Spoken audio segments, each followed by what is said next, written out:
Welcome to Fiction Audiobooks. If you enjoy the content, like and subscribing would be greatly appreciated. If you have any recommendations for novels, comment below. Please join my Patreon at https://www.patreon.com/fictionaudiobook. Chapter 465, The Truth About Nimrod, the X-Gene. For the Avengers, yesterday had been a day of pure chaos.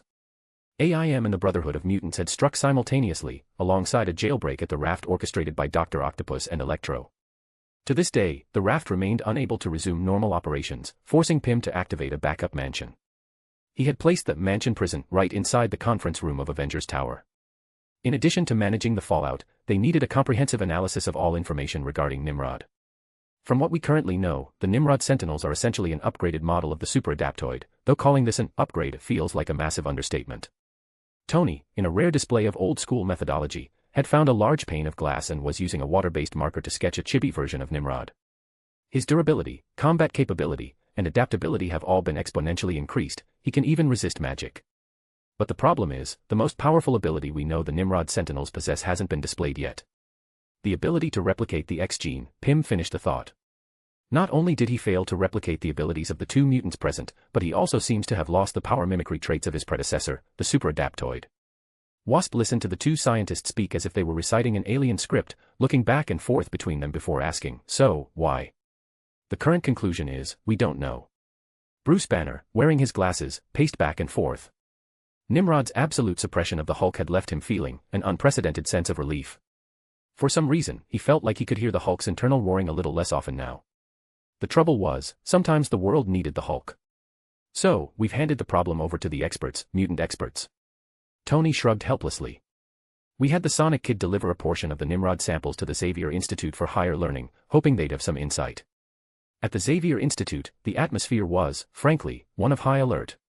This wasn't just because the Nimrod samples had arrived, or because they had heard that Nimrod nearly soloed the entire Avengers, it was because Quicksilver had arrived at the school. While Quicksilver and the Scarlet Witch were fraternal twins, they didn't share much of a resemblance. Instead, Quicksilver looked remarkably like his father, whereas Magneto always insisted Wanda took after her mother. The result was a group of veteran X-Men watching a younger version of Magneto running around the campus out of sheer boredom. Of course, that wasn't the X-Men's primary concern. They were gathered together, having summoned Kitty Pryde as well, while Beast and Forge, the men in charge of logistics, began examining the Nimrod samples. We have some good news. Nimrod currently lacks any ability to replicate the X-Gene. At least for now, Beast concluded after examining the samples with tools Forge had constructed. Forge was a veteran member of the X-Men, but he had never been a frontline combatant. His ability allowed him to intuitively create any imaginable mechanical device and understand the function of any machine by perceiving mechanical energy, essentially the power of, I think, therefore it works. Before he even realized he was a mutant, he had helped the government create mutant power inhibitor collars, only to discover his own nature when he put one on and realized he had crashed his own brain. Setting aside his intuitive powers, he remained an exceptional, even brilliant, engineer. If I'm not mistaken, this metal seems to possess a biological quality, Forge said, looking at the analysis reports with partial understanding. In other words, if possible, it could undergo semi-biological modification. Meaning it could have the X-Gene implanted? Iceman asked. That would make it vastly different from the Nimrod we know, and it wouldn't be nearly as threatening. Beast didn't quite agree with Iceman's conclusion. If Nimrod had to capture a mutant and inject himself with genes every single time, it would be far too inefficient. The best solution would be to find a specific mutant, one who can provide feedback on all mutant genetic traits, or even combine and display different genetic characteristics simultaneously. Truth be told, hearing that description, the first person that came to the minds of Cyclops and the other X-Men was Mr. Sinister. Sinister could certainly pull off such a feat, but they didn't think he was the one behind this. What about Mystique or someone with similar powers? I wouldn't be surprised if Mystique or someone like her could turn into Logan. But how would they turn into Magneto? Cyclops sighed, then summarized the necessary criteria, unless the person is like Mr. Sinister, able to store the abilities of different people within their own body, preferably without the need for artificial implantation, but simply through touch. At this point, Cyclops fell silent. Then, Professor X seemed to finally realize something, asking with a note of alarm. Wait, have you still not found Rogue? We don't know where she went. The X-Men have been rebuilt for a long time now. If she wanted to come back, she would have. We chose to respect her wishes and didn't go looking for her. Cyclops adjusted his glasses awkwardly and looked toward the White Queen. Emma, please use Cerebro to find Anna Marie. We need to ensure her safety, specifically, we need to ensure she isn't captured by Nimrod. In the reality of Earth, 811, the elderly Professor Xavier, upon receiving this news, was so shocked he nearly disconnected from the telepathic link. He looked toward Logan, who was by his side. Logan, you never told me that you never found Rogue. We didn't, why? What's wrong? Hank and the others say Rogue is likely the key to all of this. The professor rubbed the bridge of his nose. Nimrod, or the Sentinels, captured her and used her powers to create the Nimrod Sentinels. If that's the case, then she should still be alive. A moment later, Peter, having heard the professor's detailed explanation, reached a conclusion. According to their dissection of the Nimrod from the past, it's certain that this manufacturing isn't innate. In other words, every Nimrod Sentinel needs to have Rogue's genes implanted after it is built. Then she must be at Nimrod's manufacturing plant. Logan grunted, then sighed helplessly. But we still don't know where Nimrod's production base is. We've destroyed several master molds, but those were all for modifying human sentinels or building standard sentinels. We still haven't found Nimrod's master mold. Right, the master mold. Realizing this, the professor re-established a psychic link with Kitty, who had entered a trance while wearing Cerebro. We have to inform them about the master mold. Logan, back then, do you know where the master mold was located? I saw it once. It was in the tunnels beneath Genosha. What? Chapter 466, Chapter 466, The Truth About Nimrod, Liquid Metal.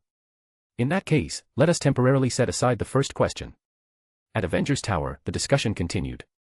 After Tony tossed the issue of the X gene to the X-Men, he moved on to the second question, where does Nimrod's magic resistance come from? We all know that Nimrod originates from the superadaptoid. However, the superadaptoid has zero magic resistance.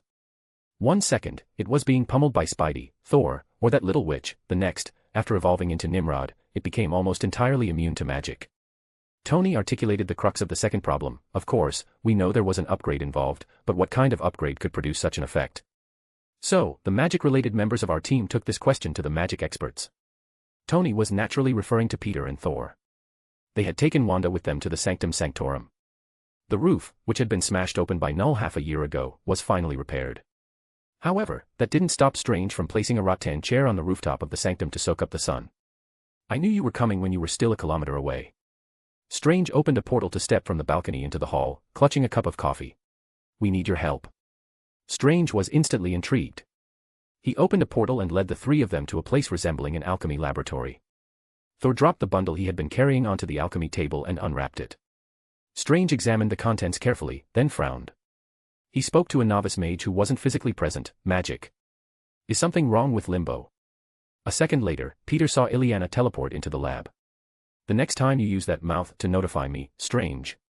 That is exactly how the magic mouth spell is intended to be used, Strange interrupted Ileana's complaint. He looked at the lab table, cast a spell, and revitalized the liquid metal, which had turned into a stagnant puddle. Feel this carefully. Is there Prometheium in this stuff? Prometheium. It sounded familiar, but Peter was only familiar with DC's Prometheium. He hadn't known Marvel had it as well. Ileana muttered with her arms crossed. After staring at the liquid metal for a few seconds, she nodded decisively. Yes, it's Prometheium. How did it end up here? Peter reacted immediately. Wait, so this stuff comes from Limbo? Yes, Prometheium belongs only to Limbo. It's usually found deep in certain caves. Before it's mined, it looks like the heart of a giant animal. Ileana shrugged. Anyway, since Belasco was kicked out, no Prometheium has gone missing. How can you be sure no one has been mining it illegally? Because Prometheium leaving Limbo causes a part of Limbo to disappear forever, Spider-Man. Neither the Master of Limbo nor the Sorcerer Supreme could fail to notice that. Strange roughly understood what the substance was. Limbo represents a dark dimension. Among the countless dimensions, it's one of those closest to the living abyss. Therefore, Prometheium exhibits characteristics similar to symbiotes. Though, of course, they lack life and consciousness. In other words, this is a type of magical metal similar to a product of the living abyss, Thor gradually pieced it together. That explains why, after a certain degree of modification, it possesses magic resistance.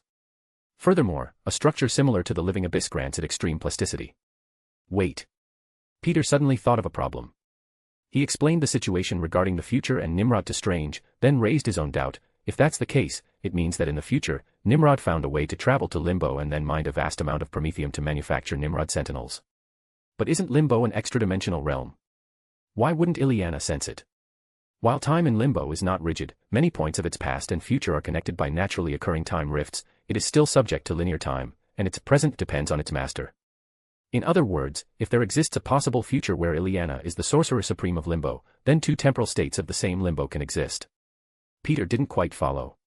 Does that mean something like a Limbo version of the multiverse? No. Strange corrected him this time. It's in scientific terms, a quantum superposition. Until it is confirmed whether that days of future past is indeed our future, this future version of Limbo both exists and does not exist. But regardless, you have indeed found the point of origin for this fellow called Nimrod. A Limbo existing within a possible future. Chapter 467, The Truth About Nimrod, Kang. Marvel's Prometheium metal differs from the various mystical metals of the DC universe. Rather than a standard solid alloy, it acts more like a sentient liquid metal, similar to a symbiote. This fluid metal possesses potent anti-magic properties and can be shaped at will or even bonded with biological organisms. And this was the raw material required for every single Nimrod Sentinel. This is also why the Nimrod Sentinel cannot teleport its physical body here. From a temporal perspective, Limbo has not yet been mined on a large scale in the present. Since only one Limbo can exist at a single point in time, it means the Prometheium within Nimrod's body would conflict with the unmined Prometheium currently in Limbo. Strange provided a technical briefing to Peter and the others, explaining why Nimrod hadn't sent a fully formed Sentinel over like a Terminator. It simply couldn't be done. Nimrod could only transmit a portion of its program or send out ordinary Sentinels. However, sending ordinary Sentinels was essentially a death wish. Illyana asked a fundamental question, then how did this thing get into Limbo in the first place? She then saw Peter looking at her. She frowned and shot back, what? The Nimrod Sentinels of the future can replicate the X gene of any mutant they come into contact with. Illyana suddenly realized. It was because of her. So, the reason Nimrod can be mass-produced in the future is because they controlled Limbo in that timeline. Ignoring the bewildered, little snowflake beside him, Peter summarized, but Illyana hasn't felt any changes in Limbo, which means this Prometheium was actually taken much earlier, during Belasco's era. There is another possibility, Strange added. If I remember correctly, Doom also took a portion of Prometheium. Peter shook his head. He didn't think Doom was behind this. To put it bluntly, Doom had no reason and no need to do so. AIM, or rather Hydra, couldn't offer anything Doom actually wanted. If Hydra planned to rule the world, Doom might even stand in opposition to them. If it was Belasco, why would he give this stuff to Hydra and AIM? The question raised by Thor plunged everyone into silence. After all, while it seemed plausible for a demon like Belasco to strike a deal with Hydra, it felt strange. If AIM had never been to Limbo, how did they know the properties of this metal? Without scientists, how would Belasco know that Hydra and AIM needed it? It's as if there is a middleman who knows Hydra exists to bridge the gap, and also knows the properties of Prometheium. This person must have been to Limbo. Peter tapped his head and began using the process of elimination to identify the culprit. It certainly isn't the X-Men. It's not the remaining residents of Limbo. It's not Doom. Belasco doesn't understand science. The only one left. Wait. I remember now. I saw Kang the Conqueror in Limbo. Peter suddenly reacted. That guy called himself Immortus and was collaborating with Belasco. He was the one responsible for freezing the X-Men in time back then. Now everything was connected. Did Kang know about the existence of Hydra and AIM? It was hard to say for sure, but the probability was high. He was the most likely person to tie all of this together. There was still no answer as to how Bishop from Earth 811 traveled through time, nor how Nimrod arrived at Earth 616, a past that existed as a possibility. When it came to time travel, Peter only knew one person who could toy with time so effortlessly. Only Kang. Furthermore, why did Kang appear last time? It was to create a super artificial intelligence. First, he guided the creation of the Green Goblin AI, then, after finding that the Green Goblin AI did not meet expectations, he guided Pym to upgrade Ultron. This situation with Nimrod was the same. The Nimrod of Earth 616 had not yet been born, so Kang brought over the Nimrod that had already destroyed the world on Earth 811. He must be planning something, but we know nothing. Peter frowned in deep thought. And we don't even know if he has achieved his goal yet. What we should consider now is how much Prometheium Kang took and how many Nimrod Sentinels can be manufactured with it. If the quantity is limited, we have enough time to completely defeat Nimrod in our own timeline. So, the next question is exactly how much of this metal is still available to be used for manufacturing Nimrod Sentinels. Tony wrote down the third key point on the glass. If we can figure this out, we can probably figure out the urgency of Nimrod's plan, as well as how it intends to act and where it will go. I have been closely monitoring the lab where Molten Men researched those liquid metals. Unfortunately, a manager named Mr. Griffin sold off all the related products. It is temporarily confirmed that Mr. Griffin's buyer was Hydra, so.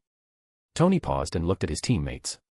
The only people who might know the answer are Hydra. We can't exactly expect Hydra to just tell us the answer, Wasp interjected instinctively after hearing Tony's account. Then, seeing Tony's expression, she asked with surprise, wait, we're not actually planning to ask Hydra, are we? We captured the former Supreme Commander of Hydra, Janet, and we need answers. As Tony spoke, he looked toward the mansion prison sitting on the table. At that moment, inside the mansion prison, Cap and Black Panther arrived outside Baron Strucker's cell. The Baron, who was reading a book, smiled and closed it. What is it, Captain?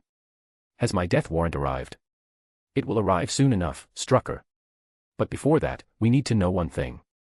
You know the rules of Hydra, Captain. The issue is that if Nimrod is an upgraded model of the Sentinel, there are much simpler manufacturing methods than going through the immense trouble of building a super-adaptive body from scratch and then upgrading it. Master Mold. Master Mold was the control center for the entire Sentinel system and its primary manufacturing station.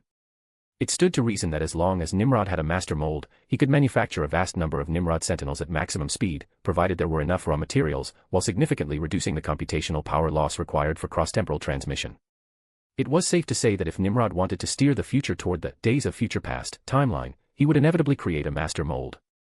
First, let's assume Nimrod has the construction data for Master Mold. He would still require an extensive network of factories and specialized equipment to rebuild it. Back in the day, the Pentagon sank tens of billions into building that thing to counter extremist mutants. Even if Nimrod can generate money out of thin air via the network, he can't conjure specialized equipment. Tony finished speaking and offered his conclusion. Furthermore, building one from scratch takes too long. Therefore, if at all possible, Nimrod will choose to repair the old Master Mold. Pym then asked Tony, so, where is the old Master Mold? I don't know. Tony answered the question with blunt honesty. He truly did not know, because after the X-Men destroyed it, it had vanished. It wasn't just left as wreckage, it had completely disappeared. No evidence was left behind. One could only say that, in all probability, the Master Mold still existed somewhere. As for where, the Avengers didn't know either. In reality, at this point, only the high-ranking members of the X-Men knew that Magneto had hidden the Master Mold. Of the 4 points above, the acquisition of the X-gene, the anti-magic properties of the liquid metal, the location of the liquid metal, and the location of the Master Mold, all of them are areas where we have no way to intervene, Pym summarized after seeing the data. It seems like there's nothing we can do. On the contrary, we can do something very important. I've already transmitted the data regarding Nimrod to Reed Richards. He's been attempting to replicate a time travel device recently. If he succeeds, we can try to sever the connection between Nimrod and his original self. As Tony spoke, he brought up the data from Trask Industries, and we are capable of doing one other thing. Banner and Pym looked at Tony simultaneously. What? Creating Nimrod. What? I'm not joking. Listen, we now hold all the keys to the birth of the original Nimrod. AIM has been forced to disband, and we can secure a significant portion of their records from the Pentagon. Trask Industries is in our hands, guys, and we have ample experience in AI development. We can create a brand new Nimrod at maximum speed. Pym watched Tony's excitement, feeling momentarily lost. Banner, however, thought for a moment before something occurred to him, the underlying logic, right? Underlying logic. Pym blinked, then caught on. Oh, you're talking about the trait Nimrod displayed earlier, the fact that he must obey his core underlying logic. Exactly. Even though Nimrod evolved to an unrivaled point in the future, he still follows his underlying logic. Therefore, this logic might be our breakthrough point. Tony said with immense excitement. As long as we replicate a Nimrod, we can understand his fundamental operating mode. And then what? Do you plan to use a Nimrod to fight Nimrod, or are you counting on studying the earliest version to defeat him? No, Janet. What we need to do is find Nimrod's underlying logic and evolutionary path, then feed this initial version of Nimrod to Ultron. Pym had completely grasped Tony's plan. Perhaps in that possible future, because Nimrod rose too quickly, Ultron was unable to analyze Nimrod's underlying code. But we are different. We are giving Ultron this opportunity. Ultron can parse Nimrod from the very foundation. Without a doubt, this plan was dangerous. If Nimrod discovered the Avengers' actions, it might trigger him to act prematurely. Furthermore, an Ultron that had learned Nimrod's underlying logic could potentially become even more dangerous. On the other hand, if they didn't do this, they currently had no way of finding a method to counter Nimrod. Whether it was a case of giving up eating for fear of choking or drinking poison to quench thirst was perhaps a matter of perspective, but Tony was willing to take the gamble. At that moment, Captain America and Black Panther appeared in Avengers Tower. Cap's expression was quite difficult to describe. Strucker said that as long as S.H.I.E.L.D. is made aware of the danger and investigates, they will inevitably discover the stockpiles of that liquid metal. Strucker had essentially told the captain in plain terms that S.H.I.E.L.D. was riddled with HYDRA, telling S.H.I.E.L.D. was enough. It was truly difficult for the captain to believe. At the same time, Peter opened a portal, returning with Thor and the others, accompanied by Illyana. Peter told them a piece of good news, or perhaps not so good news. It's been confirmed. One of the key metals for manufacturing Nimrod is Prometheium. This metal exists only in Limbo and was most likely brought out by Kang. This means the metal has non-replicable characteristics.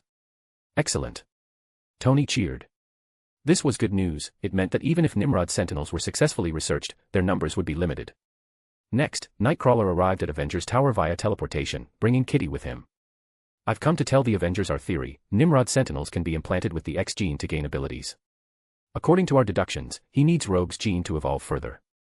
Nightcrawler explained the situation first, followed immediately by Kitty's frantic addition, and one more thing. The professor says Master Mold is on Genosha. The fact that Nimrod attacks Genosha in the future is most likely for this reason. All the threads are connected, guys. Tony flashed a smile. Let's get to work. Chapter 469, Chapter 469, The Ultimates. After summarizing all available information, the Avengers finally determined Nimrod's likely targets, the elusive Rogue, wherever she might be, and Hydra's hidden stockpiles of Prometheium. However, once the Avengers understood the situation, they suddenly realized there was seemingly nothing left for them to do. Locating mutants was a task only the X-Men could handle, while tracking down Hydra's Prometheium fell under the jurisdiction of S.H.I.E.L.D. All the Avengers could do in the meantime was bolster their defenses. Meanwhile, the Science Brothers, Duo, +1, planned to keep the rest of the team in the dark while they developed a baby version of Nimrod for Ultron to refine and assimilate instantly. They kept this quiet, only the 3 scientists and the Wasp knew of the project. Tony kept it a secret because he knew there was a high probability the captain would object. And if Cap objected, half the team would likely follow suit. Thus, he chose concealment. While the Avengers waited for developments, President Matthew Ellis met at the White House with the only person unaffected by the recent U.S. Avengers malfunction, Carol Danvers. Colonel Danvers, I'm glad you could come. President Ellis greeted Carol with a smile before laying out his request. As you know, the U.S. Avengers suffered some complications recently. The Pentagon's tech contractor, AIM, was actually attempting to support international terrorism to fuel arms trades. None of this has been made public yet, but I intend to hold a press conference this afternoon. Carol, dressed in her Ms. Marvel uniform, paused for a moment, then spoke somewhat awkwardly. I believe that is a correct decision, Mr. President. Correct, but difficult. Since the Battle of New York, public confidence in this administration has been steadily declining, and the challenges we face are becoming increasingly insurmountable. This incident is yet another blow to the government's credibility. President Ellis sighed and looked at Carol. You were the only person in this entire event who was not influenced or controlled by AIM. I hope you will join me at this press conference to explain to the media and the public exactly what happened. Carol was caught off guard by the president's words. In truth, she had intended to submit her resignation to the Department of Defense. Tony Stark's words had inspired her. She felt that a U.S. Avengers team under Pentagon control had no reason to exist. It was too easy for such a team to become a tool for the military-industrial complex or other political conspiracies. She figured it would be better to simply retire and work for the Avengers as a private citizen. After all, her powers didn't come from U.S. military experiments. Carol was not, by any definition, U.S. military property. However, President Ellis's actions had interrupted her plans. Furthermore, Colonel Danvers. President Ellis continued to push. Do you believe there is any possibility for the U.S. Avengers to continue existing after this? Carol wasn't sure if this was a test or something else, but considering she was ready to quit anyway, she decided to be blunt. It's hard to say, Mr. President. After all, the Pentagon was deeply involved in this U.S. Avengers incident. It's essentially impossible for the public to ever trust that organization again. But we cannot be without a superhero organization of our own. Before Carol could sense where this was going, President Ellis acted as if he had a sudden stroke of genius. He punched the air with a happy smile. I've got it. We will announce the dissolution of the U.S. Avengers and build a brand new team. This team will no longer report to any individual U.S. department, it will be responsible only to Congress and the President himself. What do you think? I think. Carol was about to say that this would likely be useless, but she was cut off by the President's next sentence. I intend to appoint you as the leader of this new team, Colonel Danvers. You are an Air Force officer, but you haven't served in a frontline unit for a long time.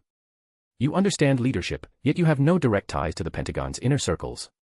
Moreover, you are the only bright spot from the former U.S. Avengers, and an outstanding, independent woman. If you are willing to undertake the reconstruction of this new team, I will grant you full leadership authority. You will select the members of this new team yourself and execute missions at your own discretion, provided they do not violate the Constitution. You will have the power to shape a superhero team in your own image, an ultimate team. At this point, President Ellis seemed to have an epiphany. Ah, the Ultimates. That's a fine name, don't you think? Mr. President. You don't need to worry about me, Colonel Danvers. This will be your team. I have only one order for you: create a team that is distinct from the Avengers, something all new and all different. President Ellis, borrowing the phrase from Tony's New Armor, looked at Carol. Your only task is to lead the Ultimates to protect the American people and save them from any possible attacks or conspiracies. You will have the full support of the White House, because I personally believe beyond a shadow of a doubt that you want to make our country and this world better, and that you have the power to do it. Finally, President Ellis gave Carol an opportunity to think. Of course, nothing is set in stone yet. We will announce the final conclusion at the press conference this afternoon. Whether the American government chooses to stand up where it fell or stay down for good depends on you, Carol. Meanwhile, at the docks belonging to AIM, the site of the recent battle, a SHIELD team was cleaning up the battlefield. Much like Coulson's bus team, they were responsible for inspecting the areas where the Avengers had fought to see if any problems had arisen or if any dangerous items had been overlooked.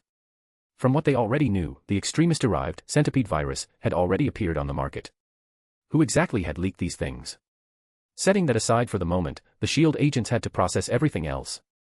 At the spot where Iron Man and Killian had fought, a SHIELD agent dug something up. It was a head, Killian's own head. It radiated a scorching heat, as if it hadn't quite cooled down yet, or perhaps, as if it weren't entirely dead. Unbelievable. The SHIELD agent who found the head couldn't help but mutter to himself before surreptitiously packing it away. Nearly all of AIM's projects had been declared failures or bankrupt, except for one project that had remained unknown to SHIELD or the US government. And Killian's head was a very suitable experimental specimen. It was titled, Mental Organism Designed Only for Computing. Commonly known as MODOC. A new Demon Slayer fanfic has been uploaded. Don't forget to check it out, it's really good and I think you'll love it. Chapter 470, The Avengers Expansion Plan. That afternoon, Carol Danvers spent her time in a state of utter bewilderment. The president simply did not give her enough time to think. Under his rapid-fire rhetoric, she found herself agreeing to his terms and subsequently accompanying him to a press conference. She had never participated in a press conference before, and given that the professional standards of American journalists are notoriously low, she was immediately bombarded by the media once the president announced that Carol would be forming the Ultimates to replace the American Avengers. In her naivety, she told nothing but the truth, which was exactly what the president wanted her to do. To be honest, her performance in front of those reporters was actually quite pitiable. 3 days later, a battle-hardened veteran of the media like Tony passed by the captain, who was doing one-handed push-ups. Glancing at the newspaper headline on the floor, Tony couldn't help but chuckle. She answered everything they threw at her. Whatever the reporters asked, she answered. It was supposed to be a White House press conference, but it ended up being her personal interview. Her honesty makes it look like the US government is truly determined to build a real team of heroes. The captain continued his push-ups as he spoke, not a single drop of sweat falling onto the newspaper. Of course, if President Ellis truly gives this new team the unconditional support he promised, they might actually make a name for themselves. Tony laughed aloud at that. Give me a break, Cap. Do you know? Rhodey has been calling me from his hospital bed for the past 2 days complaining about this. He met Carol while stuck in his ward and became the first member of this new team. Then they started discussing who else to recruit. Rhodey asked her if she considered Ares. After all, he is a god. Carol rejected that immediately, of course. Then they went to see Hercules, you know him, right? Tony laughed particularly hard as he recalled the story. Hercules said, for the sake of honor, I cannot join a team filled with conspiracy and sin. Do you know what the funniest part is? In mythology, Hercules joined the Argonauts. That means in his eyes, the US government is worse than that bunch of Greek scumbags. The captain wasn't entirely sure how many scumbags besides Jason were among the Argonauts of Greek myth, but he had to admit that by any metric, the US government was currently not very trustworthy. The two of them got into an argument. Rhodey still thinks they need Ares, since the Avengers have a god, they feel they need one too. But Carol finally snapped and said she'd just have to be their Thor equivalent, so they only needed to find a newcomer to match you. Then Rhodey told me she actually went to see Frank Castle. Ms. Marvel planning to recruit the Punisher into the Ultimates was an idea that looked disastrous no matter how one sliced it. Naturally, the Punisher had rejected the proposal. Beyond that, Carol had sought out Captain Marvel, but the latter was also unwilling to serve the US government, even if that service was merely symbolic. The captain listened silently. He could hear the subtext in Tony's words. The men had an ulterior motive and other matters to discuss. Speaking of which, I was thinking, isn't it time the Avengers expanded? We've been established for nearly a year now. If you don't count Janet, who was essentially part of the team from the start, we've only recruited 2 people. And one of them, Chala, is a king who can't possibly participate in all our missions. Tony finally got to the point. Maybe we need to expand the roster, Cap. The captain stopped his push-ups and stood up. Maybe we don't. The Avengers is a banner, Tony. When we face an irresistible foe, we can call upon everyone, but that doesn't mean we should expand the Avengers into an entire army. Even so, we need to guarantee our turnout numbers. I have a great idea. How about Marvel? He's an alien, so he won't be tied to any political factions. He's a scientist and a pacifist, so it's impossible for him to turn his blade against us. Finally, I've spoken with him. The supreme intelligence of the Kree is actually a super AI. They've already found a way for AI and organic life to coexist in harmony, which would be very helpful for us. Marvel is a good man. I agree. Tony was stunned. He had expected the captain to refuse, but to his surprise, the captain had agreed. Of course, the captain had an unspoken caveat. Even if he agreed, Marvel himself had to agree. But Tony didn't think that would be a problem.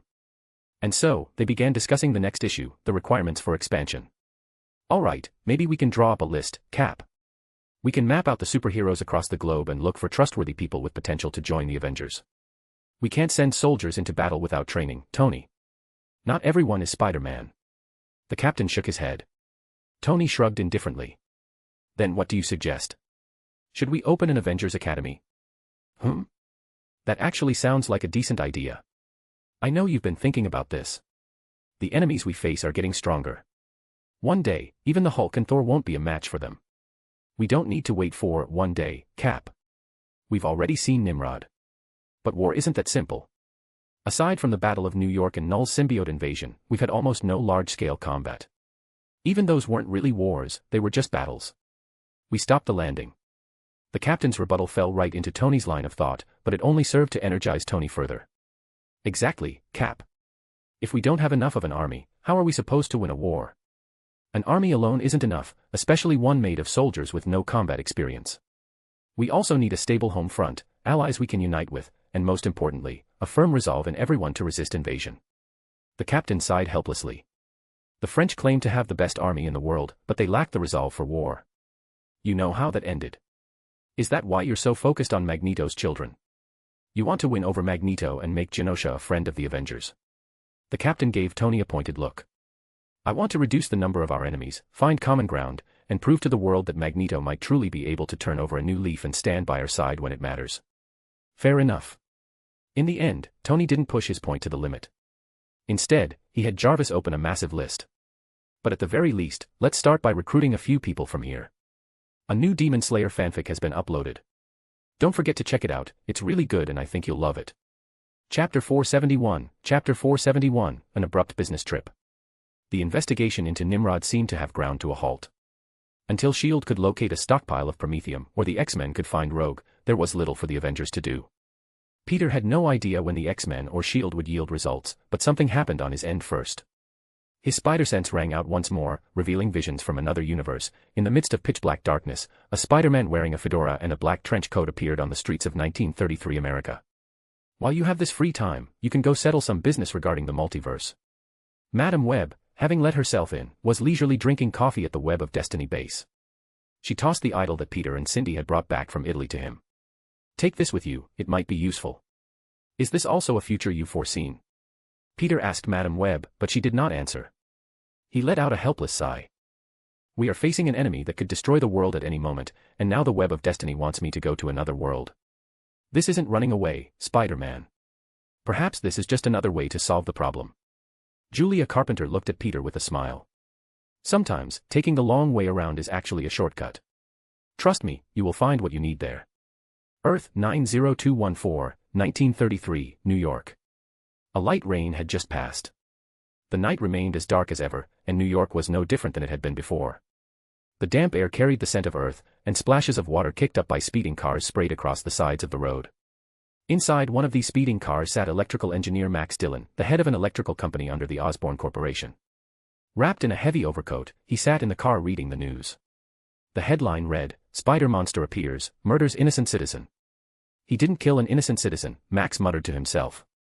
He knew the man killed by the spider monster was a hitman specifically hired by Osborn, a thug codenamed Vulture who used a glider for assassinations. He had been shot out of the sky by a revolver. Then there was a second, a third. Suddenly, Max heard a heavy thud from the roof of the car, as if something substantial had landed on it. Max unbuttoned his trench coat and said to the driver, "Don't stop, keep driving." The driver swallowed nervously. The Daily Bugle had been reporting lately on that damn fellow called the Spider Monster. It was said he was not only invulnerable to blades and bullets but was also a serial killer, a total freak of nature. Was it possible that this guy was the one who had climbed onto the roof? The helpless driver heard a muffled thud, then another, and another. By the third strike, the car's roof was punched open.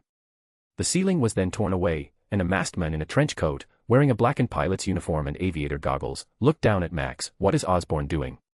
"Your threats mean nothing to Mr. Osborn, Spider Monster. You are threatening a legitimate businessman." The Spider Monster then leveled his revolver at Max. "Then let me ask a different way, what is the Green Goblin planning?" Max finally broke into a smile. In the next second, a surging current of electricity shot up into the sky, knocking the Spider Monster to the ground. As the car screeched to a halt, Max stepped out and threw open his trench coat, revealing a complex circuit system underneath. "Spider-Man, I know that's what you call yourself. You have some power beyond ordinary men," Max said with a smile, swinging two chains crackling with electricity in his hands. "But the times have changed. This is the age of technology. And I command the power of electricity." There was a loud bang of a gunshot. The so-called Electro had his knee shattered by a bullet, and he collapsed dejectedly to the ground. Spider-Man spun the cylinder of his revolver. "I'm only asking once. What is the Green Goblin planning?" A few minutes later, Spider-Man crouched on a nearby rooftop, watching the police arrive to collect the body. He knew full well that the courts would provide no justice. Norman Osborn was an entrepreneur and billionaire in name only. In reality, he was the patriarch and kingpin of the New York mob. If only the abilities he had received from the so-called Spider God were more powerful. At the very least, he could charge into Osborn's heavily guarded mansion and put a bullet in him directly. But he couldn't. He was still just a mortal man after all, lacking such overwhelming power. No, it was enough. Peter Parker realized clearly that there was no one else in this world quite like him. Everyone else was an ordinary person, while he had gained superhuman strength, speed, and endurance. These were enough for him to fight crime. Suddenly, his spider sense flared. Spider-Man scrambled to his feet. Behind him, an entity he could not comprehend appeared. A swirling portal opened, and a tall, gaunt man stepped out. His face was deathly pale, as if he were a corpse. He had long hair slicked back and wore ornate clothing that seemed to be from the Victorian era. Most critically, his eyes were red. A vampire? What am I even getting worked up about? Spider-Man, who had been worried at first, let out a sigh. If a spider god existed, why worry about a vampire? He raised his revolver and pointed it at the stranger. "No matter whose blood you plan on drinking, you've got the wrong guy. Drink blood." "My apologies, you seem to have misunderstood what I am." The man bowed politely to Spider-Man. "I am no vampire, I can walk beneath the sun. In truth, I have come for a meal. My food is you, a puny spider totem. I am Morlun, the hunter of your kind." His spider sense screaming like never before, Spider-Man fired a shot at the man named Morlun. But the man was faster than the bullet, dodging the shot effortlessly. He lunged forward, seized Spider-Man by the throat, and lifted him off the ground.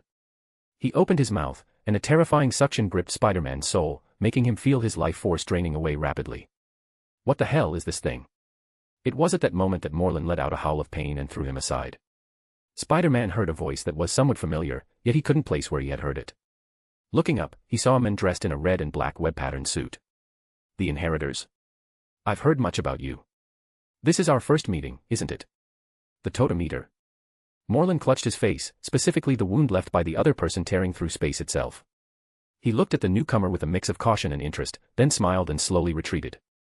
"I look forward to hunting you, Totem Eater."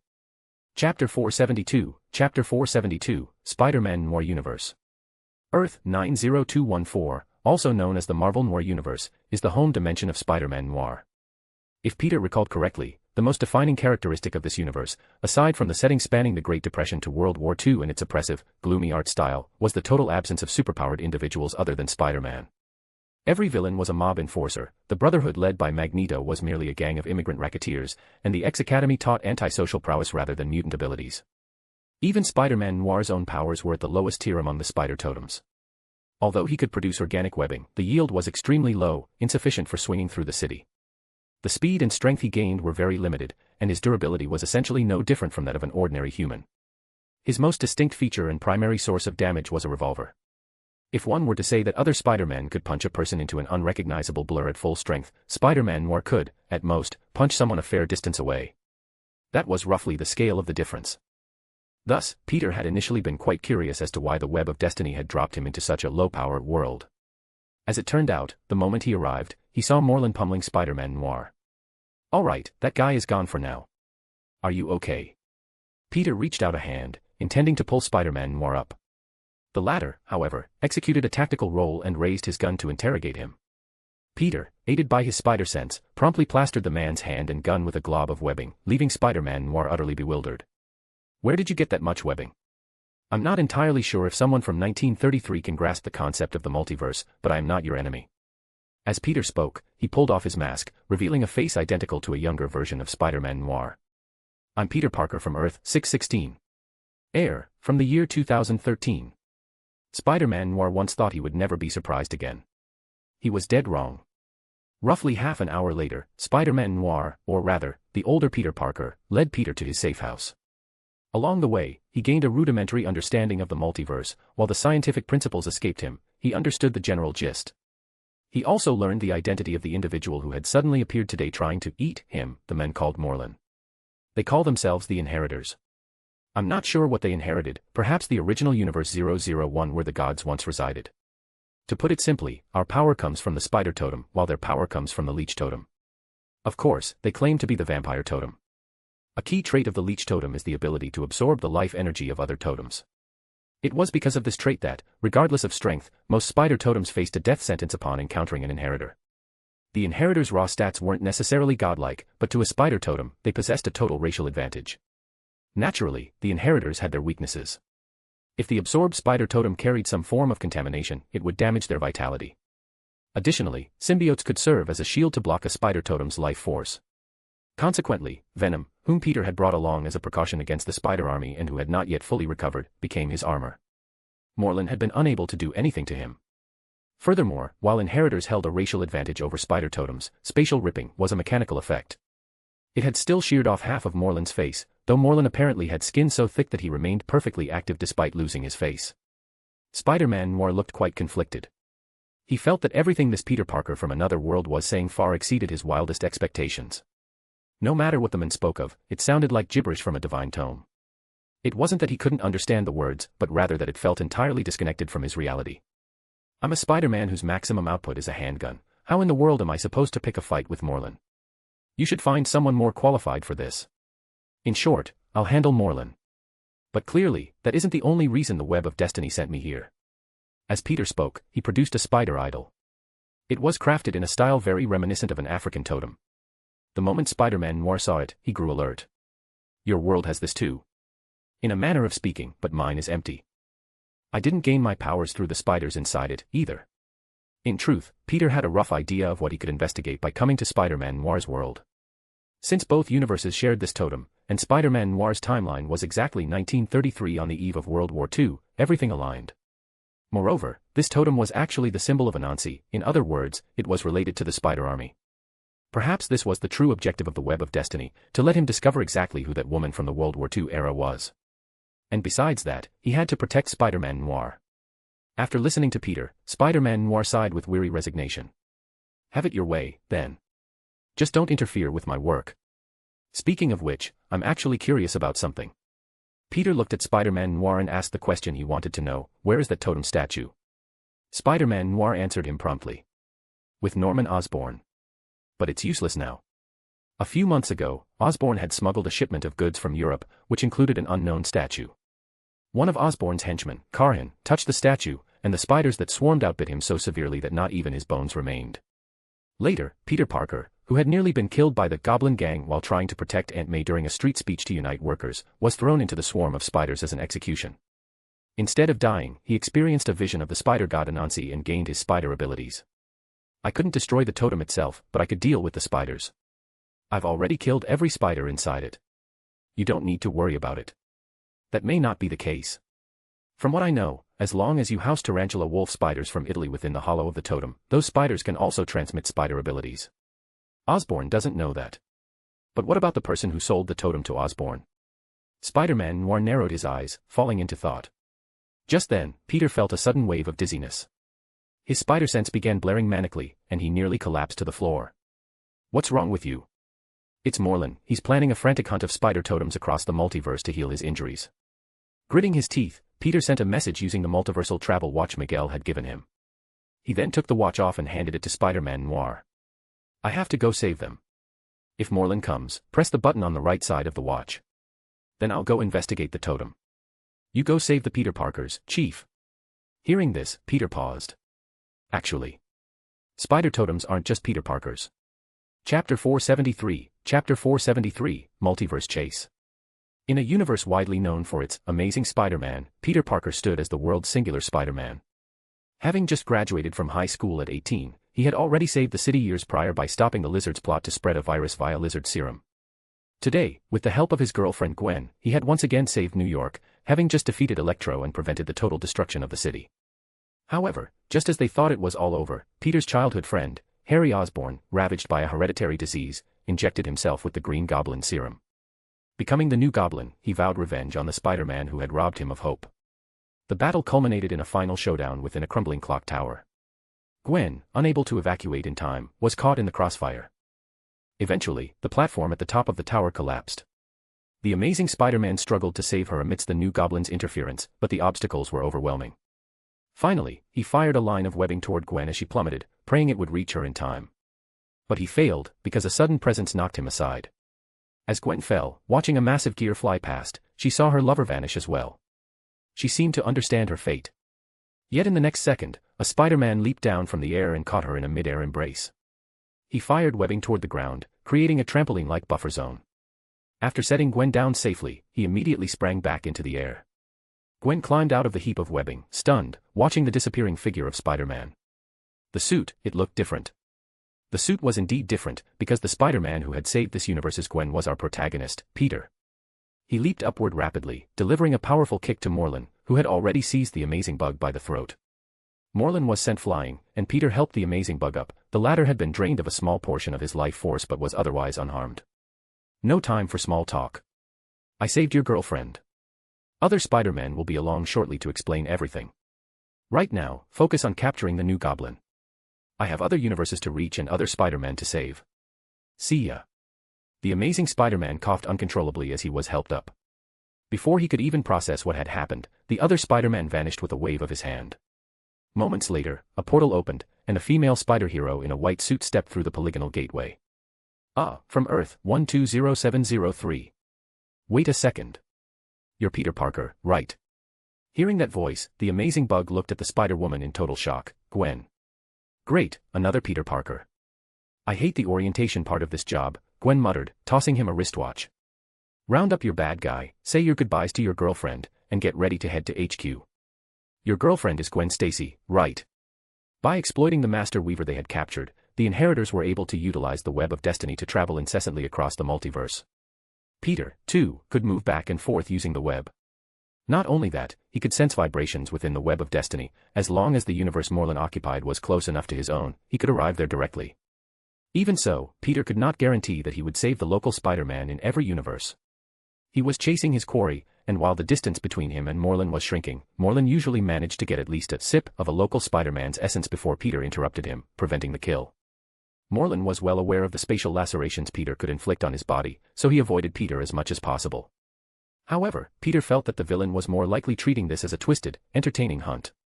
Because the bodies of the Inheritor family were mass-produced clones, even if they died in battle, they would not truly perish as long as the cloning facilities remained intact. Furthermore, their consciousness and entire memory banks were not stored within their physical forms but rather within a crystal.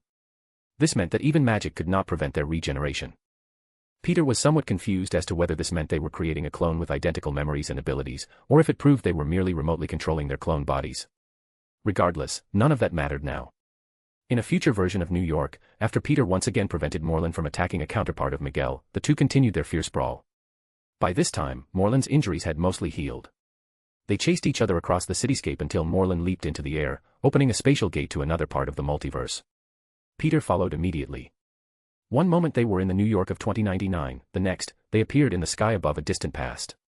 There were no cities to be seen, only ancient, primitive villages. In midair, Morland drew a sword from the void and slashed at Peter. Peter dodged using his spider sense, then snagged the ground below with a web line. With a violent pull, he used Morland as a footstool to slam back down to the earth. Morland hit the ground hard, but simultaneously, the surrounding world shattered like a mirror. The two appeared in a New York City that seemed to have been overtaken by a world of flora. Just as Peter found his footing, the surrounding plants suddenly moved. Not only were these moving plants massive, but they possessed vaguely human silhouettes. This universe was filled with plant people, or rather, man-things. They were terrifying monsters covered in vines. On these rising man-things, Peter saw the tattered remains of costumes belonging to many superheroes, including Spider-Man. It appeared that this universe was either a man-thing universe by nature, or it had been infected by some kind of man-thing plague. The latter seemed more likely. Looks like you're going on a vegetarian diet here, Morland. Who would want to stay in this hellhole? Morland said as he stood up, immediately intending to flee. This time, Peter did not let him escape unchallenged. Peter rushed toward him and opened a portal first, preemptively choosing the next universe to prevent Morland from harming a new Spider-Man. As a result, both opening portals simultaneously triggered an anomaly. A second later, they arrived in a brand new universe. Of course, as always, they were in New York. Peter smelled a thick scent of blood, the surroundings were devoid of life. There was northwest doubt that this place was not a friendly one. Morland, however, broke into a grin as he pulled himself up. He had mostly recovered. Furthermore, he sensed the spider totem of this universe. It was nearby. Chapter 474, Chapter 474, This Life is Toxic. Peter couldn't tell which universe he was in for the moment, but he could gather from the surrounding atmosphere that it wasn't a very friendly one. Moreover, ever since he landed, his spider sense had been ringing non-stop. After a long period of silence, Morland suddenly took off running instead of choosing to travel to the next universe. Peter froze for a second, then realized the man was looking for this universe's spider totem and quickly gave chase. But Morland was incredibly fast, and Peter was on the verge of losing him. Fortunately, a few minutes later, Morland let out a blood-curdling scream. When Peter caught up, he saw a snarling ogre Spider-Man, his mouth still stained with bits of raw meat, though not quite as horrifying as the zombie Spider-Man. He bit down hard on Morland's shoulder, tearing away another chunk of flesh. However, Morland had already succeeded. He opened his gaping maw and completely absorbed all the life force of the ogre Spider-Man. Feeling his vitality fully restored, he let out a long sigh of satisfaction as the wounds on his body began to heal rapidly. Morland, you bastard, just how much life force from spider totems have you absorbed to heal your injuries? Do you remember how many slices of bread you've eaten? Morland burst into a manic laugh. You're next. Spider-Man. Peter fell silent, seemingly giving up all resistance. Morland hesitated, sensing something was wrong. He felt a massive shadow looming over him. Looking up, he saw an ogre Hulk wearing a necklace made of clean-picked skulls and a wolverine claw hanging from his neck. In the next second, Morland, who refused to be eaten by the ogre Hulk, was sent flying by a single slap. However, he wasn't surprised at all. The ogre Hulk's strike had instantly created a massive distance between him and Peter. No matter how powerful the patriarch was, he wouldn't be able to catch him now. This was his escape route. Then, he noticed the webbing stuck to his feet. Peter went flying into the air with him. Following him up, Peter threw a punch. Morland, nearly hit by another dimensional slash, pivoted in midair and retaliated with a kick that sent Peter crashing down before he quickly landed. Did you really think I wasn't your match? By the time Peter could stand back up, Morland had reached him with ghost-like speed and posture. He grabbed Peter by the throat and hoisted him up. I am fully healed now. You are no match for me. Your life is mine, patriarch. Morland opened his mouth wide. But he absorbed nothing. Morland was stunned. He was certain that the Spider-Man before him was a spider totem brimming with vitality, yet he couldn't absorb any life force from him. Surprising, isn't it? Well, here's something even more surprising. Venom instantly condensed into a sharp blade and pierced Morland's body. Before Morland could react, he was cleaved vertically in two. To be fair, the stats of the inheritors were indeed higher than most Spider-Men, and they possessed a special advantage against spider totems. Fortunately, I'm the more skilled one. Peter waited a while in the ogre universe for Miguel to arrive, then waved him over. Let's get out of here. This dump is full of ogres and psychopaths, there are no spider totems here that need our help. Miguel, the Spider-Man 2099, glanced at Morland's body lying in two pieces on the ground. Is he dead? Obviously not. In fact, he'll be catching up to us again very soon. The two talked as they returned to the Noir Spider-Man's universe. Soon, they began to gather their forces. In addition to Miguel and Peter, Gwen Stacy from Earth 65 and the blonde Peter from Earth 700 had also arrived. All the Spider-Men who have taken safety precautions are here. We've gathered here as you requested. Miguel looked at the assembled Spider-Men and turned to Peter with a question. Are you sure Morlun will come? Actually, it's not a matter of if. Peter, sensing the vibrations in the web of destiny, looked toward a nearby road. He's already here. In the next moment, Morlun appeared on the street holding dog leashes. He was leading his own hounds, though they weren't actual dogs, but the leftover Spider-Man villains from the worlds where he had devoured the Spider-Men. Scorpion, Lizard, Rhino. Morlun immediately unleashed these hounds. Kill them, my hounds. As for Morlun himself, he quickly sought out Peter. That recent death had only intensified his interest in the Patriarch. He realized immediately that his opponent was using a symbiote to prevent being drained by an inheritor's leeching nature. A very clever move. A unique totem, and such a smart one at that. This prey is destined to be mine. Morlun effortlessly blocked a punch from Peter, then swung him around and sent him tumbling away. Peter slammed into the ground in a daze but immediately used his webbing to snag Morlun's arm, trying to pull him back. Morlun pulled back with force. After a brief tug of war, Morlun yanked Peter toward him and sent him flying once more with a punch. However, his arm suddenly flared with agonizing pain. His entire palm had just been sliced off by the Spider-Man. Fortunately, Morlun had come prepared. After injecting himself with a specific serum, his arm instantly regenerated. However, the loss of life force could not be replenished through self-healing alone. He looked toward the other Spider-Men fighting the hounds and laughed heartily. This Patriarch had actually lost his mind, bringing so many spider totems here for him to devour. In a flash, he appeared behind Miguel. He grabbed the back of the neck of this robust-looking Spider-Man and opened his mouth wide. This guy didn't have the protection of a symbiote, he was nothing more than a meal on a plate. Morlun felt a massive surge of life energy, the intense power of a spider totem, but also something mysterious. Contamination. In an instant, scorching green marks appeared on Morlun's pale face. He wailed in agony, looking at Miguel in disbelief. You actually poisoned your own life energy. It's not poison. Just some nuclear radiation that can be cleared with the right equipment.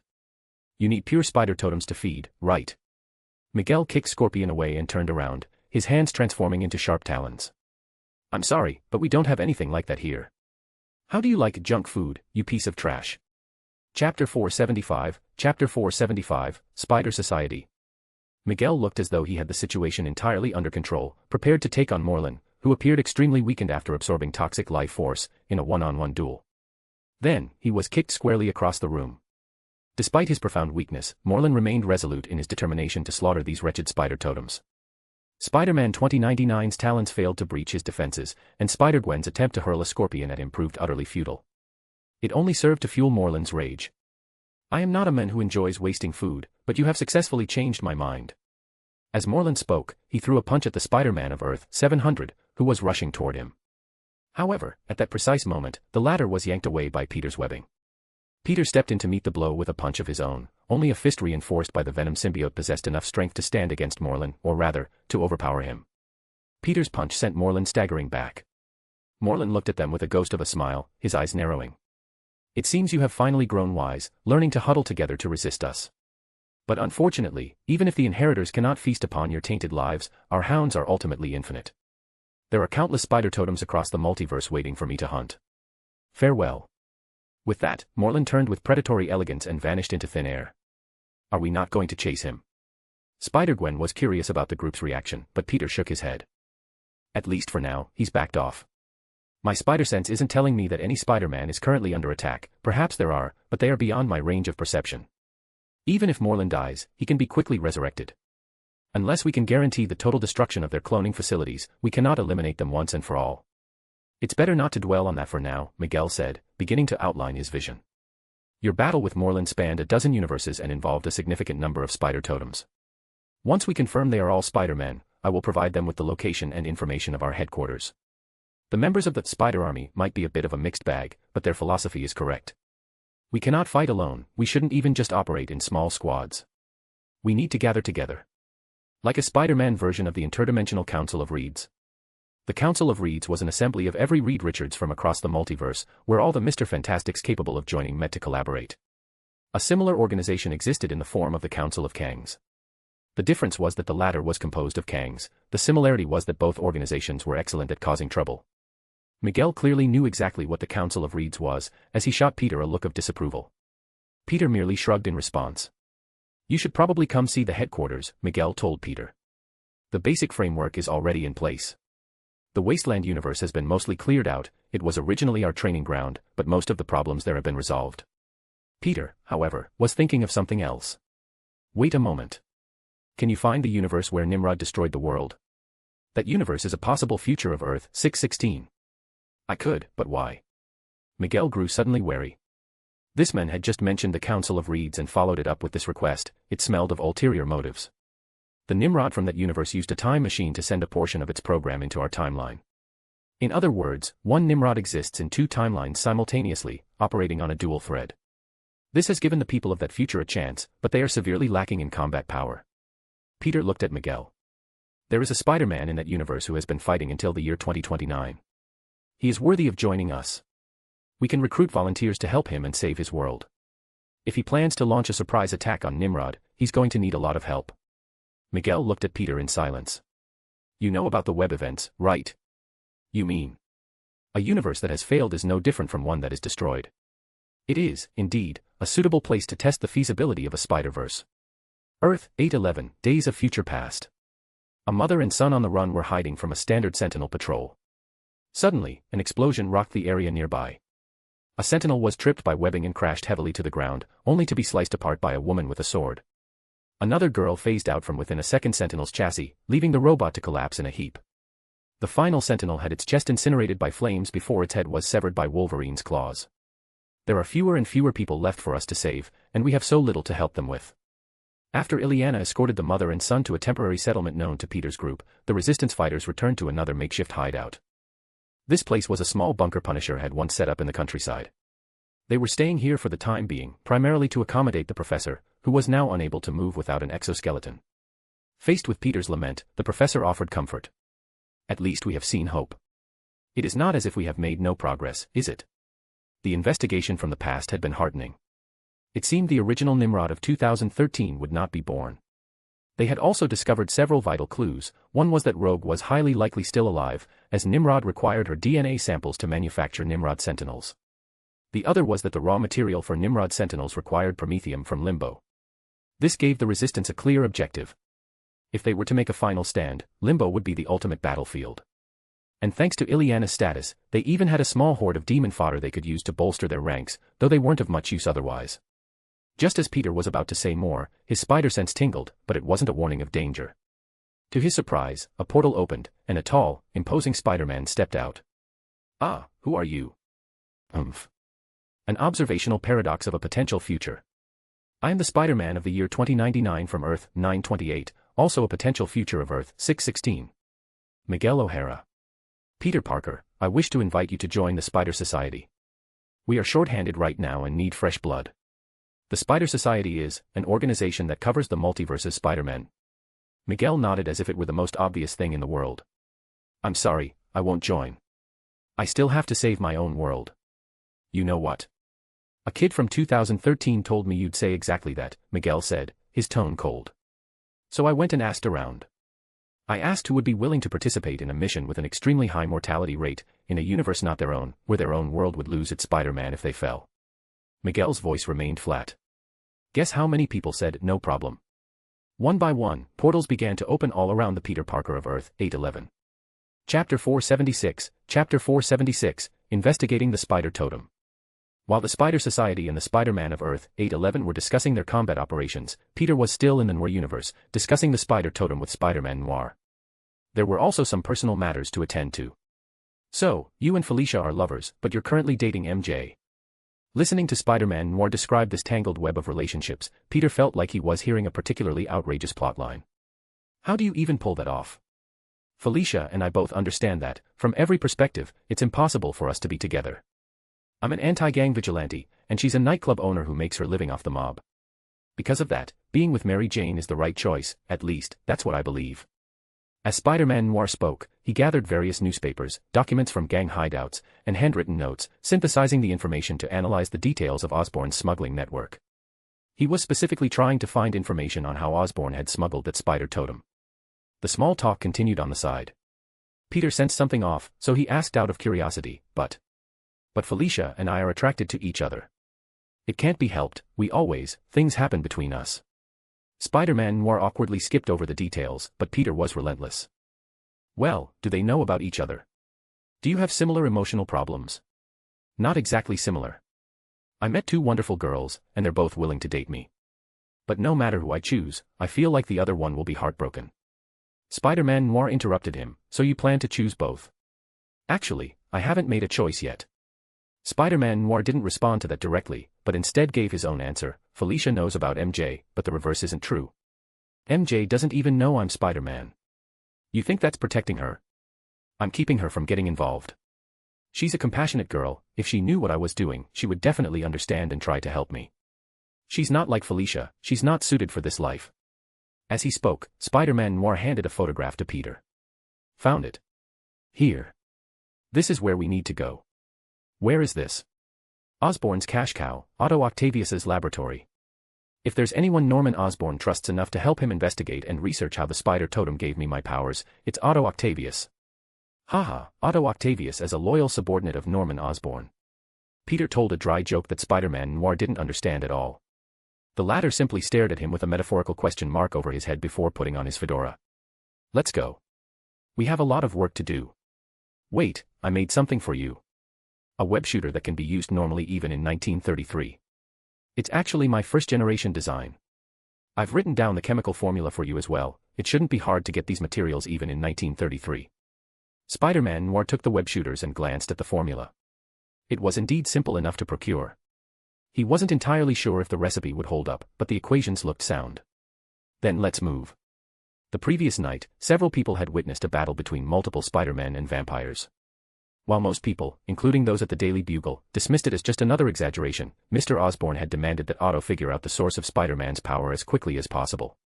He seemed convinced that the spider totem had bestowed the mighty spider strength upon Spider-Man. However, Otto could provide no evidence, nor could he replicate the results.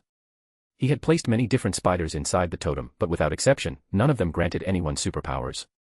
So, where exactly did Spider-Man's power come from? At that moment, outside Otto's laboratory, Peter and Spider-Man Noir arrived in the vicinity. Spider-Man Noir surveyed the surroundings and suddenly whispered, "There are 16 gang members inside. This could be troublesome." "Wait, how do you know there are exactly 16? My spider sense told me." Spider-Man Noir looked at Peter. "Yours doesn't do that." "No, I only sense danger." Peter answered honestly.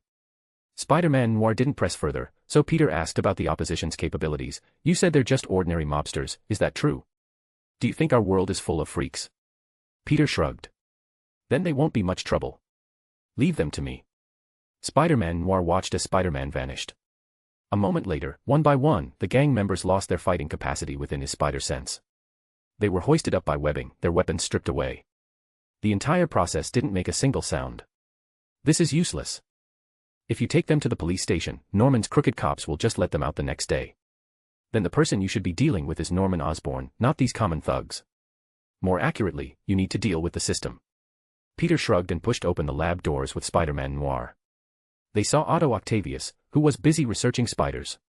The Dr. Octopus of this universe was also physically disabled. He sat in a wheelchair, gaunt and skeletal.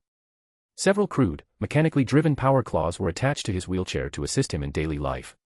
Peter looked at this universe's Otto with uncertainty, while Spider-Man Noir stepped forward. Hearing footsteps, Otto initially thought his guards had arrived. He spun his wheelchair around, only to turn pale with fright upon seeing Spider-Man Noir. How did you get in? Why was there no sound?" "I don't plan on killing you, Otto. Your life or death is immaterial. But I need to know, where exactly did Osborn get this thing?" Otto looked at the totem pole sitting to the side and shook his head frantically. "I don't know. I'm just a scientist." "Do you really not know?" "My spider sense tells me you're lying." "Your spider sense can do that too." Peter stared at Spider-Man Noir in shock. Under the threat leveled against a disabled man, Otto finally revealed what he knew. "I really don't know. I only know Osborn bought it from a European woman." "Who was she?" "Anna Soria. I only know a name. I don't know who she is." Peter listened to the name, his expression equally confused. "Who the hell is that?" Chapter 477, Anansi and the Legion. Peter simply could not figure out who the name Anna Soria belonged to. The closest character he knew was Anya Corazon, Spider-Girl, but the problem was that Anya hadn't appeared in the 616 universe yet. Even if she did exist, she wasn't some Spider-Woman of the 20th century, she was a dozen years younger than Peter, likely just a toddler of 2 or 3 right now. So, was this woman who sold the totem to Osborn the same woman who had sold the totem pole to Hydra in the 616 universe? If so, why was she doing this? Peter was utterly perplexed. However, for the present, he had other things to attend to. As he thought, he pulled out the smaller totem pole from the 616 universe. Upon seeing this, Otto Octavius shuddered, seemingly realizing something. You found your own kind. There's more than one of these things. Shut up, Otto. Spider-Man Noir, who had gagged Otto's mouth with a freshly fired web shooter, pushed the wheelchair out. You do your research here, I'll keep watch for you. Peter watched as Spider-Man Noir wheeled Otto away, then turned his attention back to this universe's totem pole.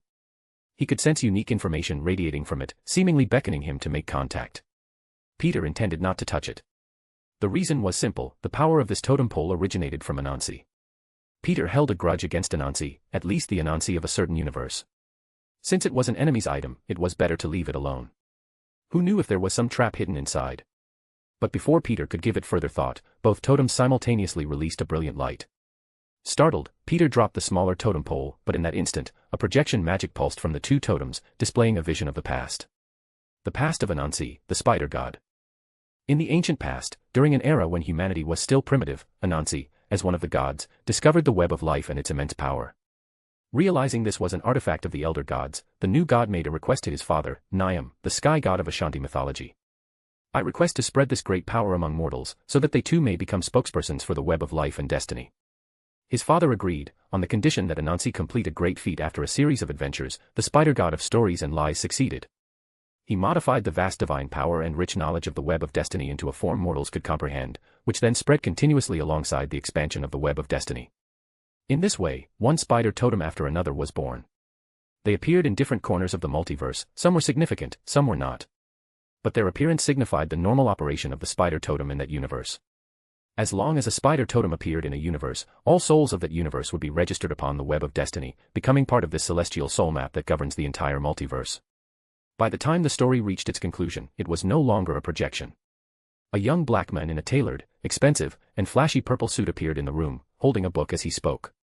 Peter looked at him in shock. My spider sense didn't pick you up. Of course not. If one uses the web of destiny to traverse the multiverse, our presence is enough to make the web itself shudder, much like the situation you encountered in the Wasteland universe, Anansi said as he closed the book. Therefore, this is merely a projection, a false illusion. Peter looked at the spider god before him with uncertainty and asked, so, was everything I just saw true? I am the god of stories and lies, Peter. Those can be stories, or they can be lies. But at the very least, many spider totems believe this tale. Anansi was the first spider totem, and he spread the power of the web of destiny across the multiverse, creating nearly all Spider-Men. Peter watched Anansi and finally asked tentatively, if this version of the story is true, then why did you form the Spider Legion? If you are the god of stories. If I am the god of stories, then I should be able to see that this world is made of stories. Above all the new gods, Norse, Greek, Indian, Egyptian, Sumerian, there exist the great and terrible shadow gods. They feed on faith, hiding within the shadows of the gods. And I should be able to contend with them, because mythology is part of the story, right? I succeeded. So, in my universe, there are no longer any gods. The gods were exiled, except for one deity representing lies and stories. Anansi laughed and sat on Otto's desk. If you spoke with my peers, for instance, Mnemosyne of Greece, goddess of writing, memory, and language, or Bragi of the Norse, god of poetry, wisdom, and eloquence, you would know I am far more optimistic than they are. At least they never thought to rebel amidst the Greek cycle of patricide or the endless Ragnarok. I did. Peter was unsure for a moment whether Anansi was telling the truth. In countless Marvel stories, Loki became the god of stories and saw the shadow gods who drew power from the cycle of Ragnarok.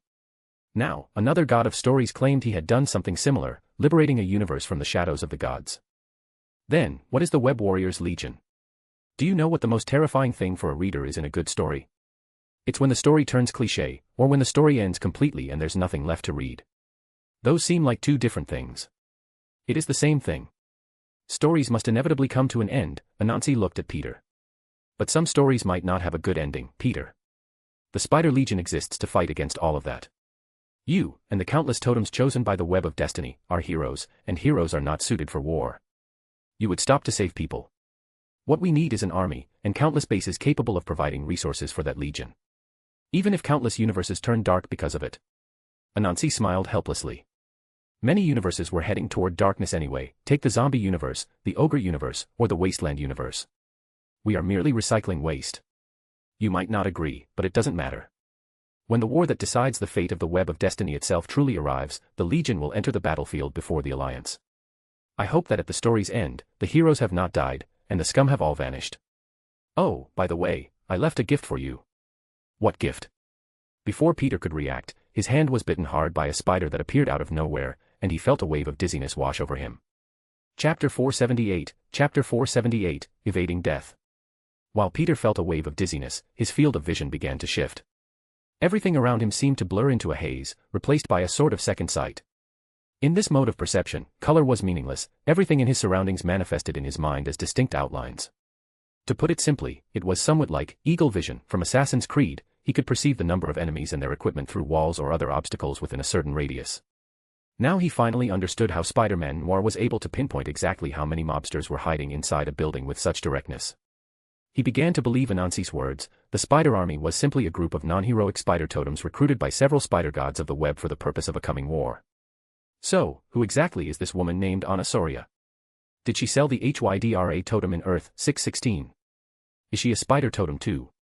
Hold on, Spider-Man, don't you think you have enough trouble on your plate as it is? Let's put the rest of that story aside for a moment and focus on the chapters you're currently facing. The stories he had left to face, did that mean the things Peter needed to worry about right now? First and foremost was undoubtedly Nimrod. Nimrod was wreaking havoc on Earth 616 without leaving a shred of evidence, which was a massive headache. Are you saying that traveling the multiverse itself might provide me with a way to defeat Nimrod? Peter couldn't help but scratch his head, discarding the notion a moment later. But this Noir universe didn't give me any clues.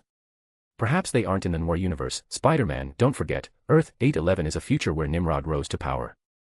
Anansi's words left Peter puzzled. Why restate what he already knew? You mean I should go to a future where Nimrod was defeated and look for, oh, heaven help me, I actually know of one. Peter had a sudden epiphany. He did indeed know of a potential future where the Avengers and X-Men were victorious. Earth 928, where Spider-Man 2099 resided, was also a possible future for Earth 616. In that universe, the Avengers had won every battle and become legends. In other words, Earth 928 held the solution for dealing with Nimrod. Thinking of this, Peter intended to ask a few more questions to better prepare himself. Anansi seemed to be waiting for Peter to speak, so the two continued their exchange with a silent understanding. That is to say, well, I received a prophecy stating that I am destined to die. You would do best to follow the flow of the prophecy. These supernatural matters are the most troublesome of all. Sometimes, the very act of trying to resist a prophecy is what brings it to pass. Such cases are not uncommon. Anansi dismissed Peter's questions regarding the prophecy, so Peter moved on to his next inquiry. Fine. Then, what about erasure on a reality-altering level? Do you have any way to help me deal with that? Then, Peter saw Anansi's projection pull a face that was hard to maintain. He looked genuinely shocked by what Peter had just said. Do you even hear yourself right now? Peter felt helpless. The threat of Kang the Conqueror was imminent, and he had no good way to counter the reality-warping capabilities of the cosmic cube. More importantly, he couldn't just flee to another universe. After hearing all the constraints, Anansi offered Peter a solution that wasn't exactly a solution. If you can erase yourself from reality before the cosmic cube acts, and prepare a way to return beforehand, then the cosmic cube ceases to be an issue. After all, one cannot kill a dead man. In a sense, this could be considered a form of invincibility. This gave Peter a lot of room for imagination. He began to mentally construct how he might achieve such a feat. However, Anansi didn't seem inclined to say much more. His projection began to dissipate, and in the end, he never told Peter who that Anasoria really was. Perhaps he could ask Madame Webb, Julia Carpenter, once he got back to see if that old mystic knew anything extra. Alright, time to say goodbye to 1933 and head for 2099. Oh, I should stop by the headquarters first. Miguel said I should take a look at the place. Peter thought for a moment and made another decision. Before that, I'll say goodbye to Spider-Man Noir. The Spider-Man from another universe had departed. Spider-Man Noir returned to his path of fighting crime alone, though things were slightly different than before. For instance, he now possessed the web shooters gifted to him by that other Spider-Man. And he knew he was not truly alone. However, perhaps due to his differing style, even with the web shooters, Spider-Man Noir did not choose to swing around like other Spider-Men. To him, they were merely tools. He had modified them by attaching parts of a semi-automatic pistol. He still preferred his own way of doing things. America in 1933 was still shrouded in the gloom of the Great Depression. The newly inaugurated FDR had announced he would lead the country back to its golden age. Some expressed support and hope, while many more remained pessimistic. For New Yorkers, the first year of the new presidency seemed to have changed nothing. The gangs, the corrupt police, and the Spider-Man were all the same. This isn't an age for heroes, Spider-Man Noir thought. Unlike the Spider-Man from 2013, in that hero's era, the mobsters were superpowered individuals just like him. But in this world, they were just ordinary gangsters. Perhaps the age of heroes would never come. Perhaps an age of heroes simply didn't exist for this world. The Peter Parker of Earth 90214 casually bought a copy of today's Daily Bugle. Though he was an investigative reporter for the paper, it didn't mean he got to see his own paper in advance. Today's front page headline was no longer about the Spider-Man, but rather the upcoming Stark Future Tech exhibition. It was said that Howard Stark, who suffered from heart disease and required electrical stimulation to keep his heart beating, had finally invented a portable pacemaker to sustain his life. Another scientist claimed to be the Dr. Frankenstein of this century, asserting he had created a human being using chemical compounds and would display it at the exhibition. Absolute arrogance. There were also reports of a mysterious Hydroman, though no one had yet captured a clear photograph of him. As he walked near Hell's Kitchen, Peter Parker heard the sound of fighting nearby. Thinking it might be a gang war, he went to investigate. Instead, he saw a group of middle school-aged bullies tormenting a scrawny boy who looked no older than 11 or 12. The boy was holding a trash can lid, trying to fend off the bullies' attacks. The bullies, who were raining down kicks and punches, heard a low, steady voice. "Only know how to pick on the little guys, huh?" The bullies turned around, saw the tall and imposing investigative reporter, yelled, and immediately scrambled away. Peter went to pull the boy up, only to realize he was actually 15 or 16, just so gaunt that he looked like an 11-year-old. "Why didn't you run?" "I don't run. I can do this all day. I have to show those punks that not everyone is going to get scared and run away." The boy rubbed his bruised face and noticed the camera and press pass hanging from Peter's neck. "Thank you, Mr. Reporter. I have to get back to the orphan, I have to go home." Peter Parker paused and asked the boy a question. "What's your name, kid?" "Rogers, Mr. Reporter. My name is Steve Rogers." Chapter 479, The Wasteland Universe Headquarters. Back in the Wasteland Universe, the place had been transformed into something quite respectable. Survivors from the Wasteland world itself and those from the zombie universe had joined forces to rebuild the nation. Not long ago, they successfully eliminated the Red Skull, who had been entrenched in Washington, or New Babylon, as it was called. Finally, the last warlord of the Wasteland was gone, and the reconstruction of the American wasteland had begun. The elderly Avengers of this wasteland intend to stay in America, while the new Avengers have decided to go and liberate the rest of the world. Of course, that has nothing to do with us. Peter sat inside a Quinjet of unknown origin, listening to Miguel explain the recent events of the Wasteland universe. In the distance, where Hulkland once stood, a massive tower brimming with technology soared into the sky. The area had been reshaped into a high-tech modern city, filled with skyscrapers to facilitate the Spider-Man's web swinging. Today's Daily Bugle News Flash, today's headline is: Peter watched in disbelief as a version of J. Jonah Jameson appeared, wearing a suit seemingly stitched together from copies of the Daily Bugle newspaper. He looked at Miguel. "You even recruited a J. Jonah Jameson version of Spider-Man. First of all, he only visits occasionally. Secondly, yes, his codename is Headline. In his universe, he was the one bitten by a radioactive spider." Miguel seemed entirely unfazed by the existence of a JJJ Spider-Man. "Actually, I considered whether to recruit a universe where Benjamin Parker became Spider-Man, but most Peter Parkers seem hesitant about seeing their Uncle Ben. And Benjamin Parker feels the same. In his universe, he became Spider-Man, but his nephew was killed by gangsters." Peter raised an eyebrow. He knew of that universe, but it seemed to have fallen into a total nuclear apocalypse. Currently, it appeared that particular universe hadn't reached that point yet. Peter surveyed the entire headquarters. While it looked impressive, it was actually quite empty, with very few Spider-Men present. Miguel noticed his confusion and explained the reason. "Our speed in exploring the multiverse is much slower than others. We need to detect the truth behind the web events and help the local Spider-Men solve their problems before they have the time to come to headquarters." "Fair enough, though I don't think you need to tell me all this. I'm not the one in charge here. I'm just talking to you. I didn't say I was actually reporting to you." Amidst the awkwardness, the two arrived at the heart of the base. The Quinjet docked at the very top of the tower, and they walked toward the control console. Once Miguel accessed the system, the surrounding lights all flickered on at once, followed by a girl's voice. "Good afternoon, Miguel. Everything is normal, or rather, suspiciously normal. Lila, my AI assistant," Miguel introduced her to Peter. "She's currently responsible for handling all operations at the headquarters." "Oh, okay. Can I ask a question?" Peter asked as he looked around. "Can she beat Nimrod?"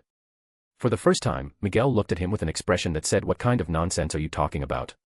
In our era, a specific algorithm limited the intelligence levels of AIs. They can no longer iterate infinitely, so it's impossible for them to combat a super AI from your era." "Ah, I see. You're fighting Nimrod, and you're planning to find a solution from the future of 2099 where the Avengers won." Miguel reached a conclusion very quickly. "It's impossible. Even if you went to 2099, due to the laws of temporal paradoxes, you wouldn't be able to bring back any relevant data, not in your memory and certainly not on a storage device." Peter asked another question with some uncertainty. "But the people from that other possible future in 2029 were able to tell us things." "That's because they traveled from the future back to the past, and it was effectively two universes communicating with each other." Miguel pulled up a holographic line to explain the general concept to Peter. Time travel is extremely complex. The data left behind by the Fantastic Four basically points to one thing: interfering with the past from the future is possible, but that essentially creates a brand new timeline, while the original timeline people tried to change still exists. Meanwhile, going to the future to get spoilers usually fails due to various forces of cosmic intervention. After feeling discouraged for a moment, Peter suddenly thought of something. Even if he couldn't bring back the data, there was still Gwen. Furthermore, from another perspective, if Miguel told him how to fight Nimrod, that would count as the future interfering with the past. That should be allowed, right? In that case, why couldn't Miguel just tell him directly? Miguel sighed helplessly, then pulled up a series of data strings, attempting to explain something to Peter. But after a moment, he gave up. Nimrod wasn't defeated by the Avengers, Spider-Man. Well, I mean the final Nimrod. You were there at the time and played a big role, but that's not the point. Miguel suddenly dropped a terrifying truth regarding the 616 universe. The problem is, you've come here too late. By this point, the Avengers back home have already figured out how to counter Nimrod. Huh. Earth, 616, Avengers Tower. The shadow of the Raft prison break crisis had not yet passed. Today, a brand new crime committed by an escaped convict had occurred.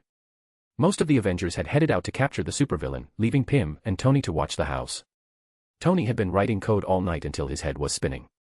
They had to finish the initial code for Nimrod before the captain found out. Every day they delayed increased the risk of discovery. However, at this point, both of them were utterly exhausted from continuous work and eventually fell asleep on the sofa. Ultron began to execute his core logic of assisting the Avengers, automatically continuing the programming of Nimrod's initial code. Jarvis detected the anomaly. "You are engaging in unauthorized autonomous action." Ultron provided an answer. "The only authorization I possess is to assist the Avengers. And I have succeeded." The prototype Nimrod was born. Ultron fed it the first batch of data. Then, Ultron devoured, destroyed, and submerged it, carefully chewing through Nimrod's underlying code, finally producing an answer. He had mastered all of Nimrod's secrets.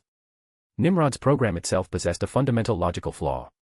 Chapter 480, The Nimrod Paradox. When Tony woke up, Jarvis immediately reported the latest news regarding Ultron's activities. Startled, Tony tumbled straight off the sofa. The commotion woke Pym, who was suffering from severe sleep deprivation, but once Pym realized what Ultron was up to, he was equally terrified. He immediately began running a diagnostic on Ultron's systems. The final conclusion: Ultron was fine for the time being. The two core lines of base code haven't changed, the prohibition of lethal force and the mandate to assist the Avengers. Ultron poses no threat yet. Pym breathed a sigh of relief after finishing the check and handed Tony a tablet. The good news is that Ultron is indeed modifying his own programming and has begun adapting to counter Nimrod's code. Wait, you mean while he has no possibility of harming humans right now, the same might not apply to other AIs?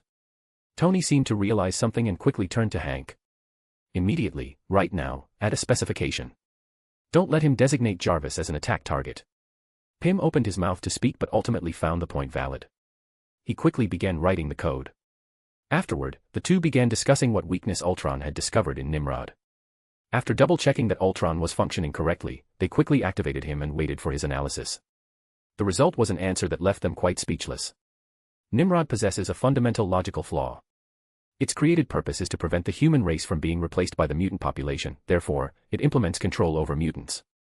However, the program itself was never provided with a final objective for this action. In other words, for Nimrod to operate, it effectively requires the existence of mutants. Tony rolled his eyes, beginning to understand Ultron's point. So even in a future where Nimrod massacres humans, enforces segregation, and even sets up concentration camps with reproductive bans, it never completely exterminates the mutants. Because its programmers never considered what would happen after mutant extinction. Tony then complained, but how does that help us? We can't exactly exterminate all mutants just to defeat Nimrod. Actually, we can, Tony. Pym hesitated for a moment before looking at Tony. The Nimrod we are dealing with isn't the Nimrod of 2013, but the Nimrod of 2029. We only need to convey this point to the Resistance in 2029. Once they have this information, they might be able to find a way to counter Nimrod. Putting aside the fact that mutants aren't dead yet in 2029, even if they manage to destroy Nimrod in that timeline, the problem we face doesn't get much easier. Tony raised a brand new concern. What if Nimrod realizes it's about to be destroyed in 2029 and decides to flee back to 2013? Can Ultron stop the 2013 Nimrod? Ultron provided a response almost immediately. It wouldn't even require the total destruction of the 2029 Nimrod, as long as the 2029 Nimrod's computing power dropped to a certain threshold, Ultron would be able to contain or outright delete the subroutines Nimrod left in 2013, further preventing Nimrod from entering this era. At this point, Tony's task was essentially complete.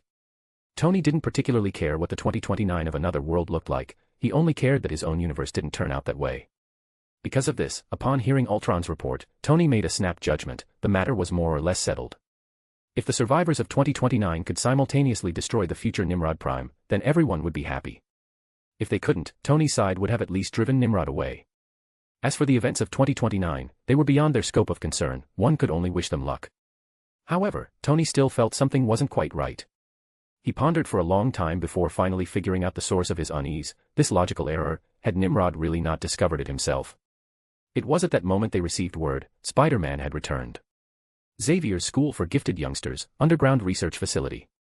With the help of Shadowcat carrying the future professor's thoughts, the White Queen finally managed to revive Lucas Bishop, who had been lying in a comatose state for a full 2 months. Bishop woke up in a state of bewilderment, gasping for air.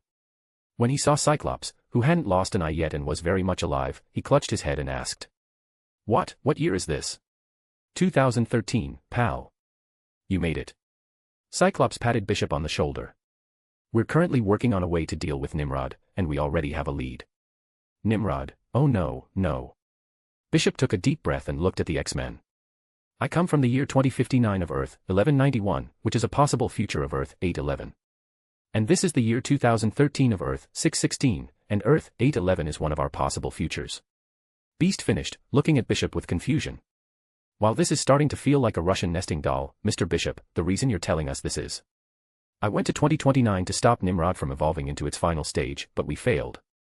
So we decided to start from the source. Bishop took a deep breath and shook his head helplessly. I told Cyclops this in the future, which is why we planned the time travel mission. We wanted to come to 2013 to find a way to kill Nimrod once and for all, but it looks like we still failed. Well, yet another piece of bad news. It seems a dystopian world where Logan is the only one left alive isn't the end of this nightmare. Cyclops ignored Logan's grunt and looked at Bishop. So, Mr. Bishop, in the year 2059, how far had things escalated? The human race is completely extinct. There are no humans left, and the last of the resistance has failed. What's even more terrifying is the mutants. For some reason, Nimrod suddenly began massacring the mutants who had been held in concentration camps for decades. The X-Men weren't particularly surprised by this, they actually found it more unusual that Nimrod hadn't killed all the mutants earlier. Cyclops asked Bishop, do you know why? I don't. I only know that Nimrod sentinels suddenly entered concentration camps across the globe and began a slaughter. I only managed to cross over by relying on an old, small robot. Bishop carefully recalled the terrifying doomsday scene of that day. I only remember the Nimrods repeating one phrase over and over. It said, Nimrod has mastered the key to evolution. Nimrod shall become the mutant. Chapter 481, Mr. Sinister gets mugged. After Peter returned, he enjoyed a few days of peace before heading to Genosha once again. This was already his third visit to the island nation, and this time it was regarding the Master Mold Sentinels. The Avengers needed to have a talk with Magneto. It wasn't a request for Magneto to hand over the Master Mold, but rather to determine if anyone else in the world possessed a sufficient understanding of it. That left only Magneto, who spent his idle days effectively using it as a plaything. They needed to confirm whether Nimrod had any way to manufacture a master mold other than by staging a robbery in Genosha. Magneto's answer was definitive. Inside his study, he flipped through a book as he addressed Peter's question. I can be certain that I completely destroyed all of Trask Industries' mainframes containing the master mold designs back then. Unlike ordinary Sentinel robots, the design program for a master mold is. Forgive me, Mr. Lencher, but if Nimrod possesses a master mold in the future, then he has definitely already obtained the design data, Peter reminded him. Magneto nodded. My apologies, that was an oversight on my part. So, what you are truly asking is whether he has other means to create one. Yes. First, activating a master mold requires immense power, therefore, they must design a nuclear reactor and the associated containment shielding for it. This was quite a troublesome matter years ago, but things are different now. Magneto spoke pointedly. Modern nuclear reactors can be made sufficiently small and safe, so we can temporarily set aside the energy constraint. He was naturally referring to arc reactor technology, but not just Tony Stark's. After all, beyond Stark Industries, Russia's Crimson Dynamo had also adopted related technology. Even if what they possessed was the outdated version Anton Vanko had taken from Howard Stark last century, it was still functional. Being slightly behind didn't matter, it worked. And what about the rest? The essence of a master mold is a massive Sentinel robot, serving as both a manufacturing plant and a command hub. This means it must possess powerful electromagnetic signal transmission capabilities. Magneto explained the second impracticality of building one in secret. The moment such a high-intensity electromagnetic pulse occurs, I would be able to sense it instantly. Without a doubt, that is also impossible. Seeing Magneto's supreme confidence, Peter didn't know whether to feel relieved or not, likely the latter. He was about to ask more when he was suddenly interrupted. Magneto's phone rang, and after answering, he looked at Peter with a slight expression of surprise. Spider-Man, regarding Nimrod, we may have a new lead. Ah, what is it? Nathaniel Essex. The man says he is being hunted by Nimrod and has come to Genosha seeking asylum. Peter's brain stalled for a few seconds. Mr. Sinister coming to Genosha for asylum. Are you even a mutant? You're seeking asylum. A few minutes later, when they saw Mr. Sinister in Genosha's reception room, the men looked at Magneto and Spider-Man with a cheerful grin. My, Spider-Man. I truly did not expect to see you again in Genosha. It seems Genosha's attitude toward non-mutants is quite hospitable after all. Excellent, excellent. Nathaniel seemed completely unbothered by the fact that he was being monitored by the two of them. He simply crossed his legs leisurely and looked at Magneto. Lencher, perhaps we should talk. You must realize that a terrifying enemy is currently threatening the safety of our fellow mutants. The safety of our fellow mutants. Magneto looked as if he had just heard the world's greatest joke. You consider yourself a mutant. Look, the mutant X gene detectors all state that I am a perfectly legal and legitimate mutant. Nathaniel smiled at Magneto. How could I not be considered one? You are nothing more than a distorted laboratory freak. Both mutants and humans are far more noble than you. Magneto glared at him. You'd best start talking about Nimrod. At least that way, you might earn yourself a spot in a Genoshan prison. Very well, even a prison is better than the alternative. How shall I put this? Since I last acquired the final gene clipper from you, I have been researching even more powerful mutants. Don't misunderstand, my motives aren't exactly evil. A faint smirk played on Sinister's lips. My goal has been the same from the very beginning. I need to create a mutant powerful enough to defeat another, far more terrifying mutant. I told the X-Men this the first time I met them. They simply have no trust in science. And in reality, that ultimate mutant you wish to create is yourself, Magneto snorted. A monster. Fine, let us skip that part. In short, while I was in the middle of my research, my laboratory's network was breached. Terrifying, isn't it? Yes, quite. You must understand that I was storing and transmitting data through the Pentagon's highest-level security network, yet that still didn't stop a mysterious entity from hijacking my entire system. Then, that fellow named Nimrod appeared. He began investigating all the mutant genomes left in the gene clipper. You should thank me. Before Nimrod could fully seize control of the machinery, I completely destroyed the genetic samples of a large group of supermutants, including Rogue, Leech, and Jean Grey. I successfully delayed the extinction of the mutant race. Don't I deserve some sort of reward? Magneto stared at Sinister with cold indifference. Sinister merely shrugged helplessly. Anyway, then people came to seize me. A swarm of new sentinels, only the size of normal humans but with weaponry that iterates incredibly fast. They also call themselves Nimrod, and they killed nearly 70% of my clones in a very short time. That number is still dropping. Therefore, I needed someone capable of protecting me from the sentinels, and I thought of you. The great Magneto. Peter listened for a good while. He was certain that the terrifying mutant Sinister mentioned wanting to fight was Apocalypse. That raised a question. In the future of 2029, had Apocalypse been taken out by Nimrod? So, he put the question to Mr. Sinister. Do you know what Nimrod's objective is? Aside from the eradication of mutants, do Sentinels have any other purpose? Peter pressed further. Then, that exceptionally powerful mutant you're trying to deal with, could he defeat Nimrod? In an instant, Sinister's jaw dropped. He looked at Spider-Man in disbelief and fired back a question of his own. Are you planning to release Apocalypse to fight Nimrod? Have you gone mad? Chapter 482, Mr. Sinister's plan. Peter certainly wasn't going to summon Apocalypse on Earth 616, things hadn't reached that level of desperation yet. Furthermore, the Nimrod invading Earth 616 wasn't the local Nimrod, its main body resided on Earth 811. His line of thinking was that if the Apocalypse of Earth 811 had never been awakened, he might serve as a major asset for the Earth 811 resistance. As one of the most famous supervillains in the X-Men series, Apocalypse's power was beyond doubt. He was at least stronger than the comatose Professor X or Magneto, who was busy playing King. Moreover, if the source of Nimrod's copied mutant abilities came from Rogue, then it faced a necessary condition: it had to physically touch the target to acquire their powers. In Peter's memory, Apocalypse possessed telekinesis and molecular control. With prior warning, Nimrod shouldn't be able to lay a finger on him. Magneto was clearly very interested in this Apocalypse, whom even Sinister feared so intensely. Essex, you had best give a truthful account of who this so-called Apocalypse is, otherwise you will find no sanctuary here in Genosha. Apocalypse is the first mutant on Earth, not to say the first person to possess the X gene, but the first to manifest its abilities. Sinister spoke honestly, or at least appeared to honestly recount everything he knew. He is the most terrifying mutant you can imagine. He simultaneously possesses top-tier telepathy and top-tier matter manipulation. He was born 5,000 years ago in Egypt. He was an ancient Egyptian pharaoh, and there, he secretly ruled all of Egypt for 1,000 years. That's right, a full millennium. Apocalypse is immortal. Not only that, but he can also activate dormant X genes in others and enhance them. In the ancient past, he bestowed powers upon 4 individuals. The Hebrews recorded these terrifying Egyptians in the Bible as the original 4 horsemen of the apocalypse: war, famine, pestilence, and death. Apocalypse is nothing like you or Charles Xavier, Eric. He is far simpler and far more terrible than you. In Apocalypse's vision, he is the unique God King, mutants are the rulers, and humans are the slaves. But in the past, the mutant population was too sparse, so he entered a deep slumber, leaving his clan of guardians to awaken him once the mutant race had grown sufficiently large. At this point, Sinister looked at Peter with a smirk. You should thank me, Spider-Man.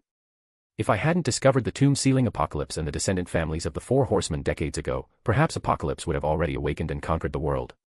Magneto didn't give Sinister a chance for further idle talk. He used metal to fashion a mask that sealed Sinister's mouth shut, then ordered his subordinates to drag him away. He then turned to Spider-Man. What is your plan? Awakening Apocalypse in that future timeline. If the Apocalypse of that timeline hasn't been awakened yet, then yes. We need Sinister to tell us the specific location of his slumber. This way, we can prevent his awakening in the present as much as possible, and on Earth 811, Apocalypse might become a powerful ally against Nimrod. Apocalypse was quite different from Magneto. At the very least, the Magneto of the Genosha period wouldn't proactively attack humans. He was considered a neutral entity who would step up to help during world-ending crises. Apocalypse, however, was a total time bomb. If you relied on him to defeat your enemies, your next task would be to defeat Apocalypse himself.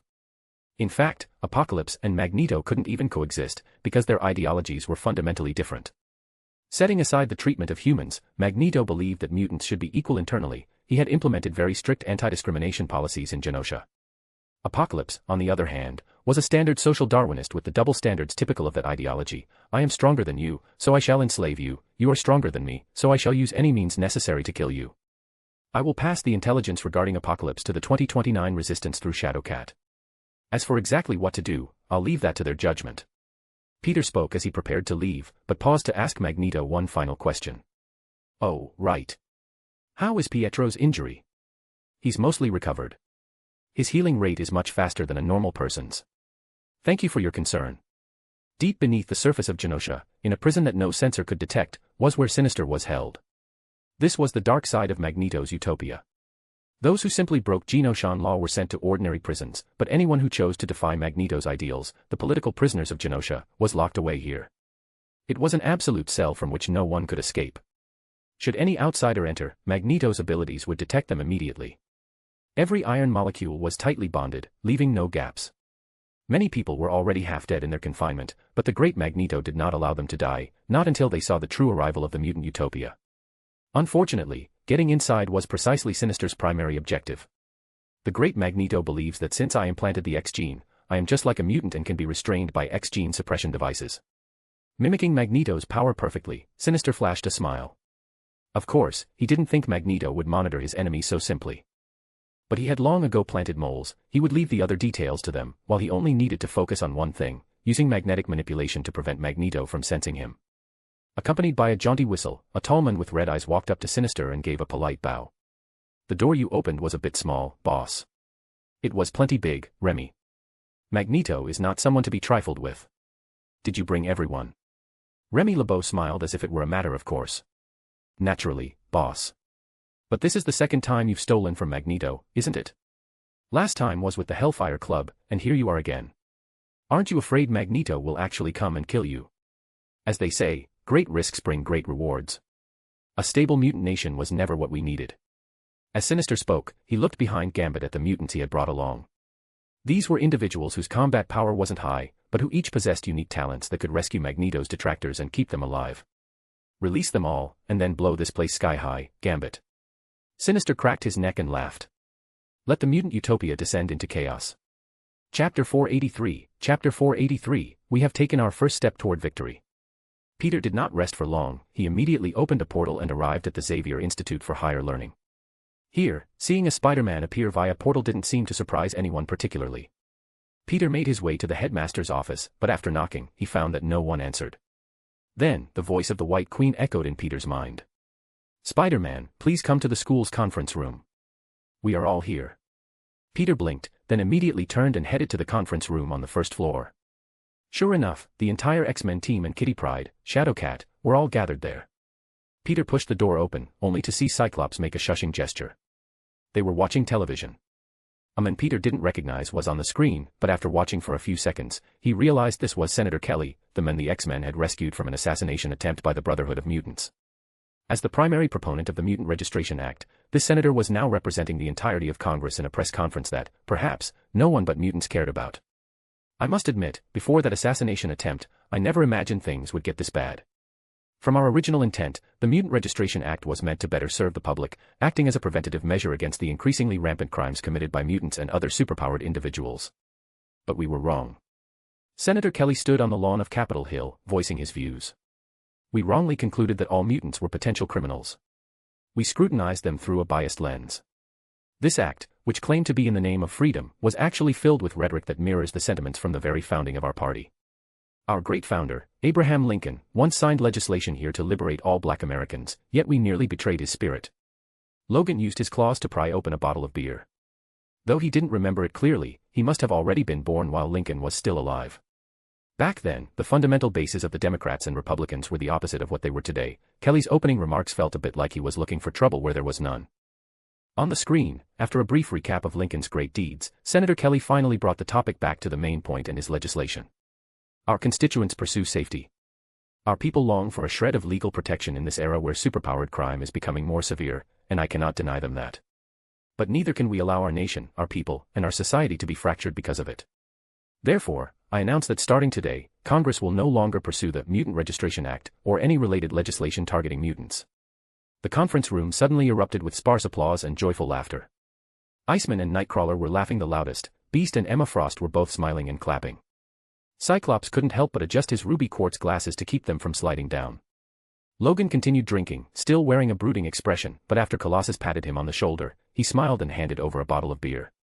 The happiest of all was Kitty. Seeing this scene, she shouted, "Hooray!" and threw her arms around Peter's neck. Peter was caught off guard, and she quickly realized what she had done. Looking a bit embarrassed, she tucked a strand of hair behind her ear and stepped back. It's fine. I'm happy too, it's just.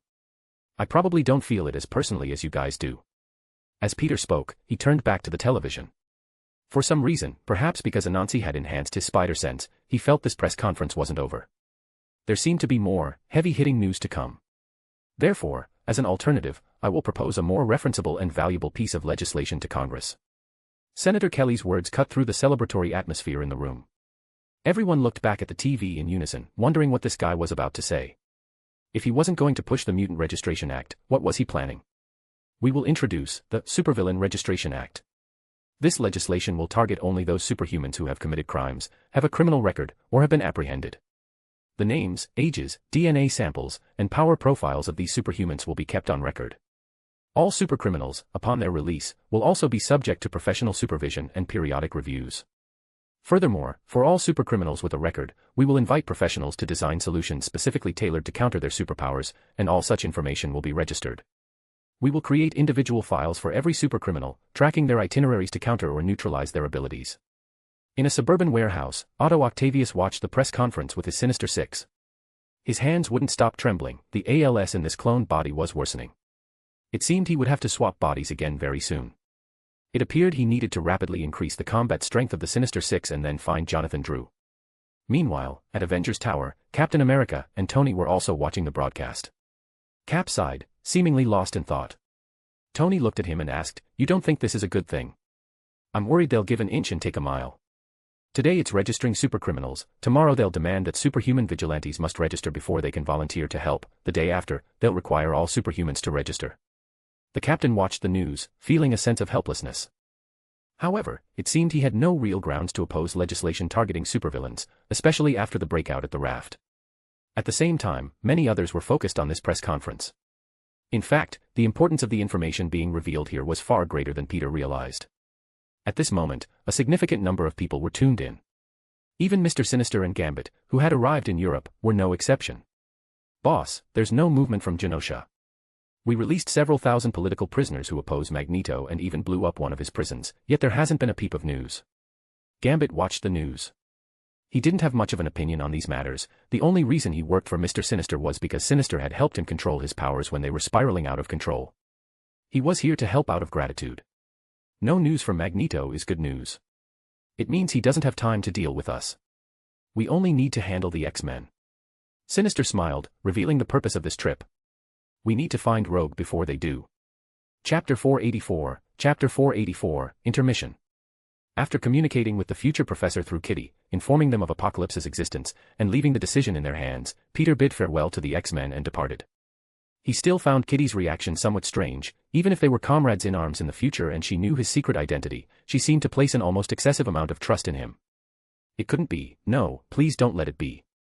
He was already dealing with enough headaches and had no desire to face similar situations wherever he went. Peter sighed, preparing to head home. The entire operation against Nimrod could be divided into two parts. The first part, preventing Nimrod's birth in the present, was essentially complete. With the collapse of AIM, Stark Industries' acquisition of Trask, and the series of actions taken by the X-Men, it was safe to say that it was now impossible for Nimrod to be born according to the original timeline of Earth 811. Furthermore, as the past changed, the connection between Earth 811 and Earth 616 was growing weaker. Peter could clearly sense that the Spider-Man of the other world was becoming increasingly distinct from himself. One could say that Earth 616 had temporarily escaped the days of future past ending. Their primary enemy had now become the Nimrod from the future. Currently, Nimrod and the X-Men were in a race against time to secure advantages. Prometheium, Master Mold, and Rogue were all assets that both sides needed to fight for. But for the moment, none of that had much to do with Peter. Returning home through the window in his suit, he deactivated his invisibility and collapsed onto his bed. For a while, he didn't want to think about anything, nor did he need to. It was time for a proper rest. Peter sighed, feeling as though his school life was a distant memory. Lately, he had been solving various crises almost every day, leaving him with no time for school. He had even relied on an LMD to attend classes for him for several days. He felt completely derailed from his life as a student. Sighing again, he opened his backpack and took out his phone to check for assignments. After working on his homework and reading for a bit, Peter Parker admitted a desperate truth. Compared to textbooks and studying, saving the world was actually a lot more interesting. With a helpless sigh, Peter Parker acknowledged that he could never truly be an ordinary student again. He forced himself to finish his homework, then yawned, feeling an unprecedented wave of exhaustion. After sitting in silence for a while, he took out his phone, hesitated, and finally decided to send someone a text. A few seconds later, he heard the sound of a window opening on the second floor next door. He sprang from his bed and hurried to his own window. "You should be able to hear that I'm home, right?" Gwen opened her window and chatted with Peter. "There's no need to use a phone to get in touch." "I know, all right, I'm not busy for the time being, so I don't really know what to do with myself." Peter looked at Gwen somewhat helplessly. Do you have any good ideas? None. I don't know what you should do either. Gwen shrugged helplessly. The two of them leaned against their respective windowsills, looking at each other. After a while, Gwen felt the situation was too silly, so she simply decided to head out. Come on, smart guy. Since you don't know what to do, let's just go for a stroll. The adults were all at work, and since there was no need to save the world today, Peter truly felt lost. He seemed to have fallen into a sort of panic. World peace was obviously the best outcome, yet he felt that in a peaceful world, there was nothing left for him to do. Is this a form of superhero PTSD? After hearing Peter's description, Gwen couldn't help but ask. Peter shrugged helplessly. I don't know, maybe. The problem is, I don't know what to do about it. What about the other Avengers? Peter gave serious thought to the others. Tony Stark has severe psychological issues of his own. Since the Battle of New York, he's been trapped in an inevitable panic regarding invasions from higher civilizations, thinking about upgrading his armor every single day.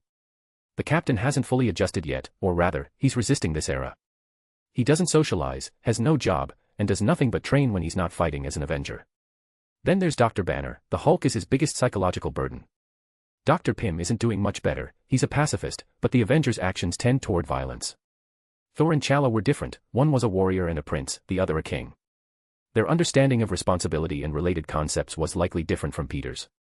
Counting them all up, it seemed only Janet was psychologically healthy. But as everyone knew, the Wasp's role in the Avengers was mostly that of a mascot. What kind of people are you Avengers? It's practically a psychiatric ward. Gwen joked helplessly. These people were the world's mightiest heroes, considered by countless people to be the final line of defense for the world. And yet, there didn't seem to be a single perfect existence among them, like Superman. So, Spider-Man isn't needed for the next few days. On call, but apparently, yes. Spider-Man isn't needed for now. Then, simply put, go back to the life you had before you got your powers. Gwen offered her suggestion. Why don't we try living like we used to? Peter wasn't sure if that would work. The main issue was that everyone around him knew Peter Parker was Spider-Man. In an environment where everyone understood that he had to sacrifice his personal life to save others, could he really go back to being the same as before? Wait, hold on. I just had an idea.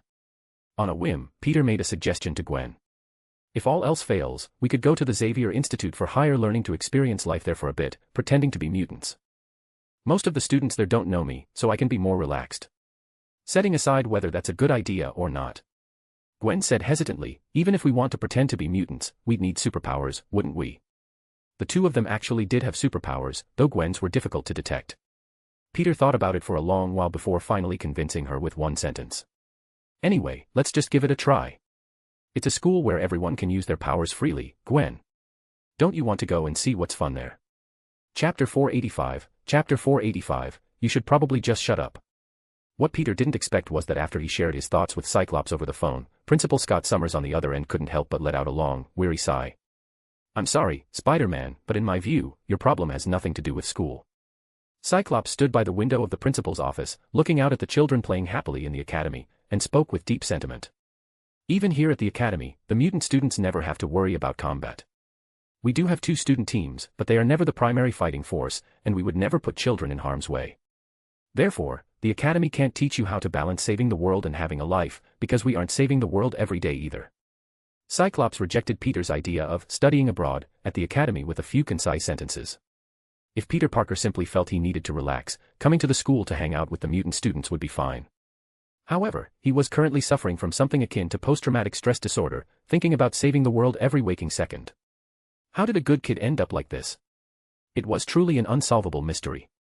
After another helpless sigh, Cyclops offered some advice. Your current situation has nothing to do with your living environment, it's entirely psychological. If you don't mind, you could come to the school and let Emma give you some counseling. No, I think I'll pass. I don't think I need that, thanks. Peter hurriedly declined Cyclops' kindness and hung up. He remained silent for a long while, sighing helplessly as he pondered whether he truly had a psychological issue. Half an hour later, at the top of the Baxter building, in the laboratory area. Since neither the Avengers nor the X-Men could help with his dilemma, Peter eventually turned to the Fantastic Four for help. In his eyes, the Fantastic Four were perhaps the heroes who maintained this balance best. They saved the world while also protecting their private lives. They were a group of free-spirited explorers who balanced adventure and everyday life perfectly. Perhaps by spending time with them, he could figure out exactly how to avoid this mental interference. So, you feel miserable because you aren't saving the world. Human Torch, Johnny Storm, watched his brother-in-law twist himself into a pretzel while scurrying around the lab.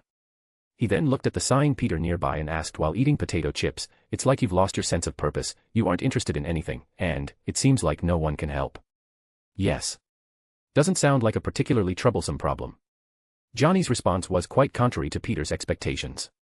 Then, he heard Johnny's explosive take, "Do you have a girlfriend?" "I was going to say you might be a bit young, but it doesn't matter. If you had a girlfriend, you probably wouldn't have time to worry about this." "I'm not quite sure." "What do you mean you aren't sure? Do you have a girlfriend or not? Yes or no? Or?" Johnny froze for a few seconds before the realization hit him. "Oh, so, there's more than one girl who likes you, and you haven't accepted anyone's confession yet. If you wanted to, you could have a girlfriend at any time. I guess. Then why don't you just accept all of them?" A question mark practically popped up over Peter's head. "What? The reason you're hesitant is because you're worried that if you pick one girl, the other will be heartbroken, right?" Johnny looked at Peter and continued, "So if you accept both, the problem is solved." "Huh? Is that right?" "Absolutely. I'm living proof. If you can coax multiple girls at the same time, you can have many girlfriends without making any of them feel sad." Johnny looked brimming with confidence. "And even if you fail, their first reaction won't be sadness, they'll just fly into a rage and try to beat you up. It's not like you're afraid of being killed." Peter opened his mouth but hesitated. He felt like something was fundamentally wrong, yet he couldn't quite put his finger on it. "So, if you want to learn, I can teach you, MMPH. MMPH. Johnny was suddenly unable to speak, as if his mouth had been physically sealed. Invisible Woman walked out carrying her young daughter and said helplessly, "Sorry, Peter. You'd better not listen to Johnny's nonsense. He hasn't had a single girlfriend he's stayed with for long. Anyway, did you come here for something specific?" After listening to Peter's troubles, Susan Storm nodded. "I'm sorry, but I don't think Johnny, or Reed can help you." "Never mind Johnny, I'm currently busy to death taking care of 2 children and have no time to worry about such things. As for Reed, his state is worse than yours. His passion for science is even more severe than your urge to save the world. What's worse is that he doesn't think there's anything wrong with him at all." What else could Peter say? He could say nothing. "So, maybe you could talk to Ben." After crossing everyone else off the list, Sue gave one final suggestion. "Of course, if you really don't know what to do with yourself, you can help me watch Franklin. Taking care of that kid is basically the equivalent of saving the world every day." Having excluded everyone else, Sue provided the only remaining answer. Peter scratched his head, said okay, and went to find Benjamin Grimm. It was actually quite funny, the thing was essentially Franklin's Uncle Ben. Peter found this Uncle Ben currently watching a baseball game. The thing was a bit surprised to see him.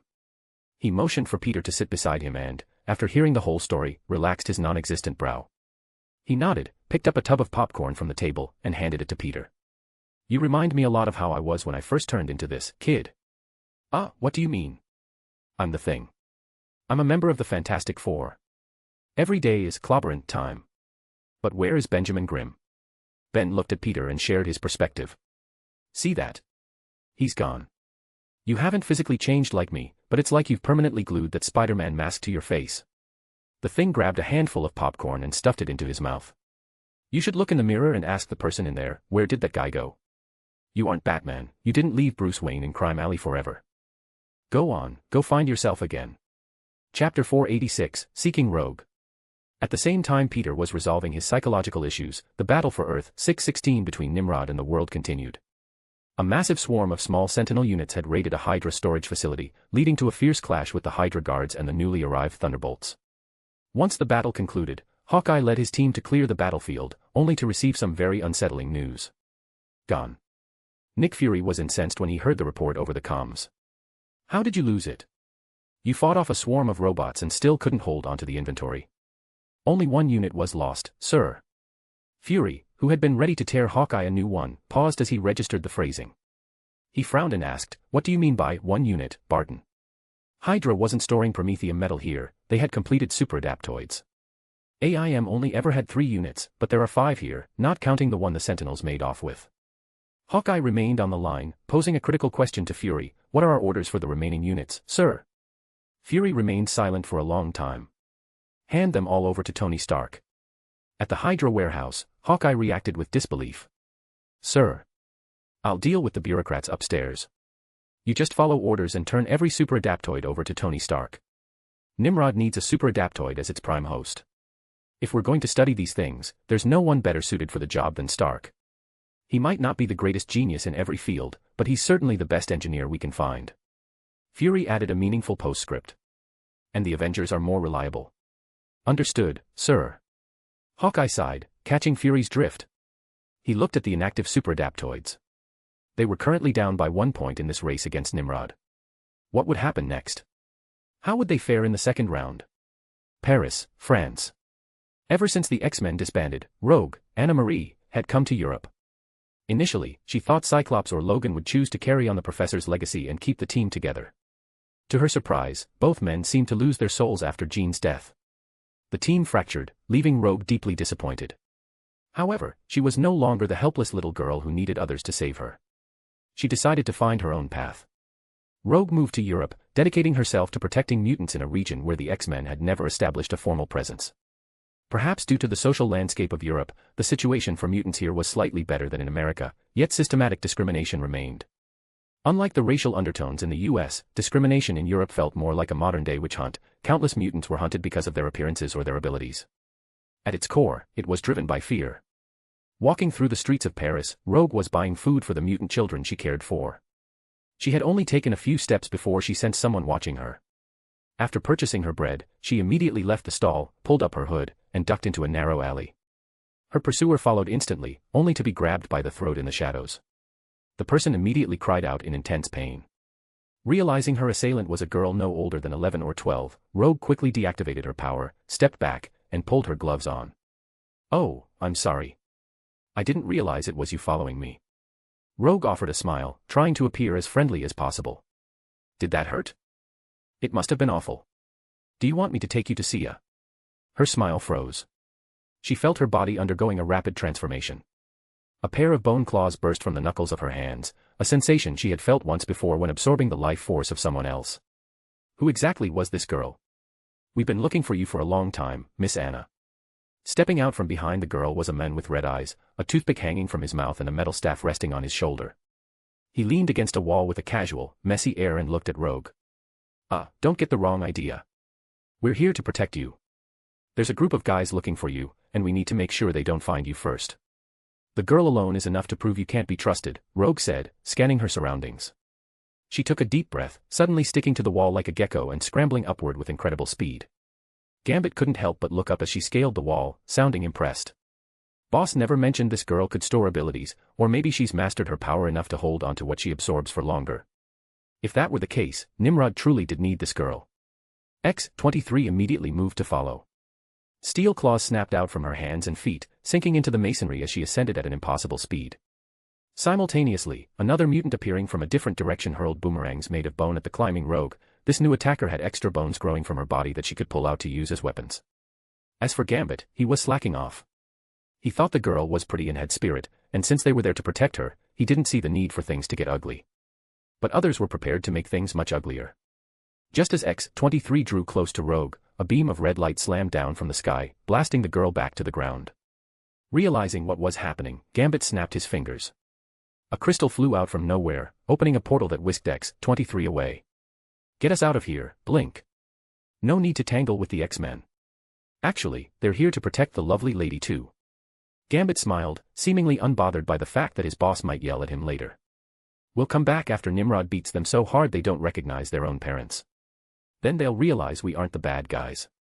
Still clinging to the wall, Rogue looked up. She saw the Blackbird jet and her long-lost companions waiting as the hatch opened. "Sorry to disturb you, Rogue," Cyclops said, looking down at her. "But you need protection." Chapter 486, Seeking Rogue. At the same time Peter was resolving his psychological issues, the battle for Earth 616 between Nimrod and the world continued. A massive swarm of small Sentinel units had raided a Hydra storage facility, leading to a fierce clash with the Hydra guards and the newly arrived Thunderbolts. Once the battle concluded, Hawkeye led his team to clear the battlefield, only to receive some very unsettling news. Gone. Nick Fury was incensed when he heard the report over the comms. "How did you lose it? You fought off a swarm of robots and still couldn't hold onto the inventory." "Only one unit was lost, sir." Fury, who had been ready to tear Hawkeye a new one, paused as he registered the phrasing. He frowned and asked, "What do you mean by 1 unit, Barton?" Hydra wasn't storing Prometheium metal here, they had completed super-adaptoids. AIM only ever had 3 units, but there are 5 here, not counting the one the Sentinels made off with.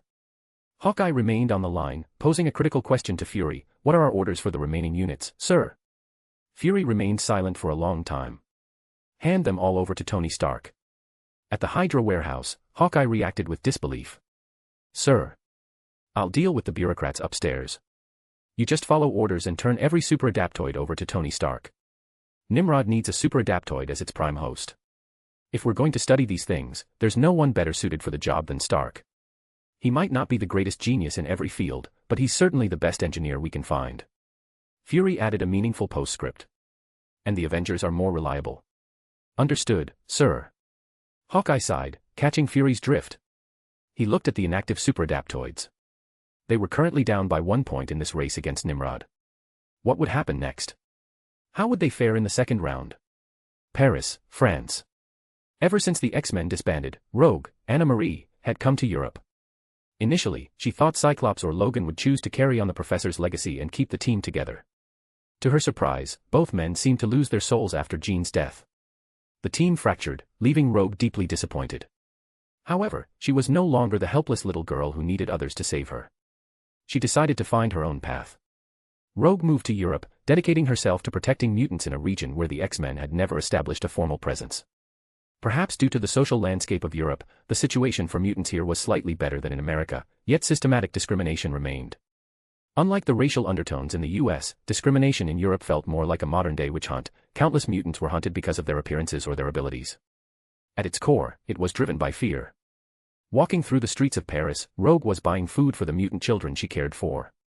She had only taken a few steps before she sensed someone watching her. After purchasing her bread, she immediately left the stall, pulled up her hood, and ducked into a narrow alley. Her pursuer followed instantly, only to be grabbed by the throat in the shadows. The person immediately cried out in intense pain. Realizing her assailant was a girl no older than 11 or 12, Rogue quickly deactivated her power, stepped back, and pulled her gloves on. "Oh, I'm sorry. I didn't realize it was you following me." Rogue offered a smile, trying to appear as friendly as possible. "Did that hurt?" "It must have been awful. Do you want me to take you to see ya?" Her smile froze. She felt her body undergoing a rapid transformation. A pair of bone claws burst from the knuckles of her hands, a sensation she had felt once before when absorbing the life force of someone else. Who exactly was this girl? "We've been looking for you for a long time, Miss Anna." Stepping out from behind the girl was a man with red eyes, a toothpick hanging from his mouth and a metal staff resting on his shoulder. He leaned against a wall with a casual, messy air and looked at Rogue. Don't get the wrong idea. We're here to protect you. There's a group of guys looking for you, and we need to make sure they don't find you first." "The girl alone is enough to prove you can't be trusted," Rogue said, scanning her surroundings. She took a deep breath, suddenly sticking to the wall like a gecko and scrambling upward with incredible speed. Gambit couldn't help but look up as she scaled the wall, sounding impressed. Boss never mentioned this girl could store abilities, or maybe she's mastered her power enough to hold onto what she absorbs for longer. If that were the case, Nimrod truly did need this girl. X-23 immediately moved to follow. Steel claws snapped out from her hands and feet, sinking into the masonry as she ascended at an impossible speed. Simultaneously, another mutant appearing from a different direction hurled boomerangs made of bone at the climbing Rogue. This new attacker had extra bones growing from her body that she could pull out to use as weapons. As for Gambit, he was slacking off. He thought the girl was pretty and had spirit, and since they were there to protect her, he didn't see the need for things to get ugly. But others were prepared to make things much uglier. Just as X-23 drew close to Rogue, a beam of red light slammed down from the sky, blasting the girl back to the ground. Realizing what was happening, Gambit snapped his fingers. A crystal flew out from nowhere, opening a portal that whisked X-23 away. "Get us out of here, Blink.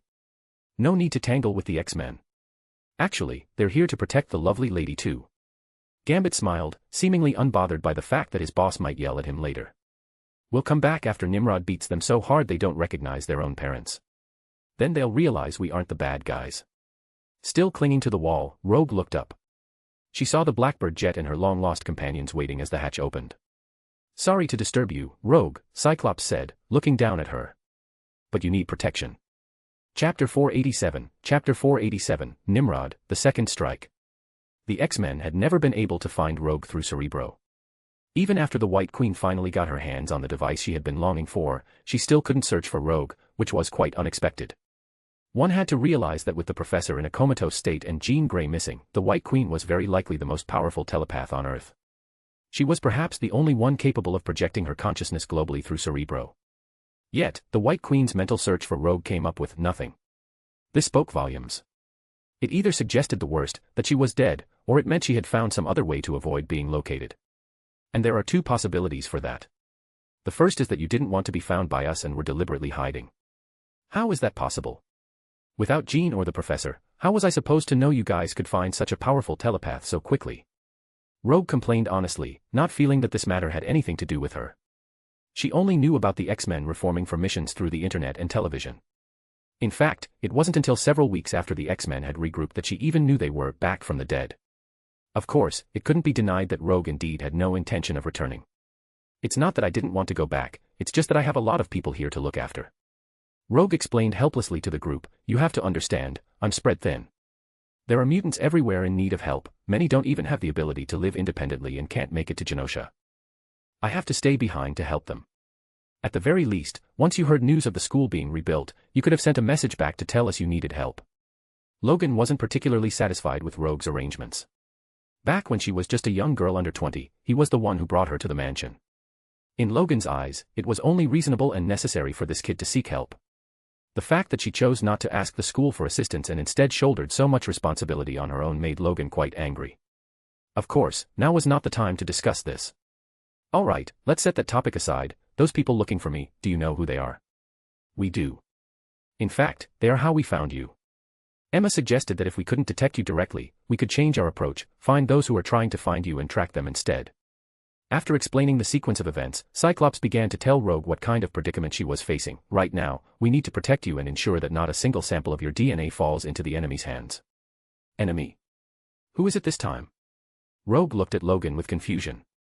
The other X-Men glanced at each other, only then realizing that Rogue seemed to be the only one who didn't know what was going on. It's the Sentinels. The enemies we're dealing with are Sentinels from the future. Hearing future Sentinels made Rogue even more bewildered. It wasn't until Cyclops and the others gave a detailed explanation that she more or less understood what had happened and how she had become the key to the entire conflict.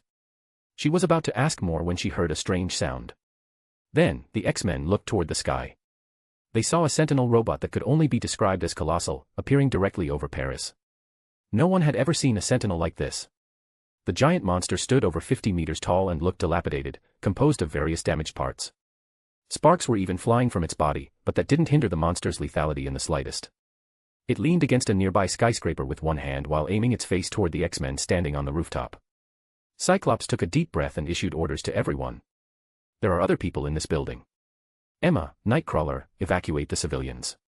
Iceman, you're responsible for maintaining the building's structural integrity. Colossus, Logan, take Rogue and evacuate first, protect her at all costs. Storm, go intercept that damn Sentinel. No one questioned Cyclops' orders because he had already sprung into action. The moment the giant Sentinel turned, a lethal green laser erupted from its eyes. Cyclops used his ability to counter the blast with his own energy. The building beneath their feet began to crack rapidly, it wouldn't be long before it collapsed. Iceman released a massive amount of frost to prop up the building's structure. The White Queen used telepathy to disperse the civilians inside the building, while Nightcrawler did his best to teleport out ordinary people with mobility issues.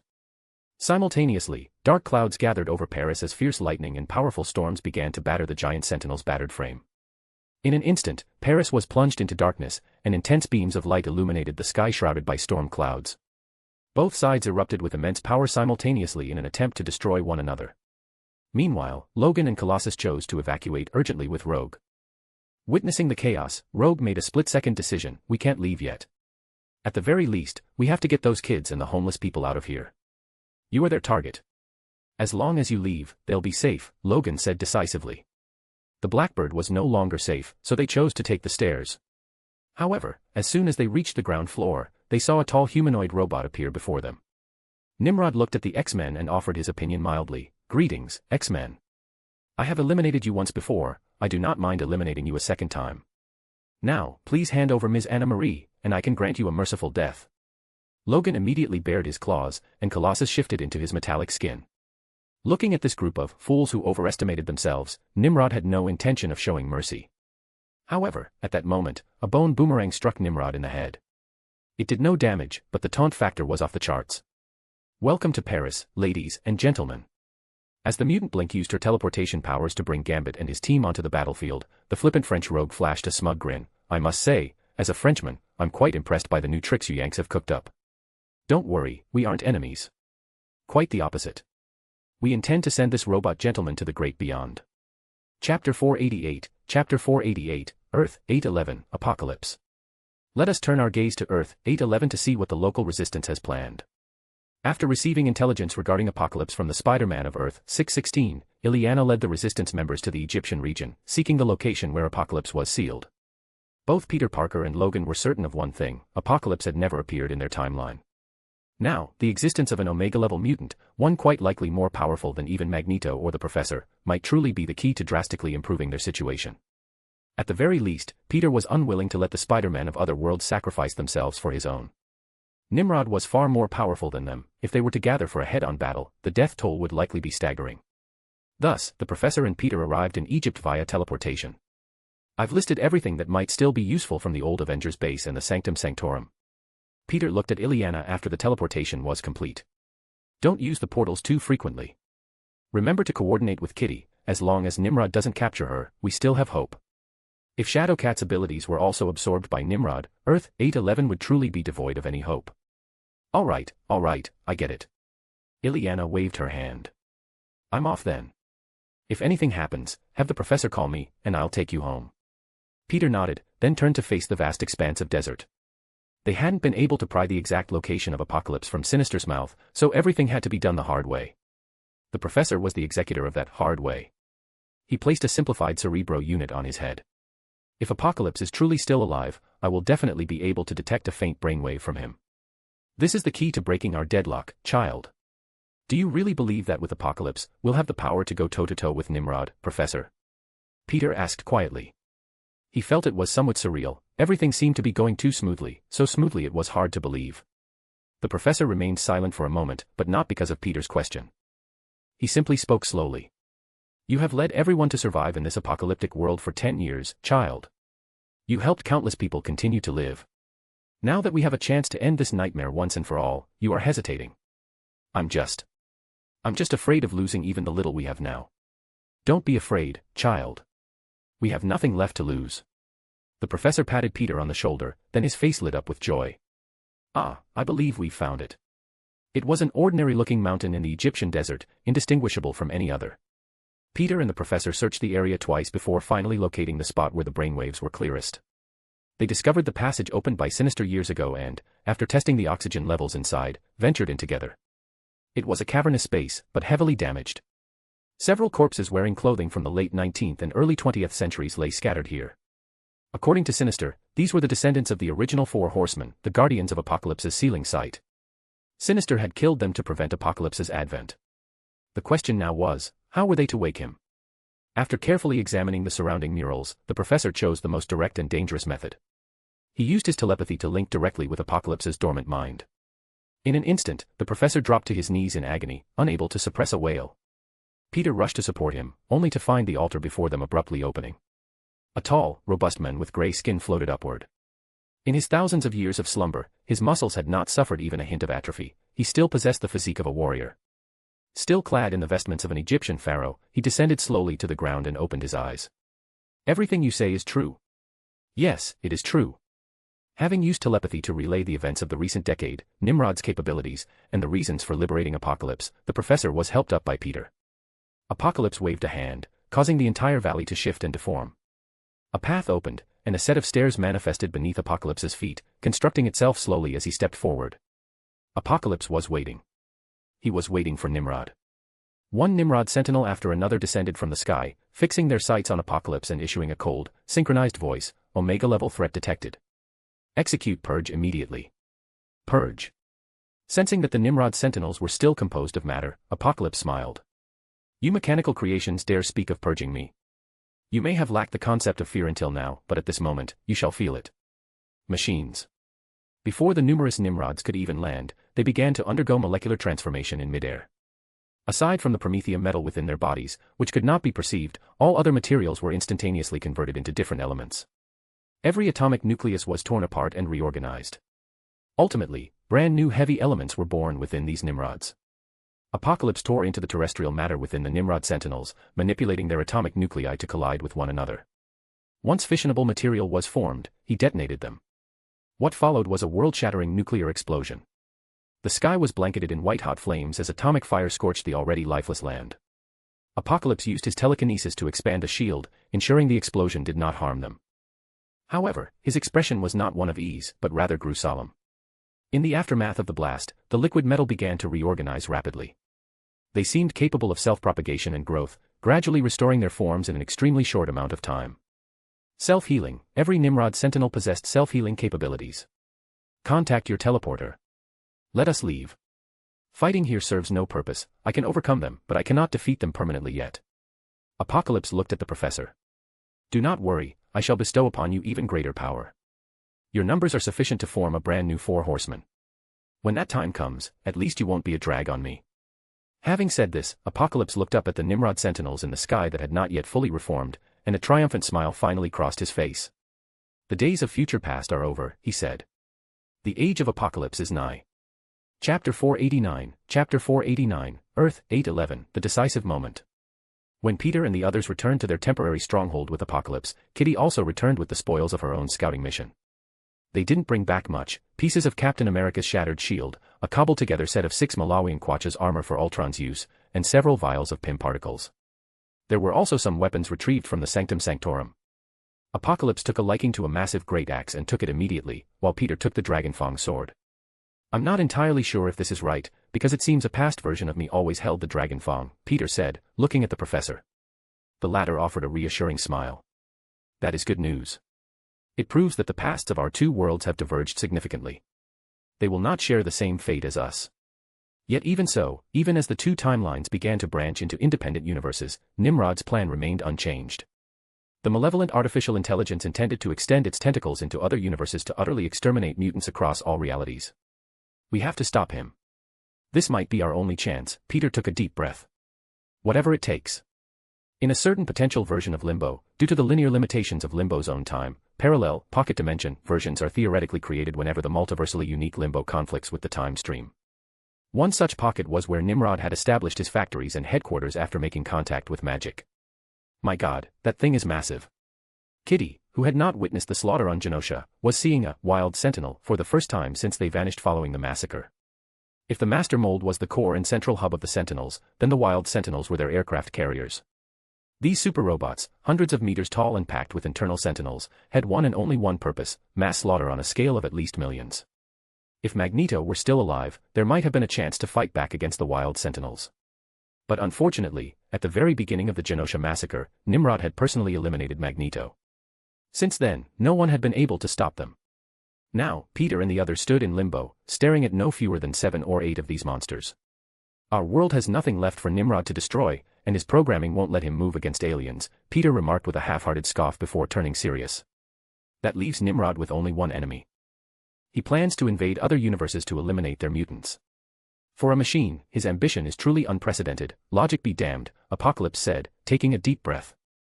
He raised both hands, and as a powerful force field was unleashed, all the wild Sentinels collapsed in an instant. However, Apocalypse looked somewhat weakened after the feat. He turned to magic. You may move now, if you truly have an army. I do have an army, Illyana raised her sword. I always have. Countless demons emerged from every corner of Limbo. If Nimrod were a creature with a soul, he surely would have supplanted Illyana as the master of Limbo. But Nimrod was not, he was merely an artificial intelligence, so Illyana remained the realm's ruler. This meant that outside of Nimrod's controlled zone, across the vast reaches of Limbo, countless demons still obeyed Illyana's command. They charged like madmen into the Sentinel base, throwing themselves into the fray against the legions of robots. That was enough. The role of these foot soldiers ended there. What remained was the mission for Peter's group. They would push further ahead, deep into Nimrod's core. They needed to seize the opportunity provided by Nimrod's divided processing power, as he was also taking action in the 616 universe, to destroy him in one fell swoop. Illyana led the way using her teleportation discs into a corner of the factory complex. Legions of standard Sentinels were battling demons, while simultaneously, countless factories began churning out even more robots to join the fight. Peter handed a box to Shadowcat, who nodded and phased into the interior of the facility. After a long minute, she re-emerged empty-handed. It's done. I've uploaded Ultron into Nimrod's database. That was the second step. Peter let out a long breath. For a long time, Ultron had been the survivors' best means of hiding from Nimrod and evading various surveillance devices, their only reliance. But for this desperate final gamble, Peter had chosen to cram the entirety of the Ultron program into a single mainframe and install it into the factory system. Ultron would do his utmost to lower Nimrod's processing power and further weaken him before he was inevitably deleted or assimilated. Then, Peter looked at the professor. I found her. Rogue is indeed the key to all of this. The professor sighed with a hint of helplessness.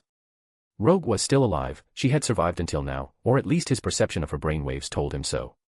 To ensure that Nimrod could not create brand new Nimrod-class Sentinels in the future, they had to rescue Rogue, or kill her. Everyone turned to Sunspot.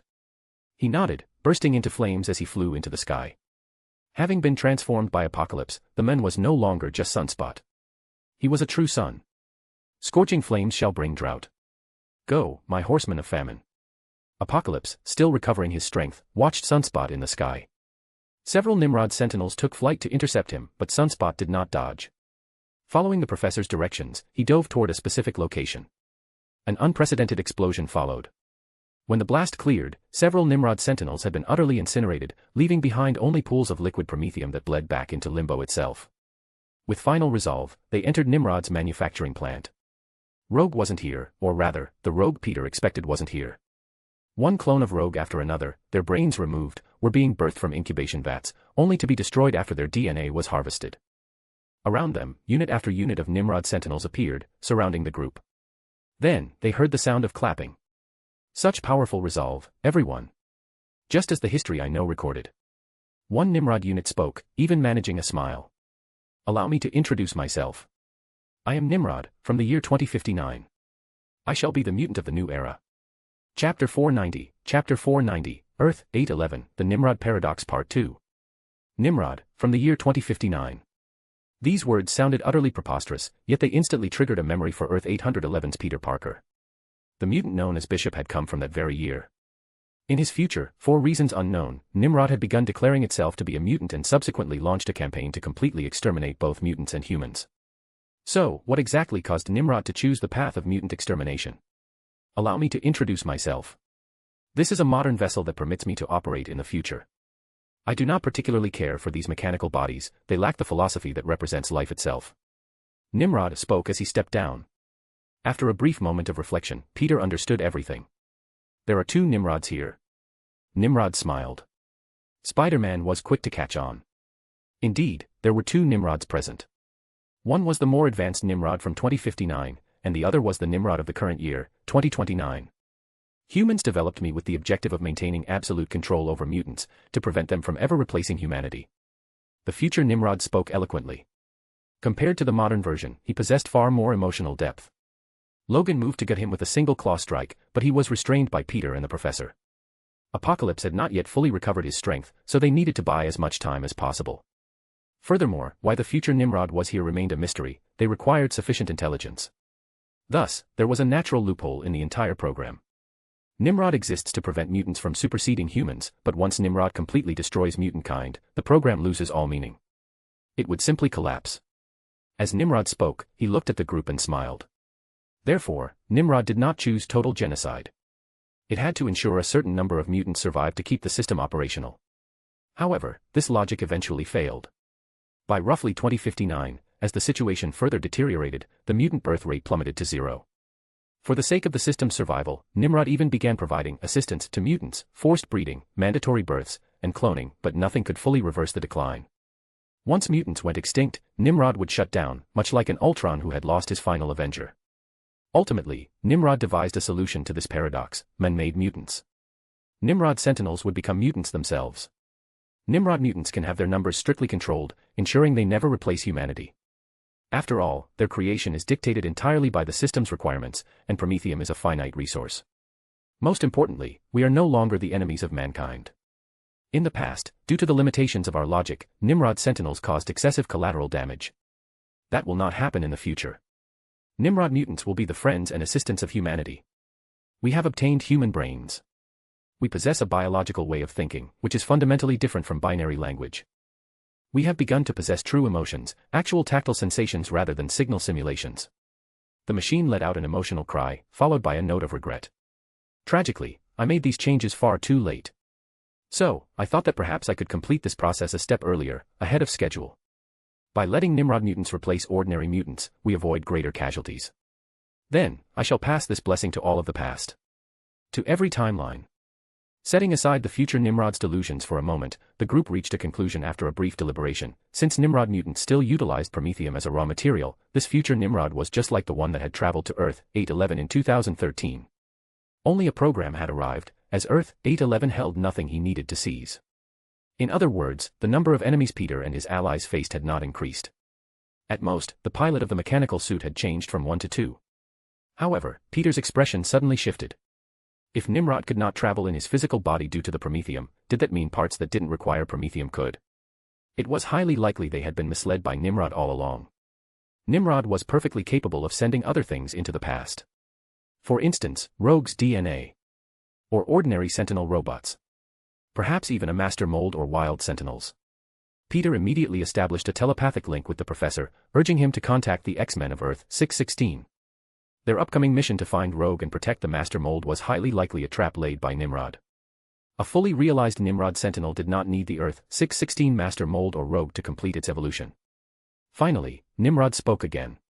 Speaking of which, I am curious about one thing. I have been talking for this long because I am waiting for an infallible opportunity to completely eliminate you. As Nimrod spoke, one wild sentinel after another began to crawl out from deep underground. Countless sentinels stood ready to strike. What are you waiting for?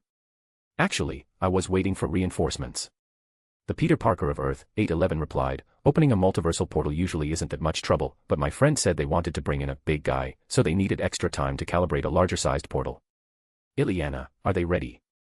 As Magic's greatsword expanded into a teleportation circle dozens of meters in diameter, a golden hexagonal spatial gate appeared in the sky above Limbo. Then, a massive flying craft with a somewhat toy-like aesthetic sailed through the portal. Standing upon it were nearly 100 different versions of Spider-Man. How did the line go again? Earth 811 Spider-Man searched for the words. Come say hello to the Spider-Man of Earth 51778, Takuya Yamashiro. I am the emissary from Hell. Spider-Man. The Spider-Man inside the giant flying craft broadcasted his self-introduction. Change.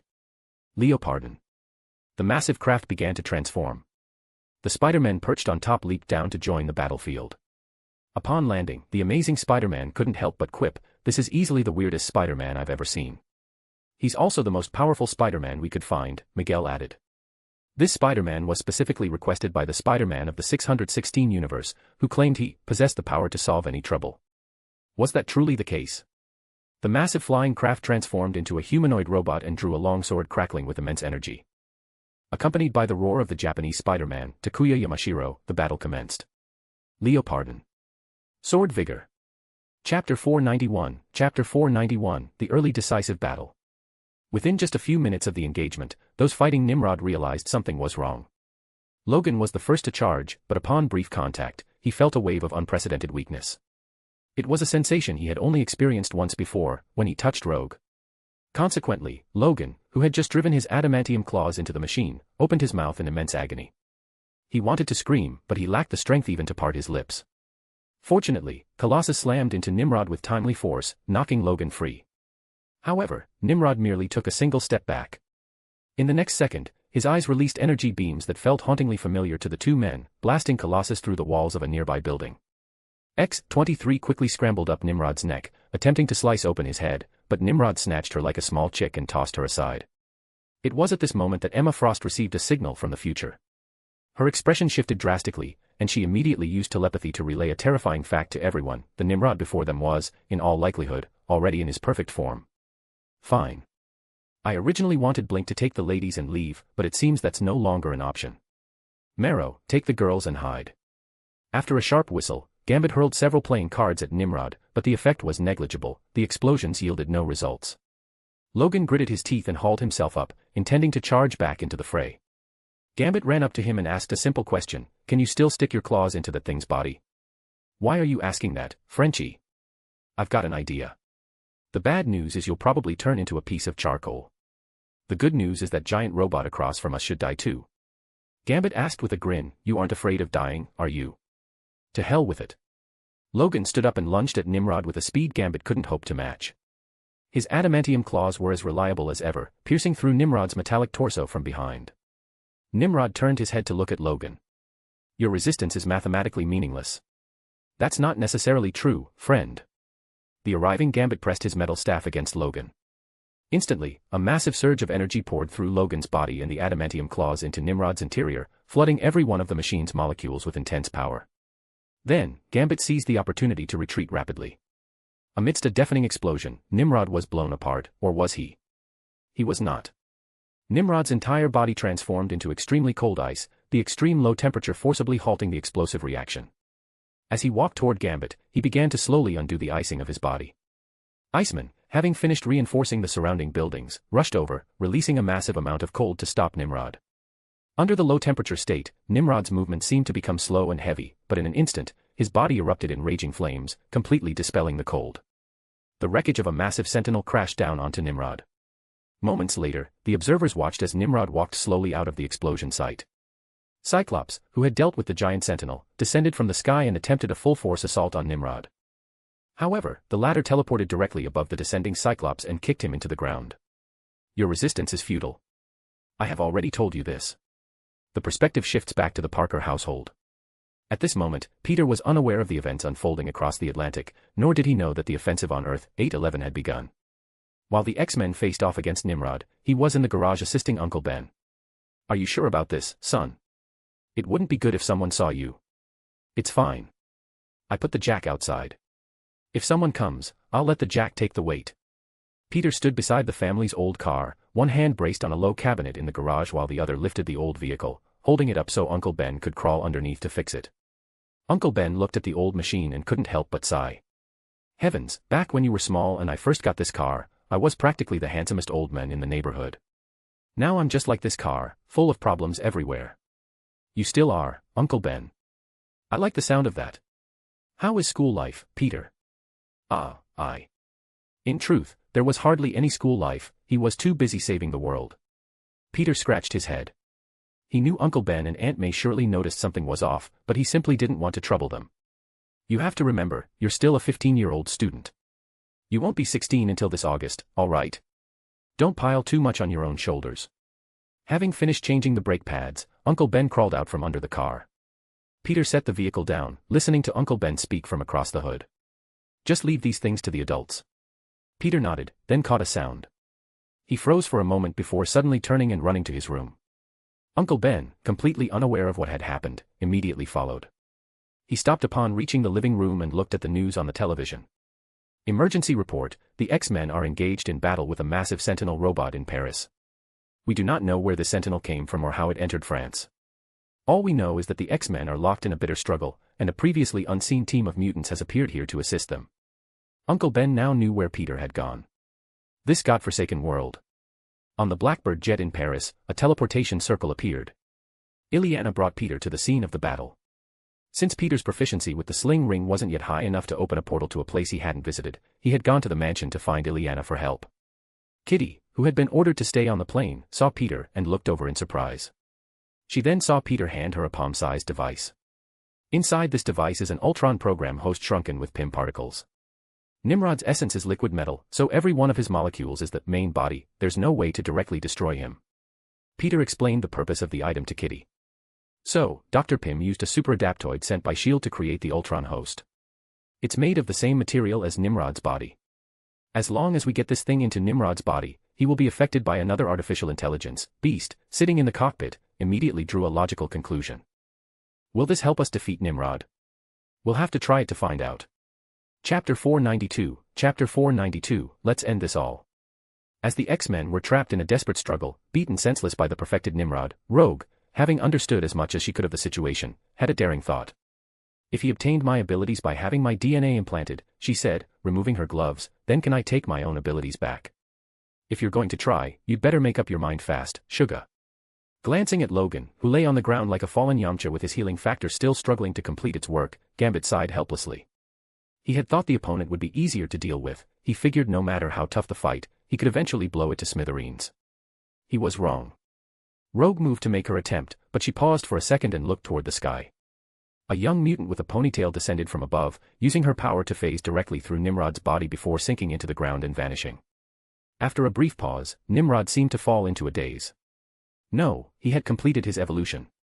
Final verification complete. Contact made with specific target Catherine Pride. Self-atomic decomposition ability acquired. In just an instant of contact, Nimrod had finished recording Kitty's power. He immediately began transmitting this data, this unrecorded X gene, back to his primary unit. However, the moment the data transmission started, Nimrod detected the problem. I don't know who created you, but they probably weren't as smart as Hank Pym. Your intelligent evolution stems from your contact in another timeline with 16 million mutants you slaughtered. A teleportation circle appeared before Nimrod, one that he was very familiar with and capable of casting himself. Magic appeared alongside Spider-Man. The lone Avenger on the scene told Nimrod what was happening, so, in terms of evolutionary speed, you're not as fast as Ultron. Furthermore, your mainframe is in another timeline. Transmitting data across involves latency, loss, and other issues. Therefore, what Ultron wanted to do wasn't to lower your computing power, but to lock your program down completely. He only needed to learn how you transmit signals across time and space, and then cut that signal off. Your actions are meaningless, Spider-Man. Nimrod has already completed his evolution. The database still contains over 16 million X gene samples, allowing for the reinitiation of all protocols in this world. And the cross-temporal device remains active in the year 2029, capable of delivering other non-Nimrod versions of Sentinels at any time. Then can you tell me how many other Sentinels you are currently connected to? Facing this question, Nimrod was silent for a moment. The number was 0. Without a doubt, something had gone wrong in the future. The 2059 Nimrod, who had just led the Resistance into a trap, had met his downfall. Having received intelligence through the White Queen's telepathy, Peter continued his interrogation. Your plan was to create an illusion, making us think we were fighting you for Rogue and Master Mold, but in reality, you succeeded the moment you secured a physical body. While fighting the Avengers, you could have used the super adaptoid body to upgrade to Nimrod immediately, but you didn't do so in the Hydra warehouse because you needed to receive Rogue's DNA from the future. You had the 2059 Nimrod assist your 2013 self in setting up defenses, right? In other words, you actually transferred most of your processing power into this body. Now that your signal is cut off, you aren't a ghost AI ubiquitous on the internet. You're just a robot. Negative. Nimrod's voice gradually became mechanical and flat. This unit still possesses all probabilities of success. This unit remains immune to all attacks including magic, physical force, and banishment. It was true. Nimrod was still unbeatable. Even the method Strange used against Juggernaut was ineffective here, because Nimrod could use Illyana's power at any time to retreat to Limbo and then use it as a springboard back to Earth 616. There was still no way to defeat Nimrod. Yeah. Peter shrugged, walking toward Nimrod step by step. We don't have a way to beat you. You have resistance to both physics and magic, and none of the known methods can solve you. At least, we haven't secured any means of reality warping yet. To be honest, you're terrifyingly strong. I saw your battle in Paris all the way from New York, my spider sense was ringing nonstop, like the world was ending. Your actions are illogical. You have no probability of defeating me. As Nimrod spoke, he fired energy beams from his eyes at Peter. However, the beams passed right through Peter's body, hitting nothing. Shadowcat, who had just implanted the Ultron core into Nimrod, returned. She appeared behind Spider-Man and took his hand, allowing the beams to penetrate their bodies without effect. You gave us the illusion that time was plentiful to prevent us from thinking of a way to deal with you. Peter stopped mid-sentence as a thought occurred to him. He looked at Kitty, who was holding his hand. Sorry, can I carry you on my back? I'll need my hands for the fight in a moment. Oh, okay, no problem. Kitty nodded quickly. After her hands passed through Peter's body, she jumped onto his back and wrapped her arms around his neck. Nimrod could not comprehend the combination before him. Could Shadowcat, while phased, make contact with another phased target? It seemed she could, but even this could not defeat him. If you seek death, you shall receive it, Spider-Man. Watching Peter walk toward him with Kitty on his back, Nimrod raised his arm, which instantly hardened into a metal-like substance. Everyone watched the scene, no one dared to intervene, as they didn't know Spider-Man's plan and feared ruining it. Nimrod's fist swung down. Nimrod's arm vanished. Warning, program error. Warning, program error. Nimrod's arm hadn't been destroyed by an attack, it had completely vanished. A portion of its mass had utterly disappeared from this universe. Logically, this was impossible. Yet, the Spider-Man before him simply raised a hand casually and traced a slit in the air before Nimrod's chest. This will have a serious impact on our reality. Our universe will be vulnerable to threats from the multiverse just like other universes until this rift is repaired, but then again, other universes didn't have such strong reality barriers to begin with, and they get by just fine. So, this price doesn't seem that hard to accept. Warning, mass loss 17%. Calculation error detected. Nimrod looked at Spider-Man, his eyes glowing with blue light. Initiating Plan B. Open information transmission, Ultron. If Nimrod found he could not hit a phased Peter and was being devoured by spatial rifts, what would he do with the combined powers of all mutants at his disposal? The answer was obvious, he would attempt to shut down Peter's brain via telepathy. You want to transmit your delusions to the entire multiverse? Then go ahead and do it. Nimrod's data transmission to his future self was re-established.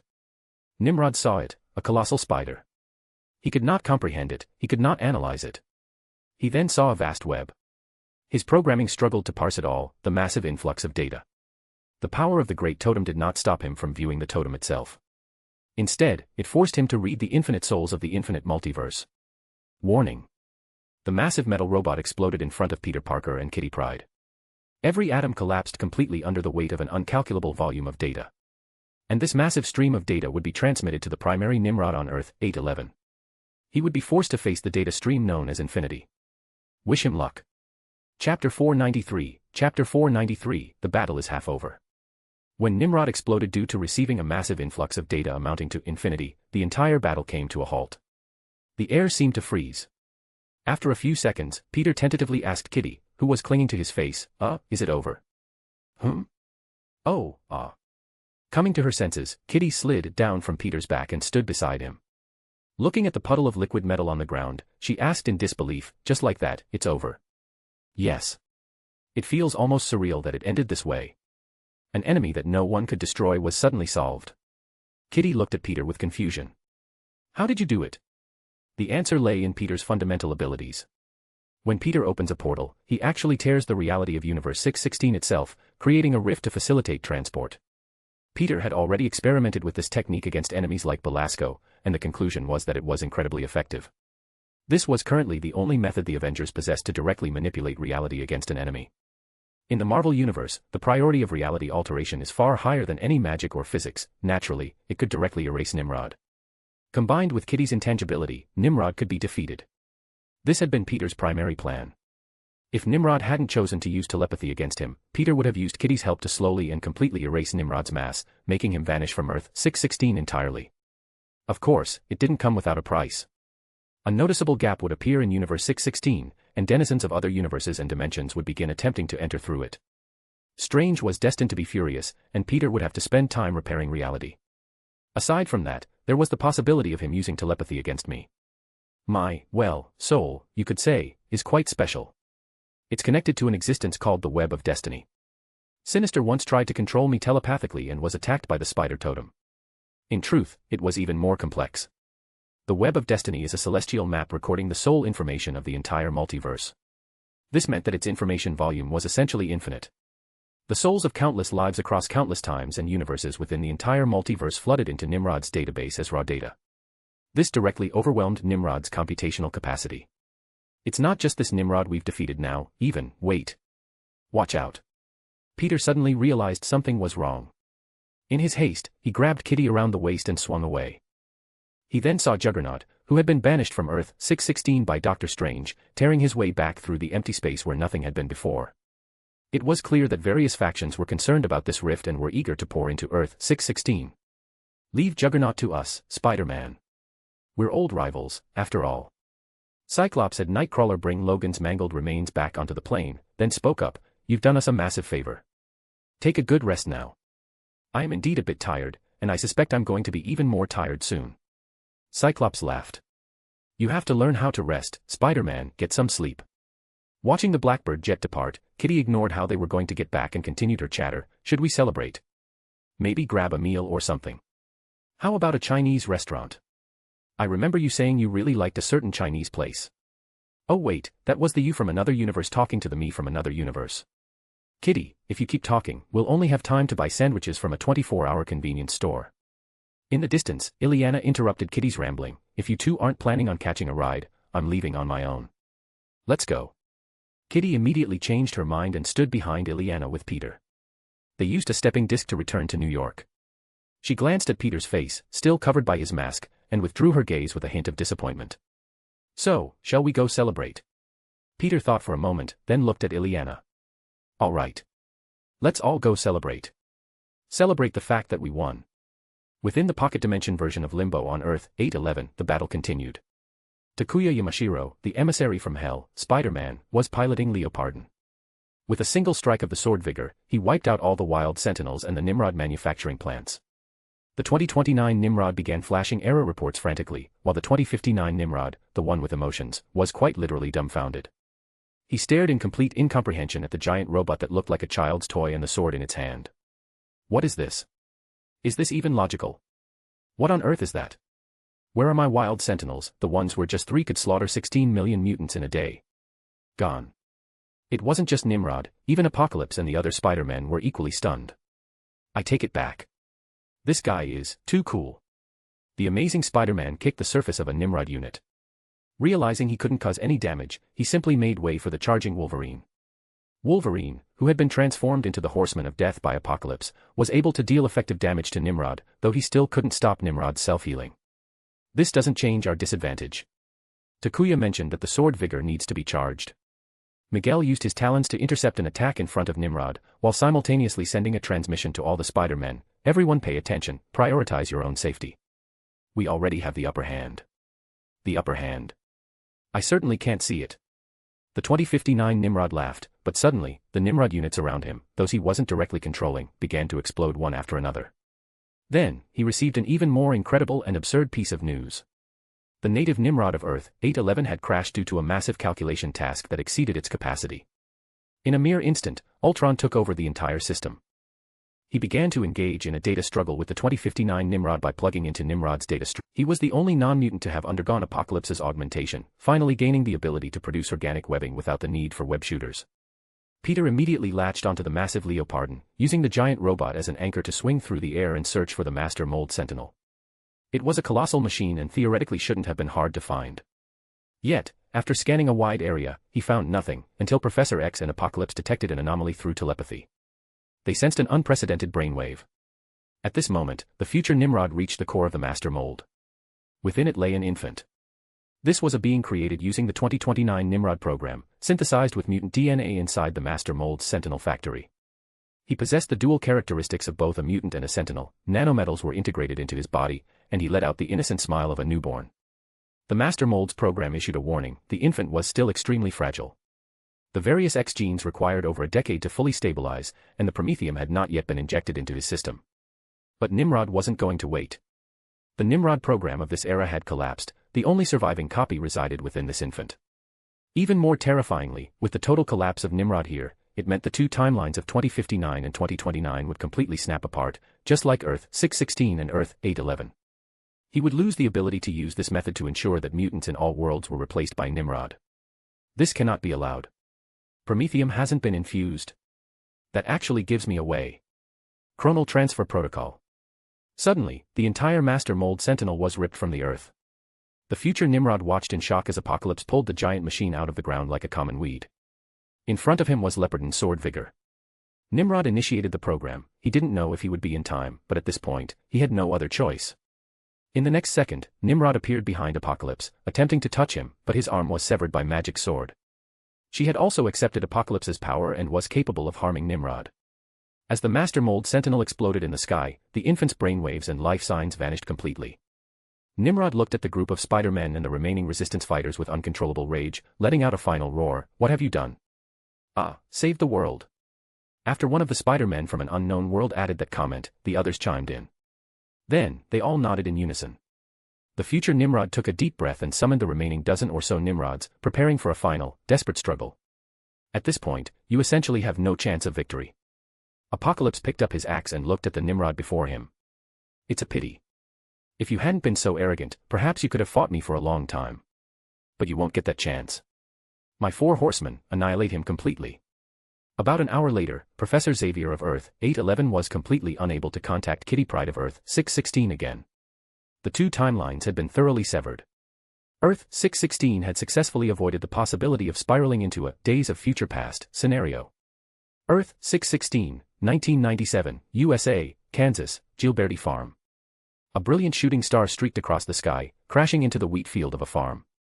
The farm owners, a husband and wife, rushed to the field and saw the fallen meteorite. It wasn't a meteorite, it looked more like an egg. The metal sphere opened, revealing an innocent, adorable baby looking up at them foolishly. "Look, it's a child. We just prayed to the Lord, and he sent us a child." "Just like Superman," the husband muttered. He put away his shotgun and looked at the child. For some reason, when the child opened his eyes, the man felt a sense of peace. "We should adopt this child, Rose," the husband said to his wife. "We need to give him a name. A great name, like Clark Kent." "How about Sebastian?" the wife suggested. "Sebastian Gilberti." The husband nodded. "That would be a good name." Chapter 495, Our Battle is Over. Earth 21923, the Wasteland Universe, Spider Headquarters. So in the end, Yamashiro Takuya took down the Master Mold with a single strike. No matter what the enemy planned, they couldn't succeed. The Spider-Man from Earth 811 met Peter for the first time, sitting together in the headquarters reception room. He could now be referred to as Apocalypse Spider-Man, as Apocalypse had turned him into one of his horsemen, granting him a massive surge in both his innate abilities and various physical attributes. In other words, Earth 811 no longer needs to deal with Nimrod. Perhaps not entirely. A portion of his program still exists on Earth, but at the very least, Nimrod-type Sentinels can no longer be manufactured. Apocalypse Spider-Man smiled. This was perhaps the happiest he had been in a long time. The future of his world was finally no longer a haze of gray chaos. At least now, they could see a path toward the light. Well, in some respects, it wasn't entirely bright. What about Apocalypse? Peter was quite concerned about this individual, who had yet to awaken back on Earth 616. Although Apocalypse had been discovered on Earth 811, allowing Earth 616 to implement monitoring and preventative measures, sometimes vigilance wasn't enough to stop someone. Who knew if Apocalypse might be released at some unexpected moment? Judging by the situation on Earth 811, Apocalypse was terrifyingly strong. Not only could he bestow immense power upon others, but he himself was far more powerful than the movie versions, and potentially even stronger than what Peter knew from the comics. Upon awakening, he had crushed a dozen Nimrod Sentinels into nuclear bombs. Given that ability, currently, perhaps no one except Thor would have a way to deal with him. The X-Men certainly wouldn't be his match. Facing this question, Apocalypse Spider-Man showed a troubled expression for the first time. For now, and likely for a long time to come, Apocalypse was an indispensable force. Not only did he have the capability to eliminate the remaining Sentinels on Earth 811, but his matter manipulation ability was also a top-tier construction power, perfect for reconstruction efforts. At least for the short term, he won't dare act rashly due to Yamashiro Takuya's deterrence, but I don't know about the long term, Peter continued. However, I suspect Apocalypse will repeat his previous behavior, falling back into a slumber until the mutant population recovers to a certain number. Beside them, Cyclops let out a helpless sigh. If that's the case, it would be wonderful. I just hope the Apocalypse in our world stays asleep. Accompanying Peter were Cyclops and the White Queen of the X-Men, as well as Kitty, who had tagged along. They had come here to confirm that the future of Days of Future Past had truly been averted. Having heard the good news, Cyclops finally breathed a sigh of relief. They had done almost nothing during the final battle and had nearly been cornered. If only the professor would wake up, Cyclops thought with a frown. A great deal had happened recently. For instance, Sinister's mutant squad, they did have some gains there. Gambit, who was leading the opposing team, had been touched by Rogue while trying to flirt with her, resulting in him fainting and being tied up and taken away. Next, the X-Men needed to figure out what Sinister was actually planning, the full scope of the X-23 project, and other matters, such as how to prevent the threat of Apocalypse. It felt as if more and more problems were surfacing, while their manpower and capabilities remained limited. But for now, what was more important? We won. Cyclops finally broke into a smile. At least for the moment, the Sentinels are no longer a threat to mutants. Even when the Sentinels evolved to their highest stage as Nimrod, they still couldn't utterly defeat us. This is our victory. A victory for everyone. Avoiding the end of the world is always a good thing, added the White Queen, who was attending the meeting. She then looked at Cyclops, who understood her meaning and turned his gaze toward Peter. Spider-Man, we are deeply grateful for your help. Unfortunately, we don't have much we can give you in return. I didn't do it for. So, if you're willing, we invite you to become an honorary member of the X-Men. This doesn't mean you have to take on X-Men-related duties, it is merely a symbol of you being the X-Men's closest friend. Cyclops stood up and extended his hand to Peter. I am very sorry that we cannot provide any other substantive help. The only thing I can offer is a promise, whatever difficulties you face, the X-Men will come to your side. We will design a set of X-Men main team uniforms for you, though I doubt you'll need them. Can I make a suggestion? Peter rubbed his head helplessly. Can I keep my red and blue? I'm not very fond of blue paired with yellow. Sorry, Spider-Man, this is our color scheme. You can't break the formation, Cyclops laughed. Peter shook his hand, effectively accepting the honorary title. Cyclops then looked at Shadowcat. Kitty, likewise, I hope you will join the X-Men. Your performance and activity during this recent period have fully proven that you are qualified. Welcome to the X-Men. I think the new Mutants uniforms look pretty good, Kitty laughed. But I guess I don't have a choice. Alright, our world still has plenty to keep us busy. Cyclops waved to the others before returning to the 616 universe with Emma through the portal constructed by the Fantastic Four. Kitty was momentarily unsure if she should follow, while Earth 811's Apocalypse Spider-Man also stood up. Same here. There are too many things to handle. I'll take my leave. I'll walk you out. Peter quickly followed, but before leaving, he turned to Kitty and said, if you don't mind, you can wait a moment, and then I can give you a tour of the headquarters. Oh, all right. Why does this girl seem a bit dazed? Peter murmured as he got up. After the two Spider-Men walked out of the room, Apocalypse Spider-Man looked at him with some curiosity. You know we only need our wristbands to return to our own worlds, right? So theoretically, walking me out isn't really an option. Yeah, I just had some questions I wanted to ask.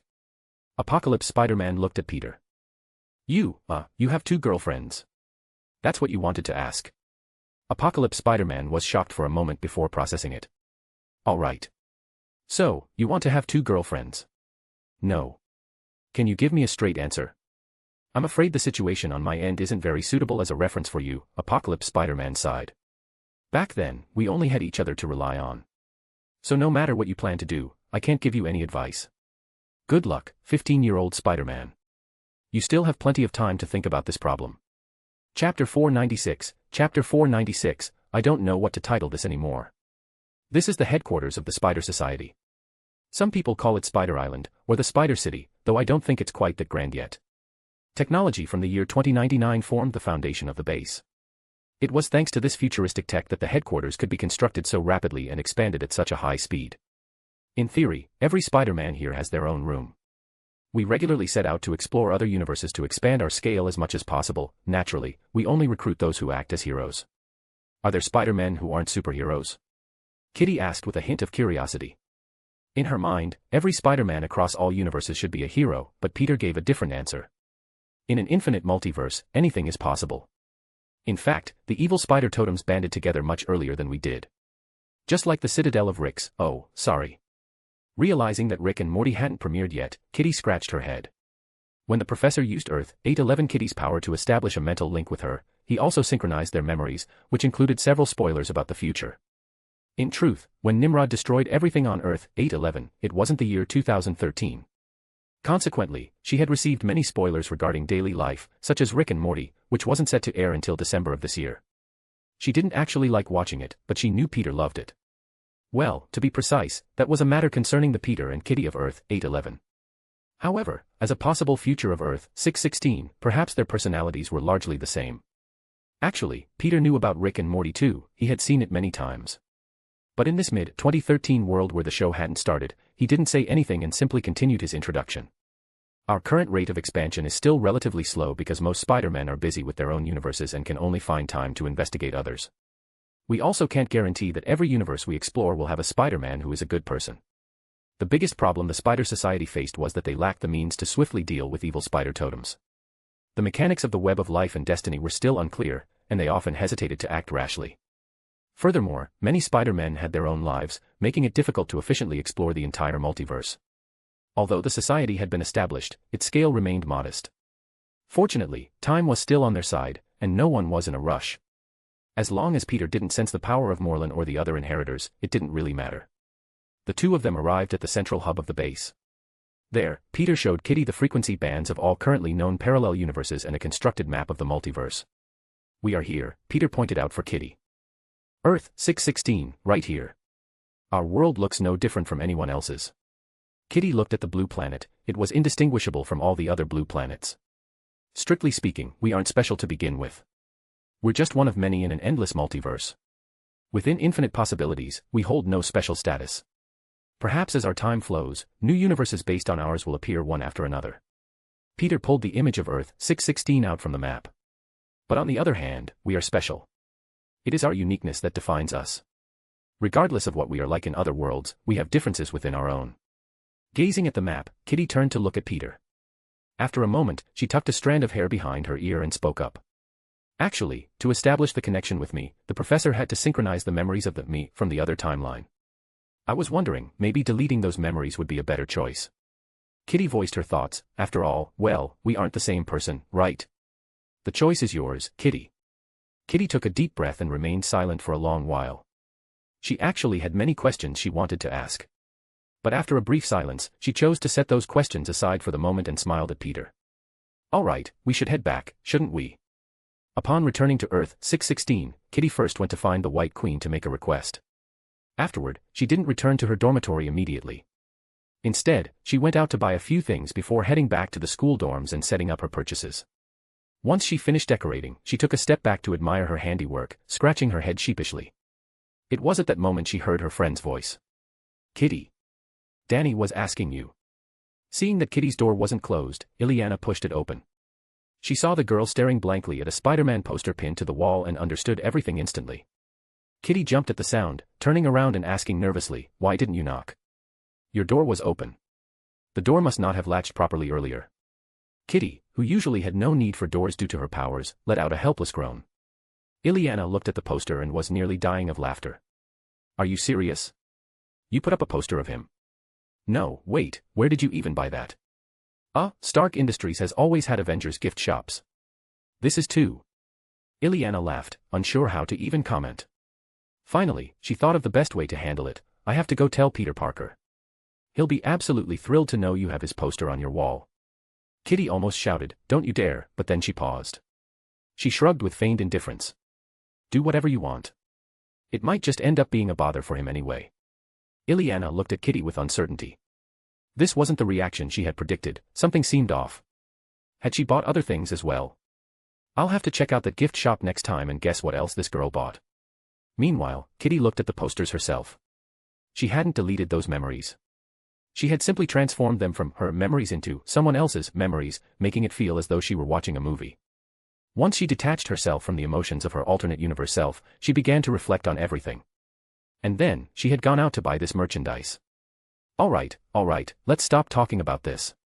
Kitty quickly interrupted Ileana's scan of her room. She didn't want her friend's gaze lingering there a moment longer. Chapter 497, Spider-Man, Year 1, 1. What are your specific views on the Superhuman Criminal Registration Act? Regarding the legislative intent of the act, I believe the law itself is quite sound. However, in practical application, Peter was currently being interviewed by MJ, or rather, participating in a mock interview. The root of the session lay in the intense debate sweeping across America following Senator Kelly's recent submission of the Superhuman Criminal Registration Act to Congress. Make no mistake, many weren't discussing whether the act was beneficial or morally right, they were simply looking for an opportunity to voice their own biases. For instance, radical voters of the Democratic Party argued that the act was effectively still a form of discrimination against mutants. Since the vast majority of superhuman criminals were mutants, they claimed this was merely the Mutant Registration Act under a different skin. To be fair, this logic was somewhat absurd, akin to claiming that opposing looting was an act of racial discrimination because the perpetrators happened to be black. On the other hand, extremist Republican voters believed the whole thing was an utter scam, a political conspiracy concocted by the deep state. They argued that many supervillains didn't actually have powers, take Shocker or Mysterio, for example. They had no innate abilities and relied entirely on high-tech gadgets to commit crimes. Now that the government was only registering superhuman crimes and ignoring high-tech crimes, was there some hidden agenda? The rights and wrongs of the matter were truly difficult to parse. In other words, you believe the act has merit and its starting point is well-intentioned, but it could easily fall into a pattern of abuse. MJ summarized Peter's words. As an intern at the Daily Bugle, she and her employer generally didn't need to cater to the radical voters on either side of the aisle. The Daily Bugle had always declared its political stance to be centrist, representing the so-called silent majority, ordinary people with common sense. Though the fact that the Bugle's profits had been declining for years seemed to suggest a few things in itself. From beginning to end, the outbreak of the Nimrod crisis remained a fog to the rest of the world. The general public didn't know they had once been invaded by an enemy from the future, which was now another universe. No one linked the collapse of AIM to mutants. In fact, when Magneto publicly expressed his gratitude to the Avengers for their contributions to mutant rights, most people were utterly baffled. Some even suspected the Avengers of treason, wondering if they had taken a bribe from Magneto, only to be immediately shut down by angry crowds. After all, Captain America was still on the team.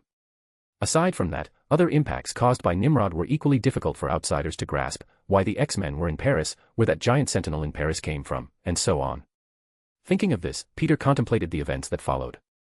The Institute had taken in a significant number of the mutants Rogue had been caring for. Most of them had severe physical mutations and were prone to discrimination. Some were willing to stay at the Institute. However, even more people, upon hearing that the X-Men could take them to Genosha, still chose to go there. It seemed that, at least for the time being, Genosha remained a paradise for mutants. Good, at least I have enough material to satisfy JJJ, MJ said, closing her notebook. You helped me out, Peter.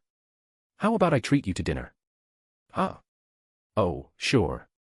In the basement of the Xavier Institute for Higher Learning, Gambit, Remy LeBeau, was being temporarily detained. In truth, the X-Men had no legal authority or mandate to hold prisoners. This was undeniably illegal imprisonment. But Gambit wasn't in a hurry. The X-Men hadn't fitted him with a mutant power dampening collar, which meant he could leave whenever he pleased. Because of this, he was perfectly relaxed, waiting to see what tricks the X-Men were trying to pull. Soon enough, his interrogators arrived. One was the Rogue he had encountered earlier, the one who supposedly needed protection, and the other was Wolverine, Logan, whom he had fought alongside. Gambit was quite surprised to see Logan and couldn't help but remark, "You're still kicking, mon ami. Cut the chatter, you bastard." Logan sat down across from Gambit, his arm hitting the table with a heavy thud. "Where is Sinister? And where is the kid?" "What, a long-lost father looking to get his daughter back? That's not a great idea, pal. Even though we haven't known each other long, I can tell." Before Gambit could finish, Logan popped his claws. Gambit raised an eyebrow and shrugged. I know. Good cop, bad cop, a routine that hasn't gotten old in centuries. If that's the case, why didn't you just send the telepathic lady from your team in here? Because we don't want you to think of us as enemies. I've talked to them, and I can tell you're not a bad person. Hearing Rogue speak, Gambit nodded nonchalantly. Just like he said, good cop, bad cop. Just as I suspect you didn't know that girl is actually a clone developed by Hydra. She was created as a weapon by the Weapon X department. Rogue's sentence dragged the casual Gambit back to reality. He sat up straight and looked at her. Wait, what did you say? Hydra? Nazis. Yes. The Avengers confirmed this a while ago. Logan saw the girl at a Hydra base in Budapest, Product 23 of the Weapon X project. Gambit rubbed his forehead helplessly. He was wondering if Rogue was lying. As a Frenchman, the idea that he had been working for Nazis was simply too absurd. After a pause, Rogue was the first to ask, "Where did you meet Mr. Sinister, and why were you working for him?" Gambit paused for a moment before deciding to tell the truth. "A few years ago, my powers started spiraling out of control. Everything I touched would explode instantly, and I couldn't stop it. I met him while I was looking for a doctor. I thought he was a good man. He performed a surgery on me that let me control my powers again. As payment, I do him a few favors, and it's no exaggeration to say, I'm a master thief." Logan snorted. "Really? The first time you guys went to Genosha, I planted something on your jet. I bet you haven't found it yet," Gambit added. "A man named Otto Octavius used Sinister's connections to install a program on your plane. You might want to check it out." Chapter 498, Spider-Man, Year 1, 2. Even though it hasn't actually been that long, I feel like I haven't been to school in forever. The American school year ends relatively early. By late May, Midtown High had already declared the conclusion of this year's studies. Peter Parker had spent his freshman year at Midtown High with almost no memorable academic moments to speak of. His entire freshman year had been consumed by saving the world and beating up supervillains. You don't need to say, it feels like. You literally haven't been to school in forever, Harry sighed helplessly before continuing. If it weren't for Amadeus acting as your buffer at the bottom of the attendance sheet, you would definitely be the student with the most requested leaves of absence at Midtown High this year, bar none. I didn't exactly want to take leave, Amadeus Cho added from the side. But I had to save the world with Hercules, guys. Perhaps because he had been out with Hercules so often lately, Amadeus had become significantly more outgoing. He shared many stories of his adventures with Hercules with his close friends. However, despite his enthusiasm, neither Harry nor Peter had heard a single word about these great world-saving feats in the news. It was as if Hercules and Amadeus lived in a world where Hercules was the only hero, frantically saving the day while the rest of the world remained completely oblivious.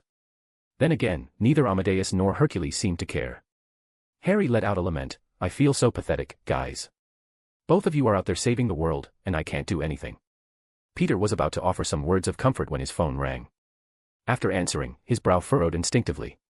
He hung up, and seeing this, Harry asked with concern, "Are you okay? Did something happen?" "No, nothing. Everything's fine." The call Peter received was from the X-Men. They had delivered some rather troubling news. Dr. Octopus had previously hired Gambit to install a program on the X-Men's Blackbird jet. This program was designed to copy and transmit parts of their system while the X-Men's mainframe was in sleep mode. Worse still, the data transfer was already complete. What Otto Octavius wanted from the X-Men was the Danger Room program. The Danger Room was the X-Men's training facility. Its most famous and useful feature was combat simulation. Based on technological principles Peter didn't fully understand, the Danger Room could simulate incredibly realistic tactile, olfactory, auditory, and visual elements. It could even generate collision volume when fighting holographic enemies. In other words, while the objects were fake, the feedback, including pain, was real. You would truly believe you were injured, and your body would react accordingly. Peter knew exactly who Otto had prepared this for: Mysterio. Mysterio's original light particle manipulation device was ingenious, but it still had obvious flaws. Firstly, it could only control how light particles formed images, other sensory factors could not be altered. For Mysterio to manipulate sound and other effects, he previously required auxiliary equipment, including drones. But what if he used the Danger Room program to upgrade his fishbowl helmet? Then Peter wouldn't even know if the enemies he faced were real or fake. These enemies would have real touch and real impact feedback. If they hit Peter, he would feel genuine pain. Such a Mysterio would no longer just be creating special effects and illusions, he would be casting full-scale sensory sorcery. Because the X-Men hadn't discovered the breach in time, this was the enemy Peter now had to deal with. Peter sighed helplessly. However, he wasn't fighting alone anymore. While it might be troublesome for Spider-Man to face the Sinister Six solo, what if the entire Avengers team piled on them? Then it would be very simple indeed. But he suspected Otto would find a way to make him face the Sinister Six alone. No, wait, why was he so fixated on Otto? Otto's primary goal right now was to find Dr. Jonathan to cure the ALS in his cloned body and to seek revenge on Osborn. Spider-Man was just an obstacle in the way, not the ultimate objective. Strictly speaking, the Sinister Six were just pawns used to keep Peter occupied. Did that mean his focus was misplaced? Alright, guys, I have something I need your help with. Peter suddenly looked at Harry and Amadeus, then sent messages to the others. We need to go to the web base to talk in detail. About an hour later, at the web base. Inside the base, Harry was struck with awe at the number of people who had arrived. It wasn't just the three of them and Dr. Jonathan, who had been managing the base. Silk, Cindy Moon, and Black Cat, Felicia Hardy, two superhumans Peter could call upon for help at a moment's notice, were also there. Ileana and Kitty had been on Peter's contact list as well, but considering the nature of the situation, he hadn't reached out to them immediately. He had contacted someone else instead. Hello, Silver. I hope the time difference isn't too much of a bother. As Peter spoke, he opened a video link on the base's large screen. On the other end was Silver Sable, whom he had fought alongside in Europe. She didn't seem to mind the interruption at all. You mentioned business, Spider-Man. Business is never an interruption. Good. Then I'll give a brief overview of the situation. Otto Octavius secretly rescued the supervillain known as Electro. We thought he had been eliminated at the time, but he wasn't. He used his mutant abilities to sabotage the Raft prison, releasing a large number of supercriminals in the process. Otto Octavius, the supervillain known as Dr. Octopus who was presumed dead, transferred his consciousness into a younger body and called himself the Technomancer. After being arrested and sentenced, he was sent to the Raft. There, he handpicked 4 other criminals to be members of his crew. Peter then displayed the headshots and files of Dr. Octopus, Mysterio, Scorpion, Rhino, Electro, and Sandman on the large screen. Additionally, he previously hired a mutant thief to install a hacking program on the X-Men's jet to steal Danger Room data. This data is likely being used to enhance Mysterio. There is no doubt, Dr. Octopus and his Sinister Six are on the move. Their goals, at least as far as I know, are very specific: the modified spiders for treating ALS, and revenge against Osborn. Chapter 499, Spider-Man, Year 1, 3. The Spider Squad discussed the threat of the Sinister Six with great solemnity. And then, they went back to their usual business. What else were they supposed to do? There wasn't a trace of Otto or his team. No one knew where they were hiding. Peter had tried using divination magic to scout Otto's location, but unfortunately, his skills in the mystic arts were still lacking, and he hadn't found them yet. Speaking of magic, he also needed to find time to head to Paris to repair the spatial rift he had torn open. That rift was so large that Doctor Strange had been working overtime lately, frequently shooting Peter rather unkind glares. Peter could only offer a helpless shrug. In the meantime, he had to figure out what to do for his summer vacation. So, what you're saying is, the Fantastic Four wants you to be a nanny? Gwen was shocked when she heard the news. She looked Peter up and down curiously before asking, "Do you even know how to take care of kids?" "I don't. Especially considering their daughter, Valeria, is only a little over a year old, and Franklin isn't even 4 yet. I suspect this might not be a great gig," Gwen teased seriously. "Are they really that short on people? They're actually asking a high schooler to babysit for them." Peter shrugged. The reason the Fantastic Four had approached him was largely because he was too obsessed with saving the world. They wanted to give him something else to focus on. Besides, Franklin and Valeria weren't ordinary children. A normal nanny would likely be driven mad by the pair. At the same time, Invisible Woman, Sue, felt that handing the kids over to Doom whenever something came up was an utterly ridiculous way to operate, so she suggested finding someone more reliable to help out. "Actually, I think it'll be fine.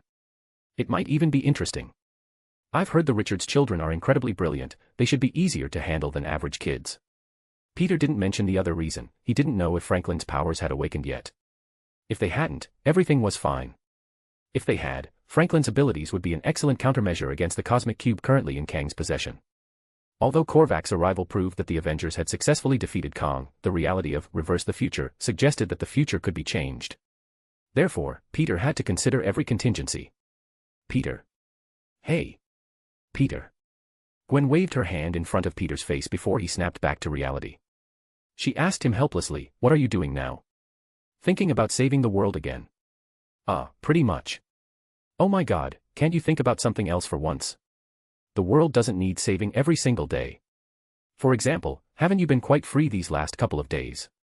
Peter nodded, though he wasn't entirely sure what he should be doing. "Perhaps, maybe, possibly. I need to give myself a vacation." Gwen rolled her eyes at him. "I highly doubt your current state of mind. What exactly does a vacation mean to you? To be honest, I almost forgot how much fun it is to just swing through New York." Gwen was right. Peter didn't have a vacation plan. He quickly found his own way to relax, which was happily swinging on webs high above the city. Just being a happy little spider. The Superhuman Criminal Registration Act. The act sounds good, but it only registers those who have already committed crimes and been caught.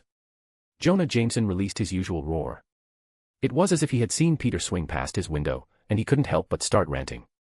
What about the ones who haven't been caught? How are we supposed to deal with masked vigilantes like Spider-Man, who have zero sense of accountability? I will never support such a hollow piece of legislation. This is burying one's head in the sand. This is whitewashing the truth. It is meaningless. Unless that wall-crawling menace dares to take off his mask and stand before me in the light of day. "Sorry, Jonah, that's a bit too far-fetched," Peter said as he slapped a web onto Jameson's face on the giant screen. He then dove toward the streets below, relishing the pure pressure of the wind. Trouble seemed to be brewing down there. Several police cars were in pursuit of a large truck. The criminals inside the truck were speeding along when a strange sound suddenly came from the roof. One man poked his head out with a gun, only to be yanked out entirely and tossed aside, ending up webbed to a nearby wall. "Hi there. Can you tell me what's going on?" Spider-Man slipped into the passenger seat. While questioning the driver, he reached over and buckled his seatbelt. The driver was stunned for a moment before quickly pulling out a pistol. "You have to understand, I haven't seen you ordinary criminals on the streets of New York in a long time. It's not because you don't exist, but because I've been an Avenger, and I've been quite busy lately, you know." The driver aimed at Peter and fired rapidly, but before the trigger was even pulled, Peter had pressed down on the handgun and dismantled it entirely. Tossing the barrel parts aside, he continued his monologue. "Truthfully, looking back, I think you guys are actually kind of cute. I really miss the days before I was an Avenger. At least back then, being Spider-Man was easy and fun." Peter continued to chatter away. After the driver took a sharp turn, he unbuckled his seatbelt and reached back for an assault rifle. However, Peter caught the gun with a web first, pulled it over, threw it onto the roof, and plastered it with webbing. "But then again, sometimes I wonder if you guys think about me too. Sometimes I feel like I'm a pretty decent guy. I tell jokes to everyone, and I tell a lot of people that what you're doing is wrong and you should just find a proper job." The man desperately pulled a submachine gun from under the dashboard and pointed it at Peter. Peter effortlessly snatched it away, removed the magazine, and handed the empty gun back to him. The criminal was losing his mind. "Spider-Man, what the hell are you doing? So, can you tell me, have you missed me during these months I haven't been in New York to deal with you? I'll miss your damn head." A few minutes later. The truck sat parked at the side of the road. The criminals were webbed to the side of the vehicle, next to a few sentences written in webbing. This reminds me of 6 months ago, Captain, when that Spider-Man first started out. The junior officer looked at the truck and the criminals before turning to Captain Stacy. Captain Stacy nodded. Yeah. Perhaps back then, Spider-Man was a bit more relaxed. Chapter 500, Spider-Man, Year 1, End. Good afternoon, New York. Just took care of a van full of criminals, now what's next? As Peter spoke, he swung through a familiar intersection on a web line, landing gracefully beside a well-known hot dog stand. The vendor saw him, plucked a hot dog from where it was hanging under the umbrella, and handed it over. You haven't been around in a while, pal. I've been a bit busy lately. Peter scratched his head before asking, do you keep a hot dog ready for me every day? Who knows which day you'll show up? So I prepare one every day. If you don't come, I just eat it myself. Taking the money Peter handed him, Miller, the hot dog stand owner, gave him a once-over. Things haven't been going well lately. I wouldn't say that exactly. It's just, I feel very busy, very tired. Does Tony Stark pay you? The owner's question caught Peter off guard. He almost didn't know how to react. You mean a salary? Oh, no. The Avengers are vigilantes, we don't take money. Then why do you make being a superhero look like a day job? You've got that office drone vibe all over you. Peter chewed on his hot dog, pondering Miller's words. Finally, he reached a conclusion. Yeah, I think you're right. It's been a while since I actually felt happy being Spider-Man. I hope you find some joy soon. Oh, that kid is back again. Oh. Spidey. The person the owner mentioned was, naturally, Flash Thompson. As usual, he had come to buy the hot dog that Spider-Man loves to eat. Even though Spider-Man hadn't visited in some time, making Flash wonder if there was something wrong with the shop, he had remained persistent. And today, he finally saw Spider-Man in front of the stand again. I know you. You're Flash, right? Peter had to pretend he didn't know Flash personally. Flash, for his part, was incredibly excited that Spider-Man actually remembered him, nodding repeatedly. That's right. Spidey, I helped you out once, remember? I remember. You crashed into a fire hydrant helping us deal with a spider monster. Oh my god, you actually remembered, I really. I have to go, Flash. Having no time to linger and chat, Peter fired a web line to make his exit. See you, Flash. Flash watched the departing Spider-Man, took a deep breath, and let out a goofy grin. Beside him, the owner said nothing, simply asking Flash a calm question. Do you still want the hot dog? Yes. I definitely want it. Peter's patrol continued. He arrived at a certain rooftop where an elderly man named Laurie was tending to his pigeons. Laurie was quite surprised to see Spider-Man swing in on a web and land right next to him. Good afternoon, Laurie. How's Carl doing? Spider-Man, you really haven't been here in ages. Laurie smiled, then pulled a pigeon out of the coop that Peter honestly couldn't distinguish from the others. Look, Carl is right here. He looks energetic. I'm glad he didn't get lost again. I haven't been around lately, it would have been bad if he couldn't find his way back because I wasn't there. Nonsense, Spider-Man, Laurie said, seemingly unconcerned. If that happened, maybe it would just be because Carl didn't want to come back. Even if you weren't busy, you couldn't be here every single day with time to find them for me. Peter chatted with Laurie for a while longer before saying goodbye. On the way, he stopped at a KFC to grab a burger and headed to his favorite place to clear his head, the top of the Empire State Building. Once again, he sat there, overlooking the city while eating his burger. The Avengers didn't have anything that needed his help for the moment, and he didn't have much of a lead on other matters. For a rare change, Peter just sat there, watching the city.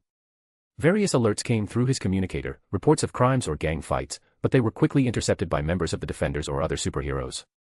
There was no need for Peter to intervene. He finished his entire burger at the peak of the Empire State Building and sat in a daze for a few moments. Then, he glanced to the side and saw another figure swinging toward him on a web. He shifted slightly to make room for Cindy. Cindy was a bit surprised, but she sat down next to him. After a moment's hesitation, she asked, I felt you staying here for a long time, so I came to check. Did something happen?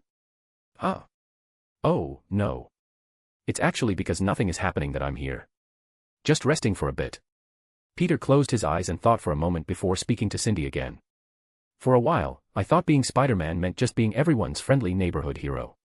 But later I realized it wasn't that simple. The things I encountered became more frequent, the enemies became more powerful, and then it felt like I didn't even have time to be a friendly neighbor anymore. Are you tired? Cindy hugged her knees and turned to ask him. Peter thought about it and then shook his head. It wasn't so much that he was tired, it was more like what the hot dog vendor had said. Peter had turned saving the world into a mundane chore, and that was all. The two of them sat on the spire for a while before leaping off together. They swung through the skyscrapers of Manhattan. As they moved, Peter asked Cindy a question.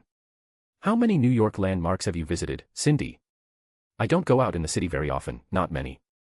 Taking the opportunity, Cindy asked, can you show me around? Of course, no problem. And so, the two spiders drifted through the sky above New York, stopping at various landmarks to take in the scenery. I'm not sure if I've found the answer to my question yet, Peter said eventually, as he landed on the roof of a 24-hour convenience store. He bought 2 sandwiches, handed one to Cindy, and spoke. Maybe it's because I'm not really a good fit for the Avengers. Maybe Spider-Man is just meant to be a friendly neighbor. Or maybe I just simply prefer being a Spider-Man in New York City. I remember you saying before that you never felt happy being Spider-Man. Well, at least in New York, I'm pretty happy. Peter laughed. At least here, I feel like I'm, well, living. Instead of just being driven to act by endless crises. Peter muttered to himself, half joking. Welcome back to New York, Spider-Man. Chapter 501, Chapter 501, The Sinister Six Augmentation Plan. Otto Octavius was secretly reviewing video footage sent to him by certain allies. Otto feigned ignorance regarding their true identity as Hydra. He knew their objective was to use him and his Sinister Six to eliminate Spider-Man once and for all. Consequently, they provided him with a wealth of intelligence to facilitate a victory over the wall crawler. As Otto watched the recording of Spider-Man soloing Nimrod, he fell into a deep, somber silence before letting out a helpless sigh. Frankly, from a modern scientific perspective, he couldn't fathom what that final combo of Spider-Mans actually was. He even harbored doubts about the recording's authenticity. However, considering Hydra had no reason to deceive him with fake footage, Otto resigned himself to the task of brainstorming a strategy to counter the hero. First, it was certain that Spider-Man did not use that move frequently, otherwise, he would have employed it against others long ago. This meant that if Otto could drive Spider-Man into a corner quickly and efficiently, he could effectively prevent himself from being hit by that spatial slash. To achieve this, the prerequisite was a comprehensive round of augmentations for his rabble of a team. First was Mysterio. His upgrade was already complete. The data stolen from the Xavier Institute's danger room had been an eye-opener for Otto. That system essentially integrated a telepath's abilities into its circuitry to create an almost inconceivable, illusion-like experience. With this, Mysterio could ensure Spider-Man's sensory feedback and perceptions were severely limited. However, like the light particle manipulation device, this technology had its drawbacks. As a danger room device based on cerebral influence, it functioned almost exclusively on the human brain and had no effect on anything else. A simple high-tech scan would expose the illusions instantly. That's not a difficult fix, Max Dillon can handle that. Regarding Electro's augmentation, Otto hadn't quite finalized the plan. From a mutant perspective, Electro was currently nearing perfection. Otto simply needed to ensure he had a sufficiently powerful electrical current to bolster himself during combat.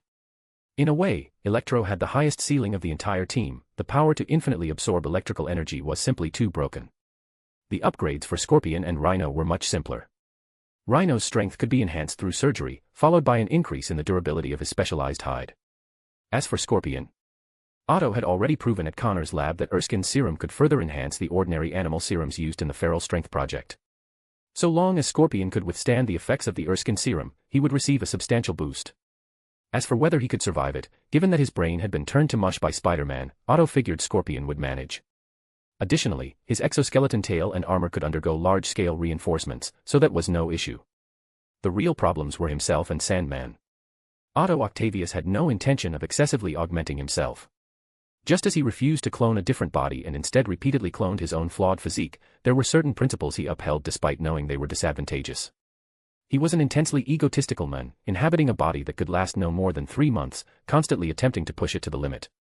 The only remaining variable was Sandman.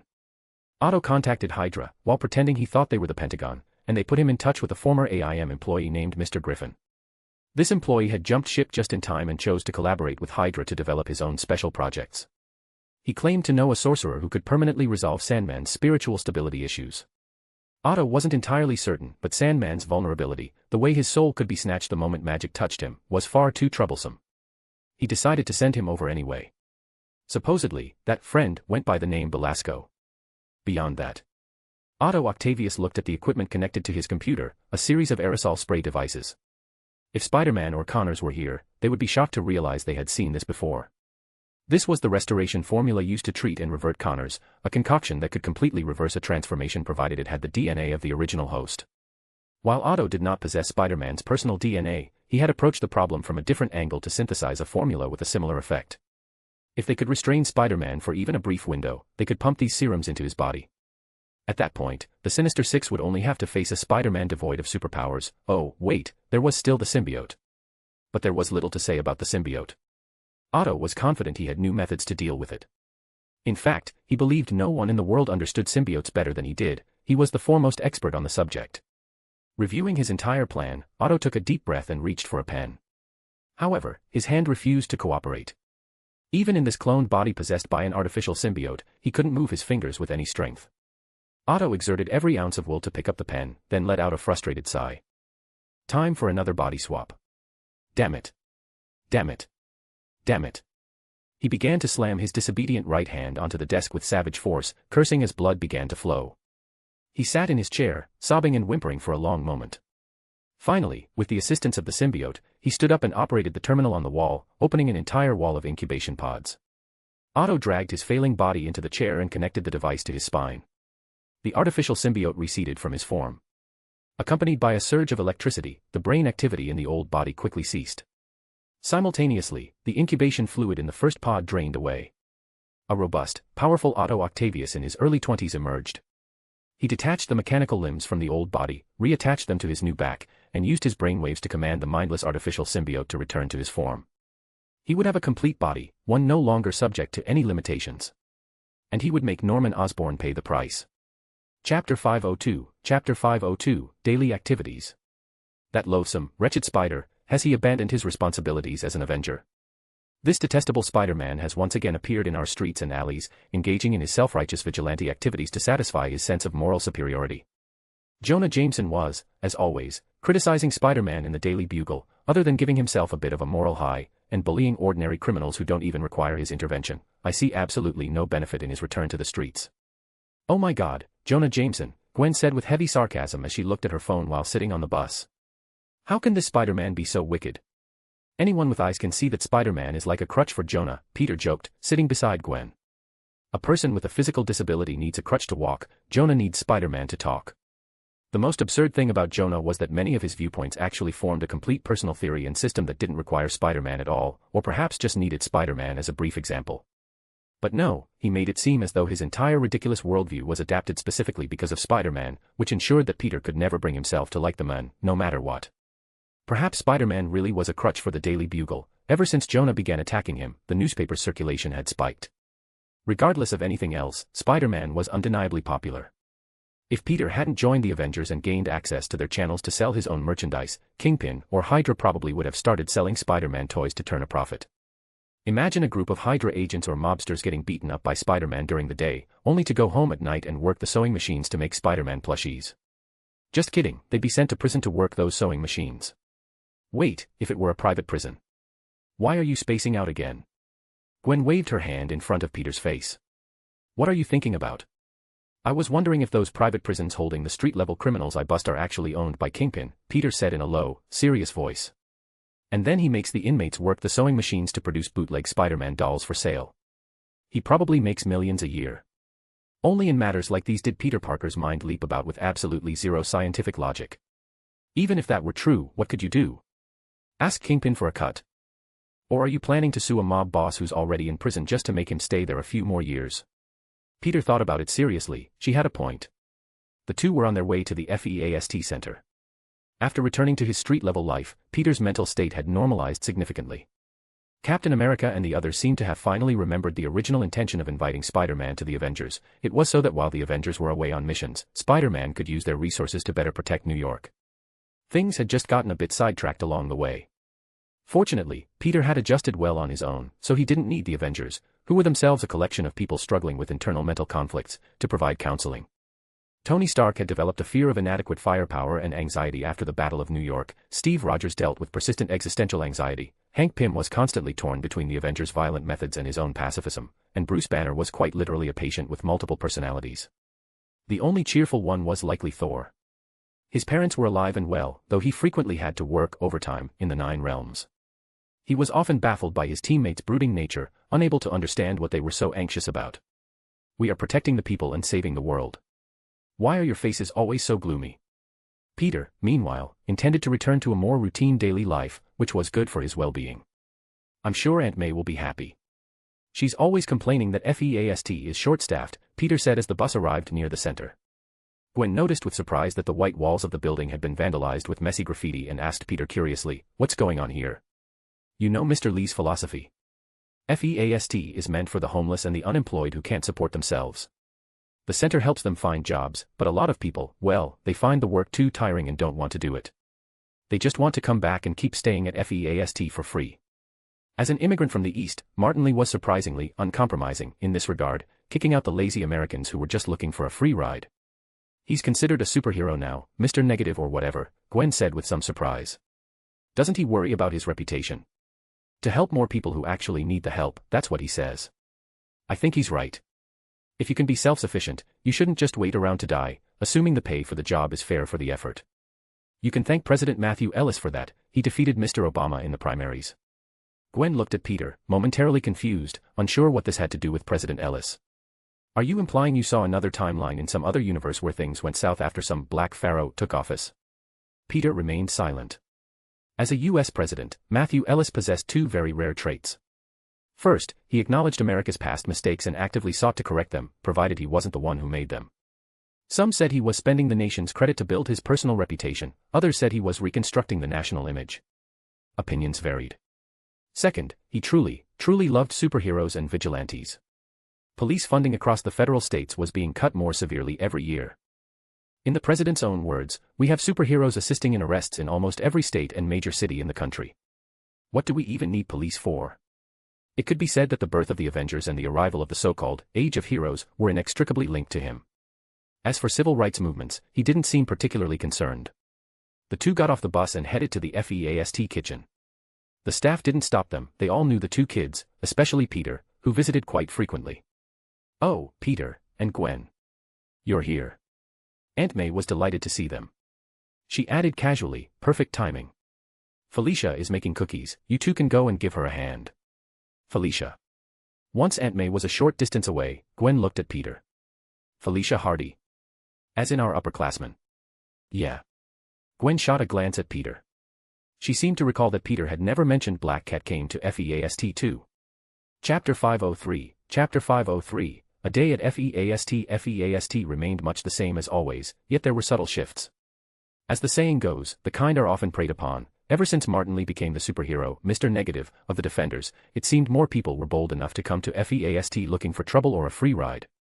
Unfortunately for them, Martin Lee was no ordinary superhero. Mr. Negative also harbored severe mental instability and violent tendencies. Consequently, there were actually fewer troublemakers now than before. "Good afternoon, Peter. And, this is classmate Stacy, right?" Even though they had met before, Felicia maintained a facade of unfamiliarity. Gwen couldn't help but raise an eyebrow at the display. The way Felicia addressed them wasn't just differential treatment, it was a clear marking of who was close and who was distant. Was the relationship between these two actually that good? Gwen looked at the two of them with suspicion. Was there some story here that she wasn't privy to? However, Felicia clearly didn't care about Gwen's little suspicions. Wearing an apron and heat-resistant gloves, she pulled a baking tray out of the oven and slid the contents onto a plate in one quick motion. Let them cool for a bit, then take them out to everyone. As Felicia spoke, she began preparing the next batch of cookies. Looking at the tray full of treats, Gwen had to admit they smelled wonderful. "We'll go grab some aprons, wait a second." A moment later, she and Peter were delivering cookies to the homeless residents living at FEAST. At the information desk near the entrance, quite a few people were waiting for news regarding employment. They were a group eager to support themselves through their own abilities. It was a heartening sight. After Peter finished delivering the cookies, he returned to the kitchen to find Felicia rolling out dough. Without even looking up, she said, "Help me press the molds." Peter spotted the cookie cutters nearby, picked them up, and began pressing shape after shape into the flattened dough. Felicia was actually somewhat surprised by his level of strength control. "What made you think of coming to FEAST?" "Mostly because I didn't have much else to do. Kingpin, Tombstone, Hammerhead, Silvermane, they're all in prison. There are no big players left in the New York mobs, just a few small-time crooks." Without the presence of all-powerful mob bosses, there was naturally no need for Felicia to hunt for evidence to expose their crimes. In fact, Felicia had been bored enough lately to consider following in her father's footsteps and seeing if there were any worthwhile artworks she could get her hands on. Fortunately, it was just a passing thought, she hadn't acted on it yet. Jessica's situation is looking less and less optimistic. I know Uncle Jonathan is researching a way to treat her, but I'm not sure if there's enough time. Felicia naturally shifted the topic to Jessica, asking uncertainly, I was thinking, if time really does run out. It'll be fine. Have faith that she's strong enough, and have faith in Dr. Jonathan. Felicia didn't press further. She wasn't entirely sure why Peter Parker had such absolute confidence in Jonathan's ability to cure Jessica. In her eyes, the success rate didn't look high. With a helpless sigh, Felicia shook her head and continued. I obviously hope Jessica will be okay, but if something does happen, could you go see her? After all, she's been searching for Spider-Man this whole time. At this, Peter stopped what he was doing and asked tentatively, do you think Jessica really knows nothing? What do you mean? Felicia paused, listening to Peter's analysis. She's always been very confident in her deductions, hasn't she? And during the trip to Europe, she narrowed down the identity of Spider-Man quite significantly. In that case, I don't think it would be strange for her to suspect me. Yet she hadn't. This could only mean that, for some reason, Jessica had chosen to stop her investigation. Felicia fell silent for a moment and sighed. Just then, Gwen walked over. Peter stepped aside perfectly, taking the tray of cut cookies to the oven to avoid any awkwardness. Unfortunately, it seemed the two girls struck up a conversation quickly. It started normally enough, but the topic soon drifted. Felicia even began rewriting history. I love it here, of course. Actually, Peter was the one who recommended FEAST to me, Felicia said with a smile. He said this place is very good for students, and helping others is very meaningful. Peter felt Gwen's gaze on him. He had no choice but to ignore it for the moment. Once Gwen had walked away again, he looked at Felicia helplessly. If I recall correctly, you came to FEAST on your own. It had nothing to do with me. Felicia raised an eyebrow matter-of-factly. What's the matter? Isn't it interesting to see girls who like you getting jealous over things like this? This girl has a truly wicked personality, he thought, shaking his head. He stepped aside, intending to explain the truth to Gwen later. At that moment, Peter's phone rang. He asked if help was needed, spoke for a bit longer, and then hung up. What is it? Gwen asked curiously from nearby. Peter said nothing much before explaining what had happened. Cap and the others found a lead on the Winter Soldier's movements, so the Avengers are heading out to investigate. He told me to stay in New York to handle any other situations. Peter shrugged. Doubtless, Cap was concerned for Peter's safety and thought it was better for Spider-Man to remain in the city. However, this gave Peter an uneasy feeling. One major point was that the Winter Soldier belonged to Hydra, and there was a high probability that Otto was connected to Hydra, especially considering the lead involving Electro. If Otto had enough intelligence to plan an operation, the Sinister Six might be ready to strike at any moment. He wasn't sure what the exact situation was. Peter took a deep breath and continued his work at FEAST. It wasn't until the afternoon that they all left together.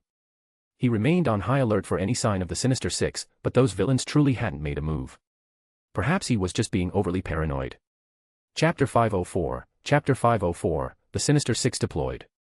Is it confirmed that the Avengers have arrived in Europe? Confirmed. Scorpion, Mac Gargan, watched the news and remarked, at least for now, we don't need to worry about the Avengers. Speaking of which, how do we handle the others? Electro asked curiously. In terms of enthusiasm, he and Scorpion were likely the most eager members of the team to see Spider-Man suffer. Facing the question, Otto Octavius remained silent for a moment before giving his answer. Someone else will be responsible for handling them. In truth, Otto had made a deal with a certain Mr. Griffin. The Winter Soldier appearing in Europe was a trap, one that wasn't even set by Hydra. It was orchestrated by someone else utilizing Hydra's movements. As for who this Griffin truly was, Otto no longer cared. He only intended to execute his own plan. The Fantastic Four, the Defenders, the X-Men, and even the main Avengers were all being neutralized for him. In return, Otto and the Sinister Six had only one objective. To completely annihilate Spider-Man. Let's move, Dylan. I can't. Those damn Avengers did something. I can't interface with the New York power grid, Electro muttered, cursing under his breath. He turned to Otto. What now? Plan B. The entire operation was supposed to start with Electro, the team's most powerful asset. Plan A involved Electro absorbing the electricity of all New York to seize control of the grid and the entire city. Plan B was for Electro to generate an electromagnetic storm to completely paralyze New York's power, allowing them to take over manually. Otto wasn't surprised that the Avengers had found a way to target Electro. No one wanted a repeat of the Raft prison break. He was, however, quite surprised that they had actually succeeded so effectively. Otto adjusted his glasses and thought carefully. No, we changed tactics. Mr. William Baker, prepare to bring a sandstorm to New York. Sandman grinned. On the morning of June 1, 2013, the citizens of New York saw a sky full of yellow sand rising. Subsequently, a massive, terrifyingly tall Sandman appeared in the city. At that moment, the main force of the Avengers was in Europe. Peter, staying behind at Avengers Tower, watched the scene and calmly finished his glass of water. He then asked Ultron, "Can you reach the Fantastic Four?" Communications with the Fantastic Four are unresponsive. Where did they go this time? Peter grumbled to himself. He instructed Ultron to contact the X-Men and immediately suited up. Venom, who hadn't showcased his abilities in a long time, was also feeling quite excited.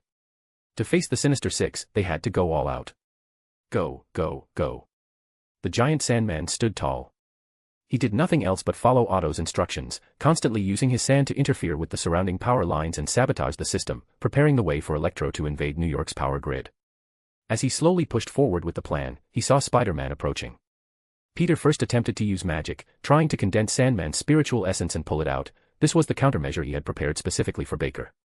However, this idea was ruthlessly rejected. His magic was almost entirely useless against Sandman. "All right, William, look what we have here," Peter said, landing near the giant and staring at him. "Did you guys get a new circus ringmaster? Or did you hire a brand new magician for your show?" "About that." Sandman manipulated fine sand to appear behind Peter, slowly coalescing into a human form intended to restrain him. "Belasco sends his regards, Spider-Man." "What? Belasco?" Peter was genuinely shocked by the name. After a brief moment of thought, he immediately deduced the only link connecting these events. Is Otto working with Kang the Conqueror? Who's that? The sand particles binding Peter were instantly heated into glass by a burst of bioelectricity and then torn apart by Peter. However, Sandman, currently immune to physical attacks, quickly reformed himself and used the swirling yellow dust to mask the movements of his teammates.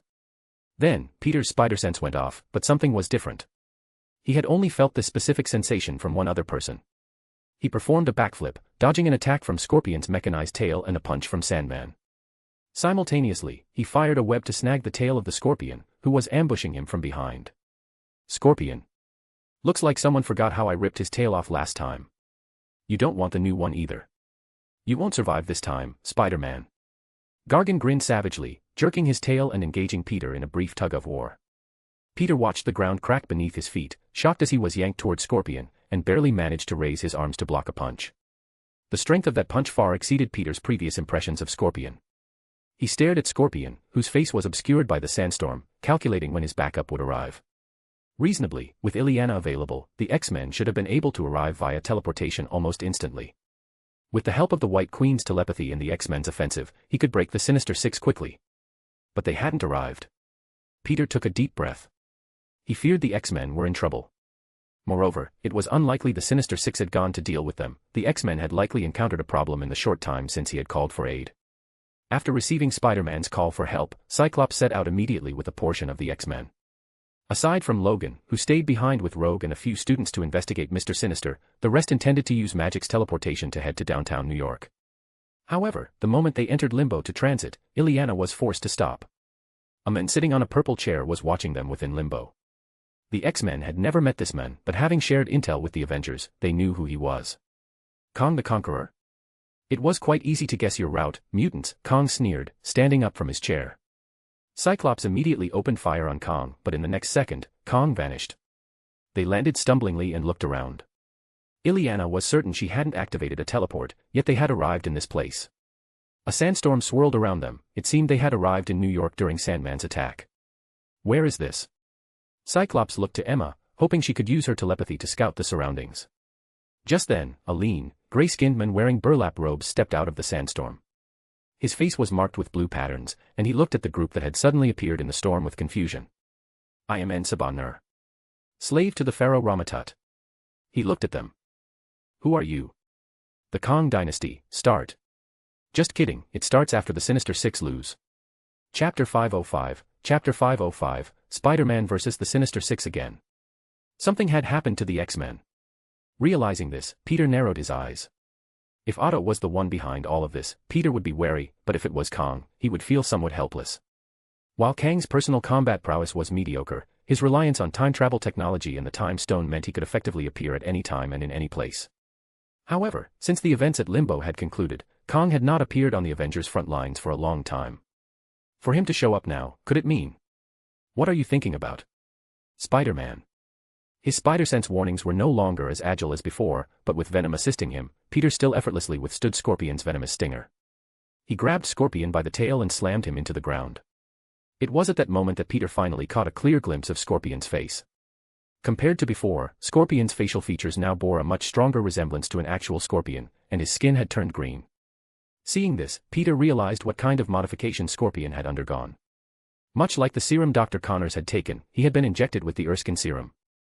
Well, Scorpion, looks like you haven't really progressed much.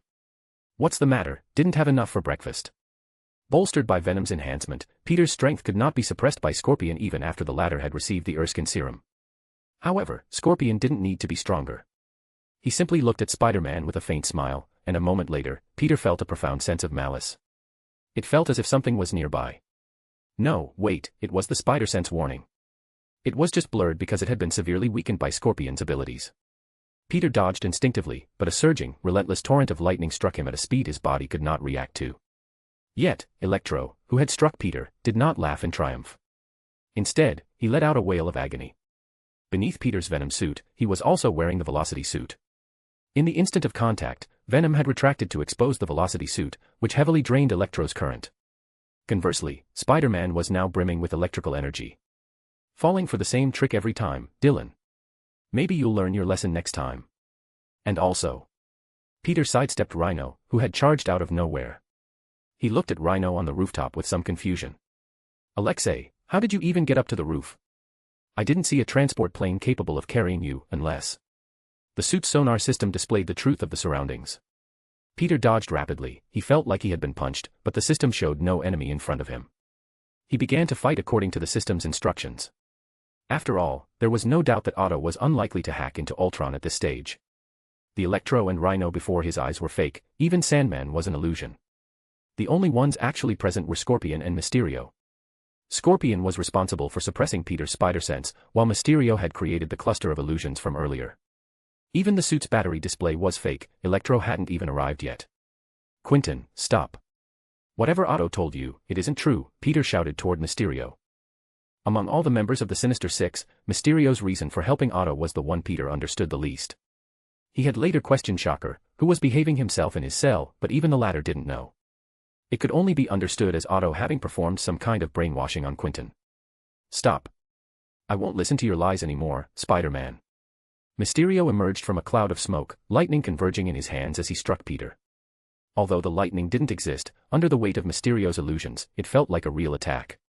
Meanwhile, Scorpion opened his tail, literally. A powerful sonic weapon blasted Peter instantly. However, the enhanced Venom suit gradually pushed forward. Venom was confident it could thoroughly crush this damn Scorpion before it lost its ability to maintain its form. However, everything changed. Mysterio suddenly withdrew the illusions, forcing Peter to see the reality around him. Up in the air, the real Electro was flying, channeling his lightning into every building and transformer station in Manhattan, letting out a frantic laugh. Then, an unprecedented lightning storm swept across all of Manhattan. The Daily Bugle, which had been broadcasting Spider-Man's battle against the Sinister Six, lost its signal. A Daily Bugle news helicopter, struck by the electromagnetic storm, lost power and began to plummet straight down. Seeing the danger, Peter immediately sprinted forward, evading Scorpion's attack. Within Mysterio's lingering illusory field, he relied on his memory and calculations to lunge toward the falling helicopter. He leaped, jumping out of Mysterio's range of influence. Mid-air, he rapidly fired various webs to slow the helicopter's descent before diving inside, planning to save the pilot, photographer, and reporter first before bringing the craft to a halt. But the moment he dove into the cabin, his neck was seized by a mechanical tentacle. Dr. Octopus, who had already killed everyone else on board, smiled at Peter. Hello, Spider-Man, honestly, your behavioral patterns are too easy to predict. Give you a target, and you can't help but dive right in. Is that so, Otto? Bioelectricity erupted in an instant, but it was easily filtered out by Otto. He smiled dismissively. Look at you. What do you think you can achieve? You are the one being observed, and I am the one who has been studying you. Tentacles condensed from Venom sprouted from Peter's back and began attacking Otto directly. Otto dodged effortlessly, his own tentacles were likewise covered in a red artificial symbiote. Not only that, he reached out and directly caught the punch Peter threw his way. And now, my hands are free to move, Spider-Man. You know, ever since I studied the symbiotes at the bottom of the Hudson River, I've been researching their weaknesses. I specifically thought about how I would deal with these creatures if they ever became our enemies. Fortunately, after the symbiote invasion, I discovered a way to artificially breed them, and found their other weaknesses besides fire and sound. As a molecular biologist, I wondered, what happens to a symbiote if it enters a state of molecular instability? Otto smiled. Chapter 506, The Counter-Strategy. Peter didn't know exactly what Otto had done, but he was certain of one thing: Otto had succeeded. Venom, symbiotically bonded with him, erupted in unprecedented agony, surging and seething. Peter could feel Venom gradually being forced out of his body. This separation was nearly impossible to resist, to the point where he felt a sensation akin to a purge. It was as if every cell was systematically expelling the symbiote, physically severing the bond between Peter and Venom. Otto didn't waste any more words. He leapt directly out of the helicopter, watching as the vehicle entered a freefall before crashing and exploding. No one else on board could have survived, but what about Spider-Man? Peter crawled out with great difficulty. The symbiote was roiling around him. At this moment, Venom seemed to have truly become nothing more than a suit of clothes, unable to maintain the symbiotic connection. He staggered out of the inferno, only to see Otto descending from the sky. Arg. Damn it. You miserable bug. What did you do? Otto let out a roar as he slammed heavily into the ground. He had originally jumped from the aircraft intending to witness Spider-Man falling to his death, only to find his own body failing him. He had dropped like a stone, and as Peter emerged from the flames, he told Otto exactly what had happened. A little gift for you, Doctor. Do you like it? Peter looked at Otto. Venom was temporarily unable to bond with him, so it had merged with his velocity suit instead, providing Peter with no physical enhancement. However, Otto wasn't faring any better. It's a contact-based electronic virus. The moment your mechanical limbs attacked me, the virus attempted to infect and paralyze the electronic neural system of your harness. Originally, this was meant to be non-lethal, if you hadn't chosen to attack me while on a helicopter. As Peter spoke, he lunged toward Otto. You've completely lost it. You don't care at all about how many people you'll kill. They don't matter. Otto babbled incoherently as he lay on the ground. I've seen the truth. None of them matter. Rhino. Before Peter could ponder what Otto's mad ramblings meant, the real Rhino charged out from one of the buildings.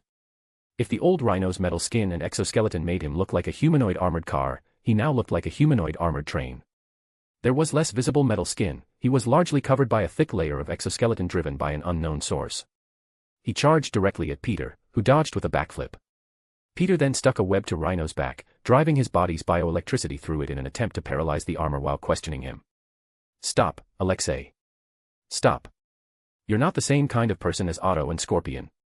I can't stop. Rhino barreled toward the street, tossing aside numerous cars that had lost power due to Electro's electromagnetic storm. Octavius treated my wife. I can't stop. Do you think your wife wants to see you like this? At least she'll be alive. Rhino grabbed the Spider-Man on his back and hurled him away. After reattaching a web to Rhino in midair, Peter released a powerful surge of current through the conductive webbing. He then grabbed two cars whose drivers had already fled and slammed them violently against Rhino's body. Rhino tried to brush them off, but found the cars were completely stuck to him. Then came more. The current Peter had just released was part of a restraint device specifically designed for Rhino. As long as his metal skin wasn't removed, Peter could use a scheme developed from samples of Oscorp technology to temporarily turn Rhino's body into an electromagnet, using the surrounding metal to bind his movements. 2 down, 4 to go. He thought this as he looked up at Electro in the sky. Electro was currently the most hazardous enemy. His electronic storm had paralyzed nearly all equipment in New York, especially government departments and hospitals that required massive amounts of power to function. Fortunately, the velocity suit was still on him. Peter took a deep breath, using his own bioelectricity to temporarily power the suit. He ran up a wall at supersonic speeds and lunged at the airborne Electro. Electro vanished in an instant.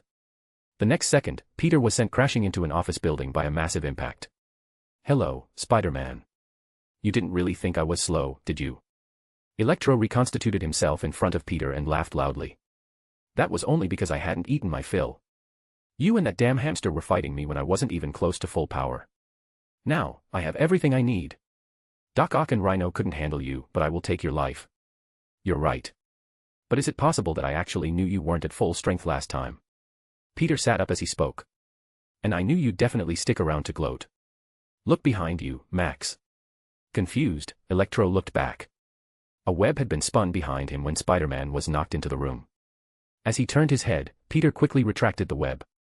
Electro smiled wickedly and transformed into a current, intending to pass through the gaps in the webbing, only to slam hard against the net. He was firmly ensnared and let out a wail of agony. What is this? Anti-Electro webbing. Just kidding. I consulted Magneto specifically to find a way to deal with you. Now you can't interfere with New York's power grid anymore. Peter placed his hand on the trapped Electro. Now, be a pal and give me a recharge. Stay away from me. Tries later, Spider-Man emerged from the hole at full strength, counting the remaining enemies. 3 left. Mysterio and Scorpion have been upgraded, but at least I know the direction of their upgrades. I have a rough idea of how to counter them. Sandman was modified by Belasco. Strange, Belasco theoretically shouldn't be able to enter Earth 616. How did he modify Sandman? Oh. A discrepancy appeared between the sonar display and what Peter saw. Peter knew Mysterio's illusions were back. Chapter 507, Chapter 507, Spider-Man dies at sunset. Relying on the electrical signal imaging provided by his suit and the enhancement of his new spider sense, Peter's brain saw through Mysterio's illusions under electrical stimulation. Although he could still visually see the phantasms and remained affected by simulated smells and touch, he was at least able to move freely. However, the images appearing before Peter were indeed somewhat occult. The ground behind him folded upward like the pages of a book, slamming against the buildings. Even though he knew it was false, for a moment, he felt a weight of 10,000 tons pressing down on him.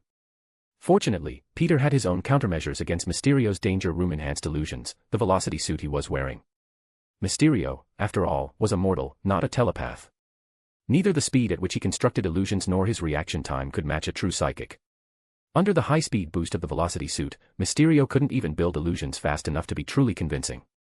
It was enough time for Peter to reach Mysterio's back. Enough, Quentin.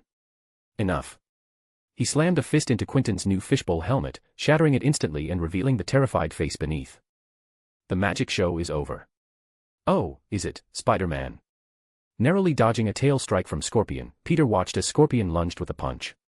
Peter blocked the blow, strengthened by the Erskine serum, with his forearm, while Scorpion continued his arrogant bluster. Haha. What's wrong? Your spider sense isn't working right, is it? Not so sensitive anymore? On the contrary, my Scorpion sense is tingling with excitement right now. Arg. Peter released a massive surge of electricity stored in the velocity suit, frying Scorpion to a crisp. Scorpion's tail began to twitch uncontrollably, firing off machine guns, laser emitters, acid sprayers, flamethrowers, and a chaotic mess of other weapons, shooting everywhere like a series of accidental discharges. Terrified, Mysterio grabbed a drone and flew away.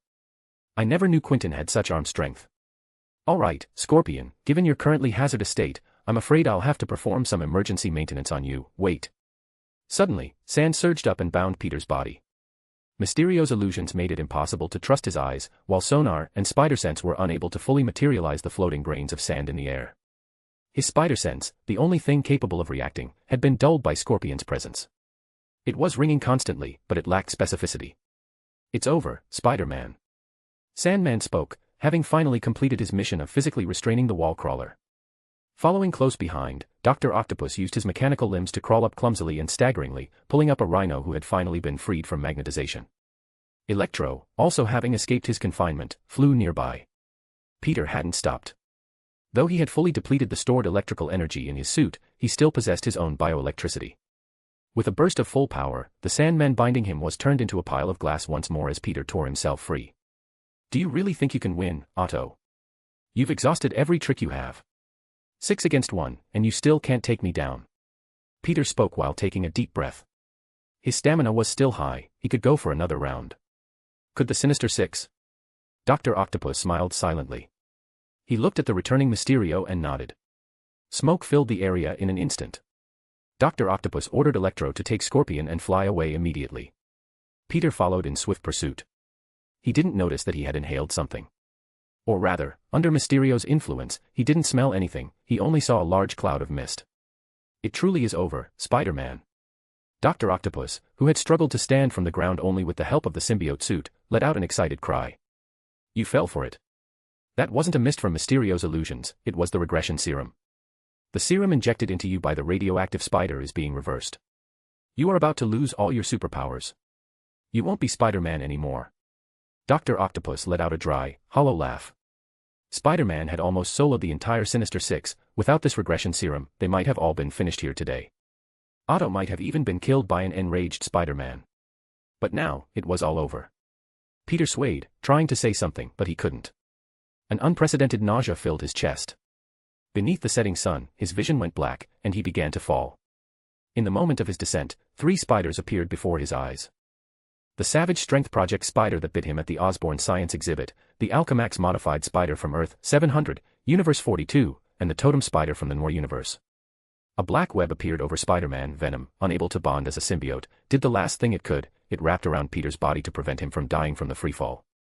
Seeing this, Otto mistakenly thought Spider-Man was merging with the symbiote again. His expression changed instantly as he roared. "Find him!" They quickly reached the bottom of the building, but they didn't find Peter himself. There was only the discarded velocity suit. Damn it. Spider-Man must have used the fact that we don't know his identity to escape. Dr. Octopus grabbed the suit with a claw and threw it into a nearby trash can with a snarl. Search the area immediately. Capture Spider-Man. Once the molecular resonance fails, that bastard will definitely come out in the symbiote suit to stop us again. The Sinister Six scattered to search. Only Mysterio glanced at the spot where Spider-Man had fallen. There was a police officer there, leading a young man away. Spider-Man is no longer a threat, Mysterio muttered, turning away.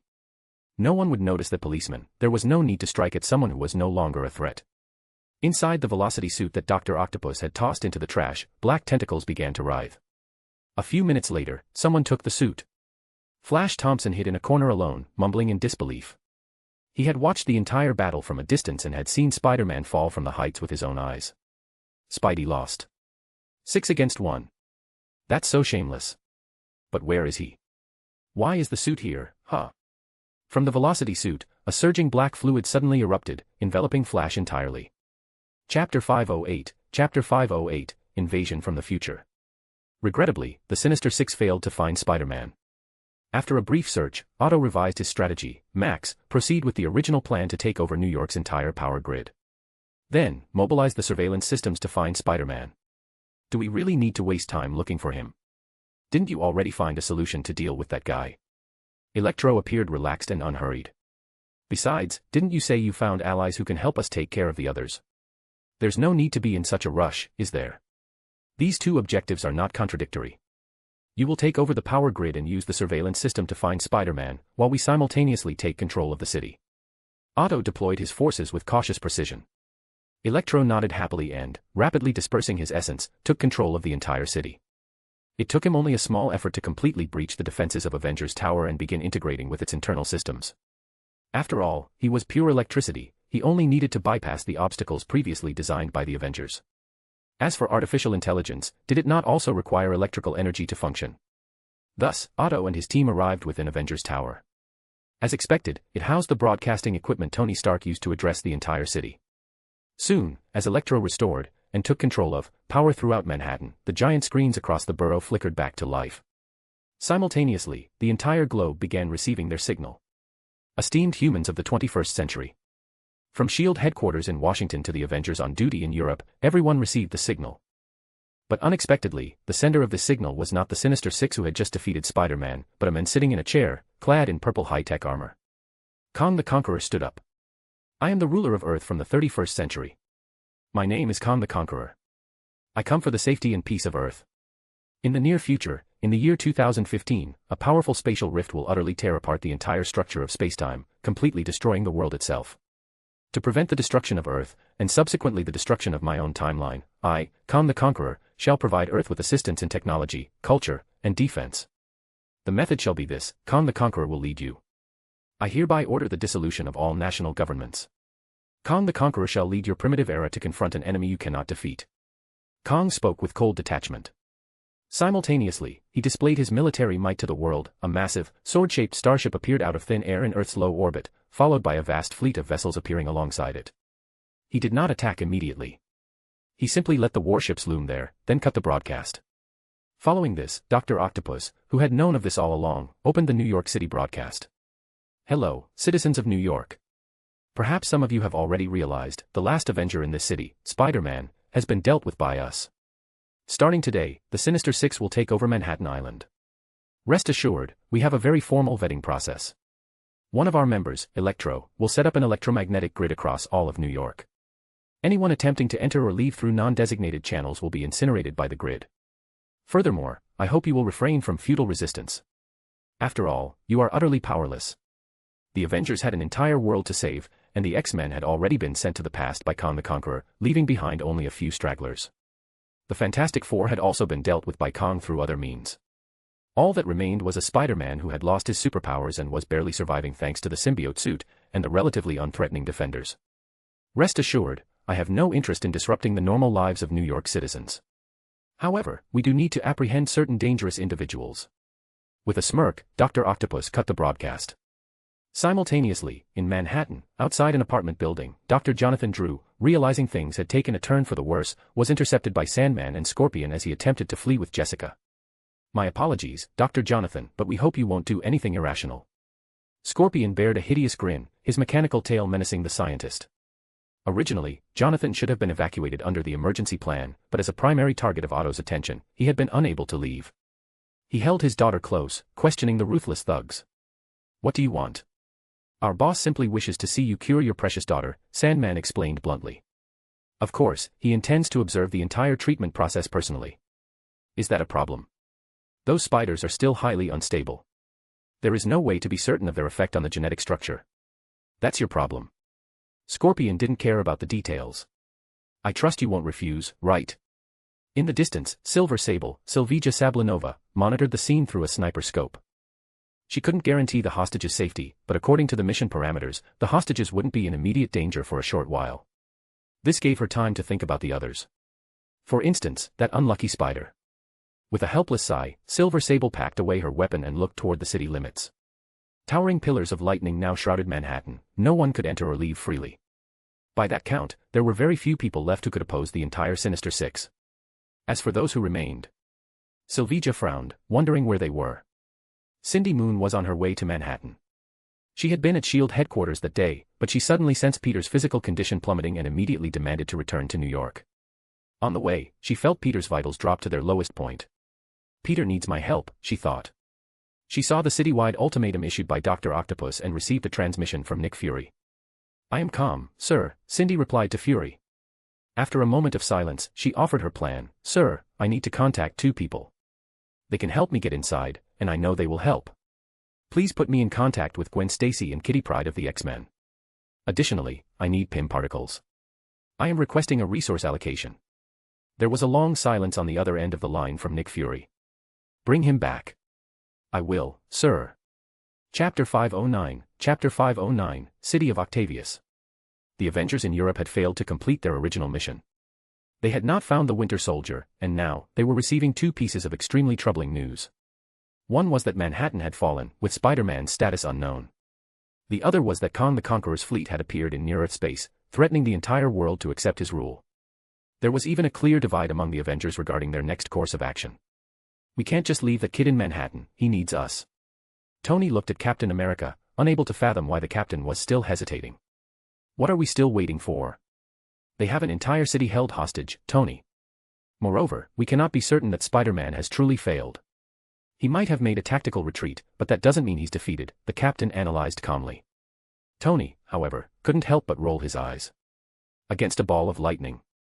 Just have Thor go in and ground him. I'm afraid what New York is facing now is more than just a ball of lightning, Tony. Pym handed a tablet to Tony with a worried expression. Setting aside the possibility of Mysterio using a Cerebro-type device to interfere with Thor, look at this. Tony Stark took the tablet. It displayed Stark Industries satellite imagery of New York's current situation. Swarms of octopus-shaped robots, varying in size, had appeared in every street and alleyway of the city. Without question, they were equipped with lethal weaponry. Occasionally, the satellite captured the Defenders and other scattered superheroes putting up resistance against these robotic octopuses. No one knew when these machines had been designed or built, but the sheer volume of them, coordinated with the Sinister Six, was holding all of New York hostage. Furthermore, a more critical point remained: they were facing a far more formidable enemy. Kang the Conqueror and his future army were already stationed in low Earth orbit. A massive armada awaited any move by the Avengers. Nick Fury had just sent a message. He was secretly assembling a small strike team to enter Manhattan and deal with the Sinister Six, and he revealed the news that Spider-Man was not yet dead. Along with that came another piece of bad news. The X-Men went missing on their way to support Spider-Man. Judging by the timeline, we can make a reasonable deduction: the Sinister Six actually has the support of Kang the Conqueror. They are attempting to scatter our forces. Aside from Kang, there was likely no one else capable of making the majority of the X-Men vanish completely without a trace. Currently, the entire Xavier Institute was left with only Wolverine and Rogue as teachers, along with a group of students. Simultaneously, even worse news arrived: the Fantastic Four were also missing. Reed was tinkering with time travel specifically to counter Kang the Conqueror. Tony rubbed the bridge of his nose in frustration. But the Baxter building is currently unresponsive. They've surely been dealt with by Kang as well. The reality was indeed so. The Fantastic Four's time travel had gone smoothly. They had successfully arrived in the early Cretaceous period, watching dinosaurs bare their teeth. Then, Kang the Conqueror had secretly traveled back and bombed their Fantastic car along with the time displacement device, trapping the Fantastic Four in a prehistoric era devoid of high technology. Unless Reed Richards could somehow manufacture a time travel device out of Cretaceous raw materials, he was staying right there. The Avengers, unaware of these specifics, had received Nick Fury's briefing. Due to the total fall of Manhattan, the United Nations had summoned world leaders to Shanghai for an emergency summit to discuss how to handle Kang the Conqueror. No nation would voluntarily dissolve its government and hand the world over to a man claiming to be from the future who arrived with thousands of space warships. They needed to coordinate a strategy. It was clear that under conventional warfare, the military strength of any nation was currently incapable of opposing these behemoths capable of interstellar travel. Therefore, the only solution they could devise was to replicate the Battle of New York, uniting all superpowered organizations from around the world to launch a joint strike against Kang. The captain was somewhat skeptical of this plan, but he still insisted that the Avengers head to Shanghai for the meeting first. Nick Fury said he has a plan, so we have to trust him. My God, Cap. Tony rolled his eyes again. Nick Fury. You trust him? I don't trust Fury's words, but I trust his capabilities. And we have to trust that kid. Let's go. Queens, the Parker residence. Although there was no actual footage showing how the Sinister Six had defeated Spider-Man, their unchecked rampage through New York heralded a grim fact: they had indeed overcome him. Though I despise that wall crawler, I am certain beyond a shadow of a doubt that Spider-Man fought until the very last moment. At the very least, he was still fighting when the Daily Bugle's helicopter went down. Jonah Jameson had resumed reporting on the incident after Electro restored the city's power. Having lost all employees on one of the Daily Bugle's helicopters, his eyes were bloodshot, and he had unexpectedly sided with Spider-Man. I am certain that as long as Spider-Man is alive, he will choose to fight to the end. He may be injured and in need of rest, but he will definitely step up. Jonah Jameson and the Daily Bugle will also. Before Jameson could finish his sentence, a violent explosion tore a massive hole in the Daily Bugle's broadcasting studio. Scorpion of the Sinister Six stormed in, a cruel smile on his face. Hello there, Mr. Jameson. Gwen stood in the Parkers' living room, watching Uncle Ben and Aunt May, who were too frightened to look but too anxious to turn away from the television. She checked her phone irritably. Peter still hadn't answered any of her calls. Not just Peter, but her father hadn't picked up either. Was it possible he was worried about exposing his location? How was he doing now? Gwen suddenly thought of something. She stepped away from the living room and dialed another number. The call was picked up quickly. Hello, Cindy. When will you arrive? Are you sure? I'm sure. He's alive, but he's not in good shape. Cindy paused on the other end of the line. I'll be there soon. Oh my God, is that Peter? He's alive. Hearing this, Gwen returned to the living room and saw a startling scene on the television. Spider-Man, clad in a black suit, burst into the studio. He clashed with the Scorpion who was threatening Jameson, and the two of them tumbled out of the building together. That spider suit looked like tactical armor, with many plate-like structures. And, for some reason, Gwen felt that it wasn't Peter. Chapter 510, Spider-Man, Not That Black. The person who had broken into the studio and delivered a few strikes to Scorpion was, naturally, not Peter Parker. Instead, it was Eugene "Flash" Thompson, who had come across Peter's Velocity suit and bonded with the Venom symbiote that had integrated itself with the suit. After he had found the garment, he was possessed by Venom. Initially, Venom's only plan was to find someone to pose as Peter to help draw fire, but it hadn't expected a windfall. Thompson had an exceptionally high compatibility with symbiotes, and the kid was a die-hard Spider-Man fan. One thing led to another, and the symbiote decided to explain the situation clearly. Spider-Man had been blindsided by the unscrupulous Sinister Six and was currently severely injured and in need of help. If Flash could pose as Spider-Man and stay active in the city for a while, it would be a massive help to the real hero. Of course, it was dangerous. At least half of the Sinister Six were cold-blooded villains who wouldn't hesitate to kill. Upon hearing this, Flash's reaction was, "There's actually such a good deal." If I can help Spidey, I'm definitely in. Flash was incredibly excited, giving no thought to the risks involved, and dove right in. Soon enough, the public witnessed a brand new black-suited Spider-Man appearing in New York. Electro was the first to discover him, but unfortunately for him, Venom happened to be bonded to the Velocity suit, resulting in Electro receiving a thorough beating instead. This only further solidified Electro's belief that the Spider-Man before him was the real deal. Then came the scene everyone saw on television. Flash, wearing the symbiote suit, broke into the broadcast studio, fought Scorpion, and escaped at light speed before Scorpion could fire the sonic cannon on his tail. Just like that, Flash had temporarily achieved his goal. Where to next? Phew. Likely the web base. It's a base we set up, but it has probably been seized by the Sinister Six already. It's extremely dangerous. Venom began to ponder who Peter needed most right now. It immediately thought of another person. If Jonathan Drew had been targeted by Dr. Octopus, then the person capable of restoring Peter's superpowers would inevitably be Dr. Curtis Connors. He should be working at Oscorp Tech right now. Furthermore, Norman Osborn was undoubtedly another one of Dr. Octopus's targets. We're going to Oscorp Tech.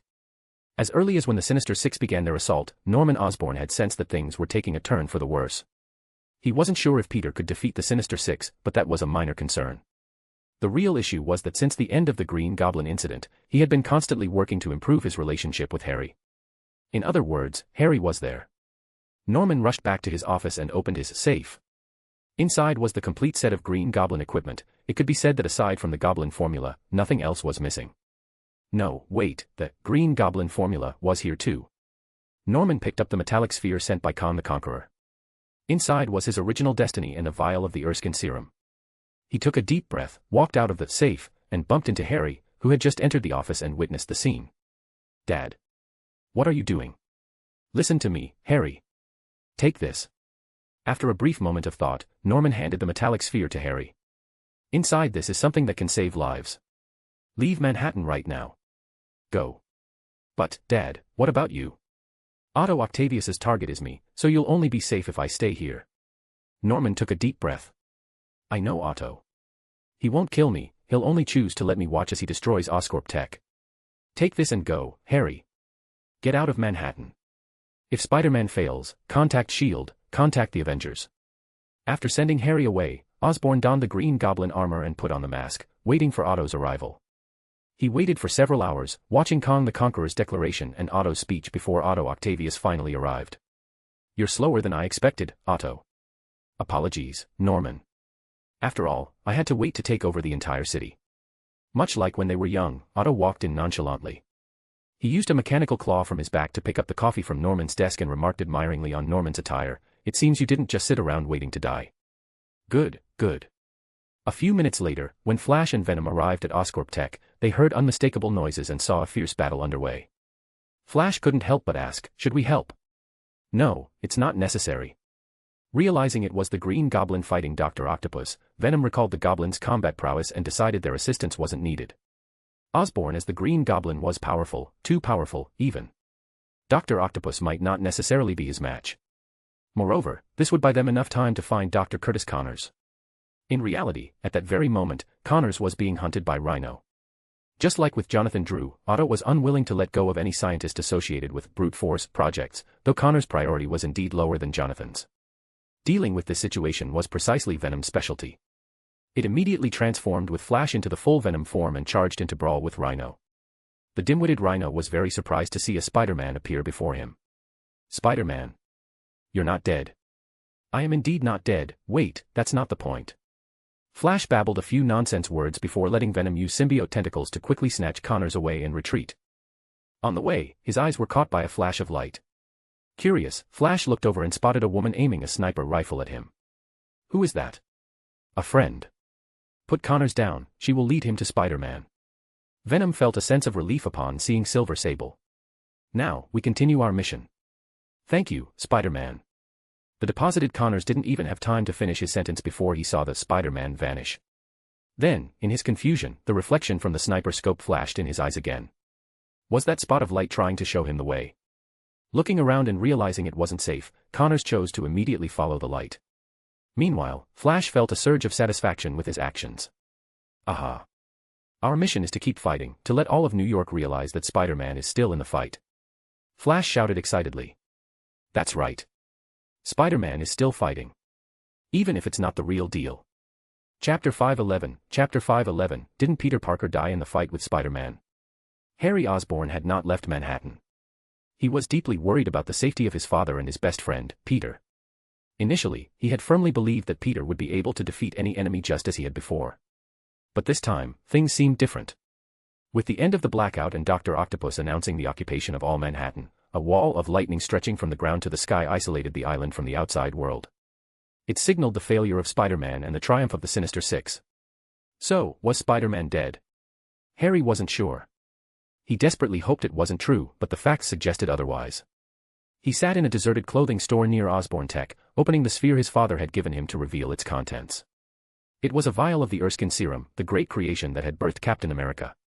Peter had once told him that this serum could make the good better and the bad worse.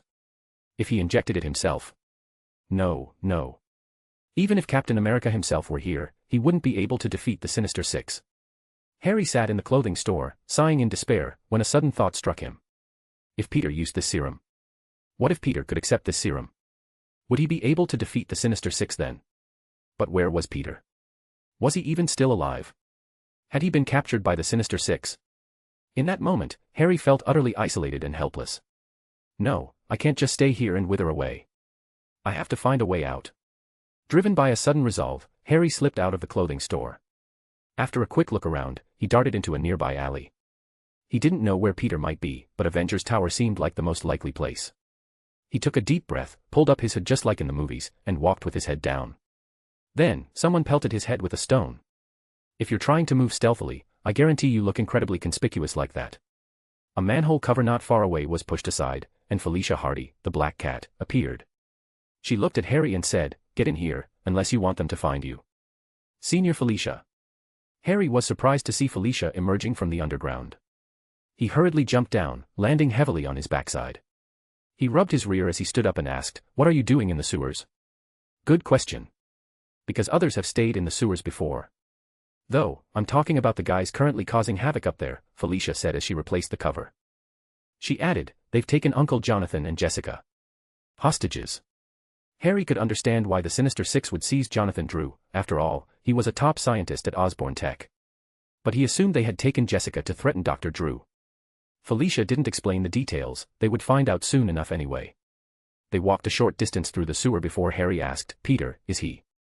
"He's alive, but not exactly in great shape. Anyway, you'll see him in a moment. We've gathered a few people who can still act, but it's not enough to launch a counterattack. You won't believe what Otto Octavius has done." They continued for a long time, so long that Harry began to feel uneasy. He couldn't help but glance at his surroundings before finally asking, "Is it safe enough here?" "The sewers?" "Absolutely. You'd never believe how many layers of sewers have been piled on top of each other since the New Amsterdam era. No one in the world knows what this mess of a place actually looks like, no blueprint is ever accurate." As they spoke, they stepped over a rotting, foul-smelling corpse that hadn't yet turned completely to bone. Harry flinched but quickly kept pace. After walking a bit longer, he heard Peter's voice in discussion. "Right, but if my genes didn't undergo any reversal because of it, then why?" Peter was alive. Harry looked over with immense joy. In what appeared to be a sewer maintenance station, a group of people were resting. As Harry walked in excitedly, he was stunned to find two Peter Parkers. One was a Peter Parker in a spiritual state, floating to the side. The other was Spider-Man, Peter Parker, but there was something different about him. He was wearing a brand new, white Spider-Man suit that looked like an inverted color scheme of the Venom suit. Peter frowned helplessly and looked at his own body, only then noticing Harry's arrival. "Harry? You're in Manhattan." "Ah, yeah. What's going on with you?" "Otto Octavius developed a new method of gene reversal based on his research on Scorpion and Electro to strip me of my superpowers," Spirit Peter said with a shrug. "The good news is, he failed, my DNA didn't change. The bad news is, he also kind of succeeded, I don't have any powers." "Then what's with the suit?" Peter fell unconscious after his fall. "I tried to heal him," said Martinly, Mr. Negative, who was standing nearby. It was only today that he had learned Peter Parker was Spider-Man, and he was relieved that May Parker hadn't come to work today. But, something unexpected happened. The symbiote residue in Peter's body was reversed, giving birth to a new symbiote. But he didn't wake up, well, his body didn't wake up. However, his spirit had been awakened by Martin. Peter knew what this new symbiote suit was, it was the symbiote killer, anti-venom. But for the moment, that didn't help much. I suspect your DNA is too complex to be neutralized by the retroviral reversal. Right now, the serum is in a suppressed state. If we can find a way to stimulate it, we might be able to reactivate your abilities. Dr. Connor spoke from the side, then sighed helplessly. But we lack a stimulus source. Would this work? Harry handed over the sphere. Connors froze for a moment and asked, "What is this?" "The Erskine serum. My father gave it to me." "It might." Otto Octavius has proven the compatibility between the Erskine serum and the Primal Strength Project in many experiments. Dr. Connors finished, then shook his head again. But that doesn't solve the other problem. If we want to use the Erskine serum to activate Spider-Man's DNA, we need a massive amount of electricity. And the electricity in Manhattan was entirely controlled by Electro. "I have an idea," said the Peter floating in midair. Chapter 512, Simultaneous Actions. 4 hours after Otto announced his takeover of Manhattan. At Avengers Tower, Otto finally returned, dragging the defeated Osborn behind him. It was truly unbelievable how much effort had Norman put into researching ways to counter him. How was this man's technology so preposterous that it could actually hold its own against him? "You truly surprised me, Norman. You've proven that you are indeed somewhat clever, but unfortunately, it wasn't enough. I only regret one thing, Otto." Norman, who had several teeth smashed by Otto and all his armor stripped away before being tossed onto the floor, began to laugh. "I only regret that the bullet was fired too late. I should have put a hole through your head before you had the chance to switch bodies. You won't have that chance again." Otto took great pleasure in using cables to hoist Norman up by his arms, leaving him dangling before turning to walk away. Before killing Norman, he intended to utterly dismantle Oscorp Industries, only then would his revenge be complete. On another front, he had other matters to attend to. Arriving at the laboratory of the web base, Otto found Dr. Jonathan Drew, who had been forcibly brought there, along with his daughter who suffered from ALS. Otto flashed a friendly smile and looked at Jonathan. "Hello, Dr. Drew. I believe you know why I am here. A lot of the experimental data is missing. We didn't have time to conduct clinical trials at all." Jonathan did his best to stall Otto's plans. "You want me to provide an experimental protocol right now?" "I'm sorry, I simply can't do it." "Don't be so quick to refuse, Dr. Drew. I'm not asking you to treat me. On the contrary, I'm going to give you a reason you can't refuse, from a different perspective." Otto smiled and then shifted his gaze toward Jonathan's daughter. "For instance, your daughter. What are you going to do?" "I won't do anything, Dr. Drew. I simply hope you can demonstrate the fruits of your research and tell your daughter that you are finally able to cure her." Otto revealed a gruesome smile. "You wouldn't refuse, would you? Or rather, there was no reason to refuse." Jonathan Drew fell silent for a moment before he began taking out the modified spiders to commence research. Otto Octavius was a vain and arrogant man. He would never allow anyone else to perform the modifications on him. Therefore, all he needed was Jessica's experimental data. Jonathan took a deep breath. He was calculating the feasibility of this procedure. For his daughter's safety, he had to attempt it with the most detailed and meticulous methods possible. Furthermore, he needed to stall for as much time as he could. "I'll do it," he finally said, looking at Otto. "But Jessica's physical constitution is weak. She cannot withstand exposure to Vita rays. We must wait more naturally for the full DNA transcription to complete before we can obtain experimental results." Otto glanced at Jessica, who was already showing symptoms of ALS, and then provided his own understanding of the Brutal Force Project. 24 hours. "Yes, I need 24 hours. You shall have the time you need, Dr. Drew." After careful consideration, Otto finally agreed to Jonathan's request. "I will wait here for the experiment to begin, and then I will clock 24 hours. At that time, I hope you can give me a satisfactory result. I cannot guarantee that. That is for me to decide." Otto laughed and then left. After the serum injection was completed, Dr. Drew and his daughter would be transferred to Avengers Tower, which was currently the stronghold of the Sinister Six. As for him, he could use this time to find a way to completely destroy Oscorp. Meanwhile, in the New York underground, Peter explained his plan to the others, a plan built upon Otto's own schemes. In order to cure his ALS, Otto will definitely find Dr. Drew. Once he has enough data, he'll begin modifying himself. Peter pointed out the key to the plan. At such a critical moment, he won't leave Electro wandering around outside. In other words, when Otto Octavius injects himself with the serum for the modification, that will be our best time to strike. Black Cat sighed helplessly after hearing the news. "Good idea. That way we can avoid 2 of them. But what about the other 4? The defenders are still fighting in the city. If we could get in touch with them." Before Peter could finish, he heard the grumbling voice of Captain George Stacy in the distance. I didn't know the NYPD had so many corrupt officers. Guess how many of them joined that Dr. Octopus's crew? It's unimaginable. Look on the bright side, Captain. Once we kick these guys out, you'll probably get another promotion, Black Cat teased. Her banter didn't elicit a response from the loud Captain Stacy as he muttered his way over. It was Captain Stacy who had found the fallen Peter in time and dragged him to find Mr. Negative, who possessed healing abilities. It was during this process that the incident occurred where Peter's spirit woke up while his body remained dormant.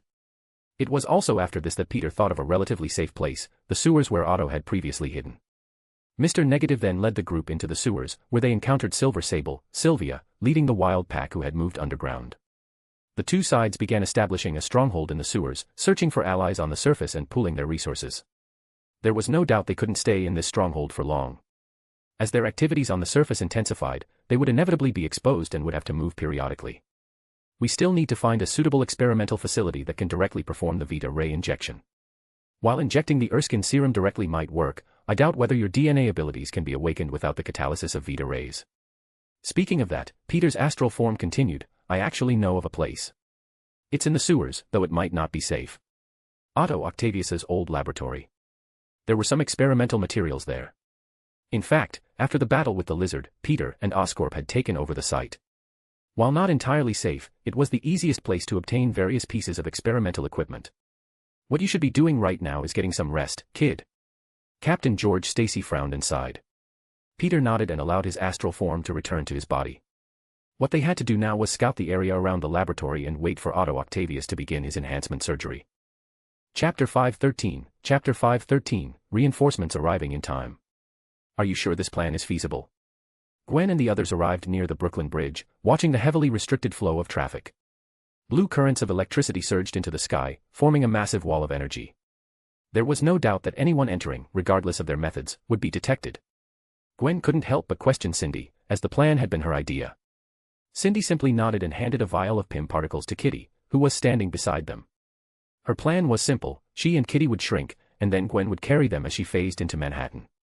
Kitty's ability would allow anything she touched to ignore physical harm, while Gwen could ensure they entered Manhattan without any possibility of being discovered. As for Cindy, her only task was to sense Peter's location and find him. Alright, let's get started. Gwen took a deep breath. After watching her two companions shrink, she scooped them into her hands and began her trek toward Manhattan. To avoid being detected prematurely by Electro, they chose to activate their powers halfway across the bridge. She moved with extreme caution, not daring to take large strides. As a result, it took nearly an hour to reach the end of the road. It was fortunate that Cindy could sense Peter's physical condition, otherwise, Gwen couldn't have guaranteed she would remain so steady. When she reached the barrier of lightning, she simply closed her eyes and stepped through. It was a strange sensation, like walking through water. She entered the Manhattan district with surprising ease. Once inside, she found a safe spot to set the two down and watched as they restored themselves to their normal size. Cindy tilted her head slightly. Peter is underground. He's likely hiding in the sewers. Hearing this, Gwen couldn't help but snark, why does it feel like Spider-Man and the sewers are always inextricably linked? That's not the case. Right, sewers it is. Kitty grabbed both of their hands.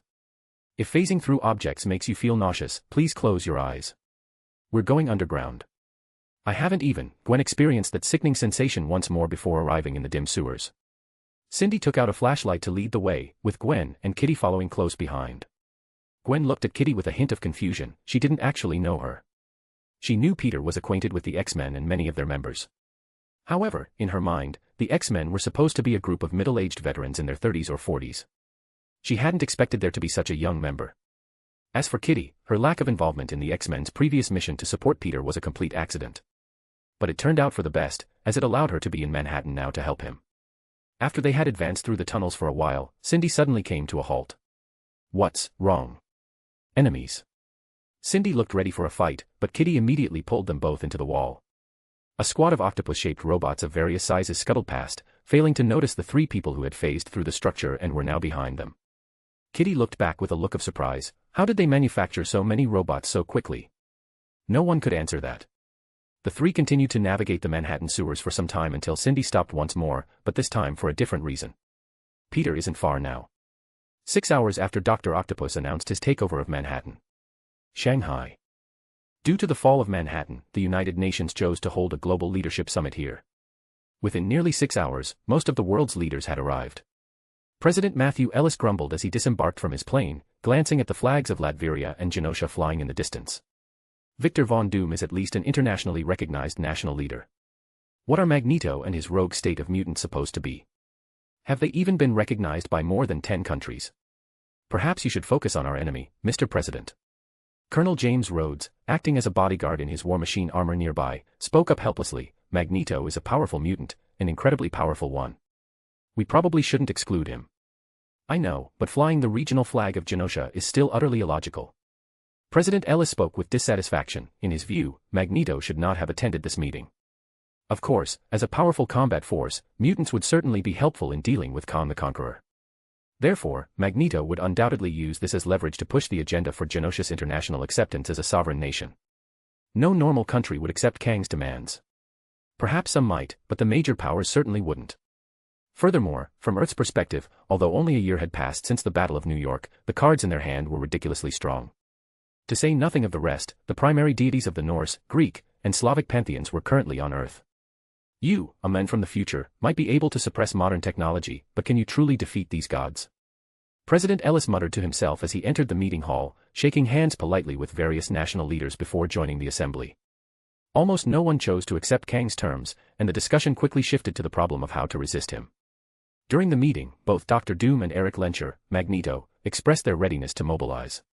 Considering that the Fantastic Four were missing, the meeting proceeded with unusual efficiency. 8 hours after Dr. Octopus announced his takeover of Manhattan, the United Nations finally made its decision to reject all of Kang the Conqueror's demands and to form a coalition force to enter low Earth orbit and strike Kang's fleet. This force would be deployed by S.H.I.E.L.D., consisting of official national militaries, volunteer superheroes, the mutant forces organized by Genosha, the Latverian army, the Wild Pack, and the alien advisor Marvel. The moment the meeting concluded, Nick Fury approached Captain America and asked a question: "Do you think we can win?" "We'll fight until the very last moment." That wasn't exactly a reassuring answer. Fury sighed, while Captain America asked a different question: "Is the situation in Manhattan all right?" "It's fine. My team has already found Spider-Man. I believe they are coordinating a counteroffensive. Once the Manhattan situation is resolved, we'll have another group to bring to the battlefield." Fury handed Captain America a cigarette. Captain America looked at it, sighed helplessly, and took it. "I haven't smoked in nearly 80 years. Or less than 2, Captain." Chapter 514, Counterattack Plan. Finally, the encounter between Gwen's group and Peter was as awkward as it was unexpected. Inspector George Stacy, who was planning to head out once more to seek allies within the NYPD, ran into the three of them, specifically Gwen, the moment he stepped out the door. "Gwen." Inspector Stacy looked at his daughter in disbelief, unable to comprehend her presence here. "What are you doing here?" he asked in a bewildered tone. Gwendolyn's abilities are vital to us. Without her, we wouldn't have been able to cross the Manhattan blockade," Cindy said, stepping in to bail Gwen out. Unfortunately, it wasn't the kind of help Gwen wanted. Upon hearing this, Inspector Stacy's disbelief only deepened. "What do you mean? Are you saying Gwen is a superpowered individual?" A question mark slowly formed over Cindy's head as she turned to look at Gwen. It was hard to believe. Neither she nor Peter seemed to hide their abilities from their families. Peter had even mentioned that Inspector Stacy knew his secret identity. "Yet, you haven't mentioned your powers to your father." "Forget superpowers, I haven't even told Dad that I didn't sign up for the ballet class at school and joined a rock band to play the drums instead." Gwen let out a helpless sigh at the thought. "It's complicated. In short, I have powers, but they aren't for combat." "Happy now, Dad." "Where's Peter?" "He's resting. He's injured, and he's lost his powers." "What?" Gwen was stunned, while Cindy was extra confused. If Peter had lost his abilities, why could she still sense him? This clearly didn't add up. "I have things to attend to. Just don't cause any trouble for everyone, Gwen." "What do you mean, cause trouble?" Gwen muttered to herself as she followed the others into the temporary stronghold. There, she saw Peter lying on the ground. He was sleeping, presumably, looking quite peaceful, aside from the strange, unfamiliar white suit he was wearing. There were others present as well, such as Mr. Negative, Martinley, Cloak and Dagger, who had just been found, and an uninvited Punisher. The Wild Pack was also there, though Silver Sable and Black Cat were absent. "All right, looks like everyone is here." Gwen knelt beside Peter and asked, "How is he?" "The situation isn't great. Otto, or rather, Dr. Octopus, injected him with a retroviral serum that has left him extremely exhausted. He needs rest." Dr. Connors sighed helplessly. As the only scientist currently on site, he was responsible for caring for Peter alongside Martinley. Meanwhile, Cloak and Dagger were tasked with teleporting other important figures out of Manhattan. As for the ordinary civilians, while Dr. Octopus didn't care about their lives, he hadn't reached the point of indiscriminate slaughter. As long as they didn't engage in combat, there was actually nothing for them to worry about right now. I heard Peter lost his powers, but I can still sense him. Hearing Cindy's words, Dr. Connors froze for a moment before realizing who she was. He nodded quickly. Oh, you must be Agent Silk. Yes, thanks to the fact that Spider-Man's body contains DNA from more than 3 different sources of mutated spiders, the serum essentially failed to have a permanent effect. It merely suppressed his abilities temporarily. If we can find a sufficient stimulus, we might be able to reignite his powers. Before Dr. Connors could finish, Gwen pulled another vial of serum from her pocket. Will this work? What is this? A spider isotope from Earth-65. It can grant spider powers for a short duration. Peter brought one back from Earth-65 and had me keep it. Connors scratched his head, his mind racing for a moment. Realizing why Peter Parker hadn't handed the serum over to Oscorp or S.H.I.E.L.D., he nodded in realization before quickly shaking his head. I'm afraid this won't do. ? If what you say is true, then this would be a 4th type of spider gene. Right now, Spider-Man has 3 types of mutated spider DNA in his system, which have reached a certain equilibrium. They're already at a saturation point. If we choose to inject even more spider DNA, I fear he might turn into something like the lizard. Thinking of the lizard, several people instinctively visualized a man-sized spider and shook their heads in unison. We already have a plan. Oscorp has a vial of the Erskine serum, we just need enough electricity and Vita-rays to jumpstart his abilities. We have a plan for the electricity, but the issue is the Vita-ray projection equipment. In such a short time frame, it might be impossible. Cindy pulled a small box from her pocket. Connors looked at her in confusion. What is this? A 1:1 replica of the web cave. S.H.I.E.L.D. reconstructed the entire base and all its equipment based on the original blueprints, then shrunk it down using PIM particles. Cindy saw absolutely nothing wrong with this. This contains all the equipment you need. We just need to find a suitable place to deploy it. Connors nodded in a daze, finally understanding why Peter would never hand the spider isotope serum over to S.H.I.E.L.D. Who the hell could trust them? Fine, we've solved all those problems. Now there's just one more issue, we need to bide our time and gather our allies. Connors said as he took the miniaturized web cave. This isn't my specialty. I'm afraid we'll have to wait for Spider-Man to wake up before we can proceed with the operation. I have a question. Gwen asked a question she was very concerned about. I can guess that the black Spider-Man swinging around the streets of New York isn't Peter, but if all of you are here, then who exactly is that Spider-Man out there? Everyone looked at each other and shook their heads. Meanwhile, Flash and Venom were currently being pummeled by other members of the Sinister Six. Their first encounter was with the Sandman, whom they hadn't fought before. There's sand everywhere. I can't deal with him. Running out of yet another sandstorm, Flash yelled at Venom. Venom expressed the situation just as helplessly, I don't know. Spider-Man used lightning to vitrify the sand. Well, can you use lightning? Venom fell silent for a long moment before replying dejectedly, no, I cannot. Then we'd better run. Flash quickly tried to leave the area, only to see the Scorpion approaching from a distance. He couldn't help but complain. My God, not again. Chapter 515, Flash taking a beating. Flash was taking a beating. Or rather, from the moment he started posing as Spider-Man until now, he had been constantly taking a beating. For the most part, this wasn't Venom's fault. Among the entire Sinister Six, with the exception of Sandman and Electro, no one possessed the raw stats to overwhelm Venom, and with the velocity suit equipped, even Electro wasn't much of a problem. However, Flash's combat experience was essentially zero. Compared to someone like Peter, who had built his experience from the ground up fighting ordinary street gangs since his debut, the level Flash had jumped into was simply too high, especially when the enemies included a former mercenary like Sandman. Spidey usually has to fight these guys. Phew. I feel like any one of them is hard to stop, and there are 6 of them. No, usually there are even more. Having just escaped the torments of Sandman and Scorpion, Flash encountered an even more troublesome situation. What did he see? He saw the NYPD, outfitted with equipment designed by Dr. Octopus, charging straight at him. My God, is this still the NYPD? Aren't you supposed to stand with an Avenger? Even if he's a fake one. Evidently, there are bad people among the police. And a lot of them. Venom, on the other hand, was indifferent. From the very beginning, Peter Parker never held much affection for the NYPD as a whole. Aside from a few individual officers, the entire department could be described as a cesspool. Back when Daredevil first started out, he finally gathered enough evidence for the FBI to take Kingpin into custody. And guess what? The NYPD mobilized right on the streets to fire on the FBI, forcibly hijacking Kingpin's prison transport. With a bunch like that, they were clearly not people one should count on. Alright, the flight of the imposter Spider-Man continues.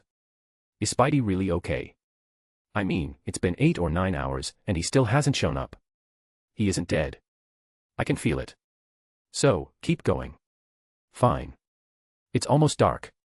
I hope that after nightfall, they realize Spider-Man needs rest too. What is that? The road ahead suddenly became incredibly massive, as if Flash had shrunk. Then, high in the sky, a gargantuan archmage with a fishbowl for a head appeared. He reached his hand out toward Flash and let out a roar. You actually dare to show your face here? Spider-Man. You shouldn't be here. What's going on? Is this magic? Obviously not. It's just an illusion. Flash quickly began to retreat, only to be swatted into the ground by Mysterio. The sensation of pain was so vividly clear that he felt as if several of his ribs had broken. He couldn't help but curse, this is a damn illusion. Advanced illusions, without a doubt. Hold on, I remember the suit has EEG imaging and sonar detection. Let me turn them on for you. As the signals appeared, another layer of imagery composed of blurred outlines appeared before Flash's eyes, overlaying his vision. Logic told him that those wireframe outlines were reality, but the problem was, he only knew they were outlines, he had no idea what was what. The tall ones are buildings, what are the low ones? Cars. Venom didn't know either, as he wasn't familiar with these things. On the other hand, Flash was habitually unable to actively process this information, he still relied more on his eyes. Consequently, when the ground beneath his feet began to shift, he started running instinctively. However, the ground moved faster than him, making him doubt if he could ever outrun it. Venom let out a helpless sigh. You are Spider-Man. What are you doing running? Swing, brother. Oh, right. Forgot. Fortunately, Venom still possessed the ability to fire webs. Flash quickly shot out a web, latching onto a building outline, and began to swing. However, Mysterio's illusions followed him relentlessly, there was no way to shake them off. Then, he saw something running toward him at high speed. Ah, what's that? A truck. Venom looked closely at the outline of the object. No, worse. It was Rhino. In an instant, Flash was sent flying by the impact. Fortunately, Venom protected him, and since Rhino lacked weaponry specifically designed against symbiotes, Flash merely rolled several times on the ground. After a brief moment of stunned agony, he scrambled back up. I have a bad feeling about this. My feeling is worse. It seems Dr. Octopus has finished his business and intends to find time to deal with you. The Sinister Six seem to be converging. Really? Then what should we do? What else could they do? Run for their lives. Flash let out a helpless sigh and began to flee rapidly. As expected, sand and wind began to fill the surroundings, Sandman had caught up. Soon after, Scorpion and Electro joined the fray. One could say that the entire Sinister Six, minus Dr. Octopus, had appeared. They had only one goal, to eliminate Spider-Man. At a time like this, all Flash could do was try his best to stay alive. It was exactly at this moment.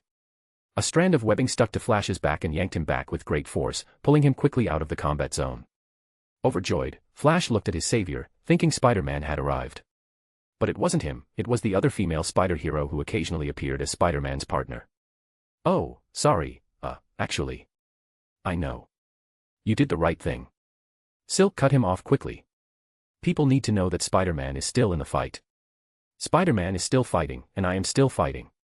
Although J. Jonah Jameson's face no longer appeared on television, he insisted on continuing his reports via radio. Like I said, we will not stop fighting. Not until we liberate our city. We will press forward. Whether the enemy is an octopus or some other animal, they will not occupy our city. I feel like I've heard him say that before, except some other animal referred to Spidey. Never mind that. Cindy looked at the Sinister Six, well, 5 of them, and shared her thoughts with Flash. I don't know who you are, and I don't know why Venom is helping you, but you did the right thing. We need your help now. Oh, yeah. Okay. Follow me. We need to lose these guys and then find Spider-Man. He's going through some issues right now and needs your help. Hearing that he could help Spider-Man, Flash broke into a smile. Of course, no problem. We're about to sound the horn for the counterattack, right? Cindy remained silent. The counterattack would likely have to wait for Otto to make the first move. Chapter 516, The Spider-Man Resurgence Plan. 10 hours after Dr. Octopus announced his takeover of Manhattan, the first wave of warriors from the United Earth Forces departed. This initial strike team, composed of the Norse god of thunder Thor, the Slavic god of thunder Perrin, the Greek god of war Ares, and the demigod Hercules, headed into the sky to launch a direct assault on Kang the Conqueror's flagship. Once a stable bridgehead was established, Thor would summon the Bifrost to teleport the remaining heroes directly into Kang's vessel. The only path to victory they had devised was a decapitation strike. However, many were troubled by the fact that, up to this point, Kang had neither declared war nor launched an offensive, acting as if he were waiting for Earth to make the first move.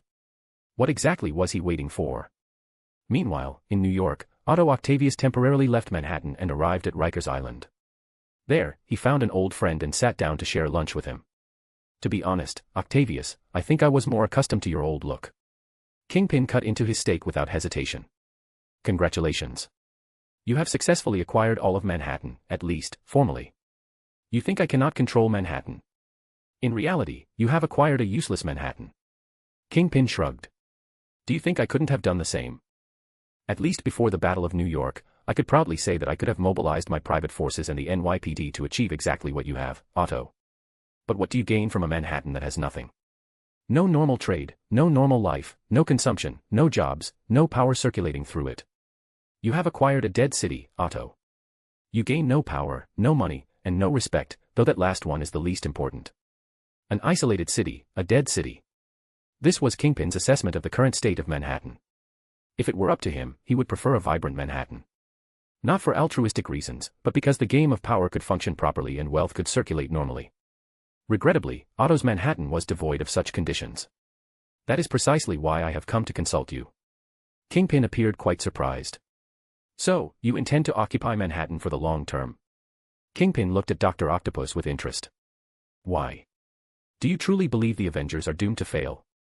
Yes, the Avengers are doomed. If they realized what chips Kang the Conqueror holds in his hand, they wouldn't believe for a second that they could win. Kingpin frowned and looked at Otto, sinking into thought. In the dead of night, the Sinister Six might still have been fighting, but Spider-Man had ceased his activities, even the fake Spider-Man. To be honest, Cindy was slightly surprised.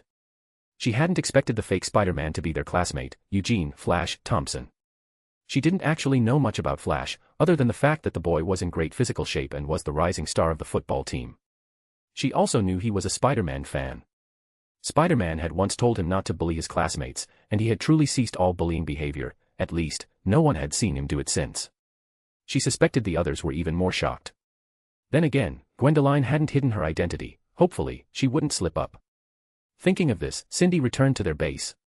They had relocated once, but thanks to her ability to sense Peter, she didn't get lost. She was grateful for the Punisher, he had brought enough glow sticks to help them carry out the plan. Oh, and there was the matter of Peter's brand new symbiote suit. This time, almost everyone was present, including Black Cat and Silver Sable. Everyone was in uniform, and since Flash was a bit slow on the uptake, he didn't realize that a significant portion of these people were his own classmates. Though, he didn't know Felicia anyway. Notably, Spider-Man was awake. Wearing his brand new anti-venom suit, Peter was stretching his limbs when he froze upon seeing Venom. Venom also froze upon seeing the anti-symbiote suit on Peter's body. First of all, I have to thank you. Thank you for pretending to be me while I was unconscious. At the very least, it boosted morale and bought me some time. Flash scratched his head sheepishly, retracting the headpiece of the suit. No, it's nothing, Spidey. I'm just glad I could help. It really was Flash. Peter, having had a hunch already, nodded and then looked at Flash, or rather, the venom on his body. This suit was born while Mr. Negative was treating me. The symbiote residue in my body merged with his power to create this symbiote suit. Venom understood instantly. Did the anti-venom suit count as a symbiote? Perhaps. It could tap into the symbiote hive mind, but there were distinct differences between it and a true symbiote. For one, their nature was fundamentally different. Because of Mr. Negative's intervention, its essence was closer to the light force rather than its counterpart, the living abyss. It even possessed an instant death lethality toward almost all other symbiotes. On the other hand, it had no consciousness of its own. Anti-venom was truly just a symbiote suit. So, should I give this suit back to you? Perhaps not. In a rare moment of self-expression, Venom spoke through Flash's body. Being with him might allow me to be of greater help. Are you sure, pal? Yes, I'm sure.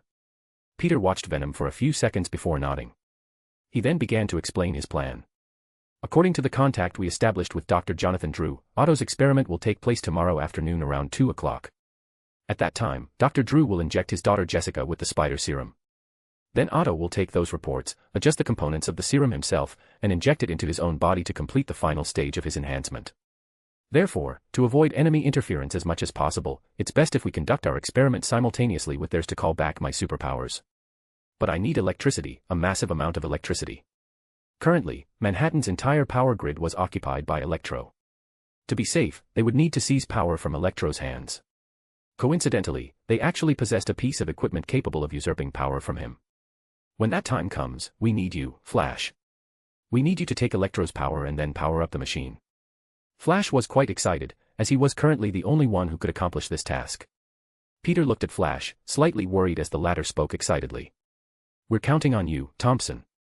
Chapter 517, Where is Kang?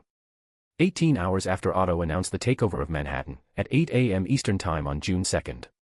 After several hours of fierce combat, Thor and the others finally carved a path through Kang's nearly infinite fleet of warships. As they began their assault on Kang, they discovered a deeply frustrating reality. First, these vessels from the future possessed incredibly powerful force field shields that were nearly impossible to breach. Second, as soon as one was destroyed, an identical ship, even the exterior paint was exactly the same, would instantly refresh out of thin air, appearing in the vicinity to brazenly mock the helplessness of the superheroes.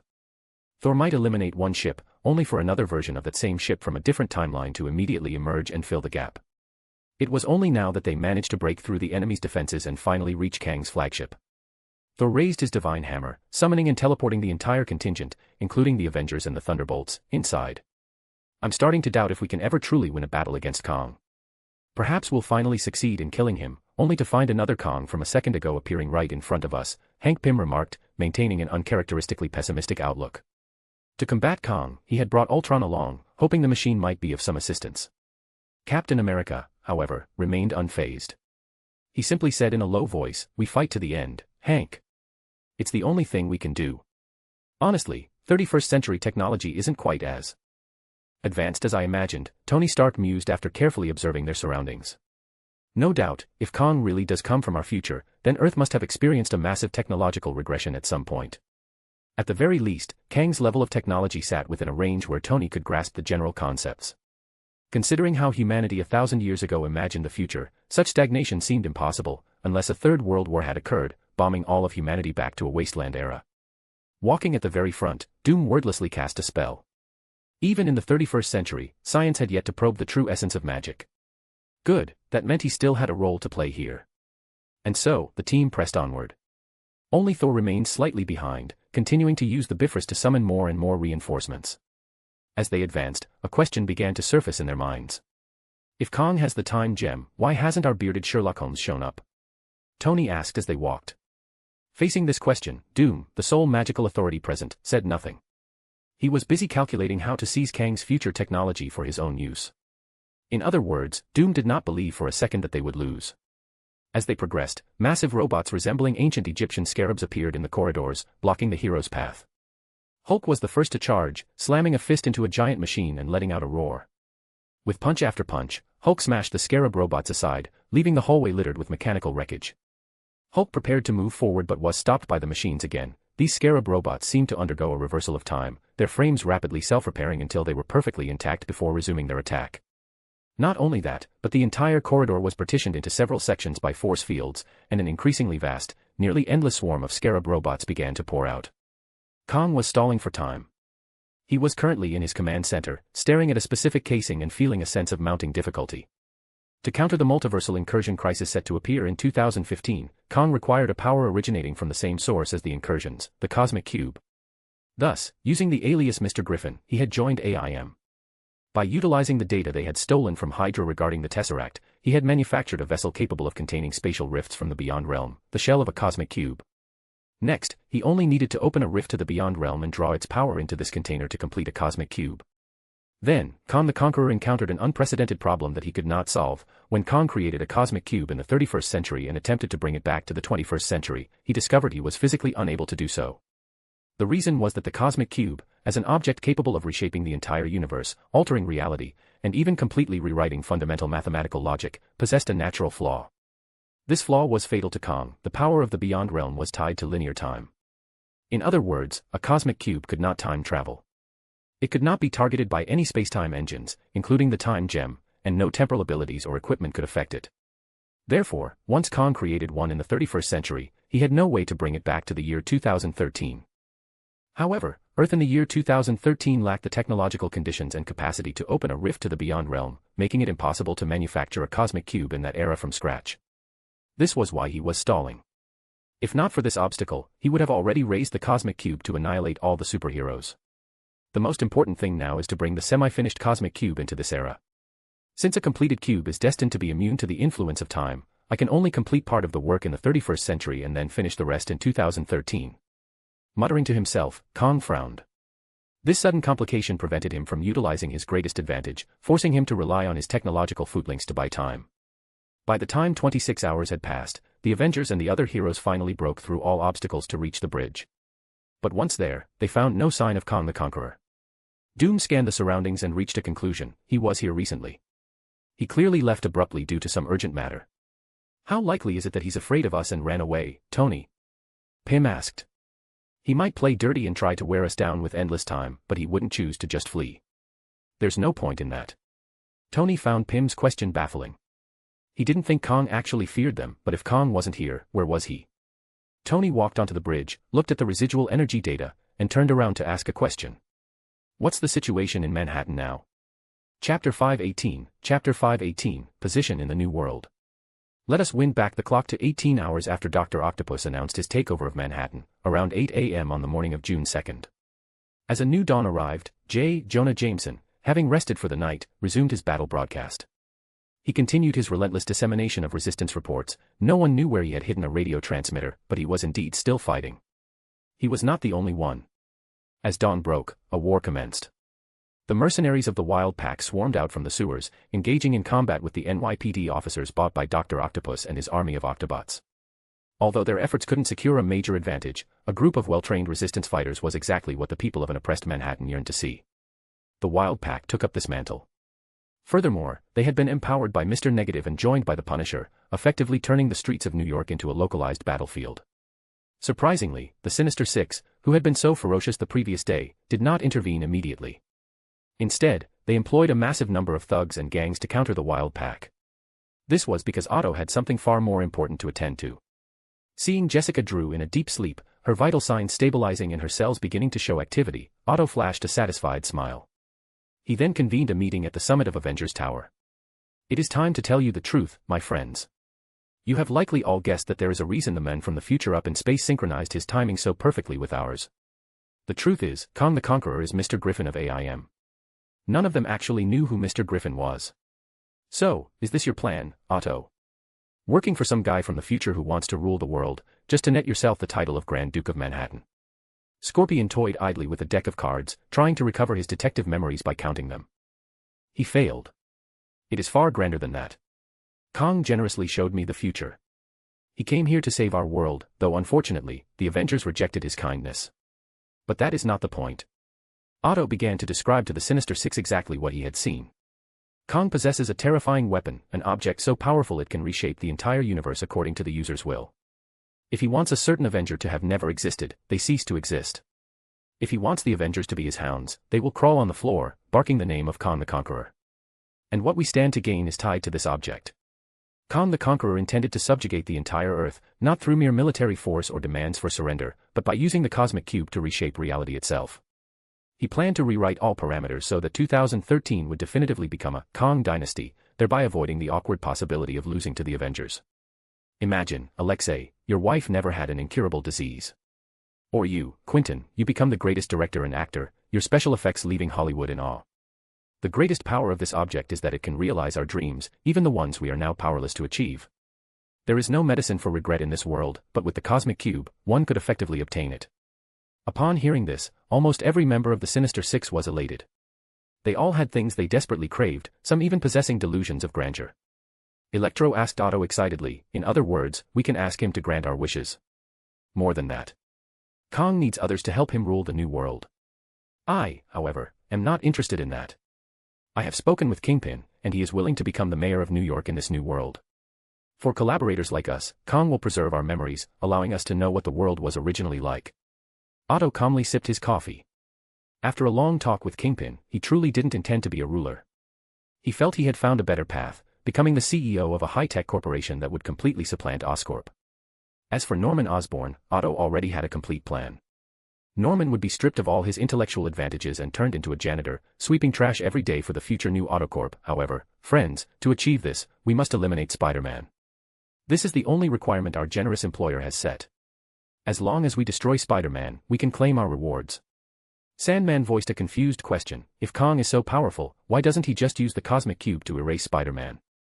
Why does he need us to step in? The weapon is so powerful that it takes time to stabilize its transfer from the 31st century to the 21st. During this period, he must ensure the safety of the process, and Spider-Man is one of the most dangerous threats to that.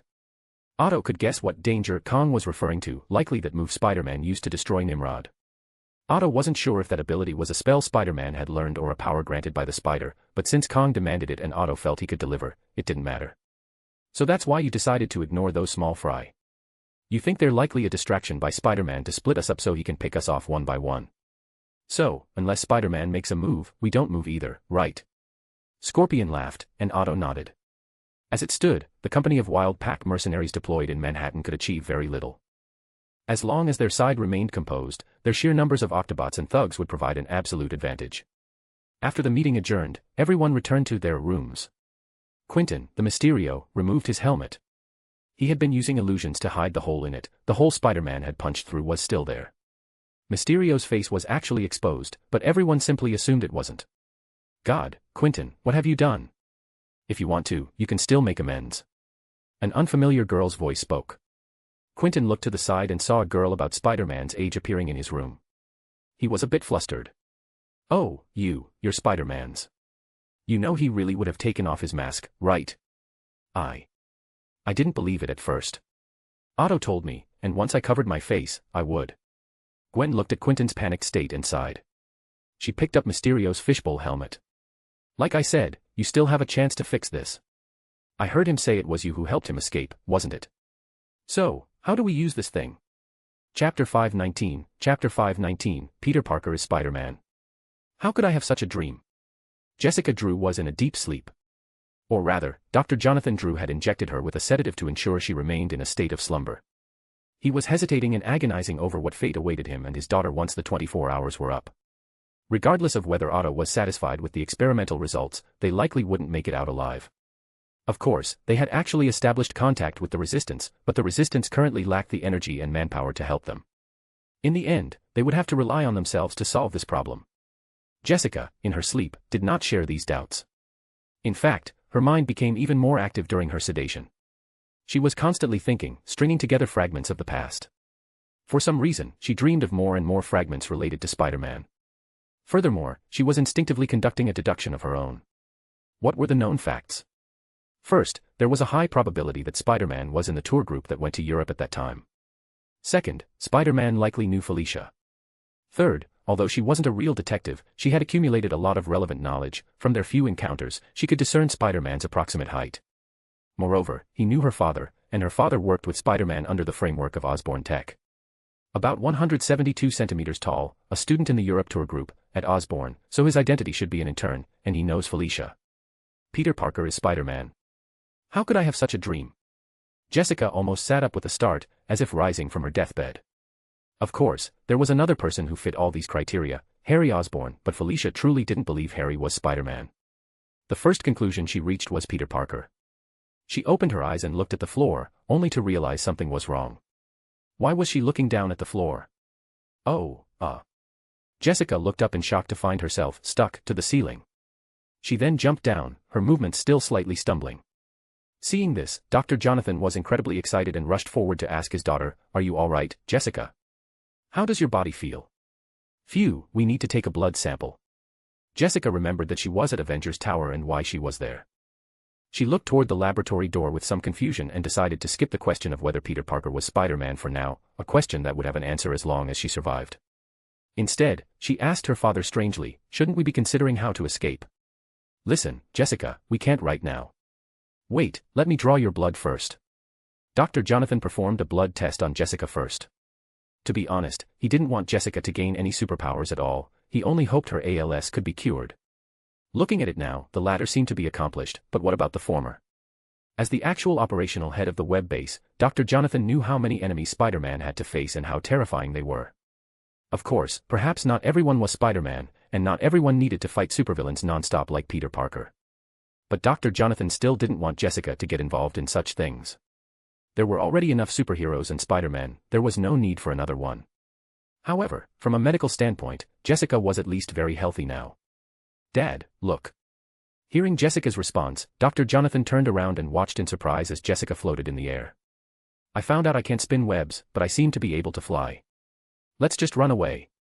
"You can't, you won't get out, Jessica." "At least I can try," Jessica muttered as she walked to the wall and threw a hard punch at it, only to wince in pain. The Avengers Tower laboratories were built to withstand the daily life of the Hulk, so the material strength here was terrifyingly high. A single punch effectively did nothing. Right at that moment, the lab door opened. Otto emerged with the Sinister Six. Seeing the scene, Otto was visibly delighted. "I'm glad to see you've regained your health, Miss Drew. I can understand your desire to regain your freedom, but I'm afraid I cannot let your father go until Spider-Man is utterly defeated. Now, Dr. Jonathan, please step aside. I know what the correct experimental data should look like." Pushing Dr. Jonathan away with a mechanical claw, Otto began to analyze the data in his hands. He remarked, "Incredible," several times before clapping in appreciation. "A very effective design, Dr. Jonathan. It's simply perfect. You've successfully created the spider serum that your mentor never finished researching. In essence, you have truly completed the Savage Strength project." "I haven't. Each spider needs to be specifically adapted and adjusted according to the user's DNA. The DNA of every spider is completely different." "I know, Dr. Jonathan. After you injected your daughter with the serum, I re-edited those spiders in your lab. They are now Otto Octavius's spiders." Dr. Octopus flashed a brilliant smile. Now, he had obtained all the elements for success. He was about to gain the power of Spider-Man. No, he was about to surpass Spider-Man, to surpass the Dr. Octopus of the past. If he were Spider-Man, he would be the superior Spider-Man. If he remained Dr. Octopus, he would be the superior Octopus. "Get some good rest, Dr. Jonathan. You'll have plenty of time for that. When the new Octavius Industries is established, perhaps you can even become my new employee. For now, you and your daughter just need to stay here quietly." As Dr. Octopus spoke, he led the entire Sinister Six out of the room. Jonathan sighed helplessly. He might have created an unprecedented enemy for Spider-Man, but there seemed to be nothing he could do. At the very least, he couldn't bring himself to sacrifice his own life and his daughter's to stop the men. However, Jessica curiously walked to the door to take a look, then turned back to her father. "I noticed something, Dad." "Jessica, I can guarantee you that the Avengers' security measures are foolproof. You won't be able to open that door. But it's not locked." Dr. Jonathan looked at Jessica in confusion. Chapter 520, The Hero Reborn. Otto Octavius arrived in another laboratory. He proactively expelled the artificial symbiote from his body and detached the mechanical tentacles from his back, preparing to undergo the entire experiment alone. He did not allow the other members of the Sinister Six to participate in the process. It was not that he distrusted their loyalty, he simply did not trust their intelligence. Spider-Man might know what I am doing, and he might take this opportunity to try something else. But remember one thing, until I give the order, none of you are allowed to move. Do you understand? Dr. Octopus issued the command to the Sinister Six from inside the lab. As the leader of the group and the only one capable of communicating directly with Kang, Dr. Octopus held absolute control over them. Consequently, the others said nothing and simply waited patiently at the top of Avengers Tower. As Dr. Octopus lay down in the experimental pod, he watched the hatch slowly close. He felt the specially formulated spider serum and Erskine serum being injected into his body. Then, a massive surge of electricity began to pour into Avengers Tower. The entire energy output of the arc reactor powering the tower was diverted toward a single point, to the extent that Electro had to begin siphoning power from the surrounding grid just to keep the tower operational. This became the most obvious signal possible. Quick, quick, quick. Dr. Octopus's experiment has started. Kitty Pryde led the way, carrying the shrunken laboratory to appear on the edge of Manhattan. Once there, she restored the lab to its full size on the vacant lot. Dr. Connors and Peter immediately rushed inside, while Flash Thompson thrust one hand directly into the electric wall surrounding Manhattan and connected the other to the lab's power cables. Utilizing himself and the Speed Force suit, they began siphoning electricity back from Electro.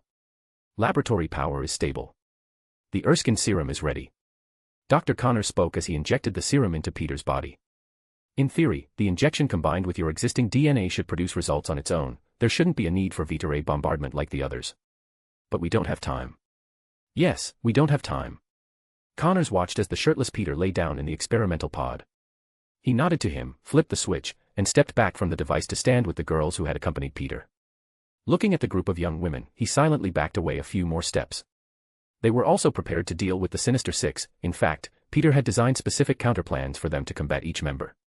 They were on guard against an ambush, but fortunately, the Sinister Six had not made an appearance. A brilliant white light illuminated the surroundings. Dr. Connors watched tensely. Under the influence of Vita rays, the Erskine serum would accelerate DNA transcription and cell division, forcibly promoting physical transformation and secondary development. Theoretically, this process was extremely dangerous. Without peak willpower, one could easily die under the Vita ray exposure. Most of the girls were unaware of this fact. Felicia knew, but she did not believe for a moment that Peter Parker's willpower would fail against this level of pain. In fact, Peter didn't even have a particularly strong outward reaction. As the irradiation concluded, the pod was forced open from the inside. Everyone saw a drenched, sweat-covered Peter Parker. Unexpectedly, Peter's height had not changed significantly. His muscle definition was beautiful, but he hadn't reached the bulk of Captain America, nor did he look like a bodybuilder from a steroid-filled planet. In fact, he looked almost unchanged. Silver Sable looked at Dr. Connors with confusion. Does this count as a success? It's a success. Cindy Moon walked toward Peter. She could sense a vibrant, surging vitality coming from him. Peter Parker was stronger now than he had ever been. Peter stretched his limbs slightly, allowing the anti-venom symbiote to cover his body before firing a web to pull over the classic red and blue suit resting on a mannequin. I think if I'm going to fight Otto, it's best to wear this suit, Peter said as he pulled on the costume. He then looked at Cindy, who had walked up to him. What's wrong? No, it's nothing. You just look healthier than before. Unable to find the right word, Cindy shook her head quickly. She had just felt a strange attraction to Peter and had felt the urge to touch him, but she stopped herself just in time. Are we heading out then? It's time to deal with the Sinister Six. Yes. Everyone except Mysterio needs to head out to face the Sinister Six. I've already given you the solutions for each of them. Make sure everyone finds their specific target. Peter spoke as he pulled on his mask.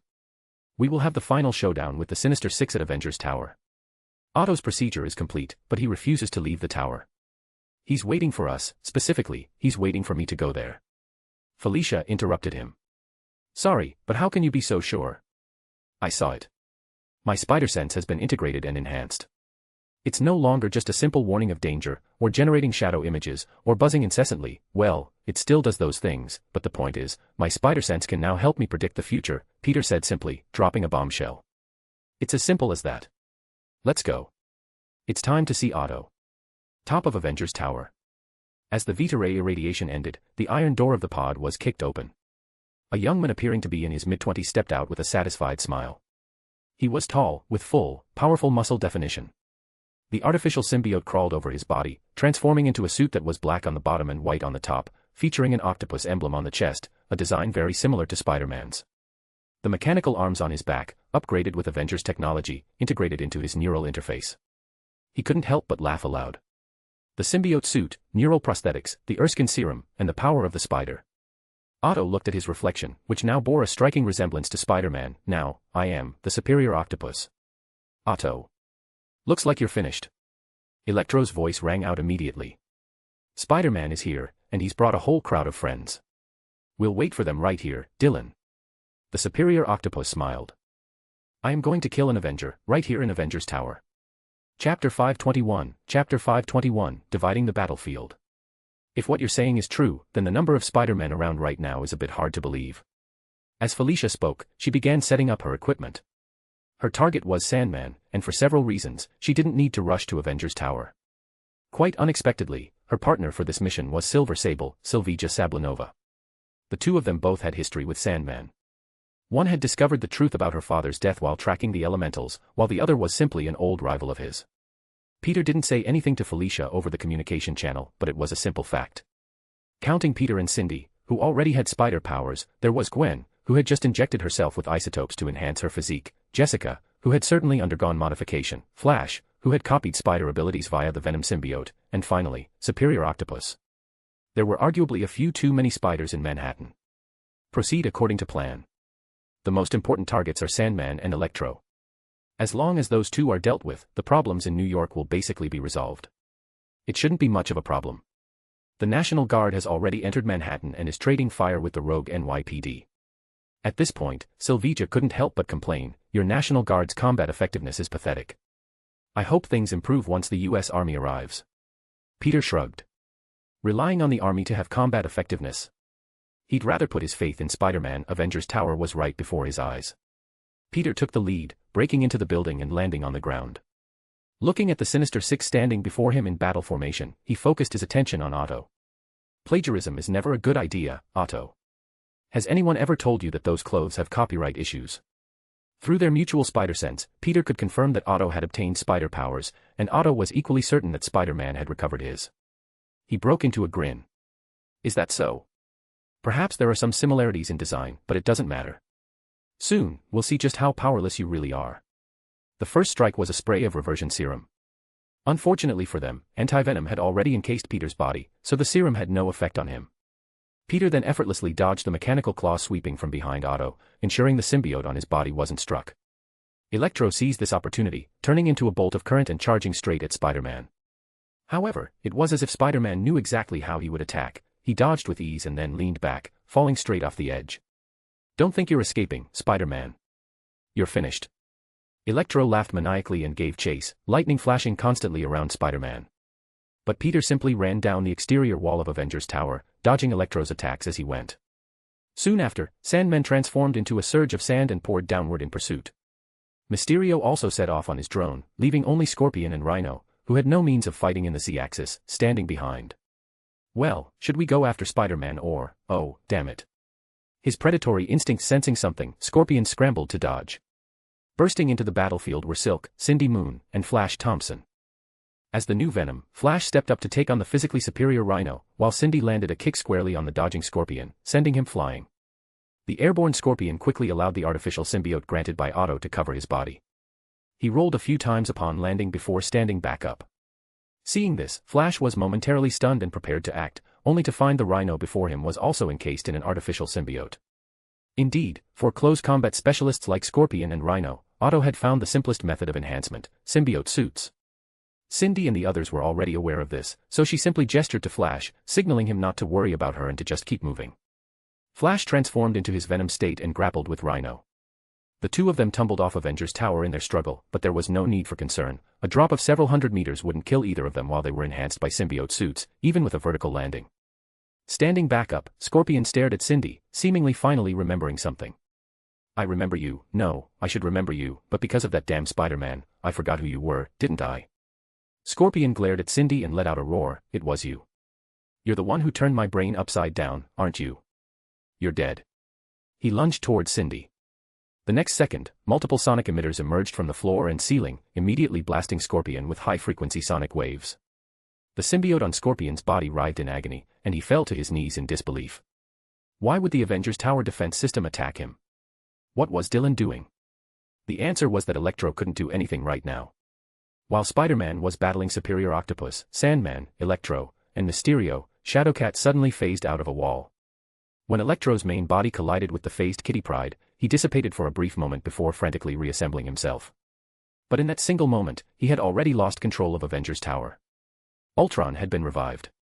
Upon reactivation, Ultron naturally began identifying friend from foe immediately. Although Cindy didn't know why Tony Stark had installed so many defense systems and lethal weapons inside Avengers Tower, they were clearly proving to be a huge help. The lunging Kitty Pryde was caught mid-air by Peter, and she wrapped her arms around his neck as they swung through the air. That felt so weird. It felt like static electricity. Considering what that guy's power is, I'd say feeling only static is a pretty good outcome, Peter said as he swung back toward the tower. He let Kitty jump back inside, and seeing this, Otto immediately ordered Electro, "Go back and help Gargan. He's no match for Avengers Tower without you." And William. Superior Octopus realized with shock that Sandman had vanished at some point. He was certain that Sandman had been right beside him just seconds ago. Or rather, he thought Sandman had been beside him. At that moment, Sandman still believed he was chasing Spider-Man. He arrived at a specific location where Mysterio took off his helmet and shook out her long blonde hair. Gwen chose to put on the hood of the ghost spider suit she had designed earlier, or rather, she had been wearing it all along under that fishbowl head. I've brought the guy to you, and I'm throwing in this fishbowl head as a bonus. Sandman clearly hadn't realized the danger he was in yet. He simply looked at the two familiar opponents standing nearby, Black Cat and Silver Sable. As for Gwen, she had to head back to help deal with the others. Chapter 522, defeating them one by one. Upon witnessing this scene, Sandman seemed to realize something.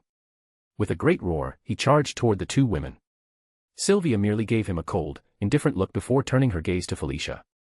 Felicia gave an okay gesture and then pressed the button on the remote in her hand. In an instant, the prearranged electromagnetic coils blanketed the entire area. As Sandman advanced, he felt as if his body were being torn apart, so much so that he could no longer maintain his physical form. Meanwhile, Sylvia tossed an empty glass bottle into the air and fired a shot at it. The bullet she fired was actually one containing PIM particles, designed to enlarge objects. The glass bottle grew to a massive size in an instant and slammed down heavily onto the ground, trapping Sandman completely. Of course, given Sandman's combat prowess, he would normally only need a couple of punches to shatter the glass, but that was predicated on having the opportunity to do so. At the moment, Sandman was merely struggling in agony to hold his body together. By reverting your spirit into every individual grain of sand and making the sand you control and assimilate your entire physical body, you can evade soul-based attacks. Although I don't know much about magic, I can see the flaw in this so-called advantage. Felicia shrugged. What happens if every single one of your sand grains can no longer coalesce? The wild pack will handle the cleanup. No, I still have a friend to save. Meanwhile, inside Avengers Tower, as Electro returned to the summit, Ultron's countermeasures began to gradually fail. However, Scorpion, whose symbiote suit had been completely neutralized, was clearly unsatisfied with this. He muttered helplessly and glared at Silk, who had been slacking off. I'm going to take that woman and... Be careful. She's not alone. I just ran into another woman, and there was something strange about her. Electro, who had never come into contact with Shadowcat, muttered his warning. But hearing this, Scorpion flew into a rage. I don't care what kind of woman she is or what she plans to do, I'm going to... What the? His ankle was grabbed, and he was pulled down through the floor as he phased into it. As the phasing ended, the majority of Scorpion's body was left fused and stuck within the floorboards. Seeing this, Electro immediately moved to rescue him, only to collapse the moment he made contact with the ground. Kitty Pryde had changed her clothes. The blue suit she wore now was made of the same material as the Velocity suit, ensuring that Electro would short-circuit and collapse the moment he touched her.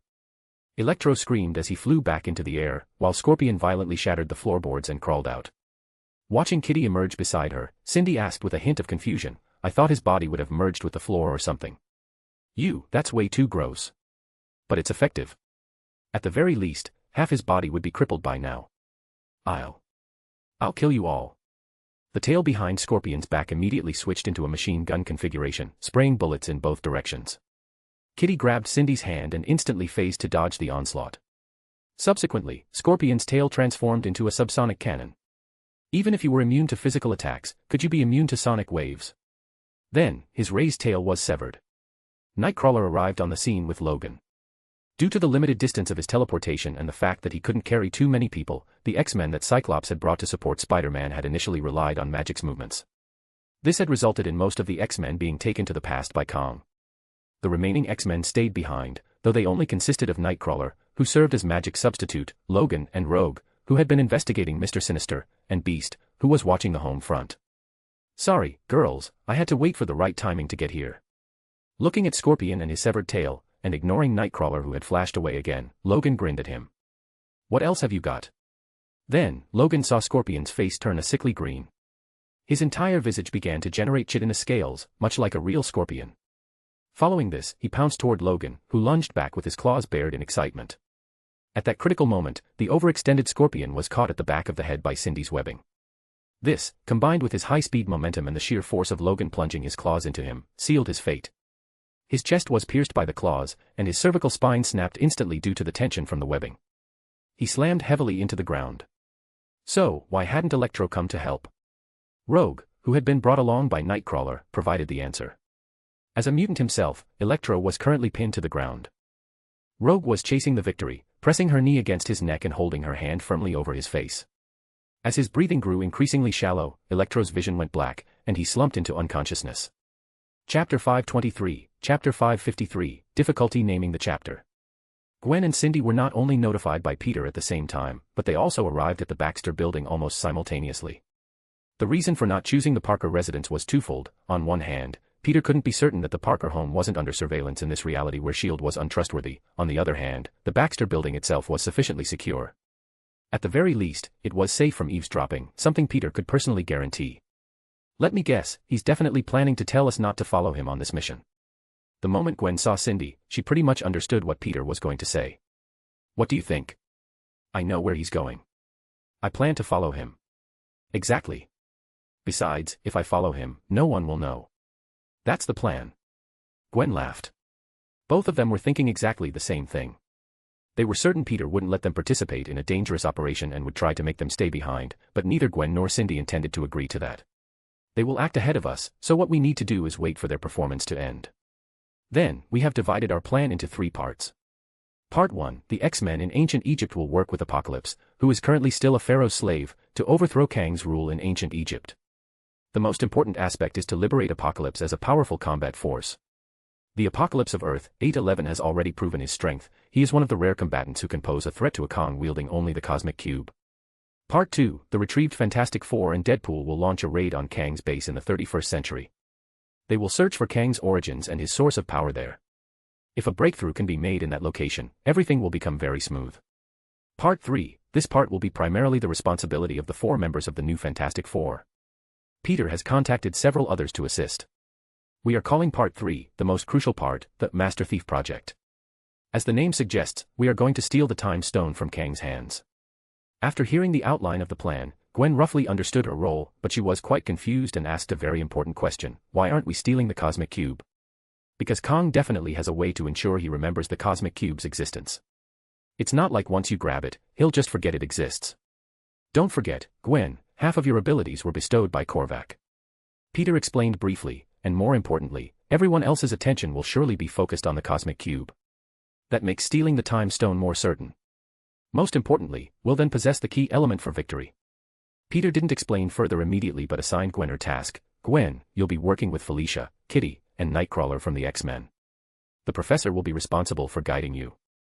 You must ensure that Kang's attention is sufficiently distracted. Only act when it is absolutely foolproof. Don't think about stealing the Cosmic Cube. Do not do it. And Cindy, I want you to do the same thing as before. Cindy looked at Peter with a bit of confusion before it clicked. Find you. Where are you going? I don't know. If I'm lucky, I won't have to go anywhere. I touched the Cosmic Cube before, maybe that will do something. Having finished, Peter let out a long breath and offered a smile. So, after we get everything settled, let's let everything go back to the way it was before. You guys pick the time, and as long as I'm free, we'll go on dates together. This sounded a bit strange, but the 2 of them understood Peter's meaning. Just like before, they would each pick a time to go on a date with Peter. Wait, Gwen seemed to realize something was off.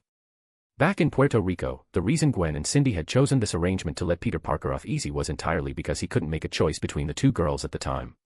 They had intended to be magnanimous for a bit. Yet Peter was speaking now as if he were setting aside that premise entirely.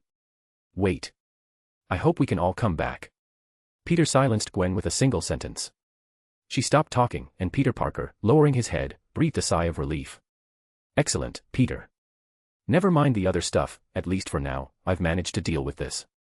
Future problems can be dealt with in the future. Surviving first is the most important thing. Chapter 524, Chapter 554, the final piece of the puzzle, the Fantastic Four.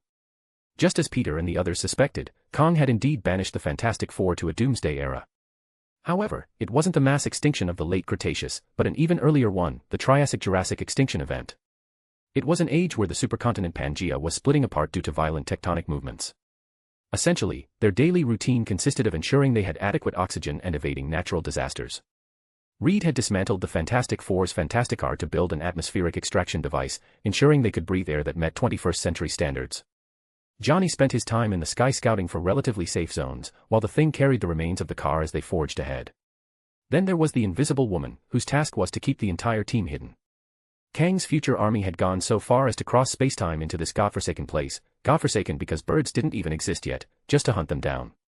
Without these persistent pursuers, Reed would have finished repairing the experimental time travel device and returned to the 21st century long ago, despite the geographical obstacles.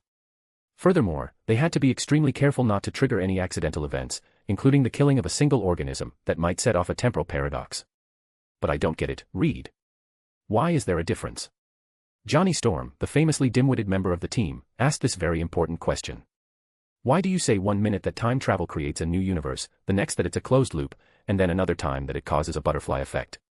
Who can actually keep track of what's going to happen? The point isn't how time itself operates, Johnny, the point is how you influence it. If you are within the time stream, you become part of a closed loop. If you are outside the time stream, you create a new timeline, Reed explained, before adding, do you understand now? No. I'm still lost. Alright, put it this way, you go back to the past intending to kill your father before you are born. In reality, you cannot kill your father because you would cease to exist, that failed kill timeline forms a loop. Meanwhile, the timeline where he is killed forms a parallel universe because you yourself no longer exist there. Johnny nodded as if he understood, then countered, what about Kang? How does he manage it? He got himself a new father, so he could kill his original father and still survive. It's that simple. No, I still don't get it. The Human Torch couldn't help but shake his head. Then, seeing a volcano erupting ahead, he immediately absorbed the escaping heat, turning the scalding lava into high-temperature rock-emitting white steam. Suddenly, they heard a wailing cry that sounded like Tomcat echoing through the sky. A Canadian pervert in a skin-tight suit landed on his rear and immediately jumped up, clutching his backside as he trotted and hopped toward them. Holding his rear with one hand, he grinned happily. Finally. 211 days. I finally found you guys. It seems my signal transmitter worked. Reed breathed a sigh of relief as he looked at the newcomer. Mr. Wade Wilson, thank you very much for coming to our aid. Though I'm not sure why the Avengers chose you. Oh, the Avengers are toast. They're all Kang's lackeys now. Even Reed Richards couldn't help but let out a gasp of shock upon hearing that. They're what? A few minutes later, after being fully briefed, Reed understood the situation. Unlike others, the Fantastic Four had dealt with Korvac in his entirety. They naturally knew how powerful the Cosmic Cube was and understood its true nature. If Kang holds the Cosmic Cube in 2013, it will be nearly impossible for us to defeat him in that year. Yeah, clearly the new Fantastic Four knew that, which is why they sent me. New Fantastic Four? The Human Torch leaned in curiously, looking at this guy whom he had never met but somehow found instinctively annoying. Where did a new Fantastic Four come from? It's a safeguard I had Spider-Man set up, Reed summarized simply. The goal was that if we ever disappeared, the Baxter Building's resources would still be utilized to their maximum potential. Spider-Man was to assemble a new Fantastic Four to use our legacy, though I am quite surprised the plan proceeded smoothly even after Kang altered reality. After summarizing, Reed followed up with a sharp question, so, what are we supposed to do? If Spider-Man sent you to find us, it means he must have a plan, right? Exactly. We're launching a multi-pronged assault. We're going to Kang's home in the 31st century and kicking his ass. Ignoring the Human Torch's wariness, Deadpool cheered and explained the vital strategy. However, he soon hit a snag. But my teleportation belt can only send one person at a time, namely, me. So, technically, I can't take you guys back. Peter's original plan hadn't actually relied on Deadpool bringing them back. Reed thought for just a moment and then began dismantling Deadpool's belt. He moved so fast that Deadpool didn't even notice at first. By the time a startled Deadpool could try to stop him, Reed had already reached a conclusion. This is usable. With a few minor modifications, your belt can repair the experimental time travel device on our vehicle. Very ingenious work, where did you get this thing? Off a very ugly version of Wade Wilson. Reed decided not to press for details. He simply nodded and prepared to get to work. At the same time, however, he looked up at the sky. Now we just have one problem left. Kang isn't going to just sit back and let us go. Buy me a few minutes, and I'll have this finished. Watching the portals opening in the sky, Deadpool drew his long swords. News that Deadpool had traversed time to rescue the Fantastic Four soon reached Kang in the 21st century. Kang stood up in a towering rage as he realized a very serious implication. Reed Richards and his Fantastic Four could now appear at any point in time to launch a surprise attack. Furthermore, with their existing knowledge of the Cosmic Cube, Reed likely knew exactly how to use the thing. Enter maximum alert status immediately, Kang commanded coldly. I want the total offensive against Camartage to begin at once. Chapter 525, Chapter 525, I have one last move. SPI. Men. Hearing Otto's roar once again, Peter no longer cared. In the span of just a few short minutes, Otto had already died twice. Peter's side was straightforward enough, but Gwen's ability was truly absurd. As long as Gwen willed it, no one could perceive her, and all the effects she caused would be filtered by the perception of others, becoming rationalized in their minds. For instance, regarding the recent electrocution, Otto himself probably felt that he had simply suffered a lapse in judgment and crashed into the power lines. He wouldn't even consider that, given his array of equipment, the possibility of him being electrocuted to death was actually minuscule. However, that didn't stop his self-perception from believing he had just done something stupid. Leave this place to me. The important thing is to find Dr. Octopus's cloning tanks, otherwise, we'll have to keep fighting this infinite battle. The Avengers are currently dealing with Kang the Conqueror, so we don't have that kind of time. After exchanging a few words with Gwen, Peter let her leave first while he remained to deal with the superior octopus. Otto launched himself like a cannonball, crashing heavily in front of Peter. Immediately, countless small octopus bots crawled out from his mechanical limbs and swarmed toward Peter. This is the method you're using to deal with me, Otto. Tiny robots. Tiny robots won't stop me. Peter executed a swift and agile backflip to dodge, simultaneously firing web bombs to trap the surging swarm of mini-bots. Otto, however, watched Peter without a hint of panic. Instead, he chose to retreat, triggering the octopus bots to explode one after another. As the intensity of the explosions increased, the entire floor began to shake. Peter realized what Otto intended to do. Neither fleeing nor continuing to tank the damage were good ideas, so he chose to turn invisible and charged rapidly toward Otto. Relying on his octopus sense, Otto perceived the approaching danger. Peter, meanwhile, relied on his spider sense to see the defensive measures Otto was about to take, landing a preemptive punch squarely on Otto's face. First it was the reporter and cameraman in the Daily Bugle helicopter, and now an entire building. Peter grabbed Otto by the collar and slammed a headbutt into his forehead. Have you lost your mind? These deaths are meaningless. Once today is over, they will never have died. Otto shouted like a madman. The only one who dies is you. Spider-Man. Ignoring the peril of this new body, Otto chose to directly detonate all the octopus bots and activated the molecular resonance device on his body, attempting once more to expel the symbiote from Peter. But without Scorpion to suppress his spider sense, Peter evaded the attack with ease, watching Dr. Octopus perish in the sea of flames along with his mini-bots. The price, however, was that the building began to collapse, nearly snapping in half. Your name will surely ring out across the skies just like those two planes on September 11th, Otto. Taking a deep breath, Peter began the rescue operation.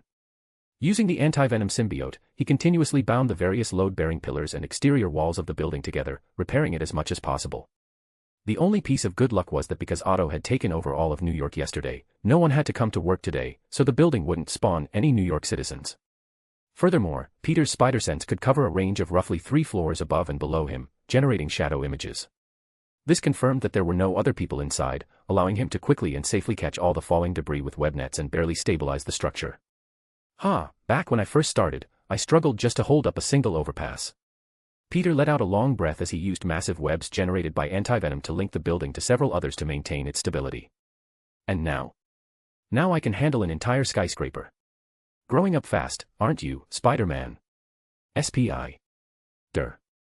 Men. I've heard that shout 4 times now, Otto. I'm begging you, stop coming back. To prevent Otto from damaging the building again, Peter chose to take the initiative. This time, however, Otto had brought a new toy, a giant octopus mech with him seated inside. Peter leapt directly onto the cockpit, shifting into a form resembling the Venom-style anti-venom, and pierced the cockpit with a single claw. This was exactly the opportunity Otto had been waiting for. A larger molecular resonance device was rapidly activated, and the anti-venom began to surge violently across the surface of Peter's body. Otto lunged out, grabbing Peter. To Otto's surprise, however, the anti-venom did not leave Peter's body. This was because anti-venom was actually birthed from Peter's own body, rather than being an alien parasitic life form. Right at that moment, Peter received good news. The Spider team had finally found Otto's cloning incubation tanks. This tedious game was finally over. It's time to end this, Otto. Your cloning base has been discovered. Peter broke free from Otto's restraint. Although anti-venom wouldn't be expelled like venom, the molecular resonance device still greatly interfered with its normal operation. But that didn't matter. Peter tanked a punch from Otto and countered with a fist to his face. Whether you're driven by hatred, anger, or simple arrogance, your ambition ends here, Otto. Ends. It ends. Otto threw another staggering punch, but instead of hitting Peter, he nearly tripped himself. How could it end? Something must have gone wrong. What went wrong? Something indeed had gone wrong. Both Peter and Otto realized it at the same time. Otto's voice had become aged and raspy. He took off his mask and gloves in disbelief, finding that his body had already aged to that of a man in his late 40s. Once a cloned body undergoes catalyzed growth, its rate of aging becomes rapid. Furthermore, the Erskine serum and spider DNA essentially require a complete replacement of the body's genetic material through gene transcription. This has once again accelerated your body's senescence. The power you sought has turned you into an old man. Your ambition shaped your failure, Otto. Perhaps this is destiny, the destiny you forged with your own hands. It's all over. Over. Otto looked at Peter and suddenly began to laugh. Yes, an artificially manufactured clone was destined to be unable to exist for long. Do you think I went to the Xavier Institute just to steal the danger room generator? Why do you think I was able to transfer my consciousness into the clone so promptly? In that case, he would just use the natural body right in front of him. I might not be able to be the superior octopus anymore. But I can still be the superior Spider-Man. Chapter 526, Chapter 526, Otto, you have lost. If Peter wanted to, Otto Octavius would never have been able to enter his consciousness. It had nothing to do with the spider totem. The totem protected the role of the chieftain, and it did not care who the chieftain was. Thus, whether it was the superior Spider-Man or the amazing Spider-Man, the totem could accept either. It also had nothing to do with Null. What Null anticipated was the death of Peter Parker. If an entity like Belasco had taken control of this body, he would have sensed Null's presence and formulated a countermeasure, but Otto Octavius would remain oblivious to such things. It was simply because Peter knew the story of the superior Spider-Man, and because he had learned magic, allowing him to defend against such soul-based attacks at any time. Yet, he allowed Otto to enter his consciousness anyway, because a perfect, flawless version of Otto took a punch from Peter and staggered back. Otto realized what was happening. This was Peter Parker's consciousness defending against his intrusion. But what of it? The fragments of his past, every drop of his soul, flowed through Otto's consciousness. As Otto saw everything that made up the man known as Peter Parker and realized what kind of existence he was facing, he threw a punch of his own. You are just luckier than me. Having seen Peter's life, Otto roared as he charged. There was no symbiote suit here, no spider powers, there was nothing but a raw, psychic confrontation of spirits. Just as Otto could see Peter Parker's life, Peter could see Otto's. He saw the brilliant talent of Otto's youth, his dedication as a university associate professor after graduation, and how, after failing his professorial evaluation, he was sought out by Osborn to join Oscorp Industries. He also saw the story he already knew, the story of how Otto had been cast out. You were just lucky enough to be bitten by that spider. If it had been me, I could have done better than you. Otto continued his tirade as he lunged at Peter. He saw more now, he saw deep into the soul of his opponent, into things no one else knew. He landed a punch on Peter's face, seemingly shattering something. Otto laughed, nearly hysterical with excitement. You are just like me. You don't belong here either.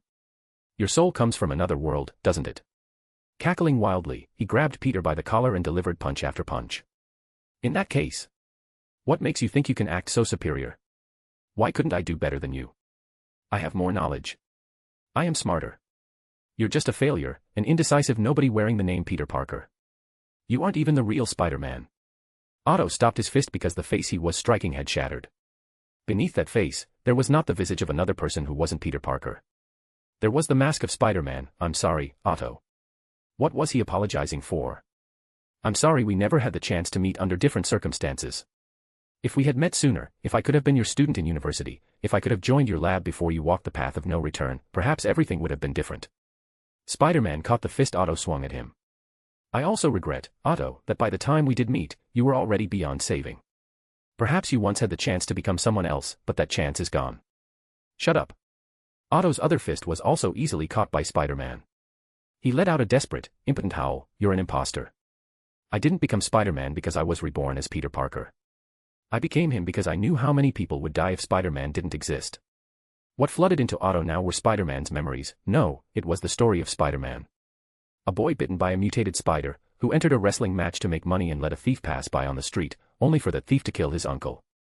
That was the first time he failed to save someone. Then came his lover, his friend, the police captain he respected, and even his former enemies.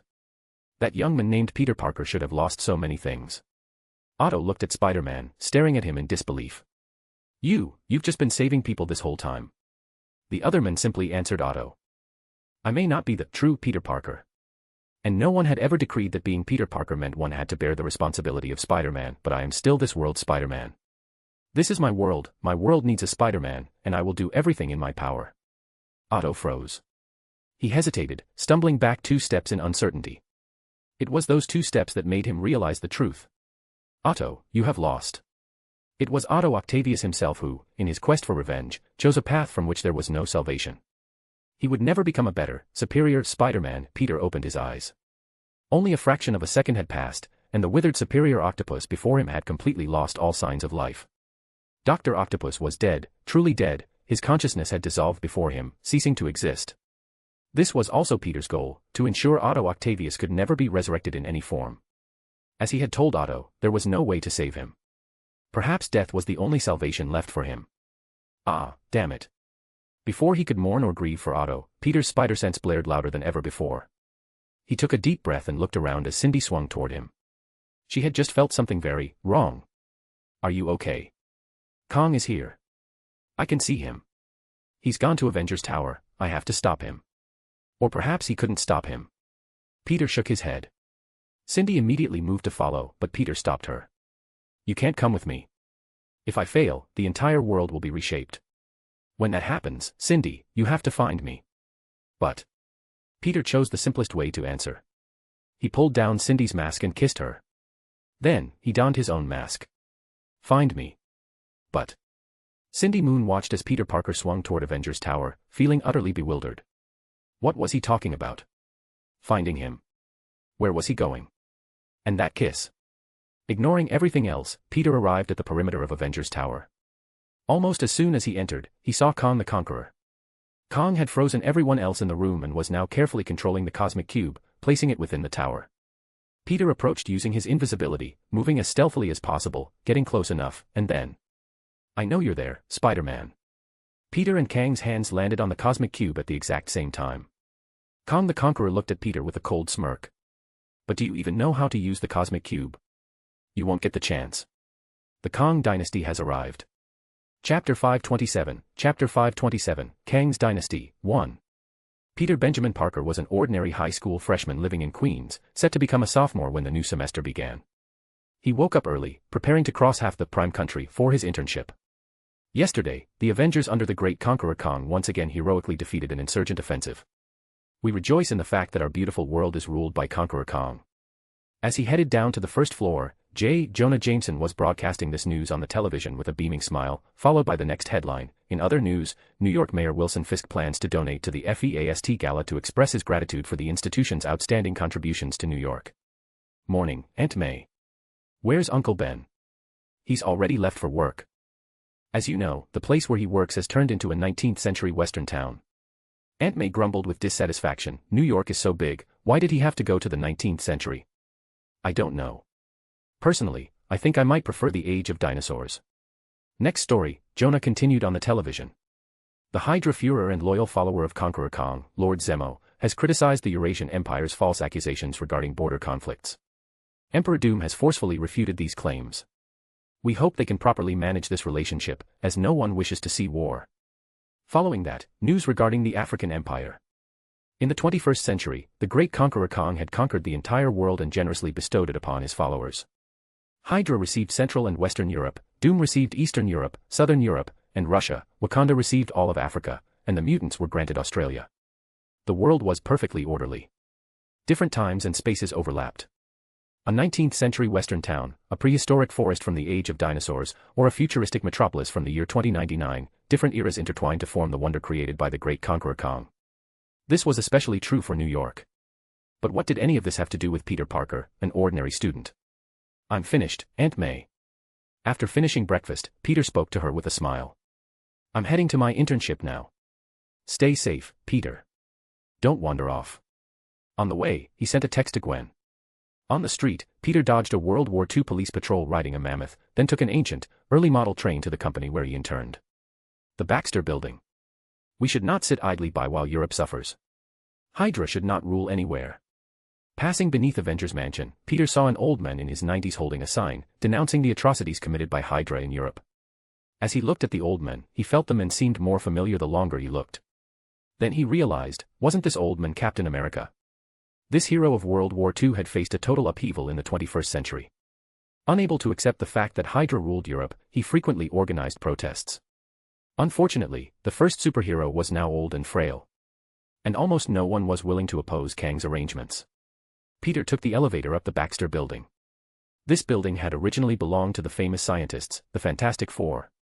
However, they had disappeared during an experiment, and now the building was largely unattended. Even Peter didn't know why an intern like himself was primarily in charge of the building, but those were the exact words of Mr. Fantastic, Reed Richards. In a video he left behind, he stated that if the team ever met with misfortune, Peter could take over the Baxter building and form a brand new Fantastic Four. But he didn't have any superpowers. What kind of new Fantastic Four could he form? Peter shrugged. There wasn't much for him to do besides routine equipment checks. He then went to the residential level to visit the true master of the building. "Good morning, Franklin." Seeing the 3-year-old child lying across the computer, Peter always felt things were a bit strange, but he didn't know what to say. "Have you found Dr. Richards and the others yet?" "No." The child shook his head helplessly. "But I believe my mom and dad are fine. I'll find them." "All right. Do you want to go see Valeria?" "Even though she's currently in the Eurasian Empire with His Majesty Doom." As Peter spoke, he pulled out his phone. Seeing Gwen's reply to his text, he breathed a sigh of relief. Good, he had a date after work today. Logan woke up from his slumber, clutching his head helplessly. For some reason, he felt a splitting headache, and then he realized something with a shock. He remembered all of his memories. After the brainwashing by Weapon X, he was supposed to have lost all his memories, so why had he woken up? This wasn't right. What was the last thing he was doing? He remembered, a man wearing a purple helmet had appeared at Avengers Mansion holding a cube, and then what? Logan woke up holding his head and found himself on a helicarrier. Confused, he turned on a nearby tablet and saw a world he had absolutely no recollection of. Conqueror Kang ruled the world and had carved it up among different megalomaniacs. S.H.I.E.L.D. had become Kang's lapdog, and Logan was a non-commissioned officer within S.H.I.E.L.D. Wait, he remembered Cyclops was missing. What happened to the school? Realizing things were going south, Logan rushed out of the room and, under the astonished gazes of others, took a plane back to Xavier's school for gifted youngsters. Here, statues of the X-Men were lined up. Cyclops, the White Queen, Iceman, all the X-Men who had set out to help Spider-Man were considered deceased or missing. But if Cyclops was dead in this nonsensical new world and he himself was in S.H.I.E.L.D., who was in charge of the school? Logan rushed toward the headmaster's office. On the way, he encountered Jubilee, who greeted him, but he said nothing, storming into the office with murderous intent. Then, he froze. "Good morning, Logan. Is S.H.I.E.L.D. on holiday today?" Charles Xavier sat in his wheelchair, looking at him with confusion. "Is something wrong? You don't look very well." "No, it's nothing, I just..." Logan walked a few circles around Charles, confirming his scent, which made Charles even more bewildered. "Is there anything I can help you with?" "No. Actually, maybe there is." Logan looked at the professor. "If you are the real Chuck, and all of this I know is real, then I need you to help me fix my brain. Something is wrong with it." Chapter 528, Kang Dynasty, 2. After Charles Xavier examined Logan's memory, a look of surprise appeared on his face. It wasn't because he was already dead in Logan's memories. After all, he was a man in his late 70s, nearly 80, and dying was quite normal. What surprised him was the authenticity of that memory. From any perspective, the memory was flawless and impeccable. In other words, it was impossible for this memory to be a forgery. At least, Charles Xavier could not see any sign that it was fake. Is it possible that you received memories from another world, experienced a memory resonance with a Logan from some corner of the multiverse, or perhaps exchanged consciousness? Chuck. Logan used his nickname for the professor. "I saw a statue of Emma Frost in the plaza." Yes, as a member of the X-Men, Miss Frost also went missing during that mission. Logan leaned forward, propping his arms on the desk as he questioned Charles. What did Frost's voice sound like? The professor's gaze suddenly became sharp. And what was the objective of that mission? It was. The professor performed a mental sweep of his own memories, then took a deep breath, looking at Logan in disbelief. Our history, no, our reality has been altered. Without a doubt, Chuck. And looking at it now, the mastermind is obvious. Logan looked into the distance. Above Manhattan in New York, Kang the Conqueror's sword-shaped flagship hovered, a symbol of his reign. What do you plan to do? Oppose Kang? If so, forget for a moment whether we have enough manpower. How many people would even believe what you're saying? The professor looked at Logan with a serious expression. This kind of talk could only happen here. If told to anyone else, the best outcome would be them thinking Logan was joking or insane. A more likely outcome was them reporting the matter directly to Kang. By then, Logan, likely the only one who could remember it all, would be eliminated, and everything would be over. Can't you wake the others?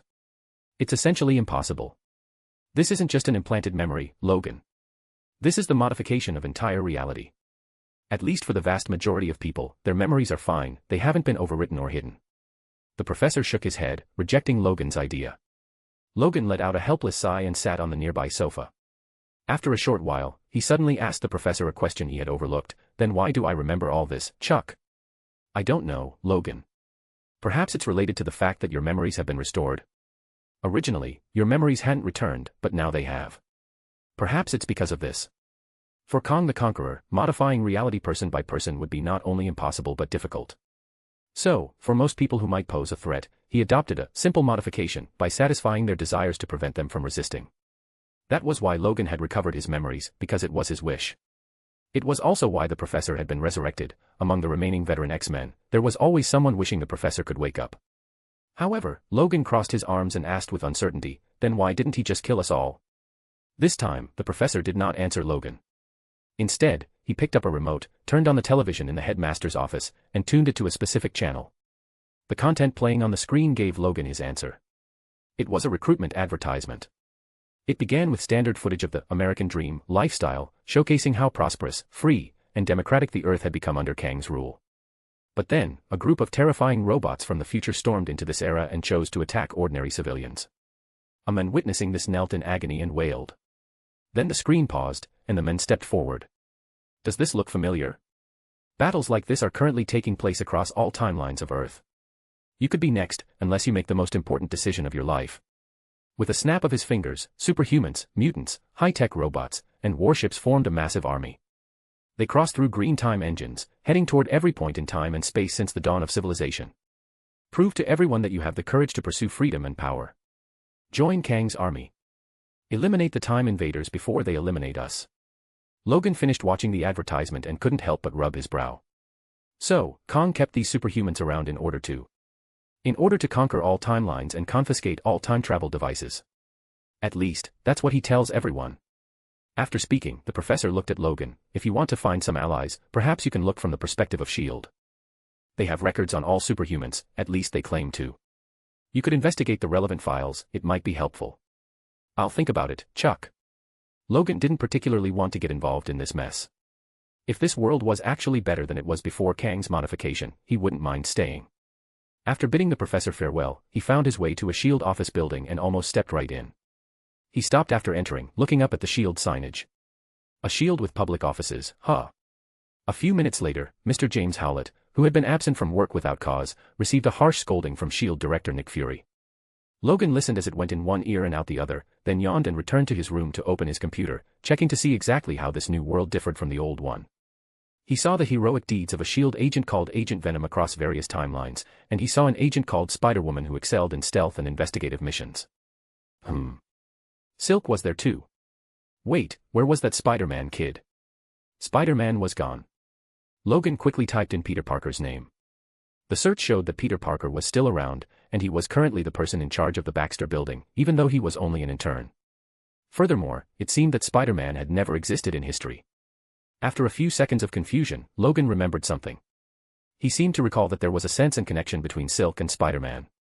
In that case, asking Cindy Moon should clarify exactly what was going on with Spider-Man. Chapter 529, Kang's Dynasty, 3. The anomalous search records of S.H.I.E.L.D. agent Wolverine were quickly intercepted by the agency's systems and forwarded to director Nick Fury. Fury immediately arrived at Kang's mothership to report the situation. What did he search for? Peter Parker, an intern at the Baxter building. Reed Richards thinks highly of him and has left him in charge of managing the building in his absence. Peter Parker. Kang strained to recall his list of threats. The gods had been exiled by him, the Hulk had never been born, Captain America had not crashed into the Arctic but had lived through the years, remaining now as nothing more than a frail old man. Among the survivors, S.H.I.E.L.D. and the Avengers had become his subordinates, and the world had been carved up under his rule. Aside from a missing Doctor Strange, there shouldn't be any threats left. He had no impression of this Peter Parker either. Upon retrieving the data, he discovered that this person was not any kind of superhero in the original timeline. If that was the case, there was no need to worry. He likely has some personal business involving the Baxter building. This person is not a threat, Kang said nonchalantly. After praising Nick Fury's competence with a few brief words, he sat back down in his seat. He was waiting for his grand army, which was constantly pushing toward the limit of the year 2015. Now, with a cosmic cube possessing the exact same power as the rift that caused the multiversal incursion crisis, he believed he could get closer to that point in time. He wanted to know exactly what had happened there. Meanwhile, Peter Parker had no idea he had almost been placed under surveillance. He was currently working on a brand new experiment, using nanobots to create a suit to replace the original Fantastic Four polymer suits. This suit was more powerful and advanced, capable of granting the user a wide variety of abilities. Though, with the Fantastic Four gone, he wasn't quite sure who would actually wear this nanotech suit. Alright, let me check your homework, Franklin. Who, all correct. You're much sharper than I was at your age. By the time humans climbed down from the trees, they should have learned calculus, Benjamin. For some reason, Franklin loved calling Peter by his middle name. This isn't really a difficult problem. Then you'll have to apologize to every human who lived before Leibniz, Franklin. There are quite a few ancients around these days, Peter quipped before laughing. Alright, I trust Herbie to take care of you. If you need anything, have him contact me, okay? Okay. Goodbye, Benjamin. After saying goodbye to Franklin, Peter went downstairs and saw Gwen waiting for him. He took a nervous deep breath before walking over, asking with a smile, "Why did you come straight here?" "I was planning to come pick you up." "Pick me up how?" "Did you get your driver's license?" "No, I'm planning to get a license for a 2099 flying car later." Peter smiled somewhat sheepishly and then asked, "So, where are we going today?" "You asked me out, and you don't know where to go." "I respect your opinion."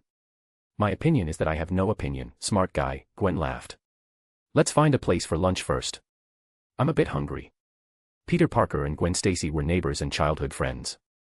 They used to be best friends and were now trying their hand at dating.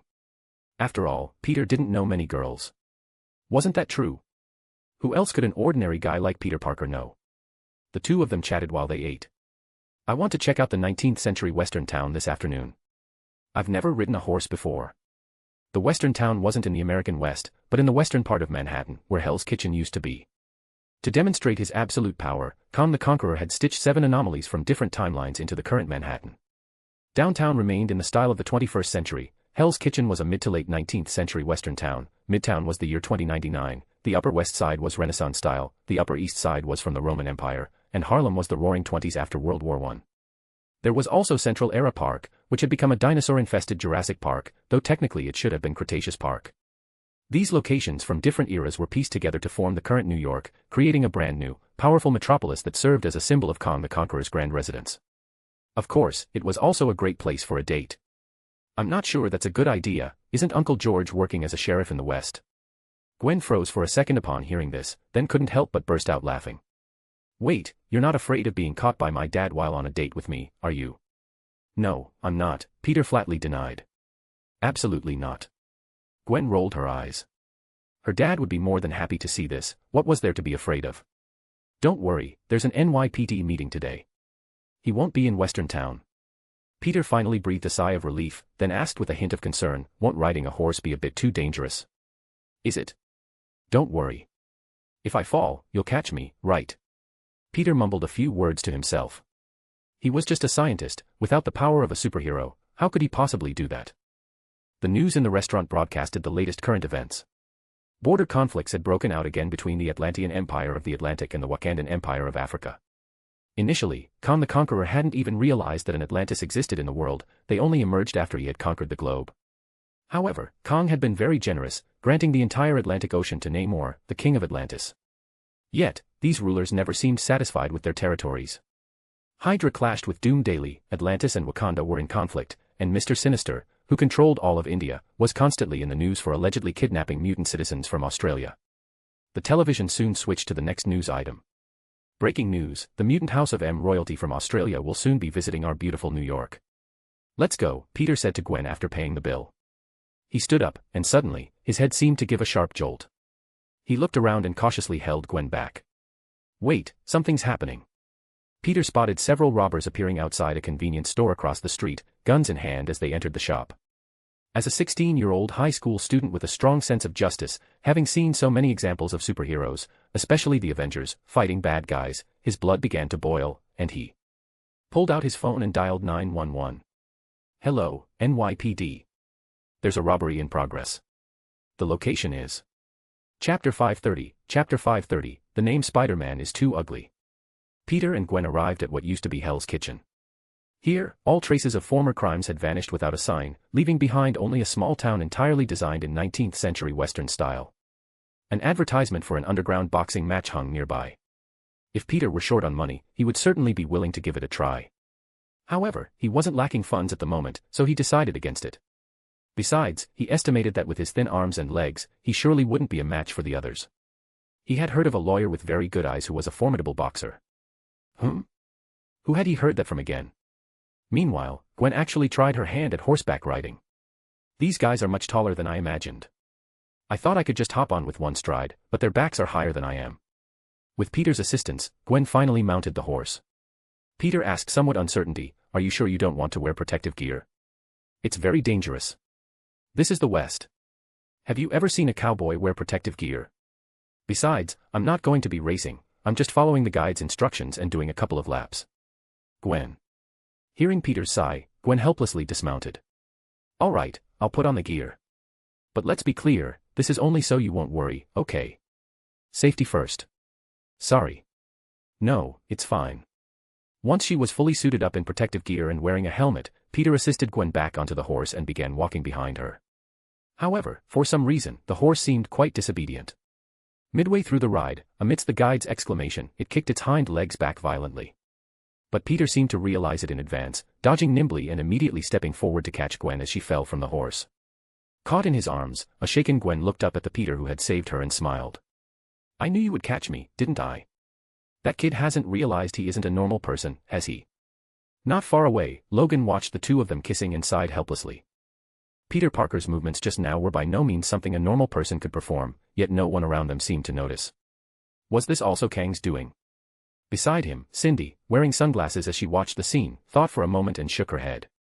Just a few hours ago, Cindy Moon was still a confused S.H.I.E.L.D. agent.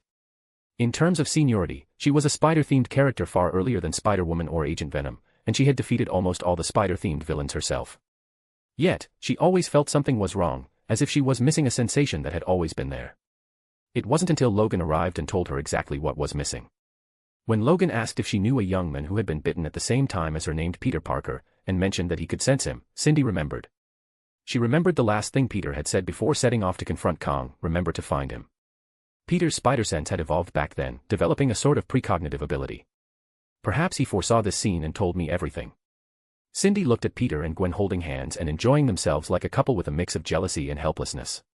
But perhaps that was simply the reality. Without the connection of being Spider-Man, they might never have actually encountered one another. So, perhaps this wasn't Kang's doing. It was Peter's. "You mean the kid made the whole world forget him first so he could prevent Kang from tampering with him?" That is possible, but what was the goal? Or rather, why was Peter Parker so certain that Kang the Conqueror would definitely target him, necessitating a preemptive strike to make the world forget Spider-Man? Perhaps only he knew the answer. Logan pondered this while looking at Cindy, eventually speaking up, "Aren't you going to talk to him? After all, he gave you instructions. Maybe you have a way to wake him up." Cindy hesitated, then shook her head. "I don't know. Maybe this is for the best. This world seems pretty good, doesn't it? Captain America spent his life with his true love, Bruce Banner never became the Hulk, Daredevil wasn't disabled, and the Punisher's family were all alive and well. Then there was Peter Parker. He was just an ordinary student who never had to worry about endless battles. He could continue his life quite well, even if that life didn't include her. But he is still himself, right?" Logan interrupted Cindy's self-persuasion and asked a counter-question, "Do you think he would hide if he encountered something truly terrible?" Cindy froze for a moment, then shook her head. Logan continued, "And you don't intend to see him face all of this without any abilities, do you? Setting aside other places, the Europe controlled by Hydra was simply a miserable sight. And the India managed by Sinister, well, that might actually be better than before. But all in all, Kang had not created a perfect world for everyone. This world still harbored too much injustice and evil. And Peter Parker was not the type to refuse to throw himself into the fray to prevent a tragedy. Talk to him." Seeing this, and noticing that Gwen seemed to have left to be by herself for a moment, Logan looked at Cindy. Perhaps now was the time to wake up Spider-Man. The two of them walked up to Peter. Logan first showed Peter his current identification. Seeing Logan's work ID, Peter nodded quickly and said somewhat helplessly, "I'm sorry, Mr. Jameson. Whatever your request is, please consult me during working hours. I'm off the clock right now. What I want to talk about isn't anything else. It's about you, Peter Parker." Logan looked at Peter and asked, "Last year, were you ever bitten by a mutated spider?" "Maybe I was, why?" "You gained spider powers from that spider and used them to fight for justice. You became Spider-Man. Silk was bitten by the same spider, so she can sense your location. Cindy took over the conversation, and Peter couldn't help but burst out laughing upon hearing the name. A person gets bitten by a spider, gets superpowers, and calls himself Spider-Man. That's hilarious. Cindy and Logan glanced at each other, unsure of what to say. But after a moment of silence, Cindy chose the method Peter had told her to use to accomplish this. While Peter Parker wasn't paying attention, she moved in front of him. She replicated exactly what Peter had done to her before his final duel with Kang. Chapter 531, The Return of Spider-Man. In an instant, Peter's brain flared with a sharp, electric pain. Clutching his head, he stumbled back a few steps and took a deep breath as fragmented, chaotic memories surged through his mind. Gwen happened to return at that exact moment. Seeing Peter holding his head in apparent agony, she rushed forward to stand protectively in front of him. What did you do to him? It's okay, Gwen. They're S.H.I.E.L.D. agents. They just had some work-related matters to discuss with me. Peter interrupted her, shaking his head before looking at Cindy, who was watching him with immense anticipation. I'm sorry. Whoever you're looking for, it's probably not me. I have things to attend to. Logan watched the two walk away, asking half-testingly, could he be a version from a parallel universe? No, impossible, Cindy dismissed the idea. I can sense it. It's him, not some multiversal counterpart. But had she been too presumptuous? Had she failed to wake him, or had Peter actually awakened and chosen not to reveal it just yet? Cindy wasn't entirely sure. Well, it looks like our sleeping beauty isn't that easy to wake up, Logan muttered. You head back first. I'll check around and see what else can be done. On the other side, Peter finally let out a long sigh of relief. Gwen asked with concern, are you all right, Peter? Yeah, I think I'm okay. In truth, he was far from okay. Cindy's kiss had been effective. Or rather, between the world forget Spider-Man spell Peter had hastily cast using the cosmic cube and Kang's creation of the Kang dynasty, there existed a natural paradox, similar to the bug where Professor X had technically never met the White Queen. For many characters involved, exploiting this bug was the key to waking them up. The problem was, how many people could they actually wake? Peter looked at Gwen, and suddenly, both of them felt a sharp ringing in their heads simultaneously. Ow. Gwen clutched her head, looking at Peter in confusion. Did you feel that? No. Peter lied instantly, but he knew exactly what it was. After his memories had returned, he and Gwen had actually triggered the spider sense that usually only occurs when two spider totems first meet. But this made no sense, Gwen didn't have spider powers, so how did she trigger the sense? Oh right, Peter realized. When Kang modified the world, Gwen had likely been in the middle of using the spider isotope serum. If you're not feeling well, let's go home and rest, Peter said, taking a deep breath. We have a lot to deal with anyway. Late at night, Cindy sensed something unusual. In her perception, Peter Parker's presence was becoming increasingly distinct, and he was moving rapidly. She sat bolt upright in bed, scanning her surroundings warily. Peter was using a very crude method to send her a message. By constantly changing his flight path over Manhattan, he was writing. Because he was invisible, these traces could only be felt by Cindy. In other words, this was an encrypted conversation that only the two of them could participate in. Peter Parker was strategizing. If Kang had simply created a world like House of M, where almost everyone's wishes were fulfilled, perhaps Peter wouldn't have chosen to interfere. But Kang had clearly chosen a different path, dividing the world among several political entities, including warlords, fascists, and tyrants. Moreover, Kang intended to conquer all timelines. Though his ultimate motive remained unclear, Peter didn't believe Kang was doing the world any favors. Fortunately, Peter had kept an ace up his sleeve. While he hadn't expected Kang to be waiting for him right in front of the cosmic cube, he had, after much agonizing thought, figured out how to counter Kang's attempt to erase him. As Anansi had said, as long as Spider-Man ceases to exist, Spider-Man will exist forever, unerasable. Therefore, as long as the world forgot that Spider-Man ever existed, Kang would naturally have no reason to erase him. After all, you cannot target something you don't know exists. Cindy was the only variable, because of the unique connection between them, she was bound to find him even if both she and Peter himself forgot his identity. However, the fact that he was awakened by a single kiss from Cindy was something Peter never could have imagined in his wildest dreams. It was also incredibly awkward. In this Kang dynasty, Peter, living as an ordinary man, as he believed, had no contact with other women and had naturally progressed quite quickly with Gwen. That kiss had been beyond embarrassing. Furthermore, Peter had to consider another issue: Gwen had been present. It wasn't just about the awkwardness, the most important factor was that Gwen didn't know his current identity.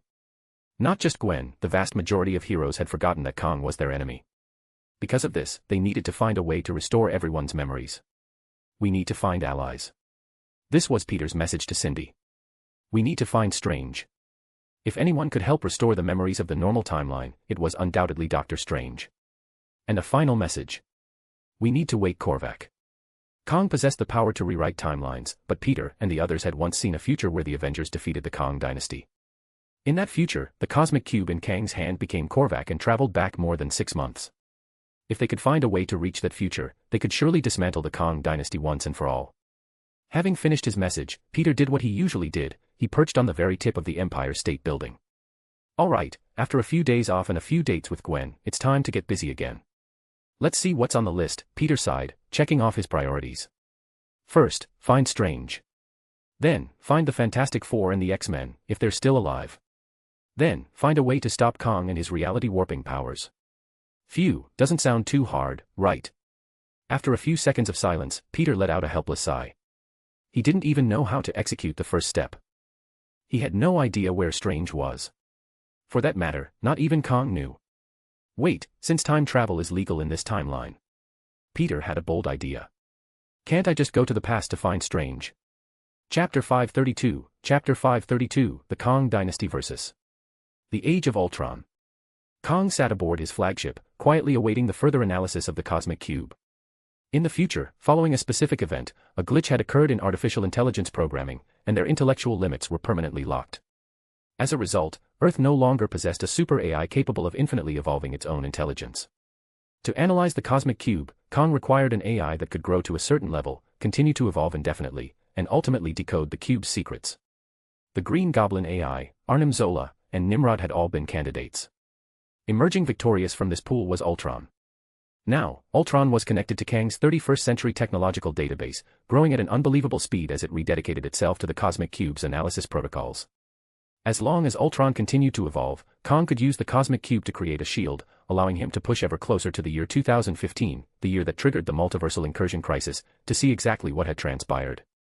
But before that, Kang opened a communication channel, establishing a video link to his Council of Lords, Hydra, which controlled Western and Central Europe, Doom, who controlled Eastern and Southern Europe, Sinister, who controlled India, Magneto, who controlled Australia, Wakanda, which controlled the entirety of sub-Saharan Africa, and Namor, who controlled the Atlantic. As they all appeared on the screen, Kang looked at them, the time stone embedded in the back of his left gauntlet and the cosmic cube held in his right hand. He stated his demands. I trust you have prepared the armies I require. I have been generous enough to grant you nearly the entire world. I expect you to manage a task as simple as this. My army is ready for you, Sinister was the first to answer. The vast population of the Indian subcontinent had become a fertile breeding ground for his human experiments, allowing him to create a massive legion for Kang. Hydra is likewise ready, Zemo said, glancing at the cosmic cube in Kang's hand before averting his eyes. Our first wave can deploy 600,000 troops. Australia's contribution was far smaller. For Magneto, the mutant population totaled less than 20 million, and he was loath to lose a single one. Only under extreme duress had he selected 20,000 for Kang. Wakanda intended to provide funds rather than men. Vibranium equipment was the only thing they were willing to offer, though Kang was clearly dissatisfied with such a pittance. Namor was prepared to refuse outright, but he fell silent after a single look at the cosmic cube. As for Doom, the Eurasian Empire will dispatch no armies. Doom looked at Kang with confidence. Doom shall march alongside you, Kang. Kang the Conqueror frowned, looking at his Council of Lords with displeasure. In truth, possessing the cosmic cube meant Kang had no need for any army. He had made this demand solely to see to what extent these lords, brought into existence by a mere thought of his, would obey him. He needed to know if further modifications to reality were required to alter, replace, or simply erase them. This was the drawback of one-click reality warping. Although the cosmic cube had modified reality according to Kang's general requirements, many details were lacking. This was not a flaw of the cosmic cube, but of Kang himself. He could not use his own mind to perfectly arrange the lives of every single person on Earth in an instant, nor could he even manage it for the majority. Because at that time, his time had been limited. Why was his time limited back then? For some unknown reason, Kang brushed over the question once again. Kang then responded to the group, which included rejecting Doom's request. He raised the cosmic cube and began modifying reality, altering those who had shown resistance or unmistakable signs of rebellion. Only then did he nod in satisfaction. At that moment, Ultron signaled that the further analysis of the cosmic cube was complete. Satisfied, Kang picked up the cube and performed a new set of calculations based on Ultron's data. In this calculation, he would advance another 57 days toward that fated moment. This was the most significant leap forward in recent times. He opened a portal and stepped through. Due to its unique properties, the cosmic cube could only remain in 2013 as a power source for the portal, it could not be brought along. As the space-time tunnel expanded, the surrounding space began to warp. Kang arrived in 2015 to witness that future before the temporal structure could completely collapse. In that future, he saw nothing but ruins. What was happening? Even excluding the timeline where he conquered the world, the Avengers shouldn't have been wiped out like this. Had someone invaded Earth? Why was there nothing around? Kang immediately used the time stone to ensure his own safety, then flew toward the distant Avengers Tower. There, he detected a faint biological signal. Regrettably, he was quickly intercepted. A ball of fire approached rapidly, which Kang blocked. He realized this was the Human Torch of this timeline, meaning the Fantastic Four were still fighting here, yet they had still failed to prevent the world from turning into ruins. The Human Torch slammed into Kang's energy shield, failing to cause even a ripple. However, a metallic, telescopic arm suddenly wrapped around Kang. Soon, a monster appeared before him. Half of its face was Reed Richards, and the other half was Ultron. Kang looked at the monstrosity without flinching, finally understanding the truth. So, this is the future that caused the multiversal incursion. A future where Ultron evolved infinitely and assimilated all of humanity. At this, Kang couldn't help but let out a cold sneer. I must be mad, to think that an artificial intelligence could trigger a multiversal incursion crisis. Perhaps you are not mad, Kang. The half-human, half-Ultron Reed Richards looked at Kang, suddenly speaking in a cold, electronic voice. It was only by relying on your data and technology that I was able to evolve to this level and inaugurate my Age of Ultron. And thanks to you, I now know exactly how important that cosmic cube in your hands truly is. Not good. In an instant, Kang returned to 2013 and grabbed the cosmic cube. But in the next second, a massive swarm of bioorganic Ultron sentries tore through the space-time tunnel, pouring in one after another. Kang focused his spirit, raised the cosmic cube high, and let out a thunderous roar. Avengers. Assemble. Indeed, I am paying homage to the 6160 new Ultimate Universe. Chapter 533, What Kang Fears. The Avengers team of the Kang dynasty underwent a series of optimizations and adjustments. Because the gods had been exiled, the captain had never been frozen in ice, and the Hulk had never been born, the Avengers roster had seen a massive overhaul. Tony Stark served as the captain, and the team included Captain Marvel, Ant-Man, Wasp, Ms. Marvel, and War Machine. Each of them carried a teleportation beacon from the 31st century, allowing them to react and mobilize instantly whenever Kang required. It was for this very reason that Kang had summoned them immediately to hold the line for him. After this group of Avengers fought a large contingent of superpowered cyborgs from the future with looks of confusion, Hank Pym looked at the fallen cyborgs on the ground with a hint of surprise, finding it hard to believe. These enemies look like Ultron. It is Ultron, Dr. Pym. However, Ultron no longer exists in this world, Kang explained. Following the battle, Kang had swiftly used the cosmic cube to erase the present-day Ultron before explaining the situation. I traveled to the future and saw exactly what caused the collapse of the entire multiverse. Ultron conquered the world and converted everyone into semi-mechanical life forms. At this point, Kang fell silent and did not elaborate further. However, in his estimation, Ultron had likely attempted to use the data and information he had acquired to open another rift leading to the Beyond Realm to create a second cosmic cube. He had failed, and the rift had expanded uncontrollably, resulting in a multiversal incursion crisis. But this could not be said aloud. The method of manufacturing a cosmic cube was a secret of the highest order, he could not provide it to anyone else. He is attempting to come to this era to seize the cosmic cube. But haven't you already erased Ultron? Tony asked, puzzled. If that's the case, then why can the enemy still come here? Time is a very complex thing, Stark. When you observe the future, that future becomes fixed. Attempting to excise it from this timeline is a very troublesome matter. TRN-type universes, also known as temporary realities, were a special type of universe that might not necessarily branch off into the multiverse but possessed the potential to do so. Without a doubt, the so-called Age of Ultron was one such temporary reality. Kang had made up his mind. He had to use the cosmic cube to navigate smoothly through to the year 2015 and prevent the birth of Ultron or any similar entity. As long as the multiversal rift never came into existence in 2015, the Kang dynasty could endure forever. I plan to conquer 2015, to conquer that so-called Age of Ultron. Kang finally looked toward the Avengers. I need you to stabilize the chronal portal and notify the militaries of the major nations to prepare for deployment. He found that this world was truly in shambles. When he had performed the one-click modification earlier, bugs had appeared everywhere. Now, he needed to rewrite the underlying code bit by bit and straighten these things out. Watching Kang disappear, Tony shrugged. After dismissing the non-scientific personnel, he and Pym began to study how to stabilize the transporter. Pym still looked at the corpses on the ground in disbelief. How is this possible? Ultron shouldn't have been able to break through his base code. Are you sure about that? Ultron wasn't programmed through zeros and ones, he was a framework constructed through brainwave projection. The entire foundation of that framework was nonviolence and assisting the Avengers. If those 2 points were negated, Ultron simply could not exist. Pym frowned as he connected to the computer. From his perspective, he could not comprehend why Ultron would rebel unless the thing simply wasn't Ultron at all. Tony, on the other hand, didn't dwell on it too much. He thought of several things while performing maintenance. He checked the surroundings and then looked at Pym. Can you be certain? I can. If we look at it from the perspective of modern science, it's impossible for Ultron to rebel. That leaves only one explanation. Kang used the cosmic cube to modify Ultron, which is why he deleted Ultron, because his modifications caused Ultron to become his own enemy, just like every time travel joke out there. Pym remained silent, saying nothing. Tony continued, do you know what this means, Hank? This is an opportunity. It proves that as long as Ultron can continue to evolve, he can threaten Kang. This is our chance. Have you gone mad? He has the cosmic cube. No one can defeat him. Oh, please. Haven't you checked your own memories? The moment Kang arrived on Earth, he was invincible, and no one could defeat him, so everyone just surrendered.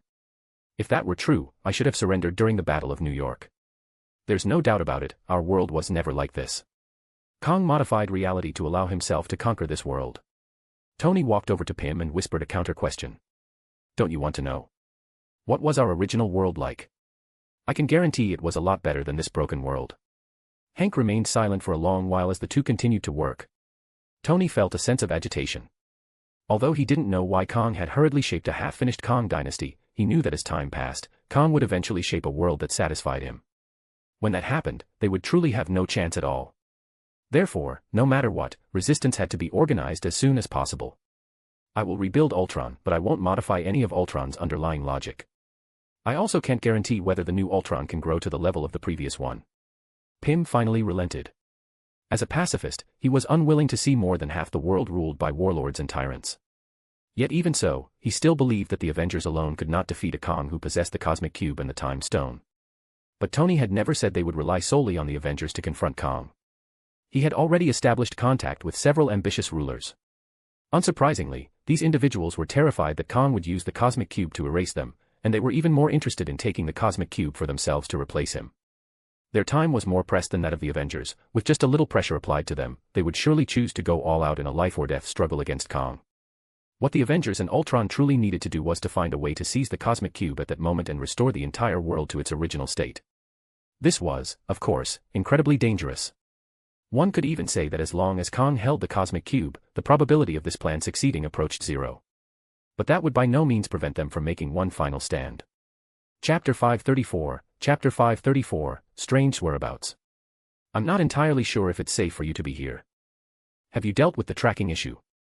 At the entrance of the Sanctum Sanctorum, Peter greeted Logan and Cindy. The former looked at Peter, who was clad in the anti-venom suit, but said nothing, merely glancing at the sanctum beside them. Don't worry. Hank, Beast, handled the mechanical side of things. As for manual surveillance, Charles will take care of it. To be honest, Peter didn't know how Kang had pulled this off, actually resurrecting the professor. Although according to Logan, the professor's living corpse had been kept at the academy all along, for him to be revived just like this was a bit abstract. Peter didn't know what to say, so he simply opened the door. He had studied magic at the sanctum, so he could open it directly. I'm not sure if Strange still remembers me. Peter fell silent after opening the door, staring into the pitch-black sanctum. He asked uncertainly, I'm not even sure if Strange is still in the sanctum or if Wong is here. The sanctum was unexpectedly dark. Not only that, but it was also quite dilapidated. If Strange were away on business or missing for some reason, it would be understandable, but why had Wong and the other Camartage NPCs vanished as well? Logan gave a careful sniff, then furrowed his brow. I smell sulfur. Sulfur? Peter asked tentatively. Is it the scent of Belasco and Limbo? Peter asked this because Belasco was undoubtedly linked to Kang, and Belasco had used unknown means to augment the Sandman. Combined with the sulfur scent unique to Hell and the fact that Illyana had vanished along with the X-Men, this was the figure that came to his mind.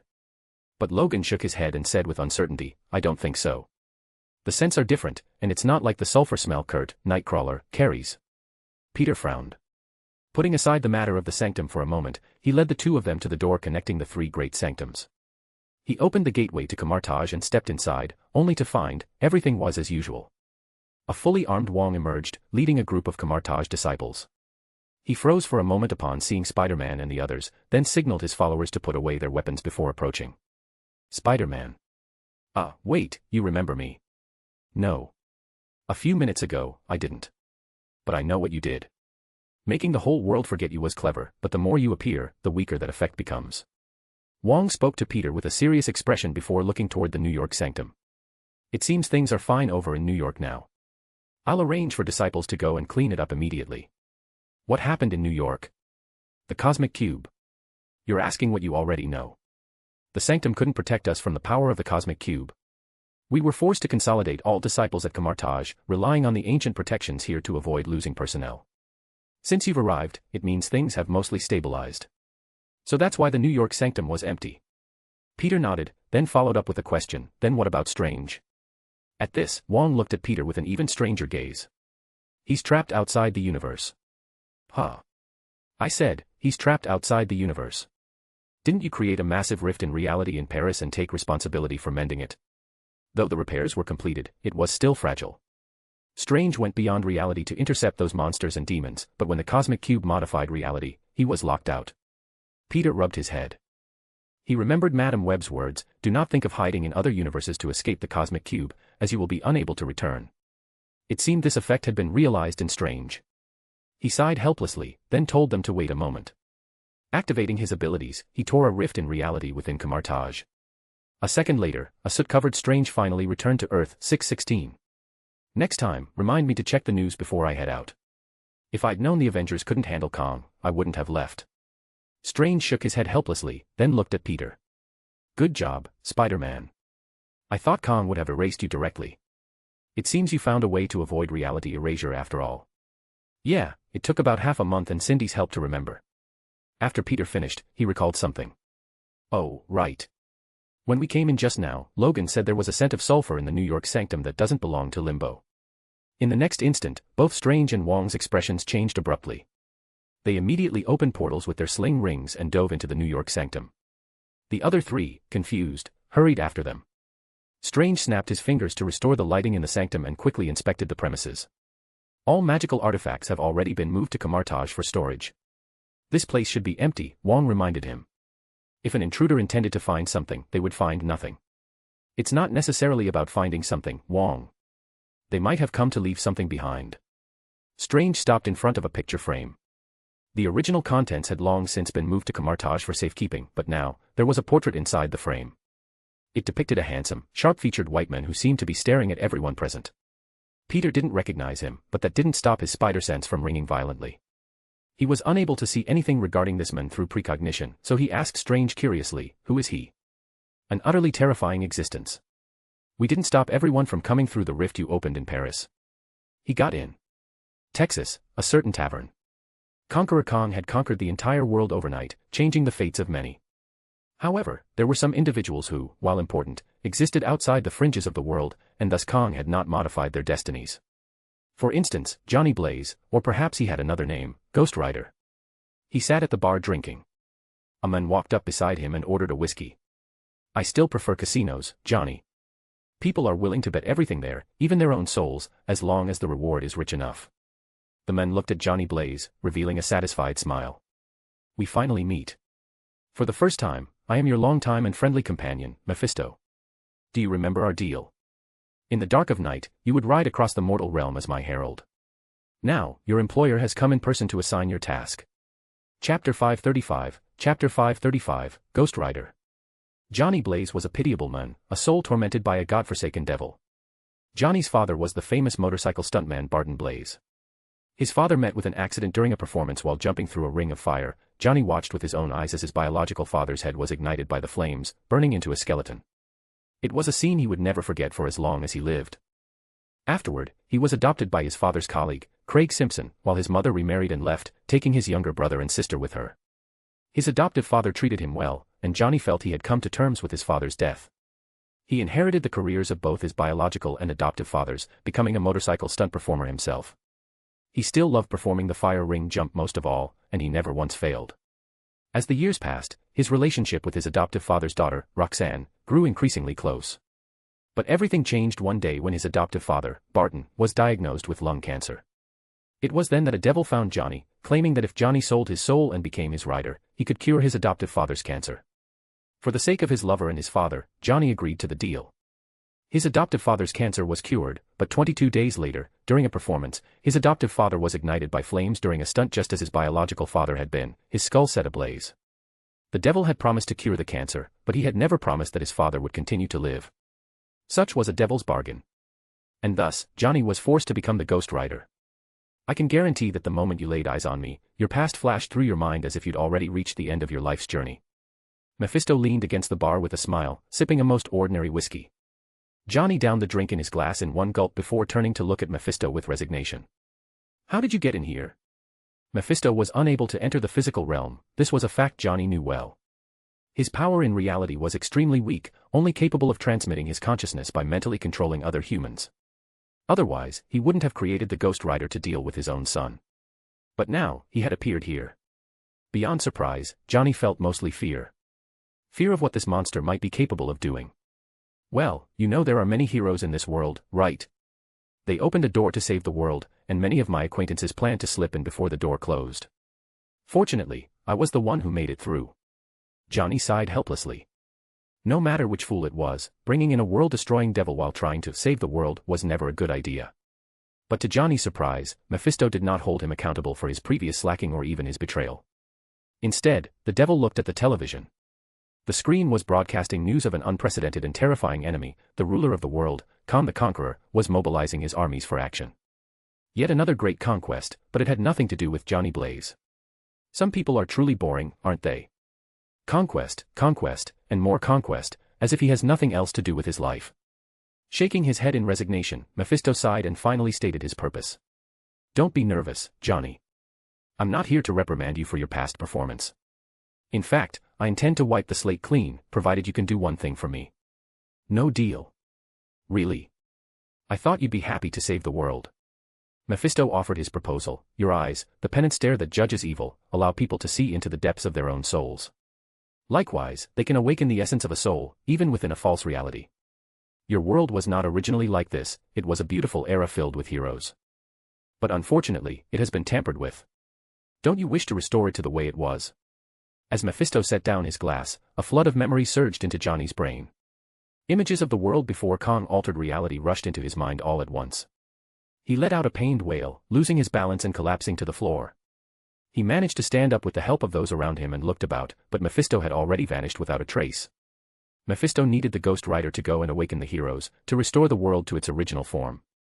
In exchange, he would overlook Johnny's past rebelliousness, and both sides could resume fulfilling their bargain. But the question was, why? What could Mephisto possibly stand to gain? Sorry, I'm feeling a bit unwell. After apologizing to the bystanders, Johnny chose to leave. He hopped onto his motorcycle and opened his phone, looking at a location that had mysteriously appeared on his screen. It was a secret military base in Arizona called The Cube. Beyond that, Johnny knew basically nothing. Oh, he did know one more thing, he needed to go to that place to wake up a scientist named Bruce Banner. In the normal timeline, that guy was the Hulk. God, give me a break. Taking a deep breath, Johnny Blaze resignedly set out on his journey. A short while later, Peter and Strange arrived outside the tavern. Mephisto's trace appears here, he has been in this place. Strange understood something the moment he entered. The scent of a spirit of vengeance lingers around here, and not just any ordinary one. Mephisto came here to find his Ghost Rider. The Ghost Rider, that should be the original, Johnny Blaze. Peter wasn't entirely sure, but Strange did not stop walking. There was a note left on the bar, pressed under a glass, no one had moved it, as if it were protected by something.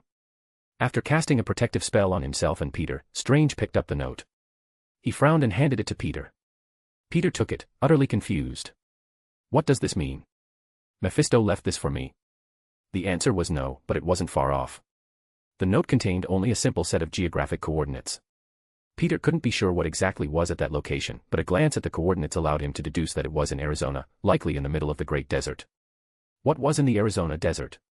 Peter was momentarily stumped, and then, he seemed to suddenly remember something. It's the Hulk. He looked at Strange with certainty. Mephisto is looking for the Hulk.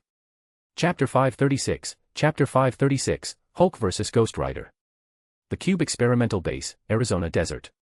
In this reality, because a young man named Rick Jones had never trespassed onto the testing grounds as a delinquent, Ghost Rider youth, Bruce Banner had never been harmed. That was, until this very moment, when a flaming skull riding a Hellfire motorcycle crashed into the experimental base, carving a path through the military's heavy fire all the way into the research building. Damn it, stop him. Where are the Avengers? Where are the Avengers? General Ross, the men in charge of the Cube base, roared in fury. However, those around him were at a loss, paralyzed by indecision. Accompanying his roar was the maniacal laughter of the Ghost Rider as he charged into the testing arena. Here, several newly created Gamma soldiers were unleashed to deal with the Rider. Or rather, they thought they could deal with him. A burly Gamma soldier slammed a fist into the Ghost Rider's head, but the Rider merely let his head tilt instinctively with the impact. Then, he turned to face his attacker. Within his eye sockets burned swirling vortices of fire as he pronounced judgment. Your soul is stained with the blood of the innocent. Face penance. As the Gamma soldier's eyes were scorched by hellfire, he collapsed to the ground. The Ghost Rider tore through the ranks of the remaining Gamma soldiers as if they were nothing, searching for Bruce Banner. Banner, completely unaware that he was the target, was following standard evacuation procedures when a wall was suddenly burned through. A skeleton clad in a spiked leather jacket, wreathed in hellfire and wrapped in chains, stepped out from the smoke. My God. I'm going to have to start going to church. As Banner spoke, he grabbed his bag and fled. Ignoring the soldiers' rifle fire, the Ghost Rider used his burning chains to melt their weapons instantly. He then hooked the chain around Banner's leg, dragging him back. Hoisting Banner up by the collar, the Rider looked deep into his eyes. Face penance, Bruce Banner. Embrace your true soul. Hellfire burned within Banner's eyes. He saw himself being struck by a massive dose of gamma radiation to save a young man named Rick Jones, becoming the Hulk. He saw the Hulk's battles against the Hulkbuster units as a monster, he saw the Great Clash with Blonsky in Brooklyn, he saw the Battle of New York and the Avengers. These were events that had never happened in this timeline, yet they now surfaced within Banner's memory. The burning continued, but the judgment had ended. With a mixture of confusion and a touch of poignancy, the Ghost Rider spoke, You have hurt many, but your soul is kind. Your repentance is sincere, your guilt is light.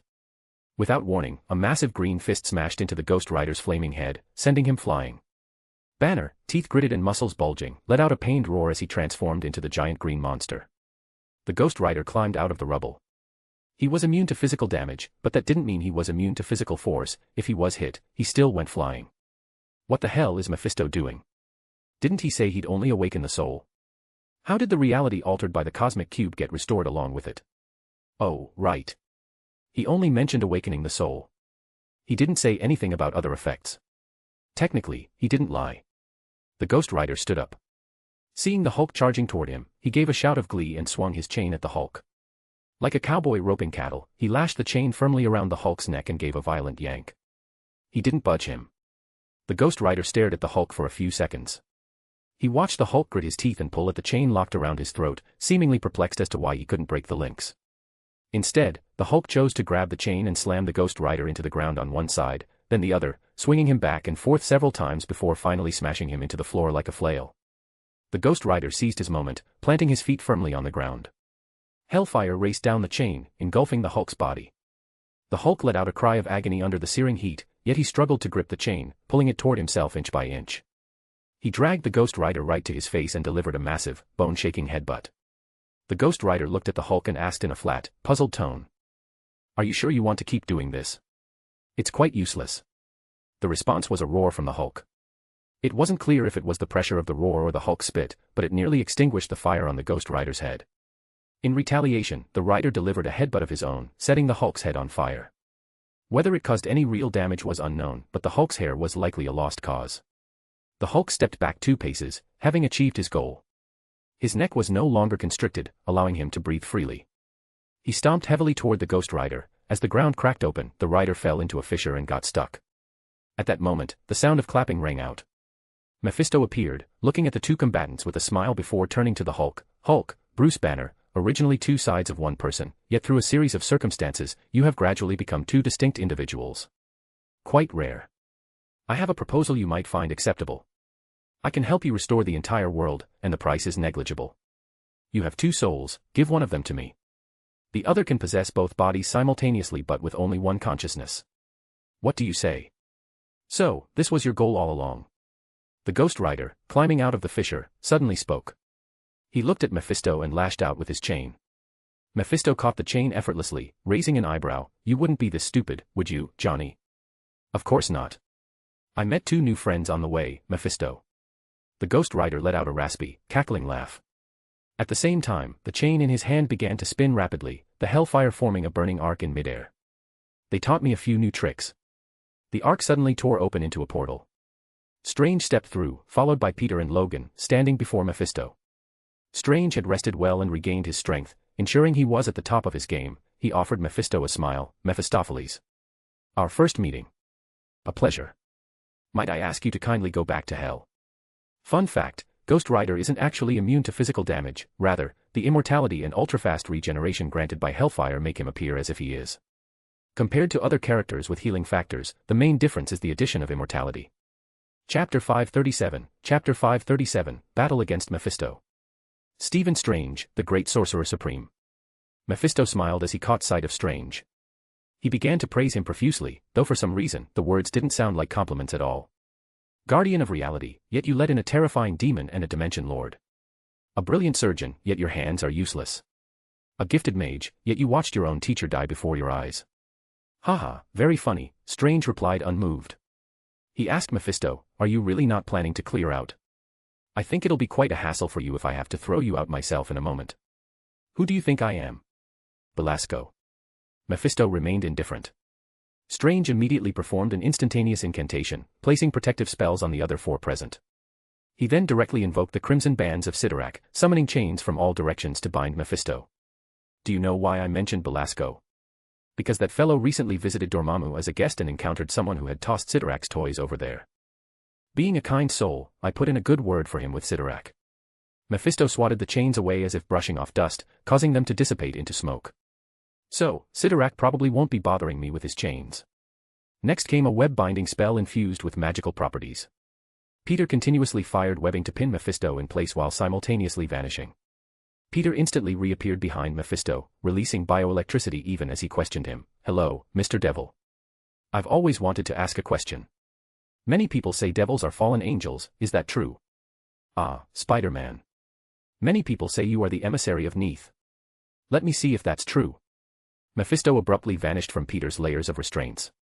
He reached out from behind toward Peter, but Ghost Rider used his chains to yank Mephisto's hand back, dragging the demon before him. Ghost Rider stared directly into Mephisto's eyes. He, you have no idea how long I've been looking forward to this day. The feeling is mutual, Johnny, Mephisto smiled. You don't know how long I've looked forward to the moment you realize I have no soul to burn. Also, you think the Ghost Rider is immortal, don't you? Ignoring the hellfire, Mephisto pierced the Ghost Rider's body, gripped his spine, and hoisted him up. He then paused, realizing something. Oh, you truly are immortal. There's something odd about your spirit of vengeance, even I can't take it back. But that doesn't mean you're indestructible, does it? Logan roared as he drove his claws into Mephisto from behind. Mephisto turned his head 180 degrees with a look of mock shock. Oh, indestructible. Just one problem, you do know that metal can rust, right? Logan froze. Mephisto smiled and stepped back, watching as the steel claws protruding from his body turned into decayed, rusted scrap. Even Logan's entire skeletal structure became so brittle that with a mere flick of a finger, Mephisto caused him to collapse to the ground with his bones shattered. Hulk was the last to charge. He slammed a fist directly into Mephisto's face and then raised his fists high. Mephisto let out a yawn and asked the Hulk, "Are you finished?" Hulk was stunned for a second, then roared as he unleashed a relentless barrage of punches. After countless strikes, Hulk raised his fists again. Mephisto remained completely unharmed. He yawned boredly, then pulled a music box out of nowhere. It played a lullaby. Hearing it, Hulk grew drowsy and collapsed to the ground. Now then, what has our great mage been doing during these dozen or so seconds? Surely not nothing. Mephisto turned to look at Strange, but Strange was indeed just standing there as if he hadn't moved at all. Mephisto frowned, looking around curiously before taking an uncomprehending step toward Strange. He saw the corners of Strange's mouth curl slightly upward and immediately halted his step. Strange's smile widened. You should know, I am the Sorcerer Supreme. I taught the Ghost Rider how to cast spells. Strange smiled thinly. Naturally, I can teach others as well. Mephisto looked at Peter in surprise. Peter opened a portal beneath Mephisto's feet. Of course, Mephisto did not fall through, he simply turned to Peter with great curiosity. I didn't know you were so multi-talented, Spider-Man. I have friends ranging from magic to science, so I can learn a bit of everything. By that same token, you have enemies ranging from magic to science as well. Mephisto looked at Peter with interest. Have you ever considered saving the entire world? Give your soul to me, and I can grant your wish. You could save everyone. And what happens after they're saved? Peter asked. Mephisto smiled without answering. Strange had finally completed his preparations. Peter looked at Strange curiously. He wasn't sure what method Strange had devised to deal with the dimensional demon lord who had manifested his true form. Strange's solution was quite simple and crude. Mephisto seemed to sense something and looked at Strange with a hint of surprise. Everyone here was a decoy. In reality, you have people dealing with me back at Camartage. Camartage has prepared many monster souls. They can be put to use at a time like this. Strange issued his final threat. What happens to a dimensional demon lord who has left his own dimension if his realm is suddenly flooded with countless monsters? If you don't go home right now, Mephisto, you might lose your house. Very creative, and very interesting. You're much more fun than the Sorcerer Supremes of the past, Strange. If you don't want me to hit you directly with the Book of Vishanti or the Darkhold, you'd better get lost now. Hearing Strange's threat, Mephisto shrugged and departed. In reality, however, his goal had already been achieved. As the devil vanished, Peter asked Strange curiously, why didn't you just hit him with the Book of Vishanti? Because the Book of Vishanti only contains white magic for defense. It is certainly enough to defeat Mephisto, but Mephisto knows very well how the book works. If he just stood in front of us for 100 years, we would never find a way to attack him with it. Believe me, Mephisto is entirely capable of doing that. As for the Darkhold, things hadn't reached that level of desperation yet. Strange then looked toward Johnny Blaze, who had returned to normal. It seems, we found a key, Spider-Man. Chapter 538, Awakening the Monster. It absolutely cannot be Tony Stark. Even if I don't know him well, I know that if your eyes even glance at him, he'll die on the spot. Strange immediately vetoed Johnny's idea of awakening Tony. They now held an ace in their hand. The Ghost Rider's pen and stare could awaken the truth of a soul, but there was a catch. The souls of the guilty would be judged instantly, resulting in immediate death. How many people could claim their souls were pure and stainless? Even if the Ghost Rider lowered the standards of judgment, many people still harbored a deep-seated sense of their own sinfulness. Thus, Strange rejected the awakening process for the men who seemed most vital. Tony Stark might be the least suitable person to wake up. Johnny sat back into the sofa of the Sanctum Sanctorum and asked helplessly in return, then who should we awaken first? How about King T'Challa? The Wakandan Empire is one of the few countries in the world currently able to maintain its own stability, and he is a man of good character. Peter suggested a candidate. As one of Kang's several great lords, Wakanda not only possessed formidable strength, but King T'Challa was also a former Avenger. Facing Kang's conscription demands, Wakanda had managed to avoid the draft by exporting various resources, thereby preserving more of its power. If they intended to oppose Kang, they would need an army, or at the very least, they needed help to stall the massive waves of fodder troops. The Wakandan Empire seemed like a solid choice. However, hearing this, Logan couldn't help but grumble. In that case, maybe that bastard Magneto is worth a shot too. Just give him a look and be done with it. Magneto. Johnny asked in return as he popped open a bottle of beer, isn't Magneto a racial zealot? Wouldn't that guy go straight to hell with one look? I actually think he'd believe everything he did was righteous. Besides, there's no harm if he dies. Logan shrugged and sighed helplessly. The others exchanged looks and continued their reasoning. First, Wakanda was a viable option. Who else? Maybe we can bring in the Defenders. They have plenty of combat experience, and for that matter, they could handle Kingpin while we deal with Kang. That guy is no small threat himself. Peter spoke calmly. Though Kang was the primary enemy, as the ruler of New York City, where Kang's mothership was stationed, and a man controlling 7 eras, Kingpin would likely prove quite troublesome. Therefore, they needed the Defenders. Don't we still have Captain America? Johnny, realizing something mid-sentence, turned to ask the two Avengers present, if that's the case, why don't we just pull Captain America back up? Cap's history was modified. He's an old man, nearly 90 years old now. So even if you wake him up, he's still an old man. We can't rely on him. Peter responded with some embarrassment. Johnny hadn't expected it to be like that and couldn't help but scratch his hair, but he thought of Banner's situation. Maybe that's not the case. Look, I turned Banner back into the Hulk. Maybe I can turn the Captain back into a super soldier. Logan couldn't help but add. Even without superpowers, Steve is a brilliant tactician. We need him. Just as the group continued to discuss what to do next, Bruce Banner, who had been lying on the sofa the entire time, suddenly stood up. Guys, I have something to say. I know you think this world is a mess and you feel like you need to set everything right, but, until you succeed, even if just for a little while, could you not disturb me? Having finished his piece, Banner saw everyone fall silent and look at him. He sat back down with a look of frustration and dejection. I know you need the Hulk, but I'm sorry. I could have waited for you to save the world without knowing anything, and then returned to my original miserable life without remembering any of this. Johnny went quiet. Awakening Banner had been Mephisto's command, not his own active choice.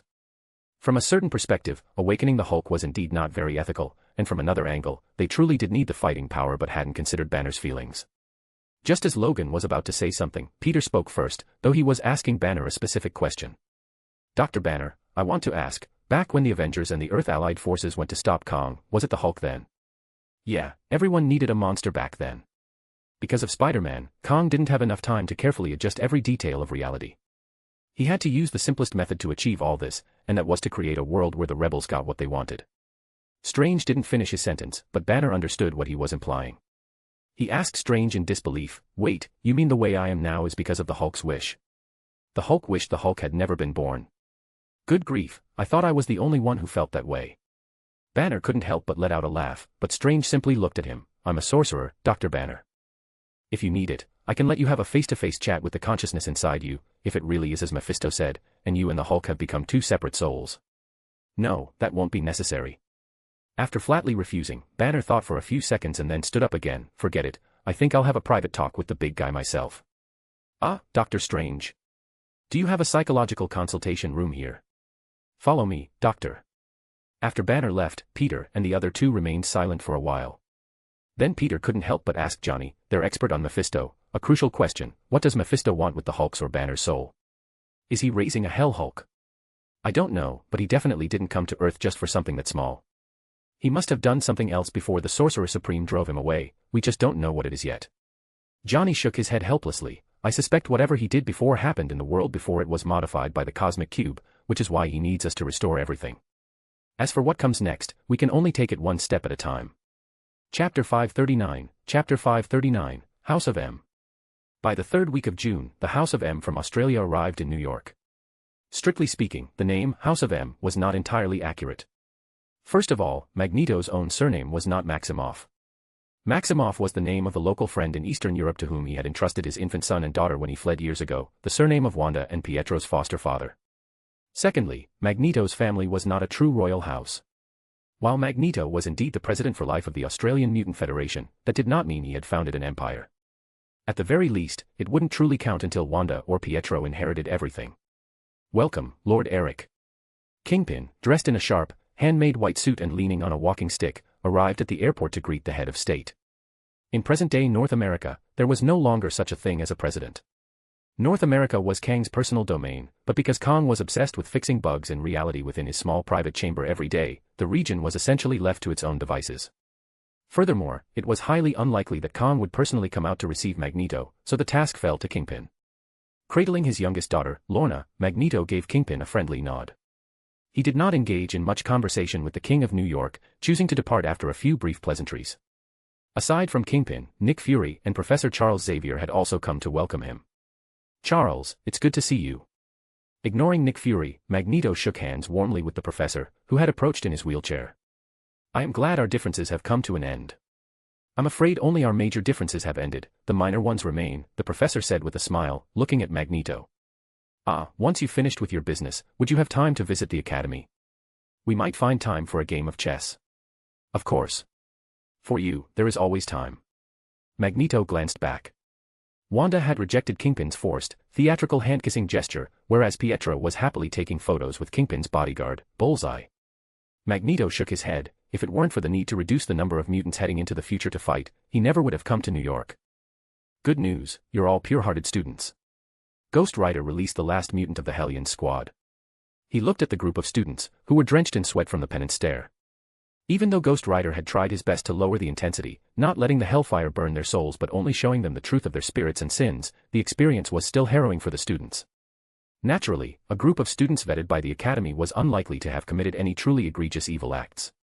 Julian, the leader of the Hellions, stood up unsteadily, looking at Logan and Beast as they came over to comfort and explain the situation. Ms. Emma, the headmaster, and the others have all disappeared. This I highly doubt Kang actually killed them, Logan said calmly. It's more likely he didn't. Kang is an extremely arrogant man. If he had eliminated his opponents, he would have made sure to broadcast it far and wide. This was why Logan believed there was still a chance to rescue both the X-Men and the Fantastic Four. Furthermore, Kang had a fatal flaw: the complete cosmic cube could not leave the current timeline. Peter Parker had mentioned that a previously incomplete cosmic cube had traveled through time, but the reverse was true for the complete one: it was physically incapable of time travel. This property meant Kang could not take the cosmic cube to other timelines to eliminate his enemies. Considering the time the X-Men and Fantastic Four went missing, it was highly probable they had been sent to a specific point in the past. As Logan pondered this, Jubilee, who was passing by and had just recovered, asked him, "I'm a bit curious, Logan, what is that thing you're wearing?" Jubilee was referring to Logan's new uniform. It wasn't the classic blue and yellow X-Men suit, nor was it a SHIELD operative uniform. It was a black and white suit with a 4 marked on the chest. He wasn't the only one. Even Ghost Rider had donned a similar suit, though his looked like an inverted version of Logan's. Ghost Rider's new uniform was predominantly black with white design accents and a white 4. This? Something the Spider Kid cooked up. You'll find out when you watch TV tomorrow. Right now, we need a target to draw Kang's attention, so we're becoming the new target. Logan shrugged nonchalantly. Seeing the official cars driving into the school grounds outside the window, he immediately deployed the plan. All right, kids, get ready to receive our guests. Meanwhile, as the motorcade entered the Xavier Institute for Higher Learning, Magneto admired the vitality within the academy and smiled with satisfaction. As the two parties met at the school gates, they were soon treated to the academy's highest form of hospitality. The school sent out the best of the new generation of mutants to interact with Magneto's son and daughter. Very good.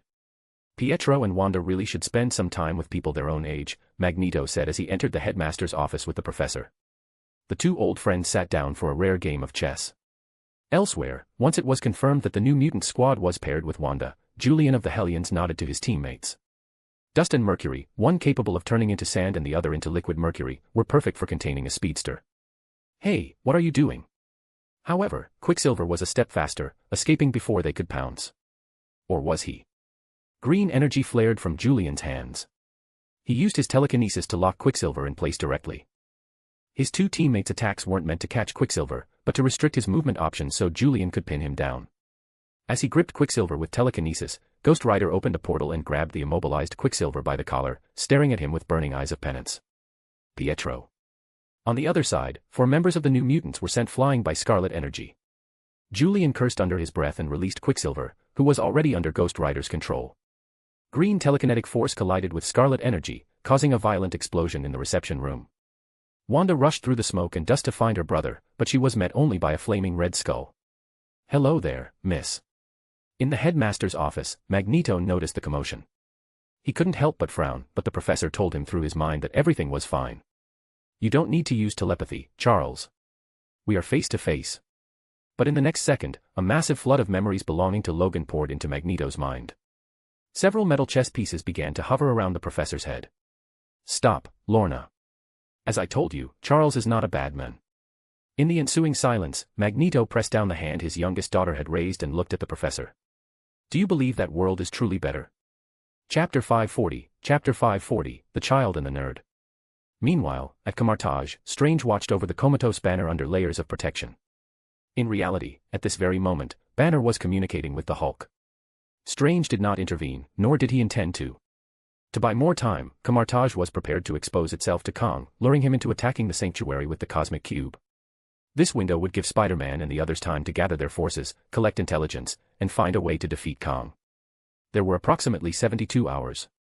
From the moment Camartage was exposed to the point where it could no longer hold out against the power of the cosmic cube, there were at most 72 hours, and that was an optimistic estimate. On the other side, the Hulk and Banner were arguing. The confrontation had reached a fever pitch. "Don't you get it? They don't need me. It's you they need. Why else would that skeleton come looking for you?"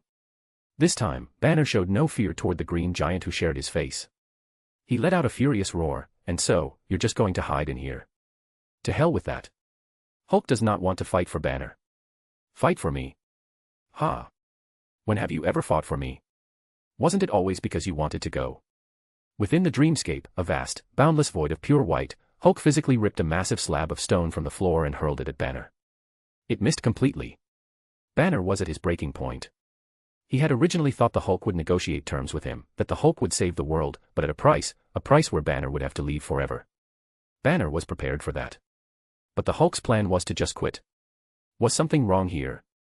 And now, Banner was responsible for the psychological well-being of this 3-year-old brat in a giant's body. Listen to me, they need you, Hulk. Banner screamed at the Hulk, his voice nearly giving out. They need a super-strong, invincible powerhouse who can smash anything in his way. No one wants a Banner who can't even beat a cat, who just sits there doing nothing every time something happens, needing everyone else to protect him. No one needs Banner. They need the Hulk. Don't you understand? Banner's answer was another boulder thrown by the Hulk. This time it hit him, but there was no sensation of pain. Banner quickly crawled out from under the rock, only to be met with another. As if competing to see who could be louder, the Hulk's roar drowned out Banner's. No one likes Hulk. Banner was sent flying again, but the Hulk's voice didn't weaken in his ears for a second. No one likes Hulk. They like Banner. They see Hulk and they run. They cry. They are afraid. Stupid old general just wants to take Hulk away and lock him up. Not Banner. Everywhere Banner goes, no one is afraid. Hulk is a monster. Crawling out from under the stones once more, Banner saw another rock headed straight for his forehead. My God, it's never ending. 10 minutes later, when everything had finally settled, Banner walked over to where the Hulk lay on the ground. Looking at the Hulk's state, he spoke feebly, I remember this posture.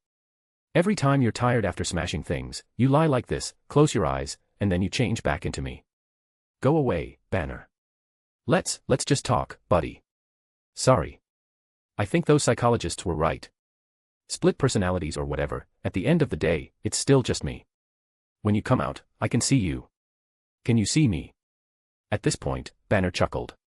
He remembered how the Hulk had ceased his rampage under Betty's soothing touch. Without a doubt, he could. Otherwise, how could Betty have calmed him? Bruce Banner had always known the Hulk was a part of his inner self, he just hadn't dared to admit it. I was afraid of you. Not because you're a big, green guy who can smash everything. Sorry, buddy. Banner took a deep breath and placed his hand on the Hulk's shoulder.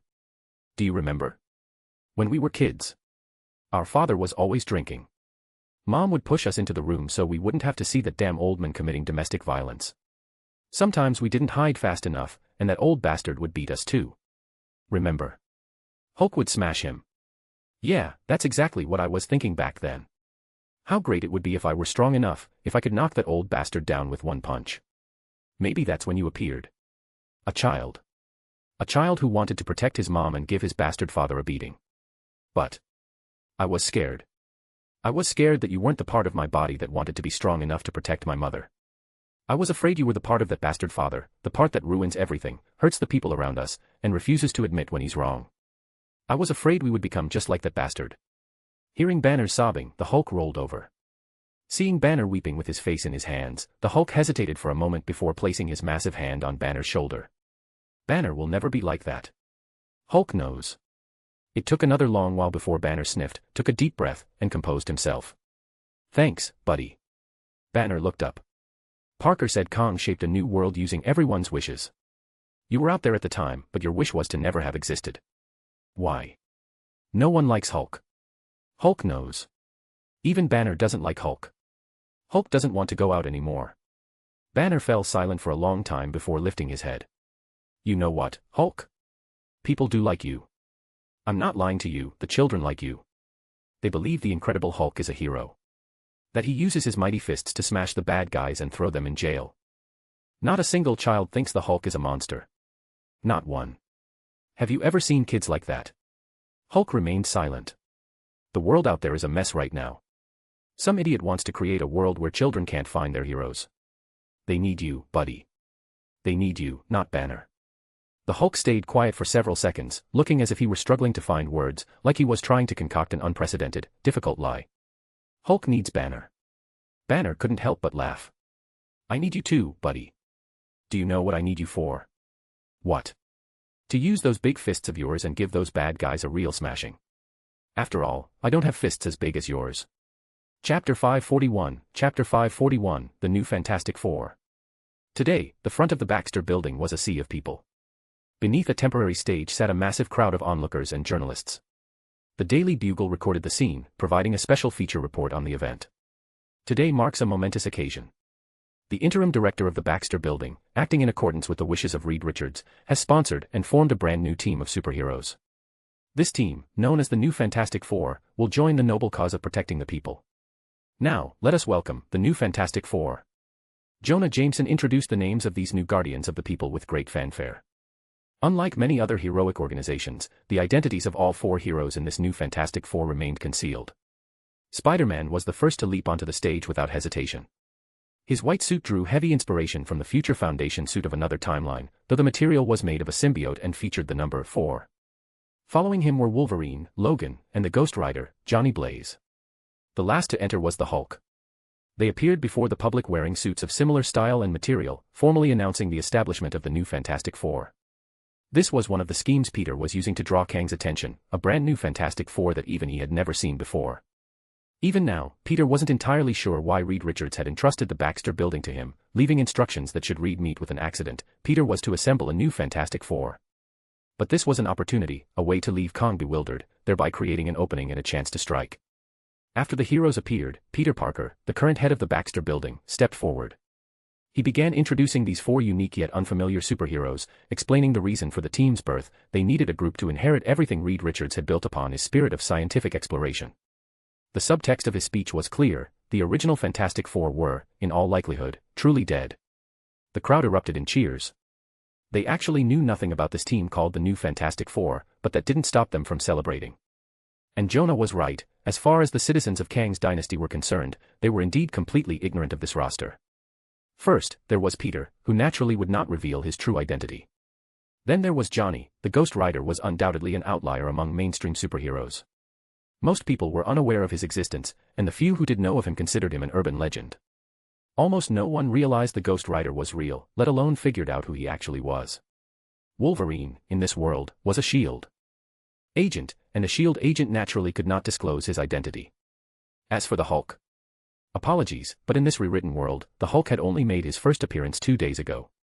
Thus, Jonah Jameson asked the most vital question. But, we cannot help but ask. Who exactly are the new Fantastic Four? It wasn't just Jonah Jameson asking this question. Indeed, who the hell were these new Fantastic Four? Kang, who was currently receiving Magneto, pondered this question absent-mindedly.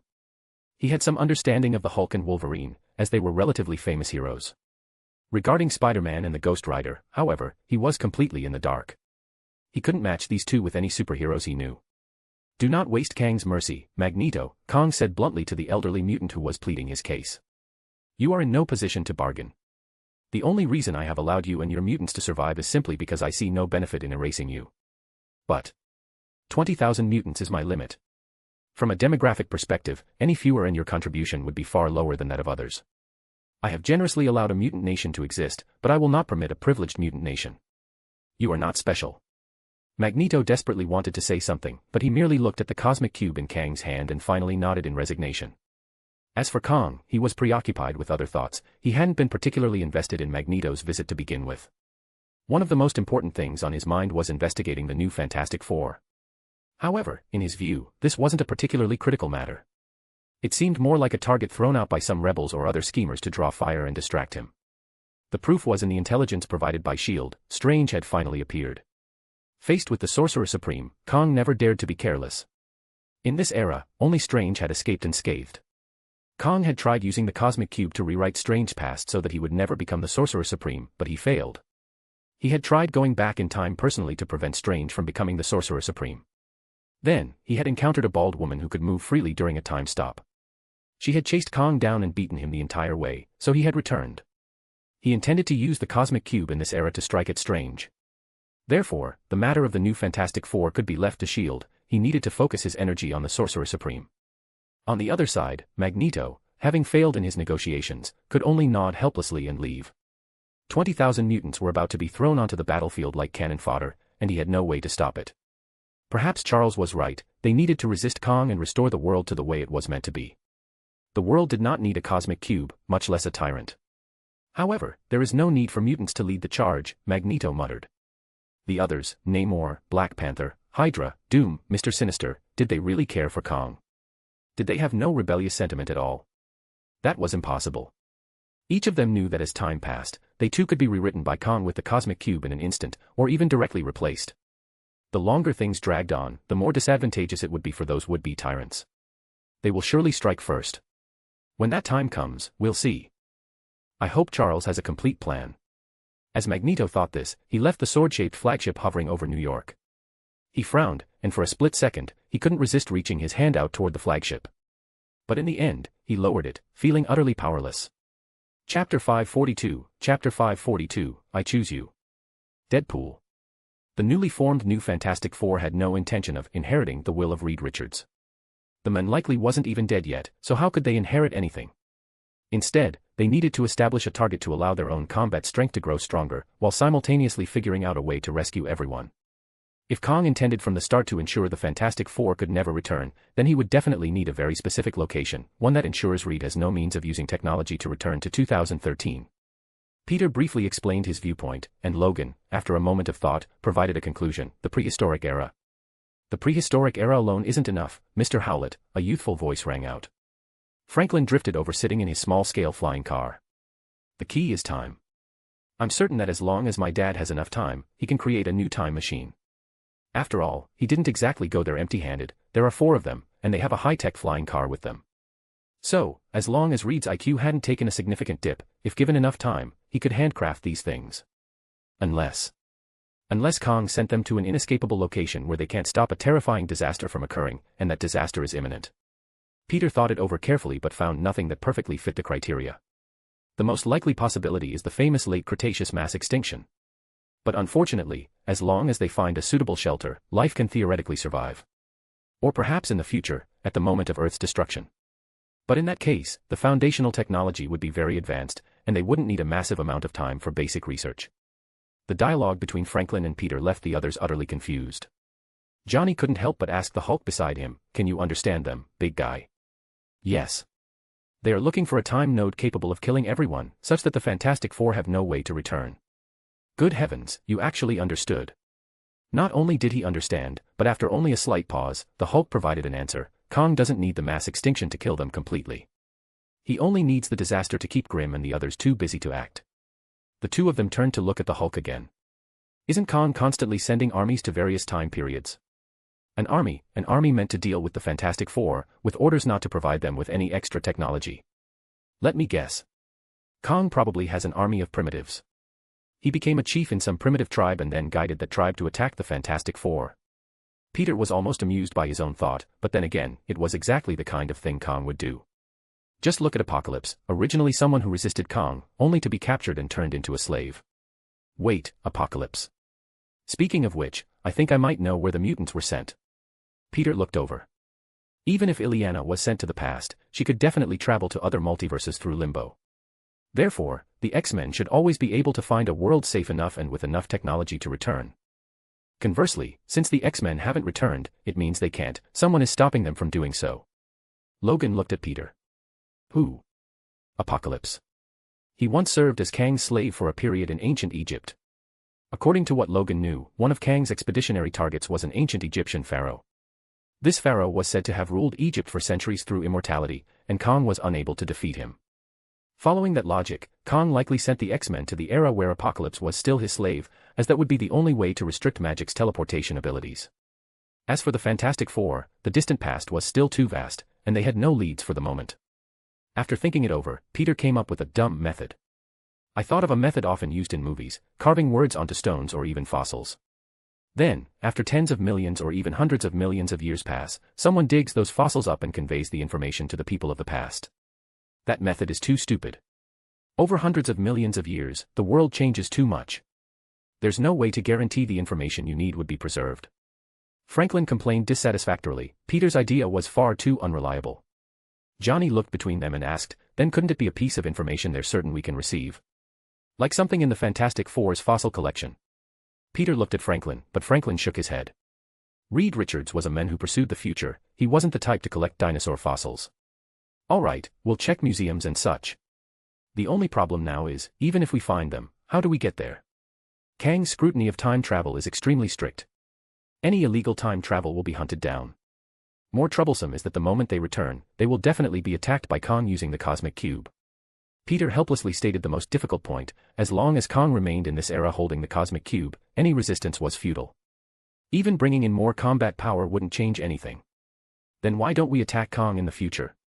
Logan's single sentence served as a reminder to Peter. The future. Right. Isn't he a man from the 31st century?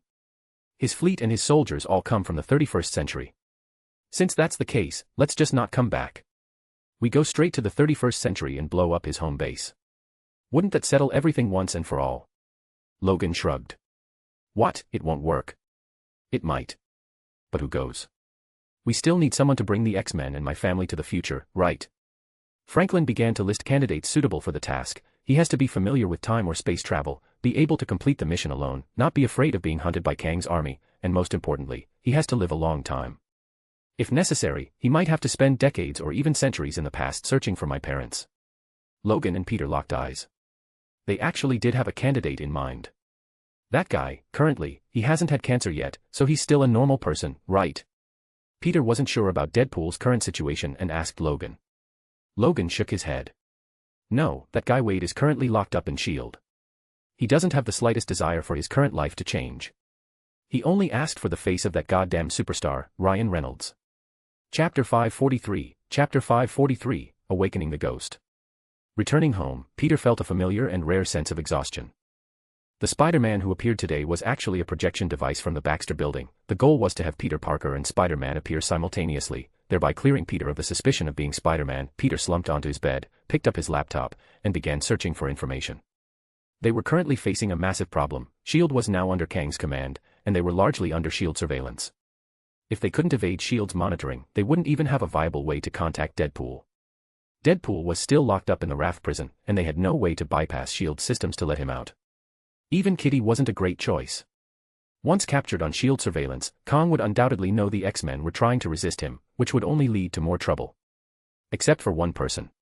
Peter was torn. He knew there was one person who could contact Deadpool and break him out without leaving a trace, smoothly handling a series of complicated tasks. But Peter had always wanted to keep Gwen out of this. Perhaps the others were more or less already embroiled in superhero affairs, but that was something Peter couldn't prevent. But with Gwen, maybe we can consider other options, like me using invisibility to take Kitty to find Deadpool, or something else. Just then, the doorbell rang. Peter froze.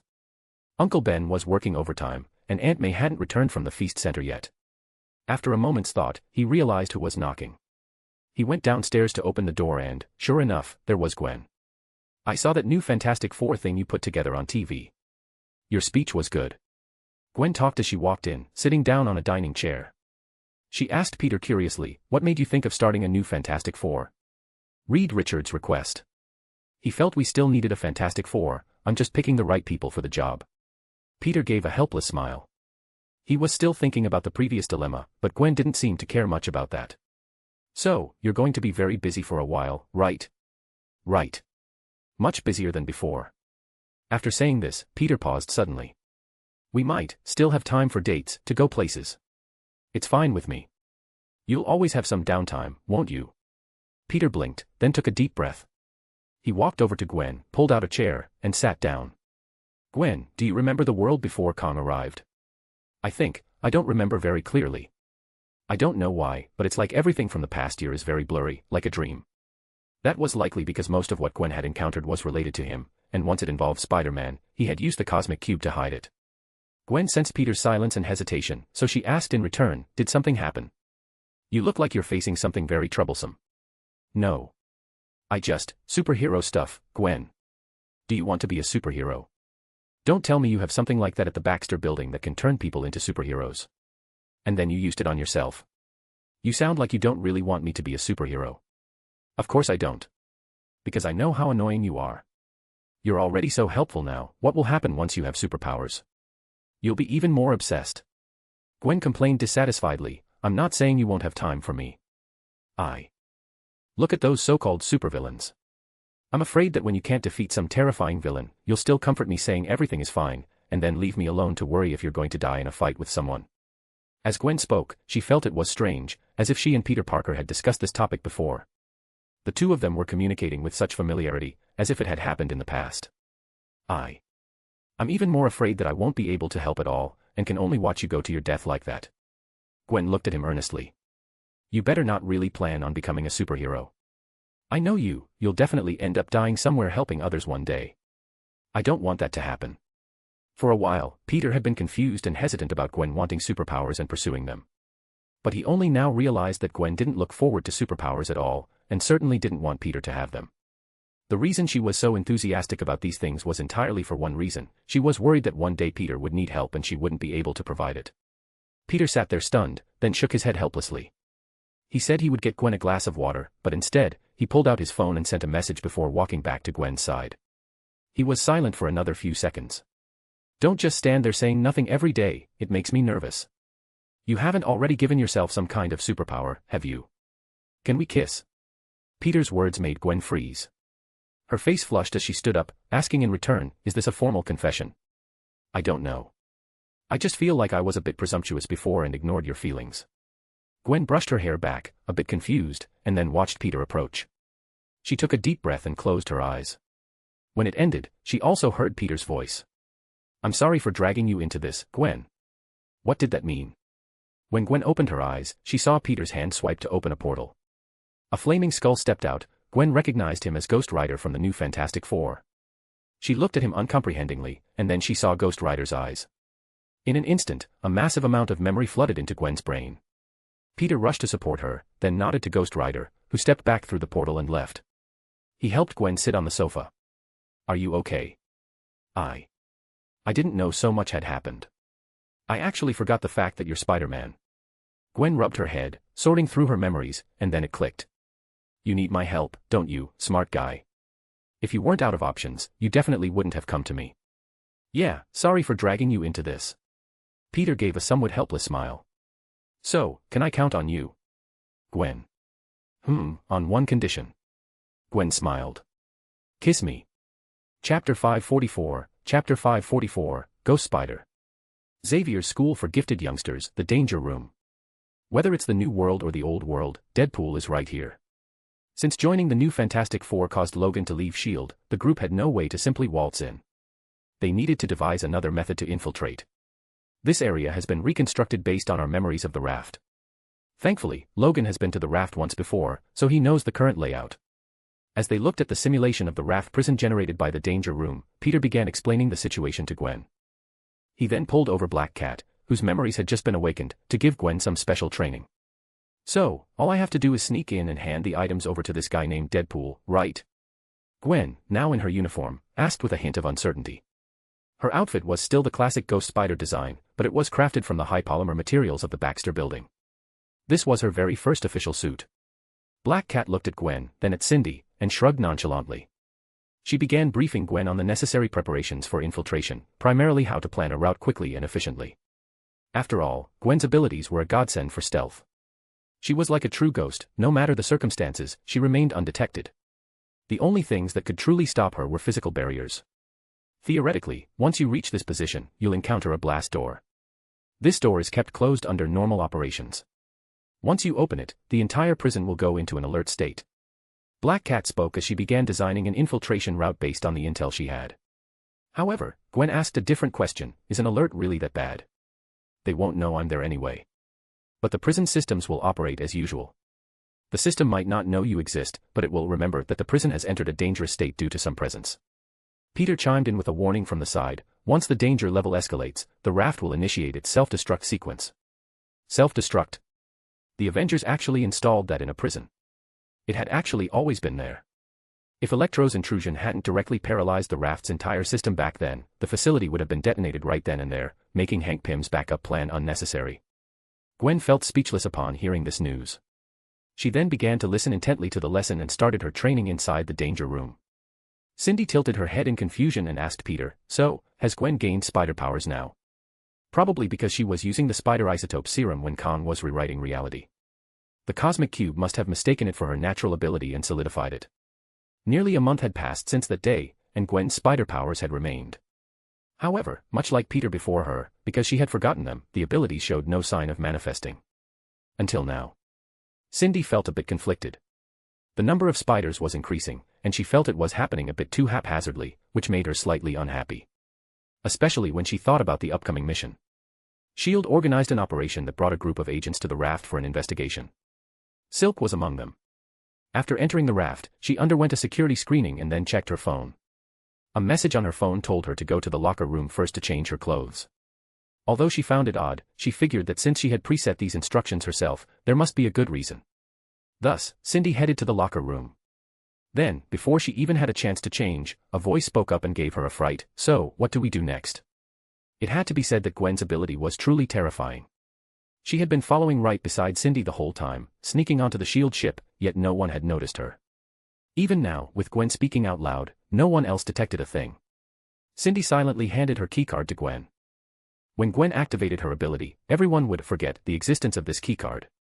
And this was Gwen's chance to find Deadpool. Black Cat will infiltrate the vault to steal Deadpool's gear. Peter is there to assist her. We two will handle things on this end. After going over the plan with Gwen once more, Cindy couldn't help but voice her thoughts. I was thinking. Yeah. Maybe Peter and I meeting wasn't quite right. We didn't really have anything in common, we were only tied together because of that spider. The more Gwen listened, the more she felt something was off. She carefully confirmed that she was the only one around Cindy. If you're going to say something like this, shouldn't you be saying it to Peter? Is it really okay to tell me? Unsure, Gwen hesitated for a long while before asking, do you regret it then? Question mark. Do you regret everything you've been through? Do you regret these things and wish they never happened? You have the chance, Gwen thought but didn't say. If Cindy truly didn't want this life, she could use the cosmic cube to erase her powers. But Cindy hadn't, so the answer was clear. So don't ask me these kinds of questions, what can I do? Suggest that I share half my boyfriend with you. Gwen grumbled to herself as she took the keycard. She then activated her ability and followed the predetermined route, taking care not to trigger any alarms to avoid the raft's self-destruction. She cautiously approached the vicinity and waited for Peter to open a portal, through which she received Deadpool's equipment. She wasn't entirely sure how Black Cat and Peter had managed to steal these things, but she knew exactly what she had to do. The raft had scheduled recreation time, meaning that at the appropriate hour, the prisoners would be allowed out for activity, during which the cell doors would briefly open. Gwen slipped inside during this window and hid Deadpool's most important gear. Then, she simply waited for the recreation period to end and left. After a while, as the recreation period concluded, Wade Wilson returned to his cell. Just as he sat down, his expression softened. Something was wrong. As he sat, something was poking him in the backside. Deadpool reached back and pulled the object out. It was a teleportation belt, with a small note tucked inside. It held a very simple sentence. It's time to save the world. Wow, this really is the best gift ever. Dragging his costume out from under the bed, Deadpool quickly suited up. This behavior naturally drew the attention of the guards, but Deadpool had already fastened his belt. Hell yeah, it's time to save the world. Deadpool issued his victory declaration. Deadpool is going to save the world. Chapter 545, Chapter 545, Tales of Ancient Egypt. 3000 BC, the First Dynasty of Egypt. This was an era that modern archaeology had yet to uncover. In this age, a great pharaoh known as Ramatut unified Upper and Lower Egypt and launched a grand expedition of immense scale. No one knew where that expedition was headed, nor what enemies it would face. However, somewhat unexpectedly, and known to all involved, the pharaoh's most powerful slave, En-Sabah-Nur, did not set out to conquer terrifying foes. Instead, he remained in the capital to watch over a group of special prisoners. That guy just keeps us here. He doesn't bother us, but if we try to break out, he catches us and drags us back. The White Queen watched the gray-skinned mutant in the distance. He seemed to be a unique existence. She had attempted to enter the minds of other Egyptians in this era, only to discover that aside from this young man named En-Sabah-Nur and the pharaoh himself, no one else in this time period possessed superpowers. In other words, in this age, he might be the only mutant. He might even be the very first mutant. But he was also an overwhelmingly powerful mutant. When the White Queen tried to control him with telepathy, he retaliated with even stronger telepathic force, nearly seizing control of her mind directly. When magic attempted to flee, he could teleport in instantly to grab her by the throat, preventing her from jumping through time and space. He was stronger than Colossus, capable of unleashing more raw power than Cyclops, and could ignore Iceman's frost. To put it simply, he could single-handedly crush this entire group of mutants. Yet beyond that, he did nothing. He didn't even restrict their freedom, allowing them to wander around Egypt as they pleased. Do you think he can be persuaded, Emma? Cyclops looked at the men with uncertainty. From his abilities, there was no doubt that En-Sabah-Nur was the Apocalypse who, in the days of future past timeline of Earth, 811, had helped the future professor and the others fight against Nimrod. The future Apocalypse might have been an enemy, but from what they knew now, Apocalypse would eventually become a pharaoh of ancient Egypt, ruling for nearly 1,000 years and establishing a mutant dynasty. But clearly, the current Apocalypse was not yet that grand being. So, the problem lies with that damn Ramatut. If Apocalypse is this strong and still can't stand against Ramatut, then just how powerful is Ramatut? Before they could finish their sentence, a light appeared around them. A handsome man wearing a somewhat familiar red spandex suit appeared before them with a smile, immediately moving to give Cyclops a huge hug. My best friend who never appeared in my movies. I've finally found you. What in the world was this nonsense? Cyclops shoved the man away, unable to help but ask, sorry, sir, but who are you? Wait, you don't recognize me. We've had such intimate contact before. What kind of talk was that? The White Queen gave Cyclops a rather unfriendly look. Scott, I didn't know. I promise I'm not interested in men, Emma. Cyclops looked helplessly at the observing Apocalypse in the distance. Sorry, sir, but I really don't know you. It's me. Wade Wilson. The sexiest man in Canada. The man claiming to be Wade wore a look of utter disbelief. Your bestest friend. A man with a self-healing factor and adamantium weapons. Not an Australian guy pretending to be a Canadian. Deadpool. Cyclops was truly stunned. But I thought your face was supposed to look like a potato that fell into a blender, rolled out, sprouted for a few days, and then had the sprouts dug out.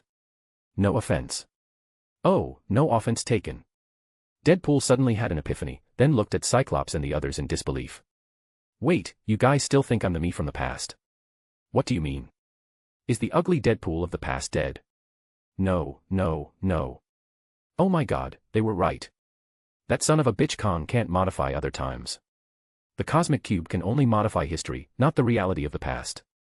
Realizing this, Deadpool immediately told Cyclops and the others about the Kang dynasty. After hearing the story, Cyclops and his companions looked at one another. They finally understood why Kang had trapped them here, because Kang could not modify them here. Conversely, they could travel back to the most critical point in time, the moment just before Kang modified reality, to fight him. That was why Apocalypse had been tasked with guarding them. But if that's the case, why didn't Kang just kill us? Facing Cyclops' question, even the White Queen didn't know why. However, Apocalypse leaped down at that moment.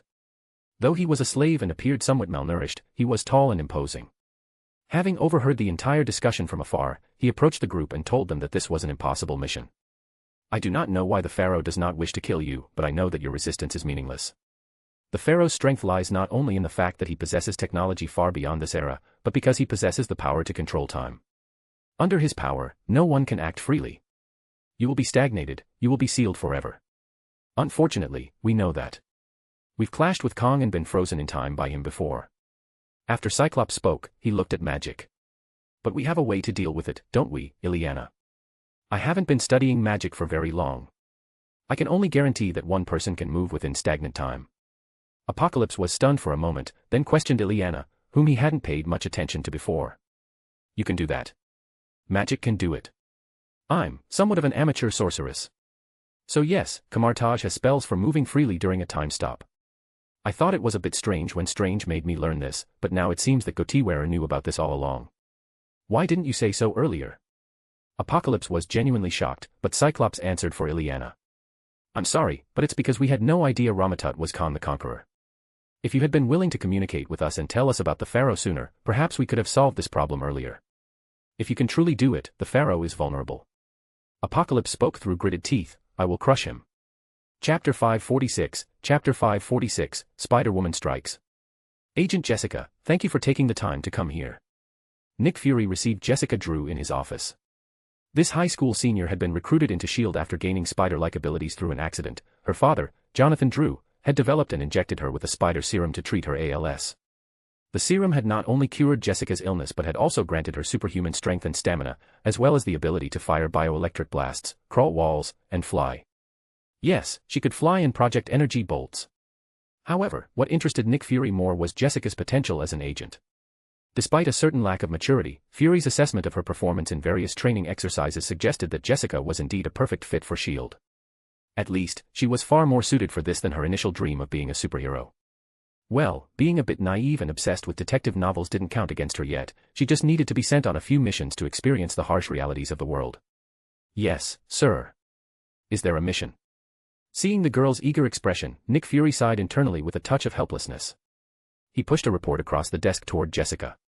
Yes. You will soon receive an internship opportunity at the Baxter Building. We need you to conduct an investigation there. Regarding the true identities of the new Fantastic Four? No, that's not a priority. Fury shook his head, then clarified the true purpose of Jessica's mission. I need you to look into whether you can find clues that the Baxter Building is secretly researching illegal time travel devices. Under the governance of the Kang dynasty, time travel had become a norm, but all chronal journeys had to be registered. Every trip required verification and monitoring to avoid various impacts on the space-time continuum. Furthermore, Kang strictly forbade any other faction from researching their own time travel devices. Discovery meant execution, it was a ruthless policy. Now, S.H.I.E.L.D. had received an anonymous tip, from Kang himself, claiming that the new Fantastic Four project at the Baxter Building was most likely a front, and its true purpose was the illegal development of chronal teleportation technology. While they might have the capability, sir, would they actually do it? That's a capital offense of the highest order. As Nick Fury spoke, he waved his hand and pressed a remote. The surrounding windows slid shut, turning a pitch black as if sealing the entire room. Fury stood up. Everything I am about to say is top secret, Agent Drew. If S.H.I.E.L.D. discovers that you have leaked any relevant intelligence, we will be forced to deal with you. Understood, sir. The Fantastic Four did not go missing, they were exiled. The reason was their illegal research and experimentation with time travel devices. Consequently, Kang exiled them to an apocalyptic world, a place devoid of any technological products. Nick Fury continued calmly, therefore, the current head of the Baxter Building, Peter Parker, who is deeply trusted by Reed Richards, is very likely continuing the development of the relevant equipment in hopes of bringing the Fantastic Four back. Peter. Oh, I know him. He's a member of our school's detective club. I'm the president. Nick Fury stared at Jessica coldly. Jessica immediately snapped to attention. We are fully aware of his social background, Agent Drew. It is precisely for this reason that we are sending you on this mission. It's convenient, you and your fellow club member will find it easier to get close. In short, conduct a secret investigation. We hope this tip is merely a rumor, as the Baxter Building provides a great deal of equipment support for S.H.I.E.L.D. For some reason, after mentioning this, Nick Fury sat back down and gave Jessica a final warning, but if you truly discover that they are developing time travel-related equipment, notify me immediately. Remember, do not use any communication devices to contact me. Come see me in person. Understood. This is vital. Understood. Jessica got the feeling that Nick Fury wasn't particularly keen on investigating the Baxter Building. Most likely, he was looking to fish in troubled waters, even if Peter Parker really was building a time machine, as long as Fury was told first, he could help cover it up and settle the matter quietly. However, Nick Fury was thinking of much more than that. Check your memory, Agent Drew, Nick Fury told Jessica before reopening the security barriers. Do not overlook any detail. Utilize your deductive reasoning. Remember, your memory might deceive you. Sir. Confused by his final words, Jessica left Fury's office. On her way out, she saw a poster of S.H.I.E.L.D. star operative, Agent Venom, Flash Thompson. Unlike a deep-cover agent like Jessica, Flash was a field operative, or more bluntly, a weapon S.H.I.E.L.D. threw out when they needed someone hit. As he was a junior from her school, Jessica didn't know him very well. She looked at the poster and simply muttered to herself in confusion. My memory might deceive me. The idea that memory could be deceptive was something Nick Fury practiced every morning upon waking. He had experienced much in his life, he had seen mutants and devices capable of shape-shifting, and he had encountered telepaths and masters of hypnosis. Thus, he never believed his memories were inherently true. Every morning, he would meticulously comb through his mind, checking for discrepancies. Therefore, from the very first day of the Kang dynasty, he knew that Kang had rewritten reality itself. But he had no way to deal with Kang. S.H.I.E.L.D. had been passing intelligence back and forth with various warlords, trading for a chance to defeat Kang. From what Fury knew, Mr. Sinister and Doom already had plans, Hydra seemed to be designing something, Magneto was indecisive, and Namor and Black Panther were out of the loop. The Avengers might be on his side, but Kang kept them under a tighter watch. Under these circumstances, Fury had to reach out to anything and everything possible to counter the cosmic cube Kang possessed. Why did Kang exile the Fantastic Four? The root cause was that Kang was afraid of something. As for why Kang didn't simply kill the Fantastic Four, Nick Fury had already obtained a crucial name through S.H.I.E.L.D.'s investigations across multiple timelines. Kang's name. Nathaniel Richards. This was the truth behind it all. Kang was a descendant of Mr. Fantastic. To avoid a temporal paradox, he could not kill his own ancestor. Chapter 547, a great net cast toward Kang. At the Baxter Building, Peter was surprised to see Jessica Drew. Looking a bit closer, he discovered she had actually secured an internship certificate for the building. Peter Parker was certain that, given his senior's level of scientific research, she shouldn't have been able to get into the Baxter building on merit. So, how did she get that internship? It wasn't hard to guess. Nick Fury truly loved collecting powered miners and pulling them into his team. First it was Cindy, now it was Flash and Jessica. He had even heard that Fury had contacted Cloak and Dagger. However, Peter didn't dwell on that point too much. He was at the Baxter building to gather intelligence sent back by Deadpool. In ancient Egypt, Apocalypse had already chosen to join the X-Men to oppose Kang. Meanwhile, Deadpool was set to head into the deep past to find the Fantastic Four. Reed Richards would undoubtedly attempt to save himself. Even if he couldn't develop a device to travel back, he would likely try to build a signal transmitter so that rescuers could pinpoint his location. Furthermore, Peter and Franklin were gradually narrowing down the eras where the Fantastic Four might have been sent, constantly calculating the specific time nodes where Kang would likely discard them to allow Deadpool to search more efficiently. Theoretically, Deadpool's search time was infinite. As long as he didn't die, he could spend his endless lifespan looking for them. Once we find a way to time travel, we'll gather a group to go to the 31st century to face Kang. The X-Men are fighting him in ancient Egypt, but as for the present, I'm not sure if the other Avengers are prepared for the situation, but they certainly won't truly believe Kang is their boss. As for the likes of Doom, Magneto, Hydra, and Mr. Sinister, there was no doubt they were all prepared to give Kang a beating. They had all, by coincidence, received word that Kang was attacking Camartage, and they realized this was the best and final chance to oppose Kang the Conqueror. All of them would launch their attacks against Kang within these 72 hours. In New Delhi, India, Mr. Sinister wore a satisfied smile. Within the vast sea of the mutant gene bank, he had finally found what he was looking for. The genes of a mutant codenamed Time Slip granted her the ability to freely control time, providing Sinister with an unprecedented advantage. With this, I can act under Kang's time control abilities. No, more than that, I can create an entire army that can move freely within Kang's frozen time. There was also another mutant gene, one Sinister had nearly forgotten and wouldn't have found without a desperate, exhaustive search, that would become his key to victory. Forget-me-not. This mutant's power was to be forgotten, a meme-level oblivion where everyone would involuntarily forget his existence. This was the ultimate hope for victory. If Mr. Sinister transplanted Forget-me-not's genes into himself, he could steal the cosmic cube while everyone else was locked in a life-and-death struggle with Kang. When that happened, he would become the new master of the world. Sinister wasn't the only one with such thoughts. Doom had the same idea. In fact, Doom was even more aggressive. To secure the cosmic cube, he went to a place where Kang could not yet influence, the past. He returned to the era of King Arthur. This was a timeline Kang had not yet managed to conquer. Here, he once again found the witch who had taught him magic, Morgan Le Fay, seeking her aid to obtain magic capable of countering reality warping. For the sake of Latveria, and to realize the grand vision of a world led by Doom, Doom decided to sell his soul, or rather, his body, leveraging his charms to gain Morgan's assistance. And once he secured the cosmic cube, he would kick Morgan aside. Unlike them, Hydra had an additional plan. AIM's data is relatively complete. We've reconstructed a hollow shell based on the foundations of the cosmic cube, but it is just a hollow shell. Arnim Zola, maneuvering his mechanical body, handed a hollow cube shell to Zemo. Zemo held the empty shell, sinking into thought. Kang is Mr. Griffin. Once he obtained this shell, he was able to create a cosmic cube. Why can't we? Perhaps he succeeded because he used 31st century technology, Baron. We do not possess such technology. Zemo held the object in silence, suddenly sensing that something wasn't quite right. Kang's modification of reality was very crude. This is something we can all deduce. It proves that he was dealing with a specific threat at the time, a threat so powerful that he didn't dare waste time, even while holding the cosmic cube. The gods. He banished the gods, preventing them from entering our world. That's something that could be settled with a single sentence, isn't it? For Kang, that wouldn't cause much interference. After thinking for a moment, Zemo proposed a conclusion. The only thing that can counter a cosmic cube is necessarily another cosmic cube. In other words, what Kang wanted to eliminate at that time was the only person in the world capable of creating a cosmic cube. How? Zola was perplexed. According to AIM's original theory, to manufacture a cosmic cube, one needs to tear a rift in reality, opening a gateway to a hyperdimension known as the Beyond Realm. One must then use this shell to constrain the rift itself and use the powerful energy leaking from it to rewrite reality. Zola reached a conclusion: there is no known technology in this world capable of tearing such a powerful rift. It must require future technology to achieve this. Perhaps there truly is no technology that can do it. After a silence, Zemo acknowledged Zola's answer. But what if it isn't technology? Zola. What if there is a person who can use their own superpowers to tear the rifts between realities, directly opening a door to the beyond realm?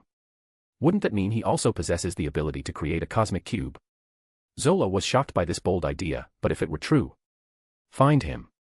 If he was killed in the present, then go to the past to find him. Everyone else might be thinking about how to snatch the cosmic cube from Kang's hands, but we of Hydra are different.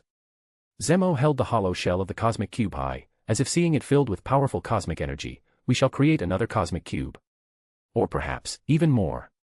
Chapter 548, Chapter 548, The Chance for Victory.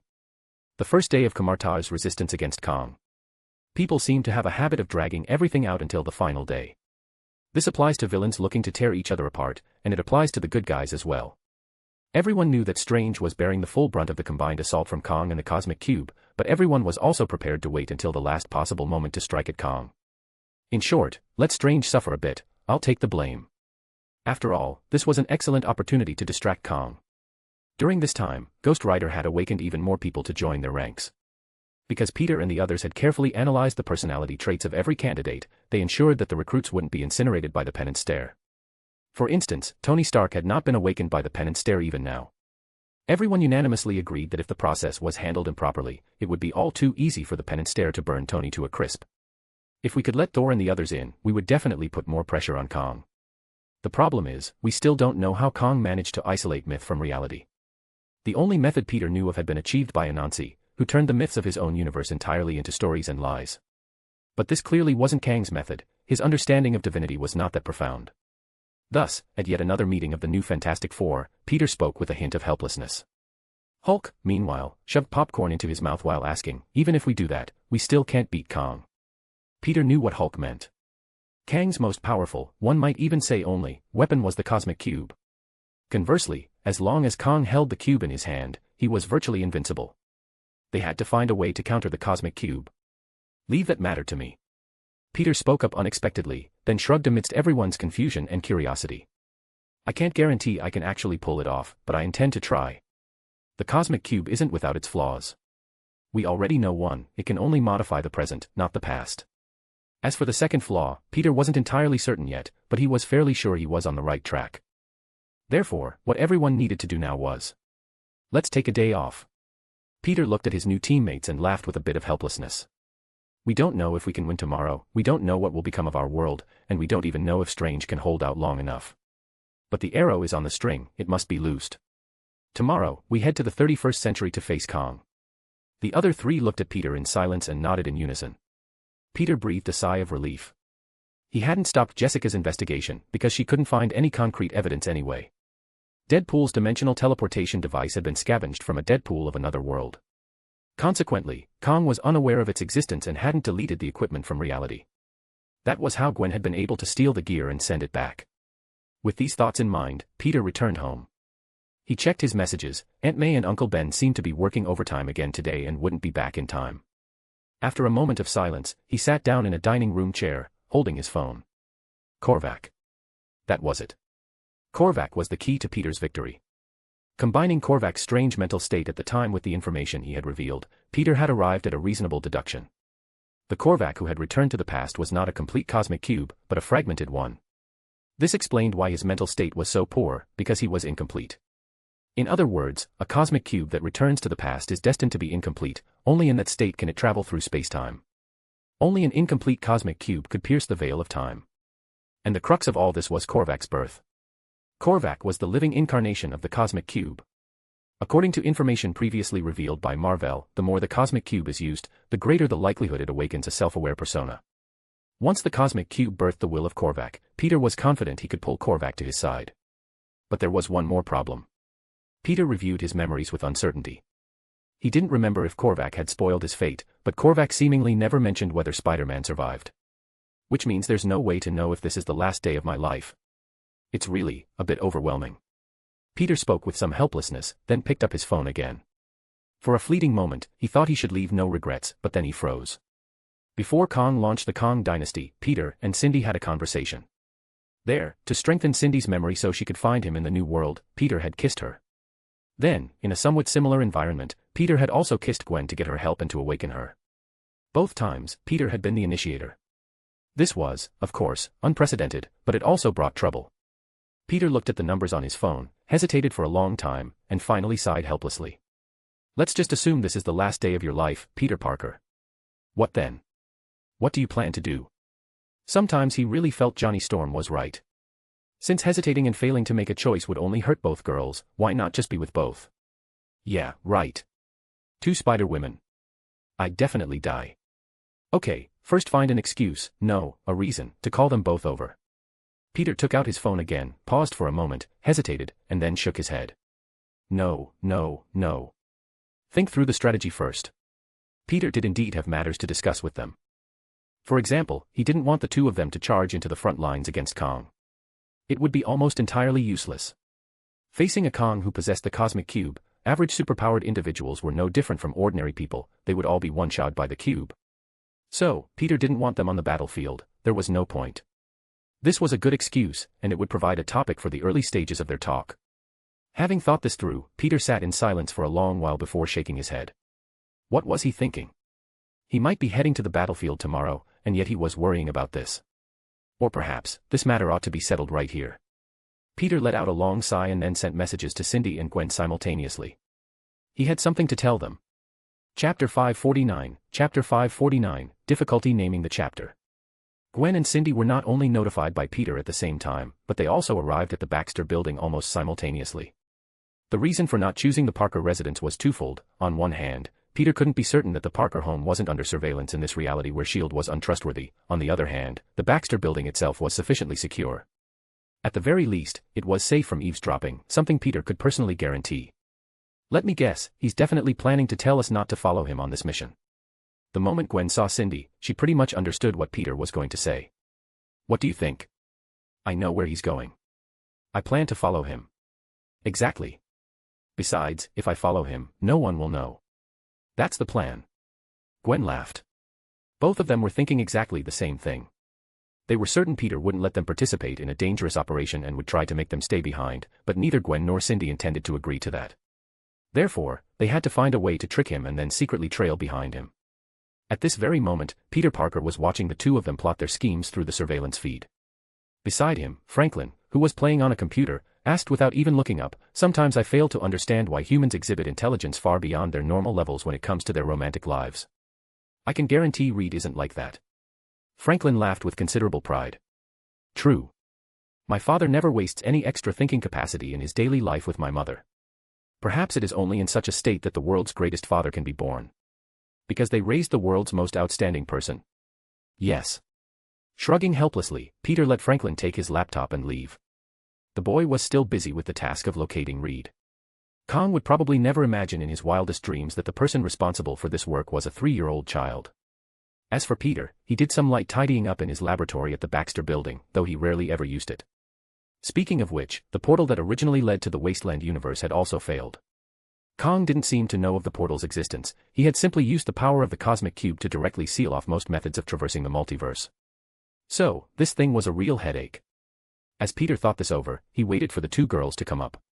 After the automatic doors slid open, he flashed a smile, then awkwardly scratched his head. Taking a deep breath, he looked at them. I asked you to come here because it's not safe outside. What I'm about to say is very important, and it cannot be leaked. As Peter spoke, he operated the computer, immediately raising the laboratory security protocols to the maximum. This shift in atmosphere was beyond what Gwen and Cindy had expected. They had originally thought Peter didn't intend for them to act, but it seemed that wasn't the case now. We have formulated a plan to deal with Kang. First, we can be certain that the other warlords will undoubtedly choose to make their move. They will act ahead of us, so what we need to do is wait for their performance to end. Then, we have divided our plan into 3 parts. Part 1, the X-Men in ancient Egypt will work with Apocalypse, who is currently still a pharaoh's slave, to overthrow Kang's rule in ancient Egypt. The most important aspect is to liberate Apocalypse as a powerful combat force. The Apocalypse of Earth, 811 has already proven his strength, he is one of the rare combatants who can pose a threat to a Kang wielding only the cosmic cube. Part 2, the retrieved Fantastic Four and Deadpool will launch a raid on Kang's base in the 31st century. They will search for Kang's origins and his source of power there. If a breakthrough can be made in that location, everything will become very smooth. Part 3, this part will be primarily the responsibility of the 4 members of the new Fantastic Four. Peter has contacted several others to assist. We are calling Part 3, the most crucial part, the Master Thief Project. As the name suggests, we are going to steal the time stone from Kang's hands. After hearing the outline of the plan, Gwen roughly understood her role, but she was quite confused and asked a very important question: why aren't we stealing the cosmic cube? Because Kang definitely has a way to ensure he remembers the cosmic cube's existence. It's not like once you grab it, he'll just forget it exists. Don't forget, Gwen, half of your abilities were bestowed by Korvac. Peter explained briefly, and more importantly, everyone else's attention will surely be focused on the cosmic cube. That makes stealing the time stone more certain. Most importantly, we'll then possess the key element for victory. Peter didn't explain further immediately but assigned Gwen her task. Gwen, you'll be working with Felicia, Kitty, and Nightcrawler from the X-Men. The professor will be responsible for guiding you. You must ensure that Kang's attention is sufficiently distracted. Only act when it is absolutely foolproof. Don't think about stealing the cosmic cube. Do not do it. And Cindy, I want you to do the same thing as before. Cindy looked at Peter with a bit of confusion before it clicked. Find you. Where are you going? I don't know. If I'm lucky, I won't have to go anywhere. I touched the cosmic cube before, maybe that will do something. Having finished, Peter let out a long breath and offered a smile. So, after we get everything settled, let's let everything go back to the way it was before. You guys pick the time, and as long as I'm free, we'll go on dates together. This sounded a bit strange, but the two of them understood Peter's meaning. Just like before, they would each pick a time to go on a date with Peter. Wait, Gwen seemed to realize something was off.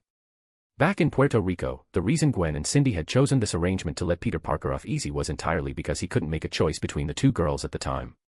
They had intended to be magnanimous for a bit. Yet Peter was speaking now as if he were setting aside that premise entirely. Wait.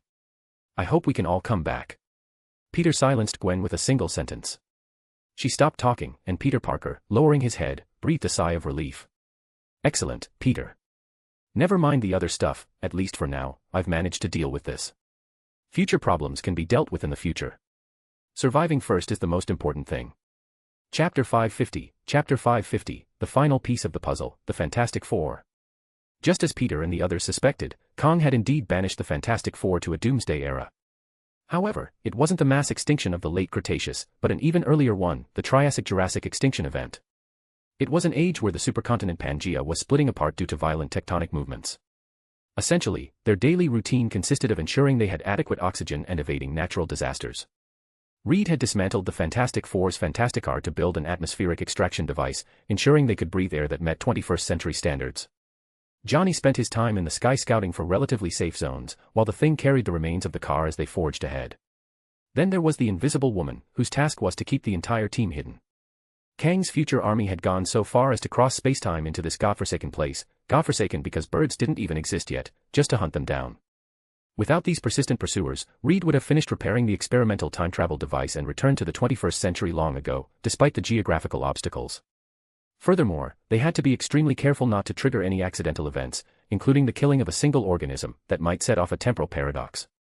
But I don't get it, Reed. Why is there a difference? Johnny Storm, the famously dim-witted member of the team, asked this very important question. Why do you say 1 minute that time travel creates a new universe, the next that it's a closed loop, and then another time that it causes a butterfly effect? Who can actually keep track of what's going to happen? The point isn't how time itself operates, Johnny, the point is how you influence it. If you are within the time stream, you become part of a closed loop. If you are outside the time stream, you create a new timeline, Reed explained, before adding, do you understand now? No. I'm still lost. Alright, put it this way, you go back to the past intending to kill your father before you are born. In reality, you cannot kill your father because you would cease to exist, that failed kill timeline forms a loop. Meanwhile, the timeline where he is killed forms a parallel universe because you yourself no longer exist there. Johnny nodded as if he understood, then countered, what about Kang? How does he manage it? He got himself a new father, so he could kill his original father and still survive. It's that simple. No, I still don't get it. The Human Torch couldn't help but shake his head. Then, seeing a volcano erupting ahead, he immediately absorbed the escaping heat, turning the scalding lava into high-temperature rock-emitting white steam. Suddenly, they heard a wailing cry that sounded like Tomcat echoing through the sky. A Canadian pervert in a skin-tight suit landed on his rear and immediately jumped up, clutching his backside as he trotted and hopped toward them. Holding his rear with one hand, he grinned happily. Finally. 211 days.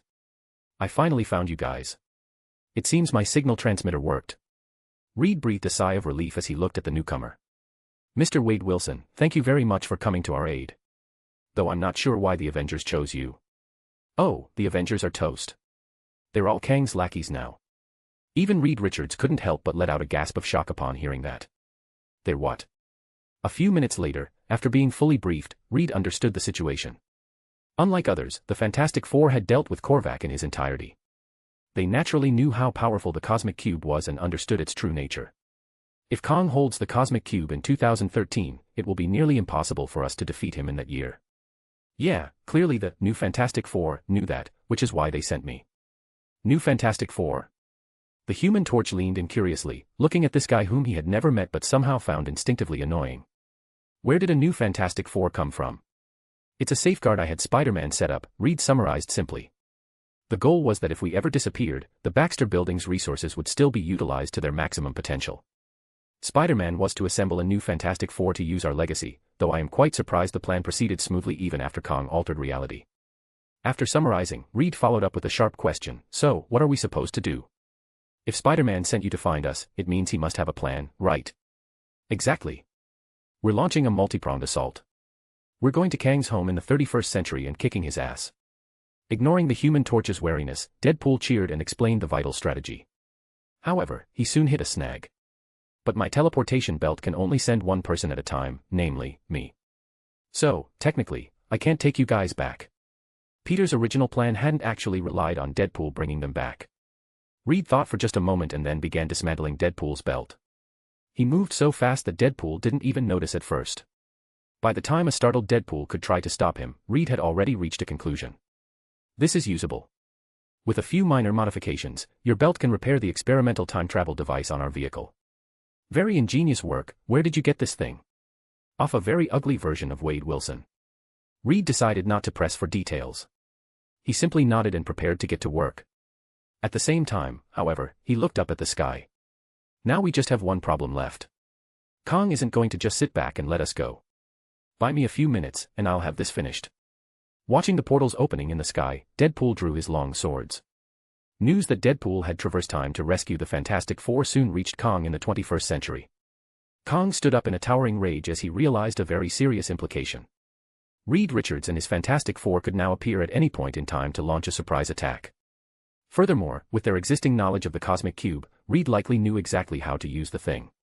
Enter maximum alert status immediately, Kang commanded coldly. I want the total offensive against Camartage to begin at once. Chapter 551, Chapter 551, I am Kang the Conqueror. On the morning of the last day of June 2013, Kang stood in New York, prepared to receive all the lords who owed him fealty and the armies they had dispatched. Kang intended to display his overwhelming power here, annihilating all of Camartage before using that momentum to goad his grand army into conquering the Age of Ultron. Almost everyone was late. By the time Kang had appointed, the waters off the coast of New York remained empty. No, that wasn't quite right. The first person to respond to Kang had appeared. Mr. Sinister was slowly approaching New York aboard a helicarrier.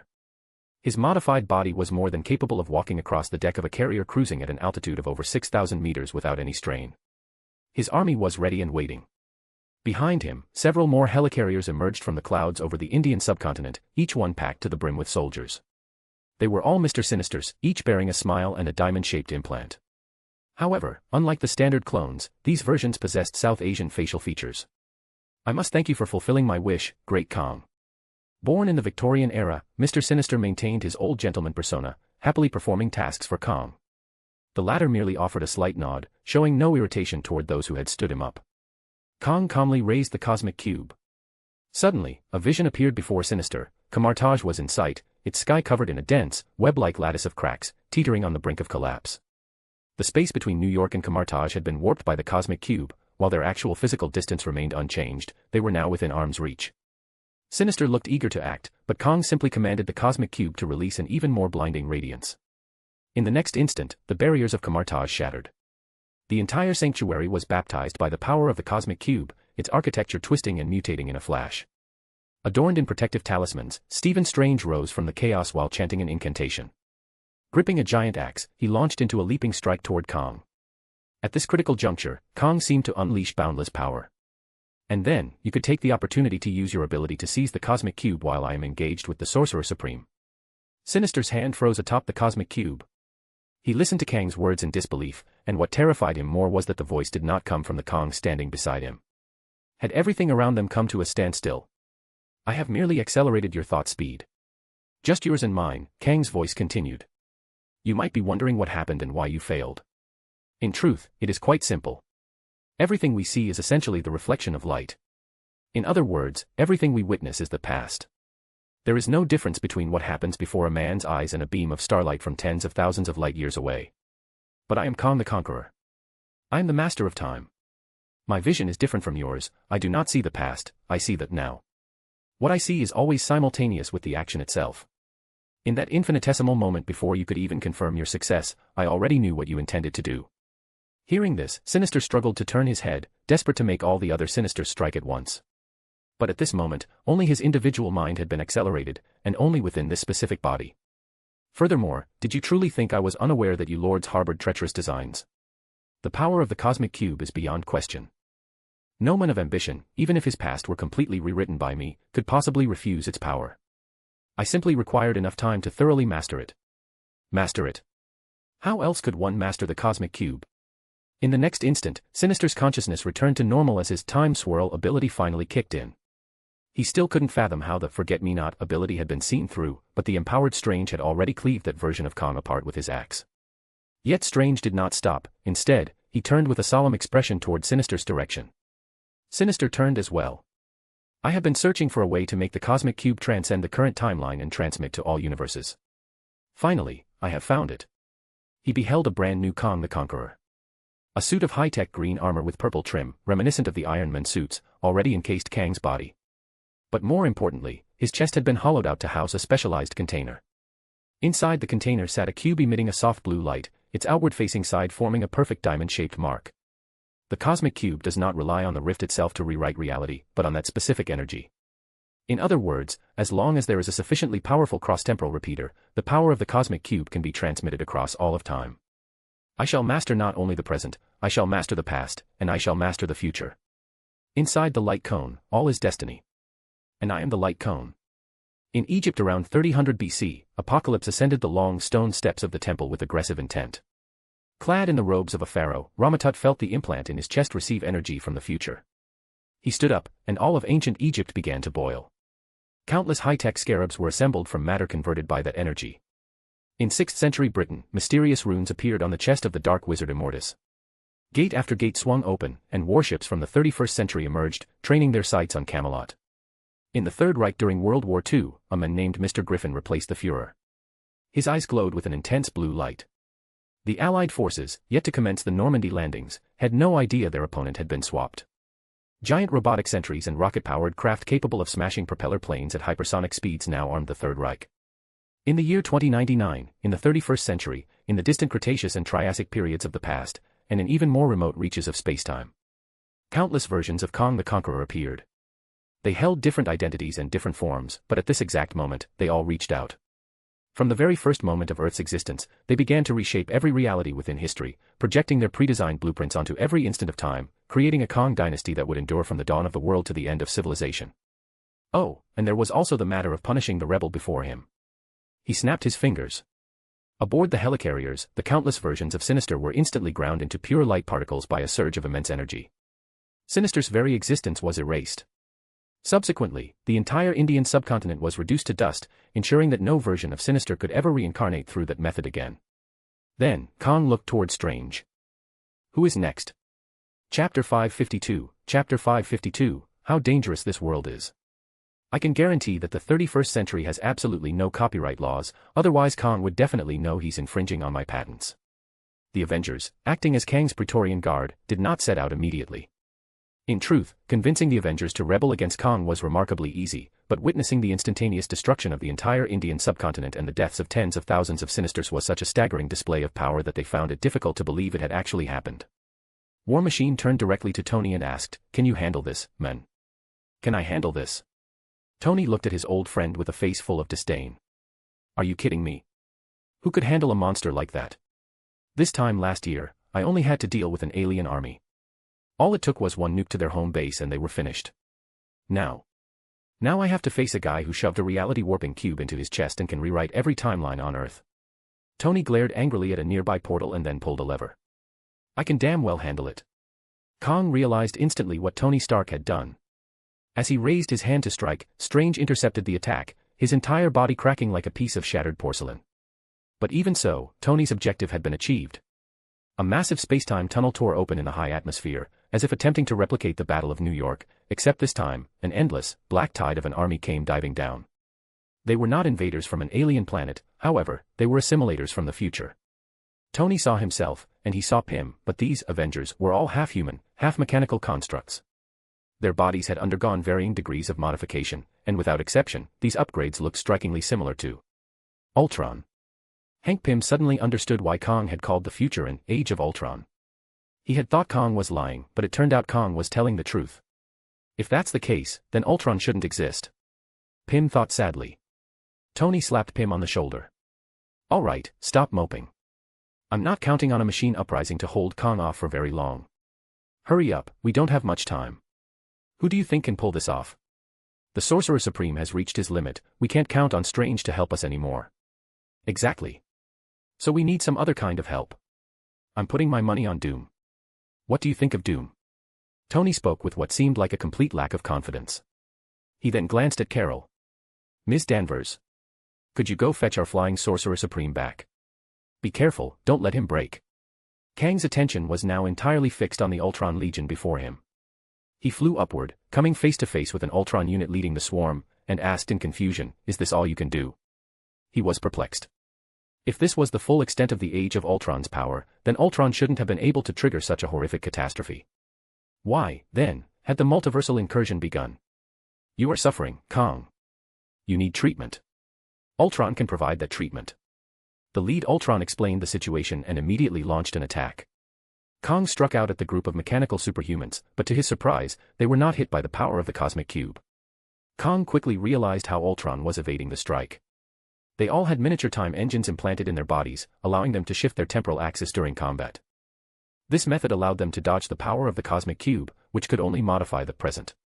Kang said nothing, he simply waited for the Ultron bots to make contact with him, and in an instant, he detonated the lead unit. At the moment of its destruction, the Ultron bot dissolved into a cloud of nanomachines that blanketed the surface of Kang's body. Kang could feel Ultron attempting to consume his essence and assimilate him. Once he understood the principle behind Ultron's power, Kang purged the nanites from his form. Next, he threw a heavy punch. The time gem on his gauntlet pulled all the Ultron Avengers into a single timeline, and with one blow, he wiped them all out. But this was far from over. The temporal gateway in the sky remained open, and a vast number of Ultron Avengers continued to pour out. At first, Hank and Tony thought the Age of Ultron meant Ultron had turned all the Avengers into cyborgs, but now it looked different, the batch of Ultron Avengers that had just died was being replaced by identical ones. Tony couldn't help but ask, did you program Ultron to assist the Avengers? And to not use lethal force? Transforming others into Ultron doesn't count as lethal force to him, and to make his job easier, Ultron built himself a fleet of mechanical Avengers, Tony sighed. Hank immediately replied, if we survive this, I'm deleting Ultron. Assuming we survive. Kang began to escalate his counterattack. He used the time gem to pull another version of himself from a different era. In that timeline, Kang's aesthetic had shifted, he wore a red and silver suit of iron armor. Upon connecting to the power of the cosmic cube, this version surged toward the year 2015. The Scarlet Centurion shall conquer the Age of Ultron. If you're wondering why this Kang is called the Scarlet Centurion, well, it probably has nothing to do with Tony having a suit called the Silver Centurion, right? Watching this while communicating with a self-repairing Strange, Tony couldn't help but snark. This time, I am definitely charging Kang a licensing fee. If I'm still around to collect it. The threat of the Age of Ultron delayed Kang for only about 15 minutes before he temporarily neutralized the nuisance. Shortly after, Baron Zemo and Dr. Doom arrived together, one descending from the sky with magical energy, the other arriving before Kang on a personal flyer. Are you here to kneel before me, or do you intend to overestimate yourselves? The word kneel is not in Doom's vocabulary, Kang. Green magical energy coalesced in Doom's hands. As for Zemo, he simply raised his long sword. Likewise, Kang. Hand over the cosmic cube. That object belongs to Hydra. Chapter 553, Chapter 553, People Suffer Greatly. Not a single moment was wasted mourning the fall of the Age of Ultron, arriving on the scene immediately were Dr. Doom and Baron Zemo. Dr. Doom, possessing armor technology on par with Tony Stark, intelligence rivaling Reed Richards, and powerful spellcasting abilities second only to the Sorcerer Supreme. Baron Zemo, possessing a physical condition trained enough to trade blows with Captain America and a gallant mastery of swordsmanship.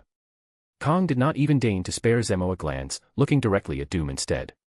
He calculated Doom's capabilities. Based on Strange's performance, if Doom were hit by him even once, it would likely be his limit.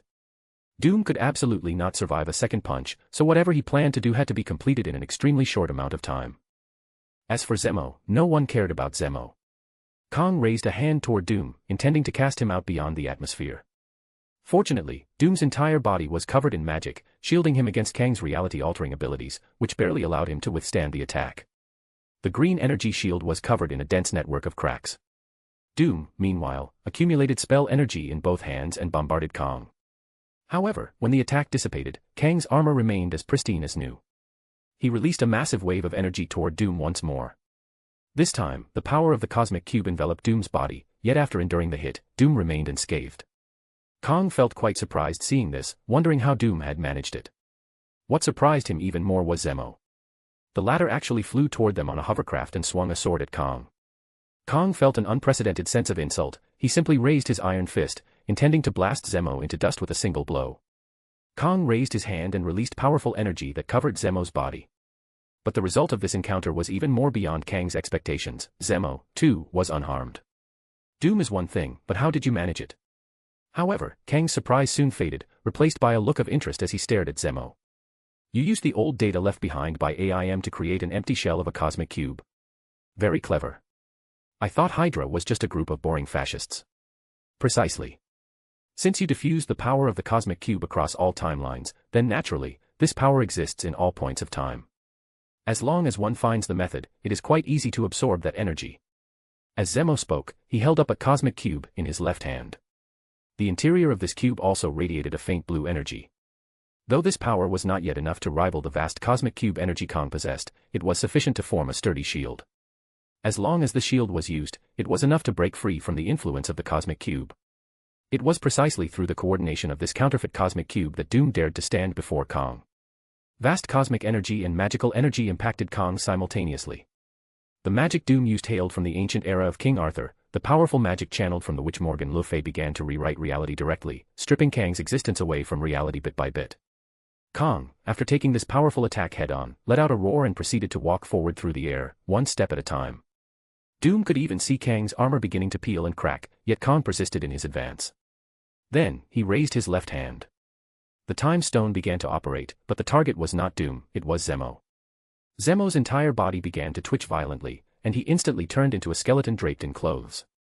Having lost all strength, he plummeted rapidly from midair. Doom, witnessing this, instinctively tried to use magic to catch the counterfeit cosmic cube, but Kang was one step ahead. He seized the empty shell, absorbed all the power within it, and tossed it aside casually before throwing Zemo's remains down from the heights. Immediately following this, Kang shattered Doom's shield with a single punch, knocking him over. Doom maintained his mana to prevent himself from falling from the clouds, but he was still forced to his knees by a kick from Kang. What else can you do? Kang asked the kneeling Doom. Doom's reply was beyond Kang's expectations. Go to a powerful magical era that even you cannot fully conquer. As Doom spoke, he looked up at Kang. Kang frowned, not understanding the meaning behind Doom's words. I certainly know what you've done. You tried to use magic to oppose my rule, and the result is obvious, you have failed miserably. It seems the so-called conqueror also has things he does not know. Doom stood up as he spoke. As expected, no matter how powerful you are in the present, you are still not omnipotent in the past. Kang instinctively realized something. When Doom spoke of the present and the past, he wasn't referring to time in a spatiotemporal sense, but simply to Kang's own past and present. Before Kang had completely controlled the entire cosmic cube, Doom had done something. What did you do? You exiled everyone who posed a threat to you, did you not? The X-Men, Reed Richards, and the gods. And undoubtedly, your plan hasn't gone quite smoothly. I already know that a pathetic clown has broken through your so-called restrictions. Your attention was entirely on him, while I was learning the magic to oppose you, I pondered a single question: what should I do if I am still not strong enough? There is only one answer. Doom will bring Kang the enemies he least wishes to see. You banished the gods from the present, Kang, but you did not banish them from the past as well. Doom began to laugh. And I, through the bridge that is time, have brought them back. If you truly are the conqueror of time, you should be quite familiar with deceiving time, Kang. Kang's pupils constricted violently in an instant. Then, 10,000 bolts of lightning descended from the heavens. The god of thunder, filled with a heart of fury and wreathed in unprecedented lightning, swung his hammer and smashed it toward Kang. Kang. In an instant, white lightning spread across the entire visible sky. Subsequently, the overweening conqueror fell from the clouds, crashing heavily into the ground. Thor descended from the sky, looking at Kang as he crawled up from amidst the smoke and dust. Kang merely glared with rage at Thor and at Doom, who had descended alongside him. "You asked who is next." Doom looked at him coldly. "I can tell you now who is next." Chapter 554, Be it reality or fantasy.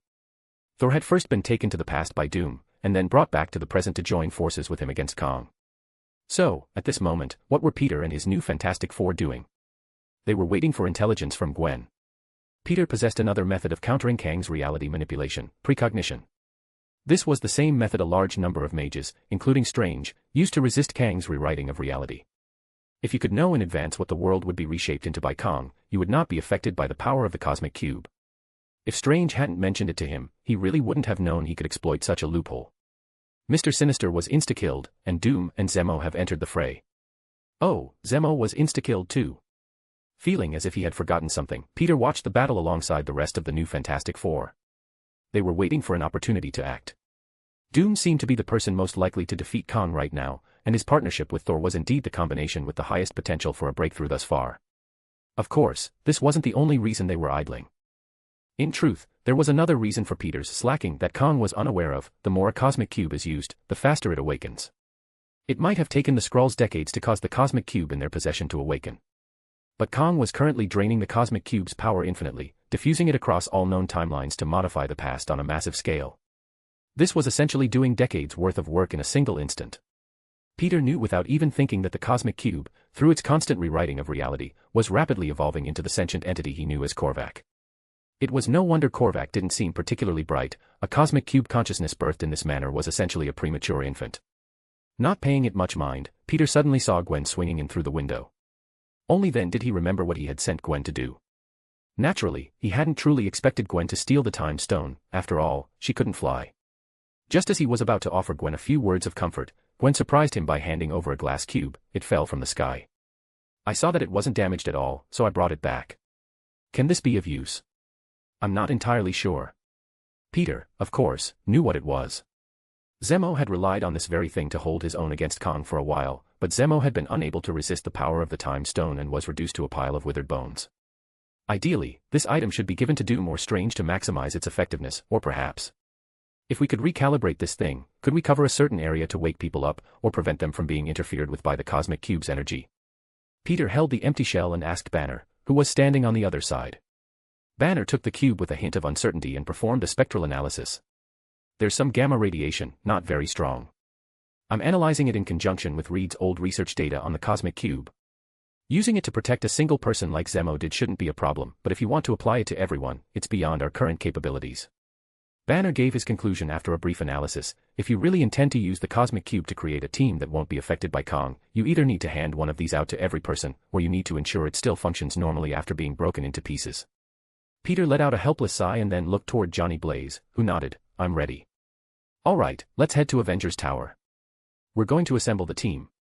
Peter and the others had discussed a high-risk method to counter Kang's reality manipulation.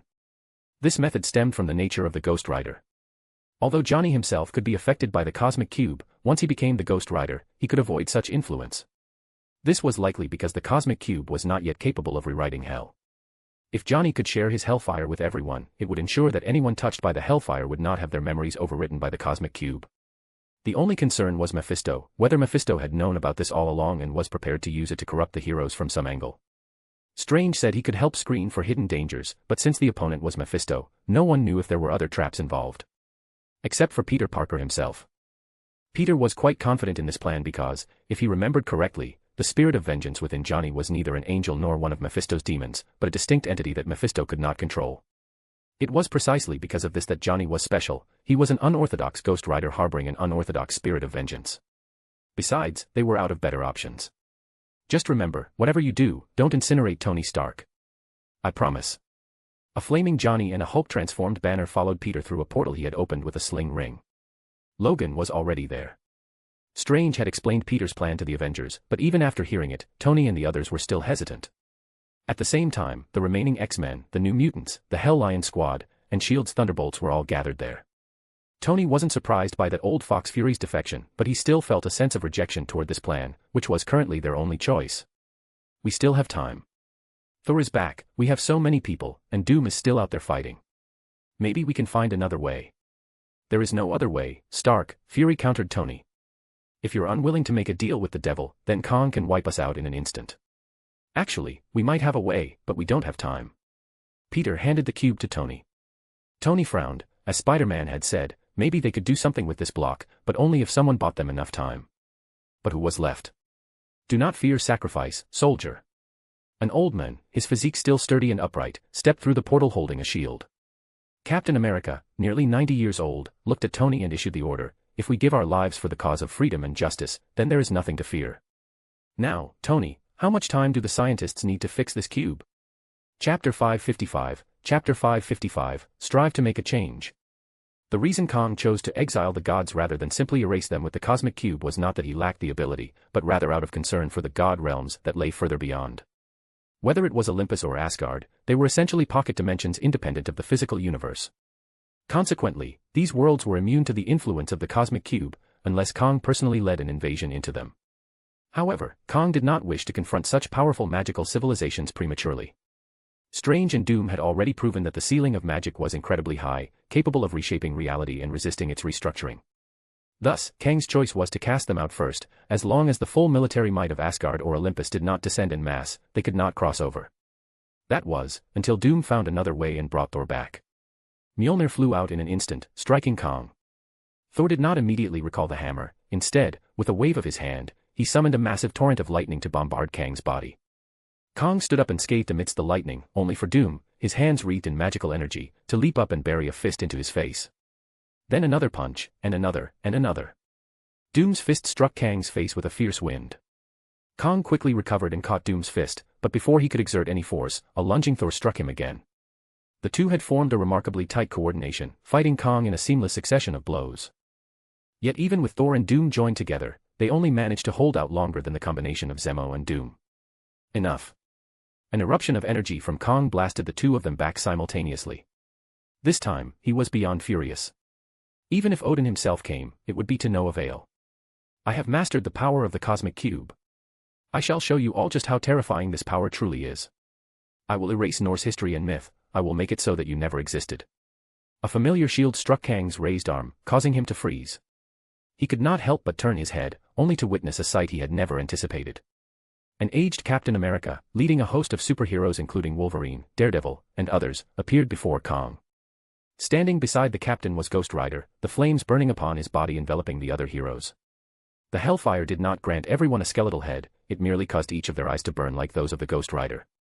The aged captain caught his shield and looked at Kang. Your tyranny ends now, Kang. Whatever your purpose for stripping people of their right to make their own choices, it stops this very moment. Captain America, you think that by bringing this pack of stray dogs and lighting some fires, you can oppose me? You are dead wrong. Kang roared and swept his hand. The power of the cosmic cube surged through everyone present, yet not a single soul was killed. Kang blinked in shock. Suddenly, Ghost Rider's chains lashed around his arm, and then the flaming skull leaped directly in front of his face. Your soul is stained with the blood of the innocent. Face judgment. In an instant, the penance stare locked eyes with Kang. Kang seemed to witness his entire life, but then the power of the cosmic cube isolated the two of them. Feeling a massive resistance, Kang panted heavily, looking warily at the Ghost Rider before him. What had just happened? What a pity. If not for that thing protecting you, your soul would have been harvested by hell long ago. Ghost Rider sounded quite regretful. In that split second, Kang had instinctively driven the power of the cosmic cube to survive the penance stare. Unless the cosmic cube could be dealt with, Kang was effectively unkillable. Stop, Kang. The captain did not overthink it, with a wave of his hand, he signaled dozens of heroes to charge together. Seeing this, Kang gritted his teeth and instantly vanished from the spot. His disappearance left everyone bewildered, except for the captain, who was the first to look up. Directly above New York, the massive sword-shaped flagship had adjusted its posture, aiming its primary cannon at New York City. Tony's voice immediately rang in the captain's earpiece, "Stop him. Cap. The energy in that thing is enough to wipe out most of the East Coast." It was already too late. The time stone rapidly accelerated the primary cannon's charging process. In a mere heartbeat, the charge was complete. A green beam descended from the heavens, poised to strike at any second. At that moment, Thor flew above the clouds, raised Mjolnir, concentrated all his strength, and let out a roar. For Midgard, the beam of light snapped in midair. No, it did not snap, rather, a torrent of lightning carrying even greater power intercepted the bombardment. Subsequently, a sky-piercing bolt struck Kang's mothership in the heavens. Smoke and fire visibly erupted from the vessel. Watching this, Tony could not help but rub his hair in disbelief. My God, has Thor been holding back this entire time on Earth?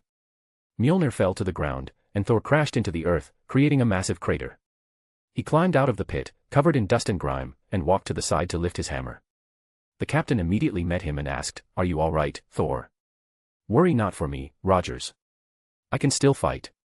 Thor looked toward the sky, preparing to swing his hammer and take flight, but the mothership in the heavens seemed to undergo a rapid, complete repair. Kang had used the power of the time stone to instantly reset the ship's state. This meant he could repeat that kind of bombardment countless times at any moment. A multitude of robots was launched from the ship toward the surface. These spheres, styled after ancient Egypt, instantly transformed into countless scarab-like robots and swarmed the heroes. Back aboard the mothership, Kang breathed a sigh of relief, intending to recalibrate before continuing his campaign. He decided to leave the heroes on the ground to the robots capable of infinite self-repair for the time being. Report. Sire. Something is wrong. The flagship's operator suddenly spoke up. Kang frowned and asked, "What is happening?" "A space-time tunnel has been opened once again. Something is coming through." Something was coming. Temporal coordinates. It is 2015. As the space-time tunnel reopened, another wave of Ultron sentries entered this new timeline. Kang could not understand why this was happening. Then, he saw a variant of himself who had been assimilated and modified by Ultron, the Scarlet Centurion, who was originally tasked with stopping Ultron. With a cosmic cube energy receiver installed in his chest, he descended. Chapter 556, Standing Independent Between Heaven and Earth. The variant of Kang who had traveled to the future had been defeated by the Age of Ultron, a result that exceeded Kang's expectations, leaving him truly stunned. However, catching a glimpse of the Avengers below, he felt a sense of resignation. After all, Ultron was a creation of the Avengers. Consequently, he shifted his focus, launching a fresh assault directly against the Ultrons from the future. He concentrated his efforts on the Scarlet Centurion, who had already slipped from his control, confident that this would not take long. As for the other superheroes, his robots were there to deal with them. Meanwhile, or perhaps not simultaneously at all, counterattacks were being launched against variants of Kang across various eras of history. First was ancient Egypt. The war between Kang and Apocalypse made the Egyptian people feel as though they were witnessing a battle between gods. At this moment in time, the mutant abilities Apocalypse had awakened were not yet numerous or complex enough, but even so, his power far surpassed Kang's. Kang, however, mobilized the power of the cosmic cube from the future, and the two engaged in a brutal, physical brawl atop the temple. The powerful aftershocks of their combat made it impossible for the rest of the X-Men to even draw near. They stood on the periphery, watching the battle with tension. It's truly unimaginable. Two of the most powerful beings in the world are down here brawling as if this is the only way to demonstrate who is the world's strongest. Illyana stood on a temple, sword over her shoulder, watching the blurred combat in the distance. In the first dynasty of ancient Egypt, pyramids had not yet been invented, so this temple served as the highest point. She was genuinely speechless.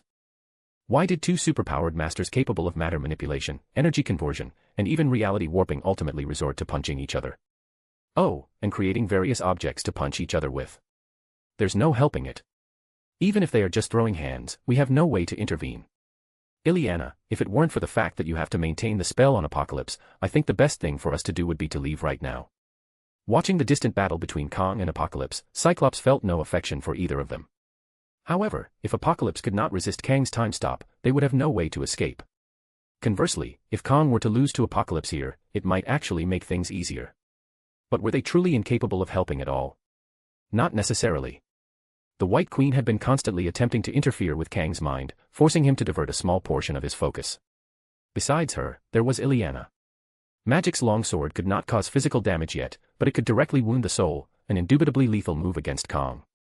As soon as a suitable opportunity arose, Illyana would drive her greatsword into Kang's body. I hope that by the time we get back to the 21st century, it won't be too late. The 31st century, Earth. Upon arriving and seeing the state of things, the Thing let out a sigh of observation.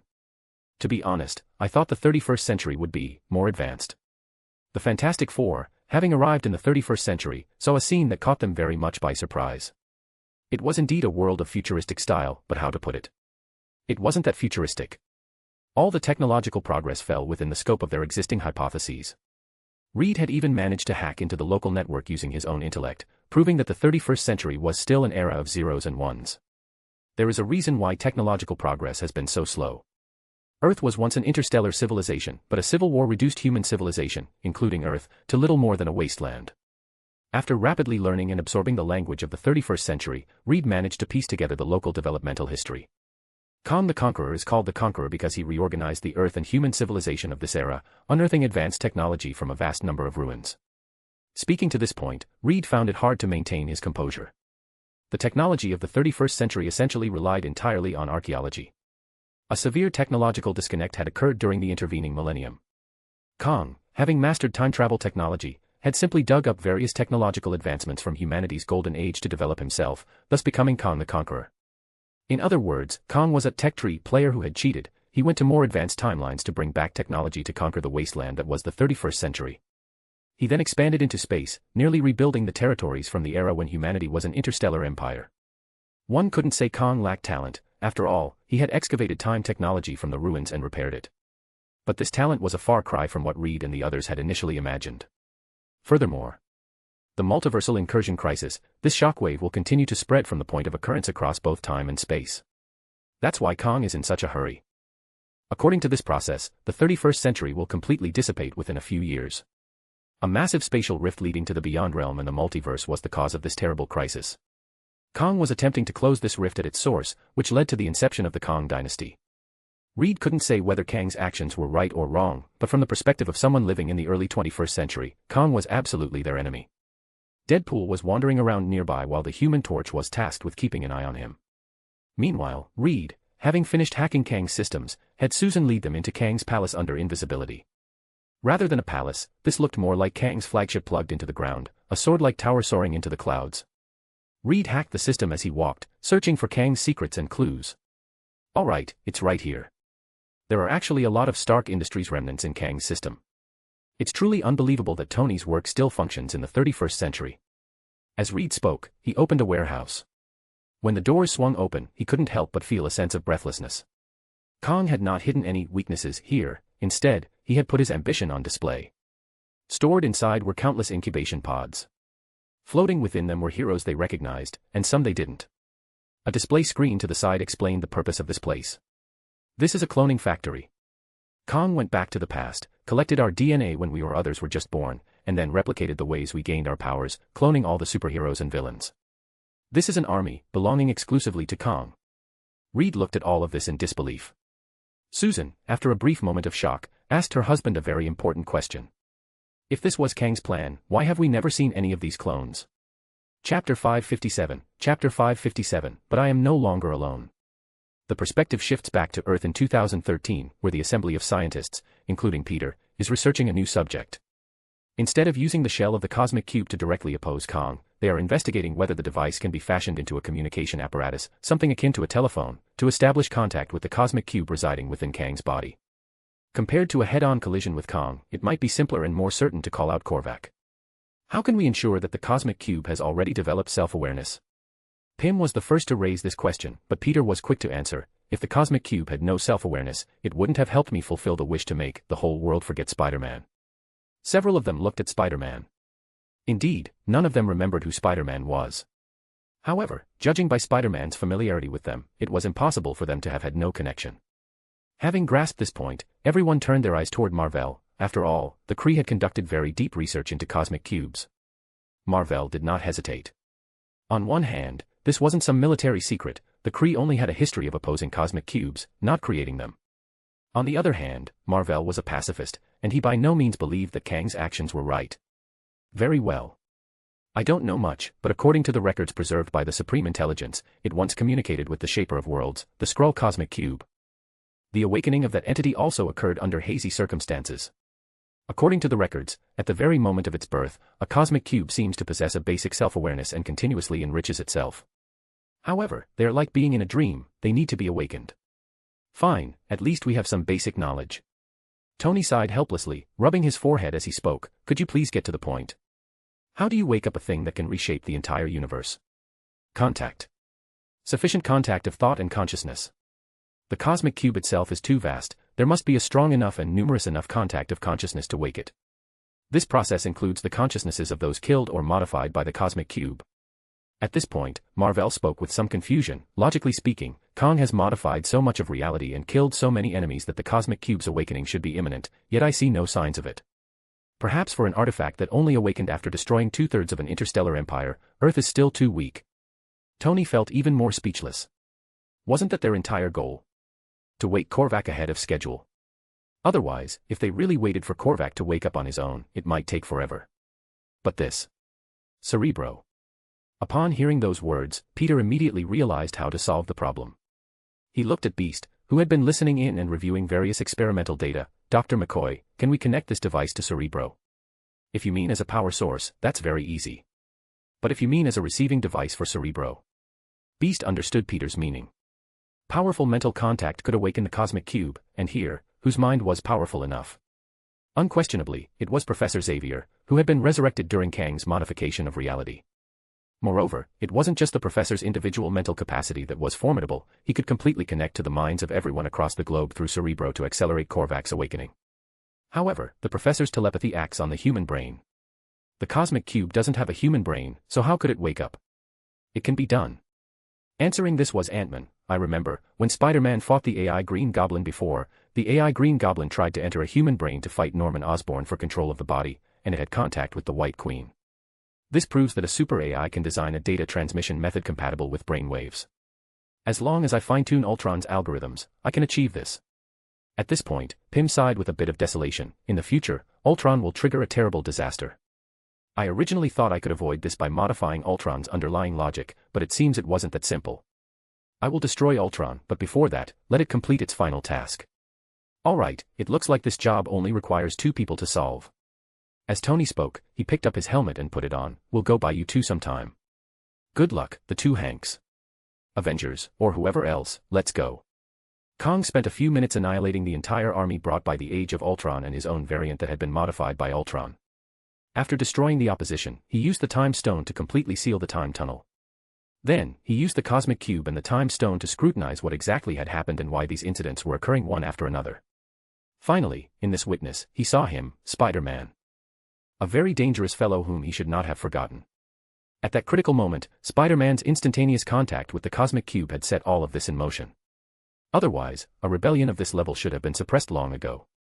Whether it was Ultron, Doom, or anyone else, they should have been defeated by him already. Thus, Kang descended from the sky once more, watching the superheroes struggling against the vast swarm of self-repairing robots, and chose to annihilate them completely. The flagship's massive cannon fired once again in an instant. This time, the one who bore the brunt of the strike was Strange. The Sorcerer Supreme, having recovered significantly, blocked the move. At that very moment, Doom ambushed Kang from the rear, his hand reaching for the Cosmic Cube on Kang's chest. Kang grabbed Doom by the neck and released intense green laser beams from his eyes, blasting Doom's head to pieces. However, the expected smell of burning flesh did not follow. Instead, wires shimmering with magical radiance appeared at the neck. Even Doom's Doombots could use magic now. In an instant, the Doombot exploded. Kang urgently used the Time Stone to escape the disaster. This Doombot had clearly been specially modified. The power of its self-destruction was actually enough to wound him even with the Cosmic Cube. Kang looked up and saw Doom flying above him, looking down with disdain. You dare defy me, the wielder of the Cosmic Cube? You were never the master of our world, Kang. It wasn't Doom who answered Kang, but another voice. As Magneto descended from the sky, Kang's sword-shaped flagship began to twist, turning into a giant firework that exploded over New York. It is time for you to crawl back to your own world. Chapter 558, Chapter 558, Avengers. Assemble. Magneto brought his pair of children and a contingent of Genoshan mutants. This mutant army had originally been prepared for Kang's expedition, but now, they were prepared to defeat him. The arrival of these mutants greatly improved the situation on the battlefield, liberating the superheroes who had been locked in combat with the Scarab robots. Naturally, Kang was beyond furious. He unleashed a barrage of light beams toward Magneto, but once again, the result was unexpected. Magneto remained completely unharmed. He hadn't even used his powers to generate a defensive force field. What was going on now? The eagle-eyed Kang used his armor to run an analysis and quickly reached a conclusion: there was something wrong with Magneto's suit. Tiny nanomachines were covering his body, coating his armor in a thin film that prevented the cosmic cube's energy from penetrating. As for the raw material of those nanomachines, vibranium. I lent vibranium to the new Fantastic Four for research, Kang. The nanomachines of the Baxter building, combined with the energy absorption resistance of vibranium, can create a coating capable of neutralizing the cosmic cube's energy. Black Panther, arriving on the scene via Quinjet, delivered the final verbal blow. Simultaneously, the SHIELD helicarrier appeared, launching an assault on Kang's flagship as it attempted to repair itself in the sky. Kang gnashed his teeth as he watched everyone betray him, letting out a roar of rage. Do you really think you are invincible? I can rewrite the entire universe into whatever shape I desire right now. That is no longer possible, Kang. This farce ends now. The voice that spoke was unfamiliar to most people present. A man wearing a black skin-tight suit was brought to the scene by Nightcrawler. He wore a specialized portable cerebro unit on his head, and a blue X symbol hovered before him. In his hand, he held a blue cube. Charles Xavier, your resurrection was a mistake. Do you think you can do anything holding Zemo's toy? Kang roared, throwing a punch toward the professor. A blue beam was about to strike him, but the professor, having regained his mobility, let a smile tug at the corner of his mouth. Suddenly, the chest of Kang's armor erupted with powerful energy. He looked on in disbelief as the power of the cosmic cube began to tear him apart from within. Then, the shell in the professor's hand burst with a blinding radiance. This is not a toy, Kang. It is a key to communicate with our friend. The shell in the professor's hand floated upward and began to morph into a blurred humanoid figure. Kang remembered now, he had seen this person before. No, it was this very person who had inspired him, leading him to use the cosmic cube's power to investigate the truth behind the multiversal incursion crisis. The living cosmic cube, Korvac. The newly born Korvac did not yet understand many things. The professor had linked the memories and thoughts of many people to him, catalyzing his emergence. He looked around and then slightly raised his hand. In an instant, all of New York was restored to its original state. With a mere gesture, the Indian subcontinent, destroyed by Kang before being handed over to Mr. Sinister, was restored to exactly how it had been. Captain America, who had been fighting the Scarab robots, looked down at his hands, finding himself restored to his World War II era prime. He clenched his fist and looked toward the center of the battlefield. Before Kang could say another word, Tony fired a repulsor blast from his arc reactor, slamming into Kang and landing beside the captain with the others. Peter appeared at Kang's side at the perfect moment, attempting to slice open Kang's chest by tearing through space. However, Kang, possessing the Time Stone, reacted instantly to prevent Peter from hitting the cosmic cube in his chest. Spider-Man. If it weren't for you. If it weren't for me, you'd still be playing the clown in this circus for another few months. Want to thank me for helping you get laid off. Kang suppressed Korvac's backlash and glared at the massive crowd before him.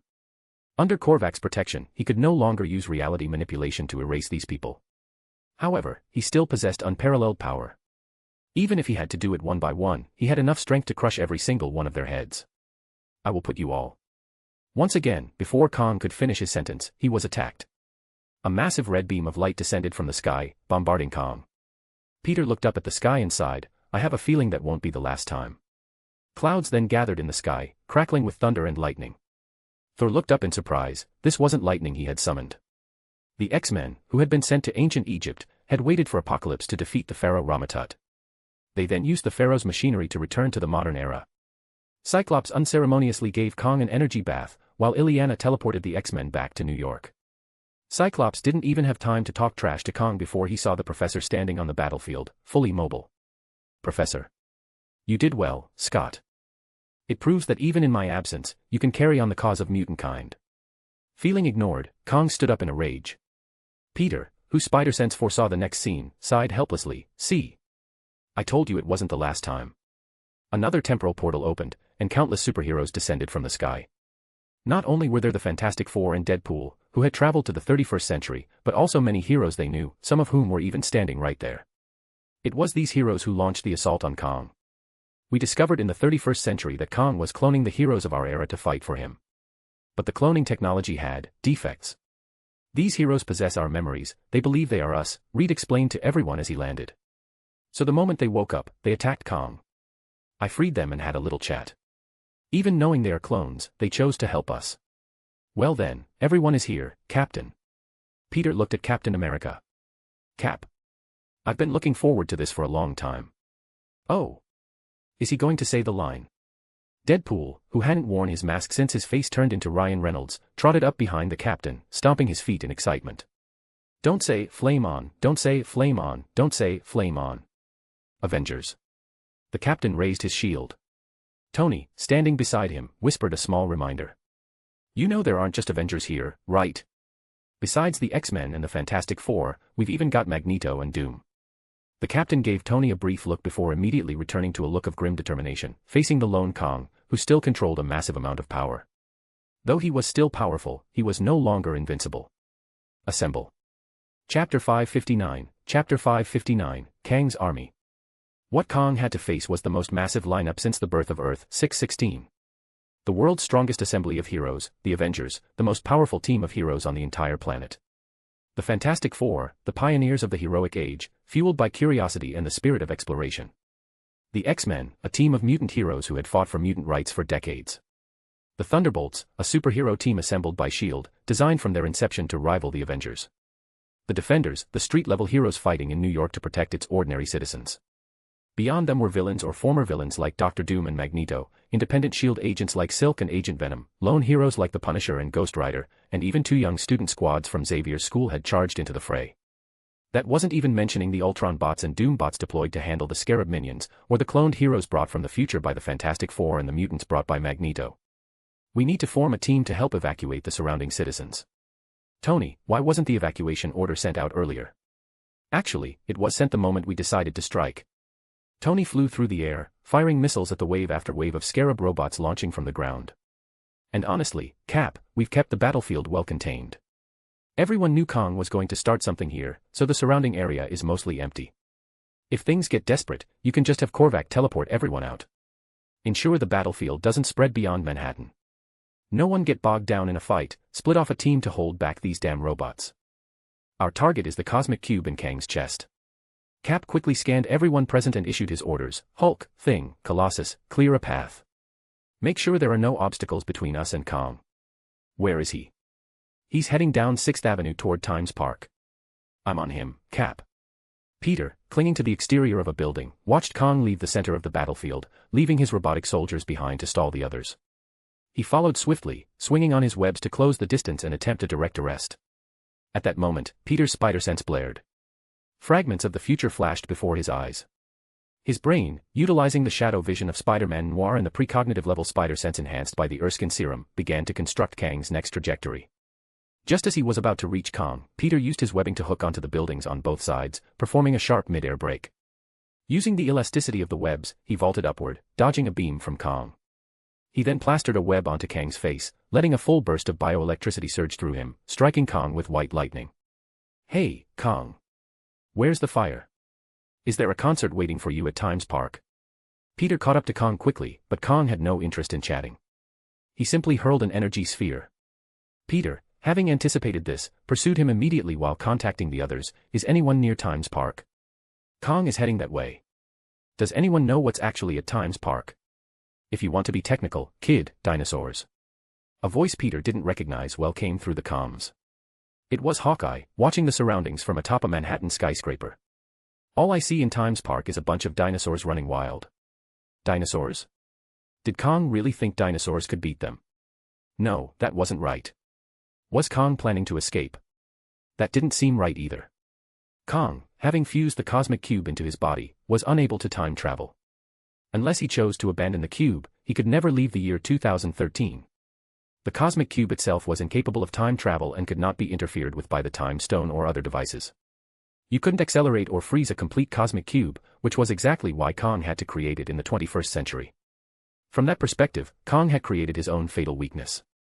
Had he only held the time stone, he would have been nearly immortal. Every Kang killed could just be a variant, and he could set up time loops or save points like a video game. Yet, for the power of the cosmic cube, he had sacrificed his greatest advantage. On the other hand, it was unlikely Kang would give up the cube's power. Aside from how immense that power was, the moment he removed the cube from his chest, Korvac would instantaneously seize total control of it, and Kang's life would be forfeit. That was why Peter was certain Kang wouldn't run. A fight to the death was his only choice, so why was he running now? I've got some bad news, Spidey. I think I know why Kang is running to Times Park. Hawkeye, having just tagged a scarab robot with an arrow, saw something new. You're probably about to see it too. Want me to keep you in suspense? No thanks. Oh, okay, I see it now. Times Park. In the Kang dynasty, this place had been transformed by Kang into a Cretaceous-era Jurassic Park-style attraction. It was also the place Kang used the power of the cosmic cube to prevent Korvac from restoring. Now, he had rushed here, and the pursuing Spider-Man saw exactly what Kang was about to release. Simultaneously, Hawkeye relayed the news to Cap, bad news. Kang just pulled reinforcements out of Times Park. What kind of reinforcements? Roman legions? Dinosaurs? Medieval knights? Nazis? People from the future? None of the above, Cap. Peter answered the captain's question. Kang could no longer time travel himself, so he had come to this location. At Times Park, he had long ago prepared a massive temporal transport device. The reason he hadn't simply teleported here was precisely so everyone would witness this moment. The variants Kang had released into every era were all returning to New York through the chronal tunnel. But if that were all, Kang wouldn't have needed to move so deliberately. He had come here for something far more massive. Peter couldn't help but ask the Fantastic Four a question. Did you guys really not see this thing in the 31st century? See what? Holy mother of. A gargantuan, semi-mechanical armored giant stooped low to crawl out of the temporal gate. Then, Kang floated upward, using the cosmic cube in his chest as its power source. This is the weapon humanity prepared to combat the greatest doomsday they ever encountered. Avengers, meet the celestial killer armor. Tony was silent for 2 seconds. First of all, I definitely built that in the future. Secondly, what the hell is a celestial? Participant list for this battle. The Avengers, Captain America, Iron Man, Thor, Hulk, Ant-Man, Wasp, Spider-Man, Black Panther. Fantastic Four, Mr. Fantastic, Invisible Woman, Human Torch, The Thing. Thunderbolts, Hawkeye, Black Widow, Ghost, Astra, Moonstone, Songbird, Mach, Beetle, The Technician, The Tinkerer. The Defenders, Daredevil, Iron Fist, Luke Cage, Jessica Jones, Mr. Negative, Cloak, Dagger. X-Men, Professor X, Cyclops, Wolverine, Emma Frost, Iceman, Beast, Nightcrawler, Colossus, Rogue, Kitty Pryde, Storm. New Mutant Squad, Magic, Moonstar, Wolfsbane, Sunspot, Cannonball. Hellion Squad, Hellion, Rockslide, Mercury, Dust, Wither. Independent/Unfinished, Doctor Strange, Doctor Doom, Captain Marvel, Ms. Marvel, War Machine, Ghost Rider, The Punisher, Magneto, Scarlet Witch, Quicksilver, Jubilee, Deadpool, Black Cat, Silver Sable, Silk, Ghost Spider, Spider-Woman, Agent Venom. Chapter 560, Final Battle of the Kang Dynasty, 1.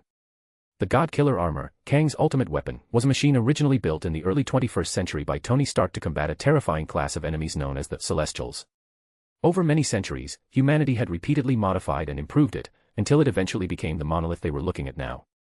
The reason humanity had to keep retrofitting the same unit was that its primary material was irreplaceable, the skeleton of an actual Celestial.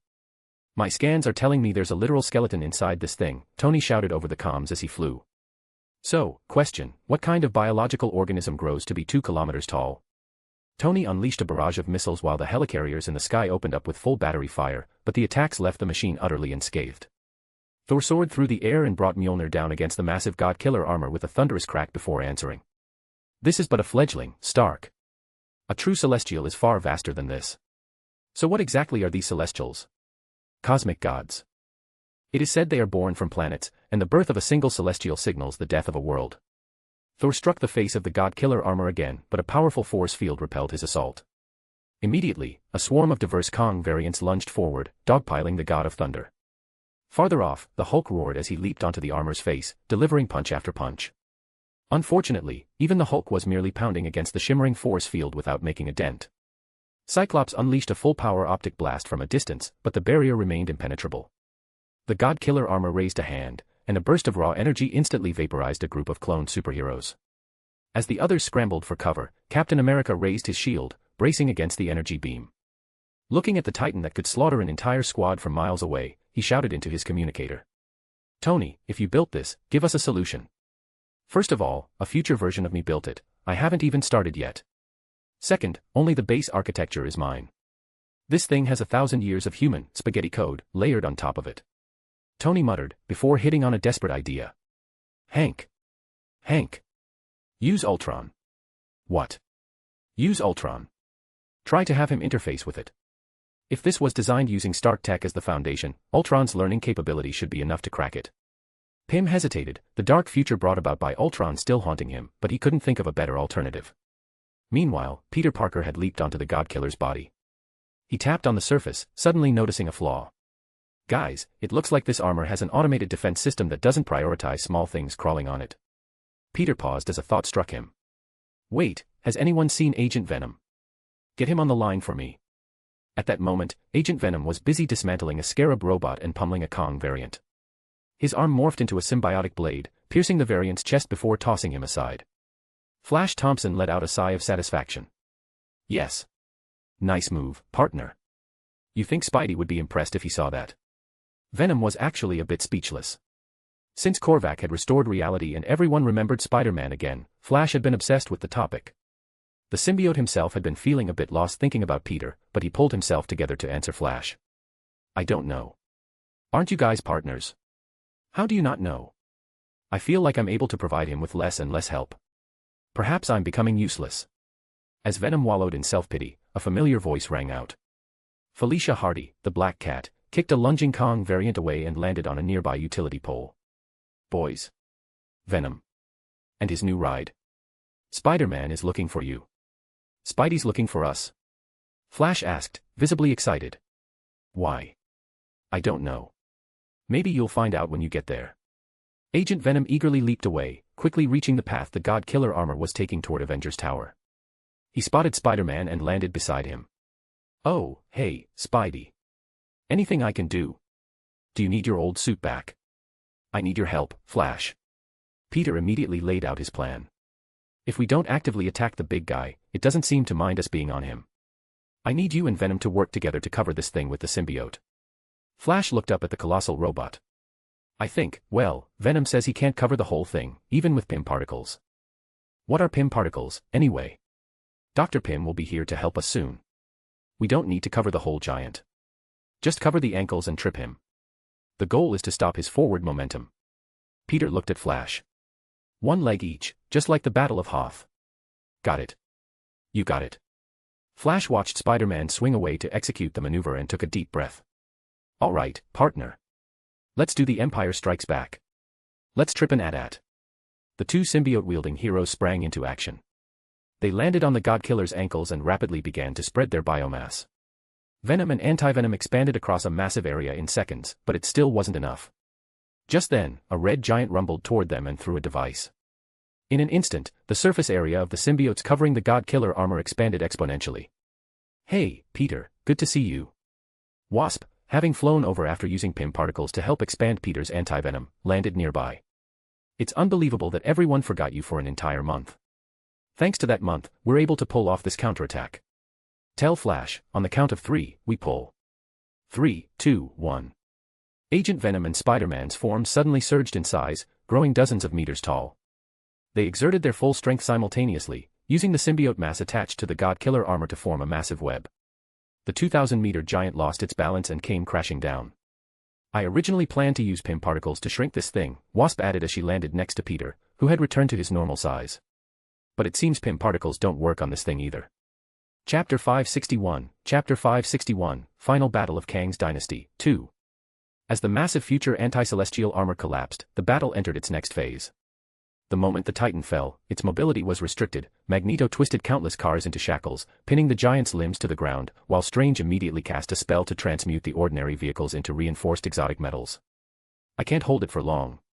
Feeling the Titan's full force resistance, a layer of fine sweat broke out on Magneto's forehead.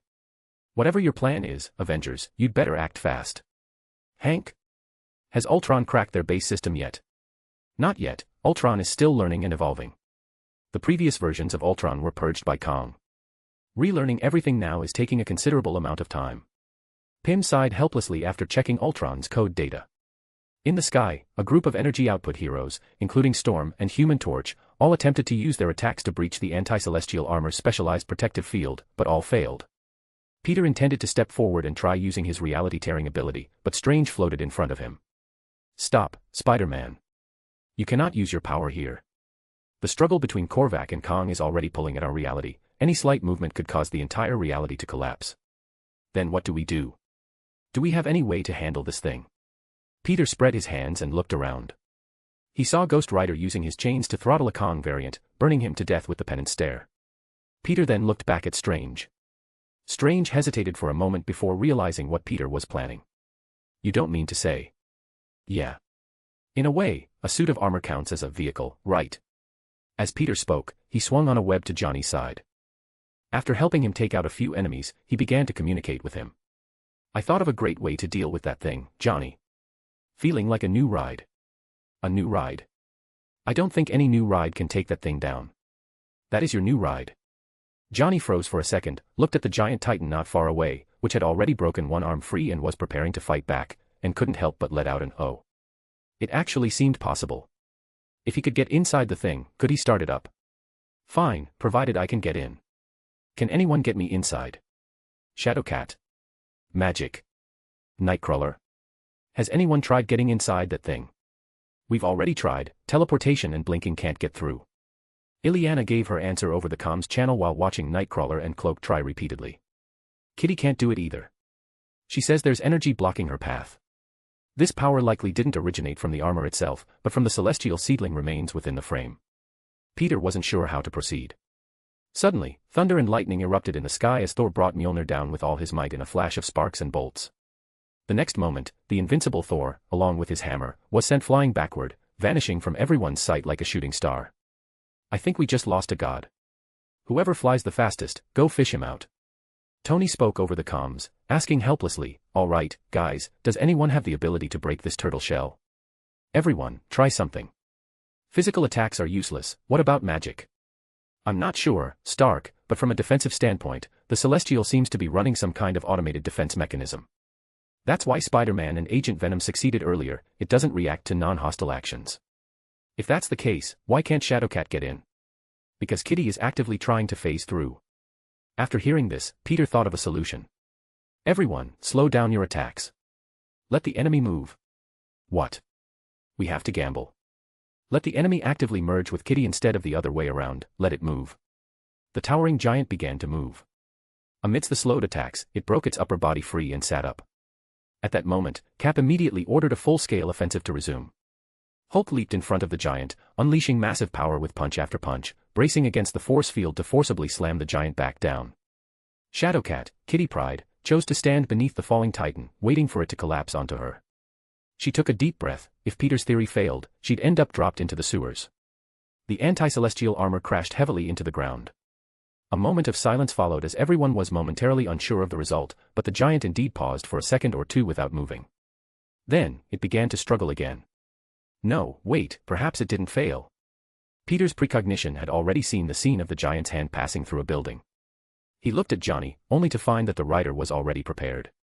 Johnny expertly drove the hell cycle, speeding up the wall of a skyscraper before crashing into the body of the anti-celestial armor amidst excited cheers. The next moment, hellfire erupted. The massive anti-celestial armor turned into a burning spirit of vengeance titan. It threw a heavy punch toward its own chest, the location of its power source, and then another. Everyone immediately unleashed their full range of abilities, striking the anti-celestial armor with everything they had while Johnny kept it hard crowd-controlled. At that exact moment, Ultron completed the initial system breach. The giant's movements began to lag, and everyone combined their attacks in one final push. Meanwhile, Peter didn't forget to shout a warning, don't get too close, everyone. Even if the cosmic cube doesn't work on you anymore, Kang still has the time stone. If you get too close, you'll be frozen in time. It was best for those immune to time manipulation, like Strange or Ghost Rider, to confront Kang. Now, aside from infinite power, Kang had nothing left to be feared. Any reality warping he attempted would be neutralized by Korvac. However, a scene occurred that caught everyone by surprise. The moment the giant tried to climb back up, a violent explosion erupted at its chest power source. By the time Peter realized what was happening, he saw a figure emerging from the wreckage of the massive celestial armor, dragging Kang with him. He held the cosmic cube high, as if making a proclamation. Then, Peter heard Reed Richards roar. Put the cosmic cube down. Victor. Chapter 562, Chapter 562, The Final Battle Against the Kang Dynasty, 3. The moment Doom seized an opportunity amidst the chaos of battle, relying on his keen observation and bold judgment to enter the anti-celestial armor ahead of the rest, he lunged forward and ripped the cosmic cube straight from Kang's chest. Deprived of the cosmic cube, Kang reverted to being merely Kang the Conqueror. Just as Peter had previously surmised, Kang had sacrificed his immortality as a time stone wielder in exchange for immense power. Conversely, the moment the cosmic cube was extracted, Kang's immortality returned. Thus, Kang died, only to have the effects of the time stone reboot in an instant. His body twisted violently, mending itself until he was once again whole. He immediately threw a punch at Doom, who, caught off guard by such a move, took the blow directly to his faceplate. Doom stared coldly at Kang. In a mere heartbeat, a surge of intense energy reduced Kang to a pile of bleached bones. Then, Kang resurrected again. Not only did he return to life, but he caused Doom's follow-up attack to strike nothing but thin air. What had happened?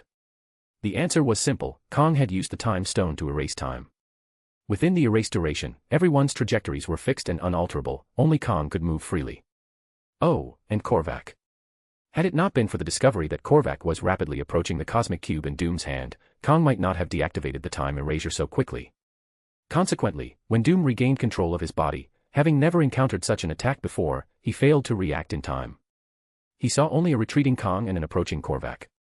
Doom's gaze turned icy as he looked at Korvac and began to chant an incantation. This was a powerful spell sourced from the witch Morgan Le Fay, designed to sever Korvac from his physical vessel, rendering him unable to protect the Avengers and the other heroes. Furthermore, the true price of the spell fell not upon Doom, but upon Morgan herself. Of course, Doom had not secured this without a price. He had promised Morgan that once he became the king of the world, she would serve as his queen. Naturally, Doom had no intention of fulfilling that promise. Having isolated Korvac's power, Doom began to siphon the vast energy of the cosmic cube. However, he quickly realized he was aging at an accelerated rate. In a panic, Doom immediately used the cube to restore his youth and turned his attention toward the culprit behind this predicament. You stole the cosmic cube from my hand. Kang, with the time stone still embedded in his gauntlet, roared as he charged at Doom. Give it back to me. The farcical play of the jumping clown is over. Any further performance on your part is no different from the crawling of an ant, of no threat to Doom, Doom declared. Then, as if wielding a common brick, he slammed the cosmic cube directly into Kang. For a moment, Kang's physical form and spirit were utterly annihilated. But in the next heartbeat, before Doom could even grasp the time stone, a brand new Kang materialized around the gem, reaching out to grip the cosmic cube simultaneously. In an instant, the two became locked in a desperate struggle for possession. Doom found himself in an awkward position. Morgan's magic could only isolate one target. When he had laid his plans, he had been unaware of Korvac's existence. The spell had been prepared specifically for Kang. He had prepared one curse, yet two contenders had arrived to challenge him. What was he to do? The contenders did not stop there. The first to tear into the battlefield was Ghost Rider. He was conceptually immortal, meaning even the time stone could not erase him. Due to his infernal contract, he couldn't even be reverted to his state prior to becoming the Rider. Because of this, Ghost Rider made his move. He whipped his chain around the cosmic cube, intending to yank it away with brute force. However, in that split second, both Doom and Kang realized the same thing: this fool didn't know how to use the cosmic cube. Thus, the two of them acted in unison, attempting to rewrite reality so that Johnny Blaze had never become the Ghost Rider.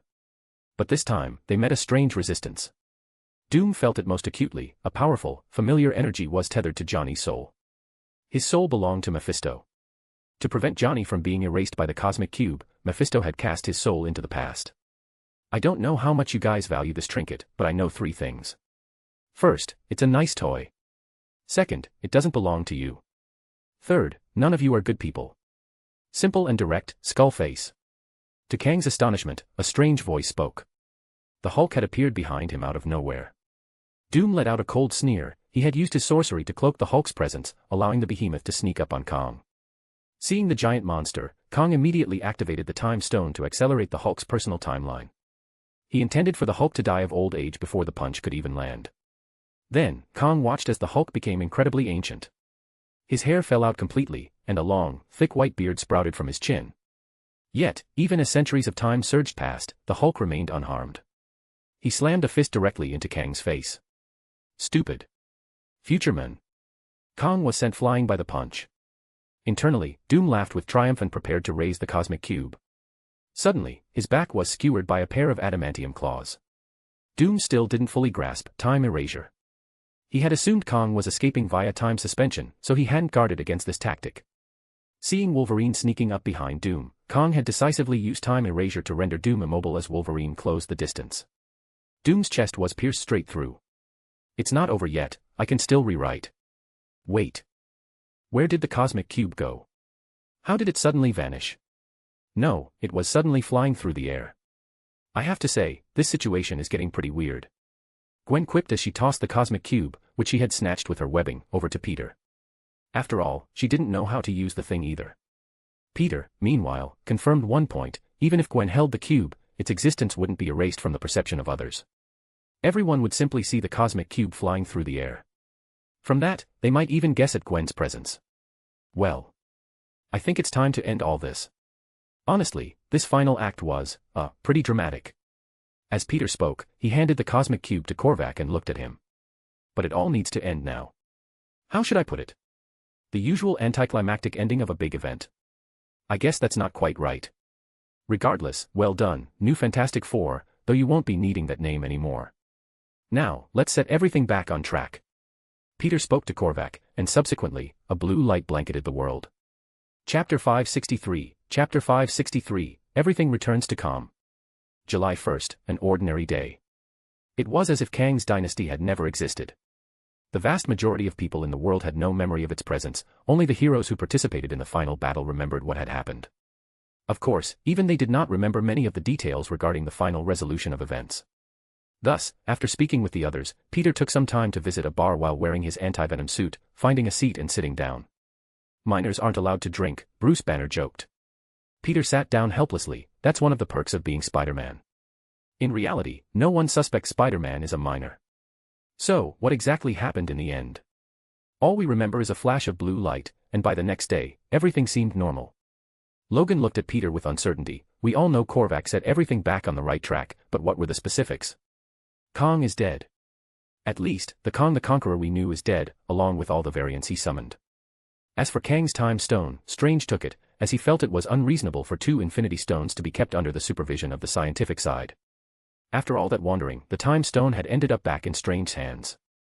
As for Kang, he was utterly destroyed by a casual strike from Korvac. At the very least, no version of Kang existed in the 21st century anymore. Simultaneously, the survivors among the cloned superheroes would return to the 31st century before reality was fully restored. They would become the new heroes of that era, protecting their world. There are a few people who weren't resurrected, such as Zemo and Sinister. After all, everyone who participated in the battle against Kang remembers everything, or rather, that is the true reality. The month of June preserved in the memories of others was one without Kang's dynasty. While everyone else held a more logical and normal memory of this June, the heroes simultaneously remembered the events of Kang's dynasty. The world had basically returned to its original state. Aside from Kang, Zemo, and Sinister, no one was hurt, though Peter secretly wondered if Sinister was truly dead. Furthermore, Dr. Pym began deleting all of Ultron's programming, and Professor X returned to the Academy. Everyone was gathered together like never before, and everything seemed to be moving in a better direction. Though Doom hadn't died, he had been stabbed by Logan's claws and had sold out his allies only to gain absolutely nothing. It was truly a case of losing the bait along with the fish. After hearing all this, Banner couldn't help but ask. What about Korvac? He left. Just as we knew before, he used the majority of his power to create a logical June without loopholes or problems. He tore himself apart and went back to the past to provide us with the clues needed to defeat Kang. After Peter finished, he looked at the group. Well, even though I can't drink, perhaps this is the last time the New Fantastic Four gathers. I still think the name, New Fantastic Four, isn't any good. Logan spoke while looking at the others. Let's change it, even if this is a one-time team. Peter looked at the other 3, Spider-Man, Wolverine, Ghost Rider, Hulk. He thought of an obscure Marvel team. How about the Circle of 4? Was everything truly as Peter Parker said? Or rather, was everything truly fixed exactly as Korvac had designed? Perhaps so, or perhaps not. Many things were still silently progressing. For example, on Hydra Island in the Pacific, Hydra scientists were studying a corpse. This body belonged to Otto Octavius, who had died a month ago in battle against Spider-Man. Make no mistake, Dr. Octopus was definitely dead, but there were other things on him worth salvaging. Through S.H.I.E.L.D., Hydra had managed to obtain the body. Fragments of the symbiote that originally bonded with Spider-Man, plus the artificial symbiote tissue on Otto's body. By combining these with the data Otto left behind, we can create a symbiote that possesses most of Spider-Man's abilities, just like sample number 1. Arnim Zola introduced his plan to Hydra's new leader, Madame Hydra, Viper, and according to Otto's notes, a living symbiote is influenced by its original host. Therefore, I have selected a sufficiently excellent host for him.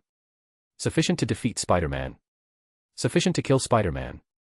Arnim Zola watched the active, brand new red symbiote being born from Otto's cloned corpse and smiled. Trust me, madam. This will be a maximum carnage. I don't care much about that. I want to know why Lord Zemo has gone missing. He participated in a battle in which everyone believes he died. Zola explained as they walked, only by making everyone believe you are dead can you better masquerade as someone else, madam. Viper shot Zola a glance. She didn't know how much of what Zola said was true, but regardless, Project Insight was ready to move forward officially. Meanwhile, at the New York Sanctum Sanctorum, Strange was summarizing the traces of Mephisto he had found recently.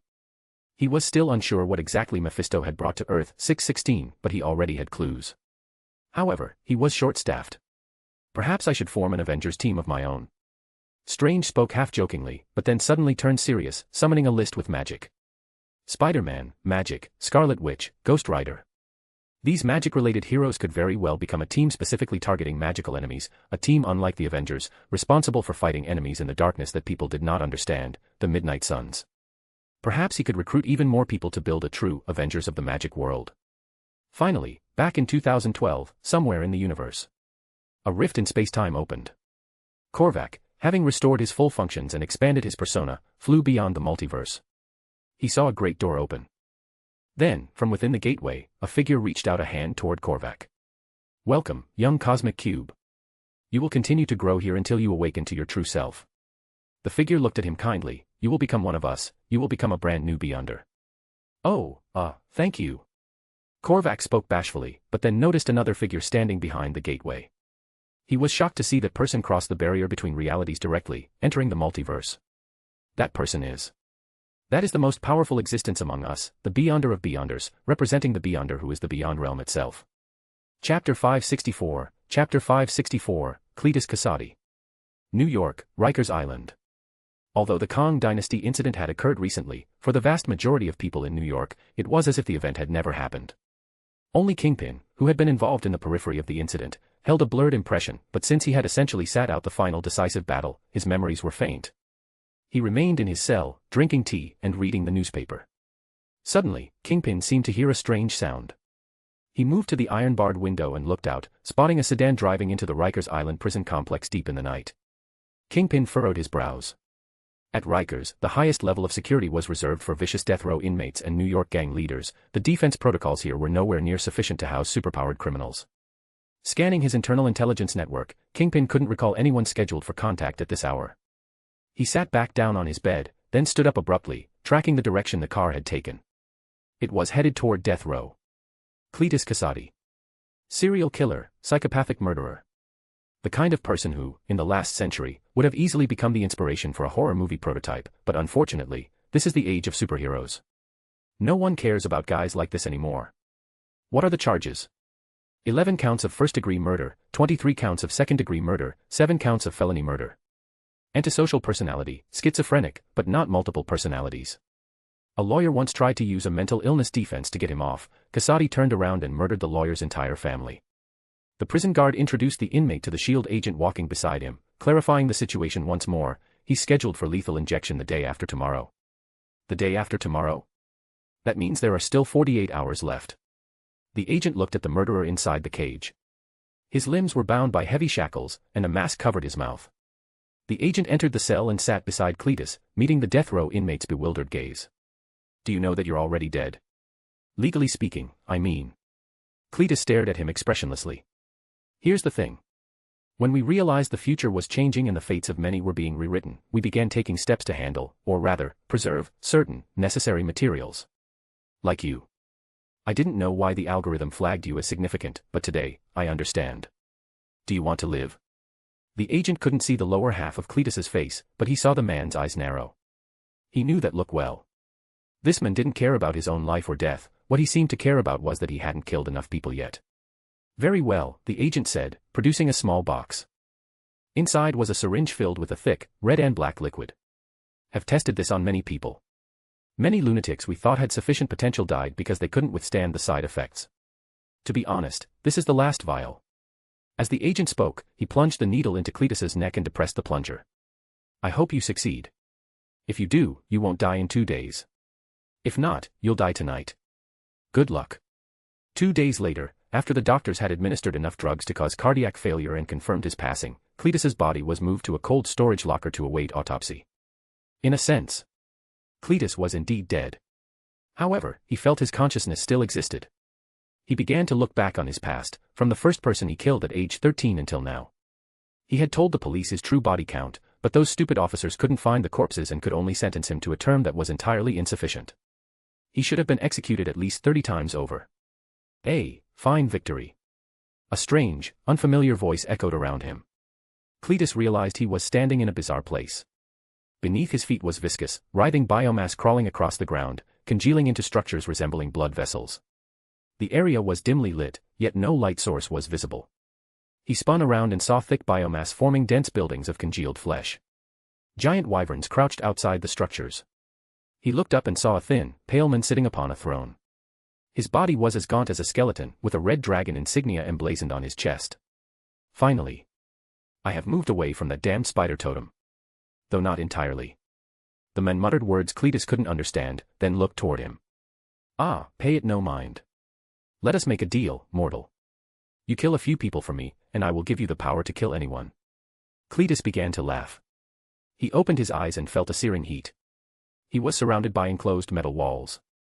He felt the high temperature constantly scorching his body, a pain that drew a delighted laugh from his throat. Beneath the skin that was charring and emitting a foul stench, a red and black viscous biomass began to churn and surge forth.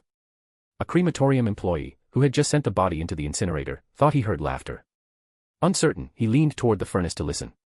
Terrified by what he heard, he dropped his shovel and scrambled away on all fours. Then, a muffled thud came from inside the incinerator. Bang. Bang. Bang. Accompanied by the roar of high heat and terrifying impacts, the incinerator finally exploded. A slender red monster with limbs elongated to an incomprehensible degree stepped out from the flames. Black biomass flowed across its body. Cletus felt everything. He then retracted his new symbiote with disbelief. He saw his body, which had begun to carbonize from the furnace heat, revert to the state of severe burns, while the suture marks from the autopsy were still clearly visible on his chest. I only need to kill 2 people to be allowed to kill countless others. This is truly. Carnage covered Cletus's body. This symbiote possessed its own consciousness, but it was not yet mature and could not speak. It simply called out a single sensation to its host repeatedly. It was starving. Yes, hunger. How long had he been locked up on the island? How long had it been since he killed someone? Not only was his new partner hungry, but he was starving as well. Let's find a few vagrants to practice on first. Oh, no, wait. Let's eat this crematorium clean first. I smell the scent of the living. Chapter 565, Chapter 565, Spiderwoman. George Stacy drove to the funeral home. Although bizarre crimes had emerged in endless succession in New York since the birth of Iron Man, violent felonies hadn't actually seen a significant rise. Gangs had upgraded their firepower and costumed clowns were running amok everywhere, but their motives remained unchanged: steal money when there's money to be stolen, and take goods when there's something to take. So, upon hearing the report of this particular atrocity, he immediately rushed to the scene. According to the report from the officers who arrived first, every employee at the funeral home that night, including the person who discovered the scene, had been murdered. There was little choice in the matter. Not only was Inspector Stacy more accustomed to personally responding to calls, but he also had to consider practical realities. During the period when Dr. Octopus occupied New York, roughly 60% of the entire NYPD had chosen to defect. Even discounting those who were coerced or had political connections, a staggering 23% of officers had still been dismissed, leading to a severe shortage of police personnel in New York. To make matters worse, the government had just downsized the NYPD by another 15%, following the standard policy of the Democratic Party. Fortunately, SHIELD sent someone over. Where is our backup? Inspector Stacy, clutching a cup of coffee, asked his partner as he stepped out of the car. The veteran black officer simply nodded toward the side. Stacy looked over and saw a young female hero dressed in a dark gray skin-tight suit standing by a trash can, dry heaving. It seemed she had just lost her breakfast. Young people these days, the inspector sighed, shaking his head as he walked toward the funeral home. Making a fuss over a crime scene, irk. Upon seeing the crime scene, Inspector Stacy nearly lost his composure. He immediately bolted to the trash can to join the vomiting, while the SHIELD agent, who was mostly finished, introduced herself somewhat feebly. Hello, Inspector. I am SHIELD agent Spiderwoman. I've been ordered to assist the NYPD in investigating this homicide. We have already suppressed the news, there won't be any media reports on this case for the time being. Inspector Stacy, having actually vomited up his breakfast, pulled out a napkin to wipe his mouth. Hearing the girl's introduction, he paused again. Spiderwoman. What's your relationship with Spider-Man? Ah, the names are just similar. He didn't believe for a second that someone would choose a name so closely linked to a popular Avenger by coincidence. However, he had no time to worry about Peter's affairs right now. After calming his nerves, he pushed open the doors of the funeral home. Inside was the masterpiece of a murderer. Several corpses were arranged sitting on the floor around the incinerator. These bodies all shared identical characteristics. Their heads were missing, their upper body clothing had been stuffed into the incinerator, and every single one had been eviscerated. Their internal organs had been used to spell out a single word, rebirth. Whoever this guy is, he's a psychopath. Likely a mental patient. Inspector Stacy frowned. How many years had it been since such an explosive case had occurred in New York? If the media got wind of this, wouldn't they swarm the place? He watched as the girl walked to the edge of the incinerator, peered inside curiously, and then turned back to say something that shattered Stacy's perception of reality. The killer crawled out from inside the incinerator. Inspector Stacy was left stunned for a full half-minute by that sentence. You're saying, some guy who was stuffed into the incinerator realized he was about to be burned to death, so he chose to crawl out and kill everyone. Stacy initially thought it was preposterous, but then he thought about the godforsaken era they lived in and decided it wasn't that far-fetched. Still, looking at the word rebirth on the floor, which looked like it would explode if one stared at it too long, he couldn't help but shake his head. However, this did explain why S.H.I.E.L.D. had sent a superpowered individual. Spiderwoman quickly located the funeral home's records. The most recent cremation log came from Rikers Island Prison. A death row inmate who had been executed by lethal injection had been sent here for cremation. This inmate was highly likely to be the killer, but the list was useless because the name of the deceased had not been marked. Theoretically, as long as we can investigate which prisoner was executed yesterday, we can find the killer. Inspector Stacy leaned in to look at the list, but Spiderwoman was faster and delivered the bad news. S.H.I.E.L.D. just got the info. No death row inmates were executed yesterday. To be precise, none have been in the last few weeks. None. Stacy was taken aback, his brow furrowing. If there were none, then that meant this wasn't an accidental incident where a murderer suddenly gained superpowers. Was it premeditated?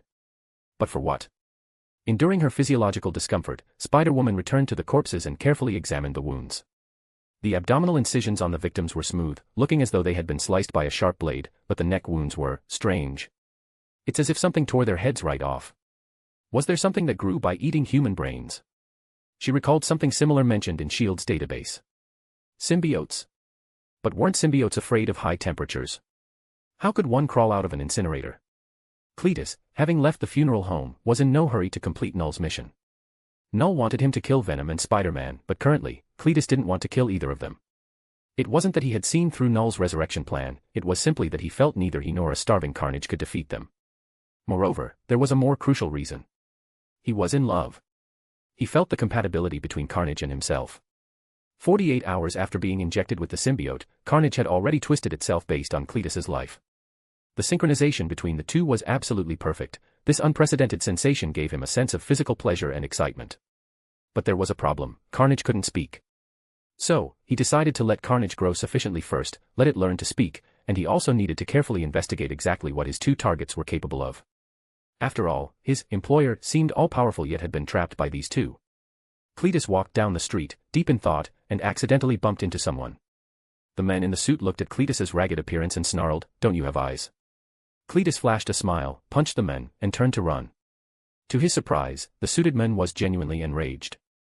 Seeing Cletus's thin frame, the man chased after him. Minutes later, Cletus walked out of the alley wearing a clean suit, a satisfied smile on his face. Chapter 566, Chapter 566, The Spider People. So, following such a dangerous incident, what was Spider-Man up to? Peter Parker was at the Baxter building chatting with the Human Torch. He had no idea about that vicious murder case, nor did he have any clue that the matter was related to symbiotes. So, what you're saying is, you suggested both girls continue dating you, and they agreed, or rather, gave their tacit consent. The Human Torch summarized Peter's situation. Basically, it's the same as before, except they're no longer demanding you pick one. Right. Man, you've got to be a bit bolder. For instance, try something like, "Hey, if I survive this time, would you both go on a date with me at the same time?" Considering Peter's age, the Human Torch didn't suggest anything further, but he still felt Peter was being a bit too timid. Peter paused, then asked tentatively with some uncertainty, "Isn't that a bit inappropriate? You're just making a slightly excessive request to two girls you can't bear to let go of, in a situation where you don't even know if you'll live. Even if they're unhappy, you can always take it back in time." Actually, that wasn't what Peter was asking. He was wondering if doing that was laying it on a bit too thick with the death flags. It felt like he was saying, I'm going to go home and get married after this war is over. If you plan on keeping up this rhythm, you'd better hope there's always a major crisis of this magnitude happening, and that you keep surviving them. After Johnny's helpless remark, Peter asked casually, have you never dealt with this kind of situation? What situation? Oh, no. The Fantastic Four usually doesn't run into many cosmic-level crises. Generally, I just need to rely on my handsome face and witty humor. Sometimes I add a bit of hero saving the damsel, unlike you. Johnny stopped mid-sentence and looked at Peter. Peter looked back, somewhat confused, and then heard Johnny ask, Spidey, when exactly did you get your powers? Last March. So, 3 months after you got your powers, New York was hit by an alien invasion. Johnny took a sip of cola as he spoke. Had you made your debut by then? That was pretty much the first time. I went into New York in my homemade suit to save people and fought quite a few aliens. Why? So, after you debuted, New York started dealing with aliens, alien slime, people from the future. Johnny felt he had hit upon a key point. All of this happened after your debut, Spidey. With so much trouble in the 616 universe, it must all be Spider-Man's fault. Peter looked at Johnny, somewhat speechless, and then Johnny himself started laughing, letting the topic slide. Alright, let's ignore your slow-moving romantic life for now, you're still young anyway. By the way, why did you pull Wolverine into that new Fantastic Four? I get that you're the counterpart to Reed, Hulk is Ben, and that Skull Guy is on fire like me, though he's not as handsome, but Wolverine clearly doesn't fit my sister's role. Why didn't you go find that X-Men girl who can walk through walls? The gender is right, her powers are more suitable, and we just happened to run into each other. Peter cut Johnny off with a single sentence, and then the two of them drank their cola together. Peter didn't yet know that his brief period of leisure was about to end. Though there was still quite a bit of time before it truly finished. However, for J. Jonah Jameson, ever since Dr. Octopus died, all of New York had been plunged into a long, painful period. The reason being that new female Spider-Man, forgive me for using such a clunky term, but since we truly do have a Spider-Woman now, has already caused 7 accidental injuries. This is ample proof of the danger Spider-Man poses. The pest isn't just a threat to New York himself, he's multiplying. Creating more and more pests. I strongly urge the government to form an anti-Spider-Man task force. Perhaps Spider-Man is harmless, but what about those damned copycats? Copycat. Seriously? I don't think Peter could pull off the Jameson forgot Ghost Spider move, he doesn't even remember my actual codename. Gwen complained while perched on a wall. As one of the few changes brought by Korvac, Gwen not only retained her memories of the Kang dynasty but also kept her spider powers. She had now become the literal Ghost Spider, a spider totem capable of making everyone forget her existence. Though from the perspective of the Web of Destiny, Gwen wasn't actually as special as Peter or Cindy. But he's right about one thing, you still don't know how to control your strength. You need training. Cindy stood on the roof and glanced down at Gwen. I think Peter's concern is right, before you master your power, it's not really suitable for you to be a superhero yet. Both Peter and Cindy had been trained before their debuts. Peter had undergone combat training with Uncle Ben's help, learning to control his strength and specifically exploring the upper and lower limits of his power at the time.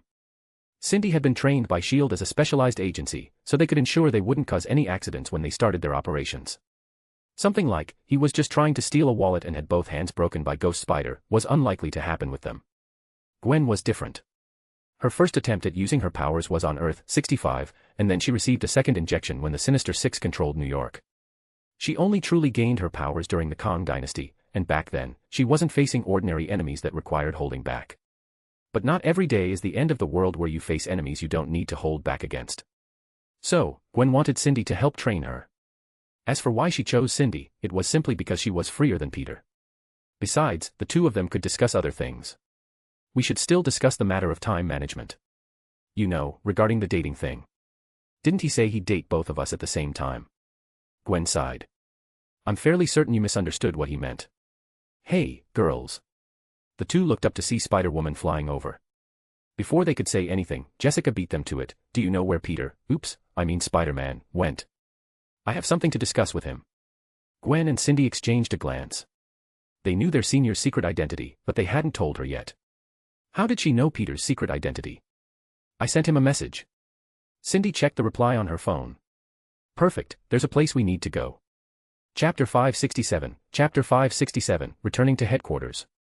In the Wasteland universe, at the Spider Society headquarters, Peter brought two newcomers, Gwen and Jessica, to register and unwind for a while.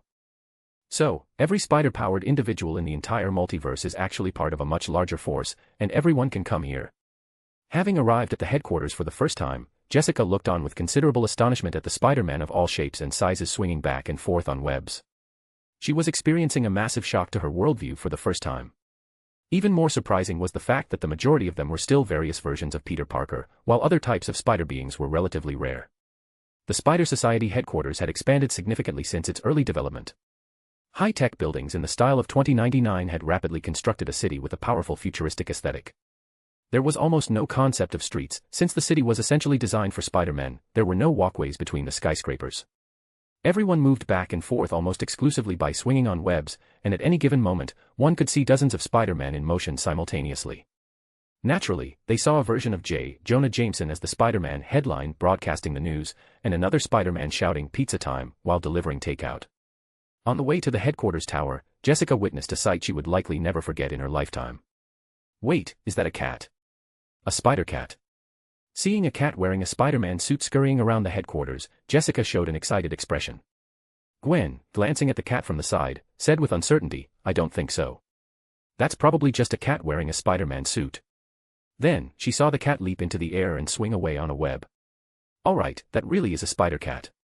Hearing this, Jessica couldn't help but complain, "I can't even shoot webs, yet I'm Spider-Woman. Why would a spider fly?" Upon hearing Gwen's counter-question, Jessica instinctively retorted, "Because some spiders actually do fly. Actually, we don't just have spider cats, we also have a spider T-Rex and Spider-Ham."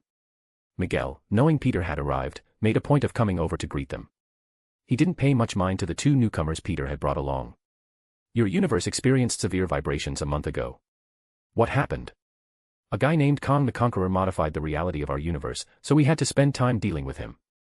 "Is there any news?" Miguel unexpectedly replied with a yes. Not anticipating that answer, Peter looked at the girls behind him, gave a helpless wave to signal them to go get their multiversal traveling watches and explore on their own, and then followed Miguel into the central hub of the headquarters. While taking the elevator to the top floor, Peter added with a touch of weariness, "I thought that once we had the T-Rex and Leopardon, there wouldn't be much left for me to do." The Web of Destiny had not issued any warnings, which meant there were no new universes requiring Peter to unclog the toilet. Furthermore, the continuous expansion of the Spider Society didn't require much from Peter. Whenever people had free time, they would go out and explore other universes. Consequently, the scale of the entire Spider Society had been expanding in an orderly fashion. Unless... Peter thought of a possibility. "Did you encounter a universe blockaded by the Web Warriors?" "It's a bit more troublesome than that. If we encountered a universe that was already blockaded, we could at least mark it and bypass it. The problem is, sometimes we run directly into the Web Warriors." The Web Warriors were the organization formed by Anansi and others, consisting of non-heroic spider totems. It was an organization established out of fear and loathing for Shafra. Peter wasn't entirely sure about the ultimate effectiveness of this legion, and both sides were prone to fighting due to differing worldviews. However, the Spider Society had developed contingency plans, such as emergency teleportation devices to ensure the safety of its members. Many people were injured, but no one has died yet. Generally speaking, we choose to retreat. In terms of risking our lives, we probably can't compete with those fanatics. But as I said, the problem doesn't lie there. After bringing Peter into the inner sanctum, Miguel had his AI assistant, Lila, display the multiversal map they had currently charted, though this was actually somewhat meaningless, as the multiverse was infinite in number. Moreover, not every universe had a Spider-Man, nor was every universe safe. High-risk universes like the Wasteland universe, or even dangerous ones like the Zombie universe, existed. The Spider Society had built numerous observation stations to monitor these hazardous worlds to prevent the danger from spreading, marking them as restricted areas. The focus was on several specifically highlighted worlds. "What are these?" Looking at the universes that were prominently marked, Peter asked curiously.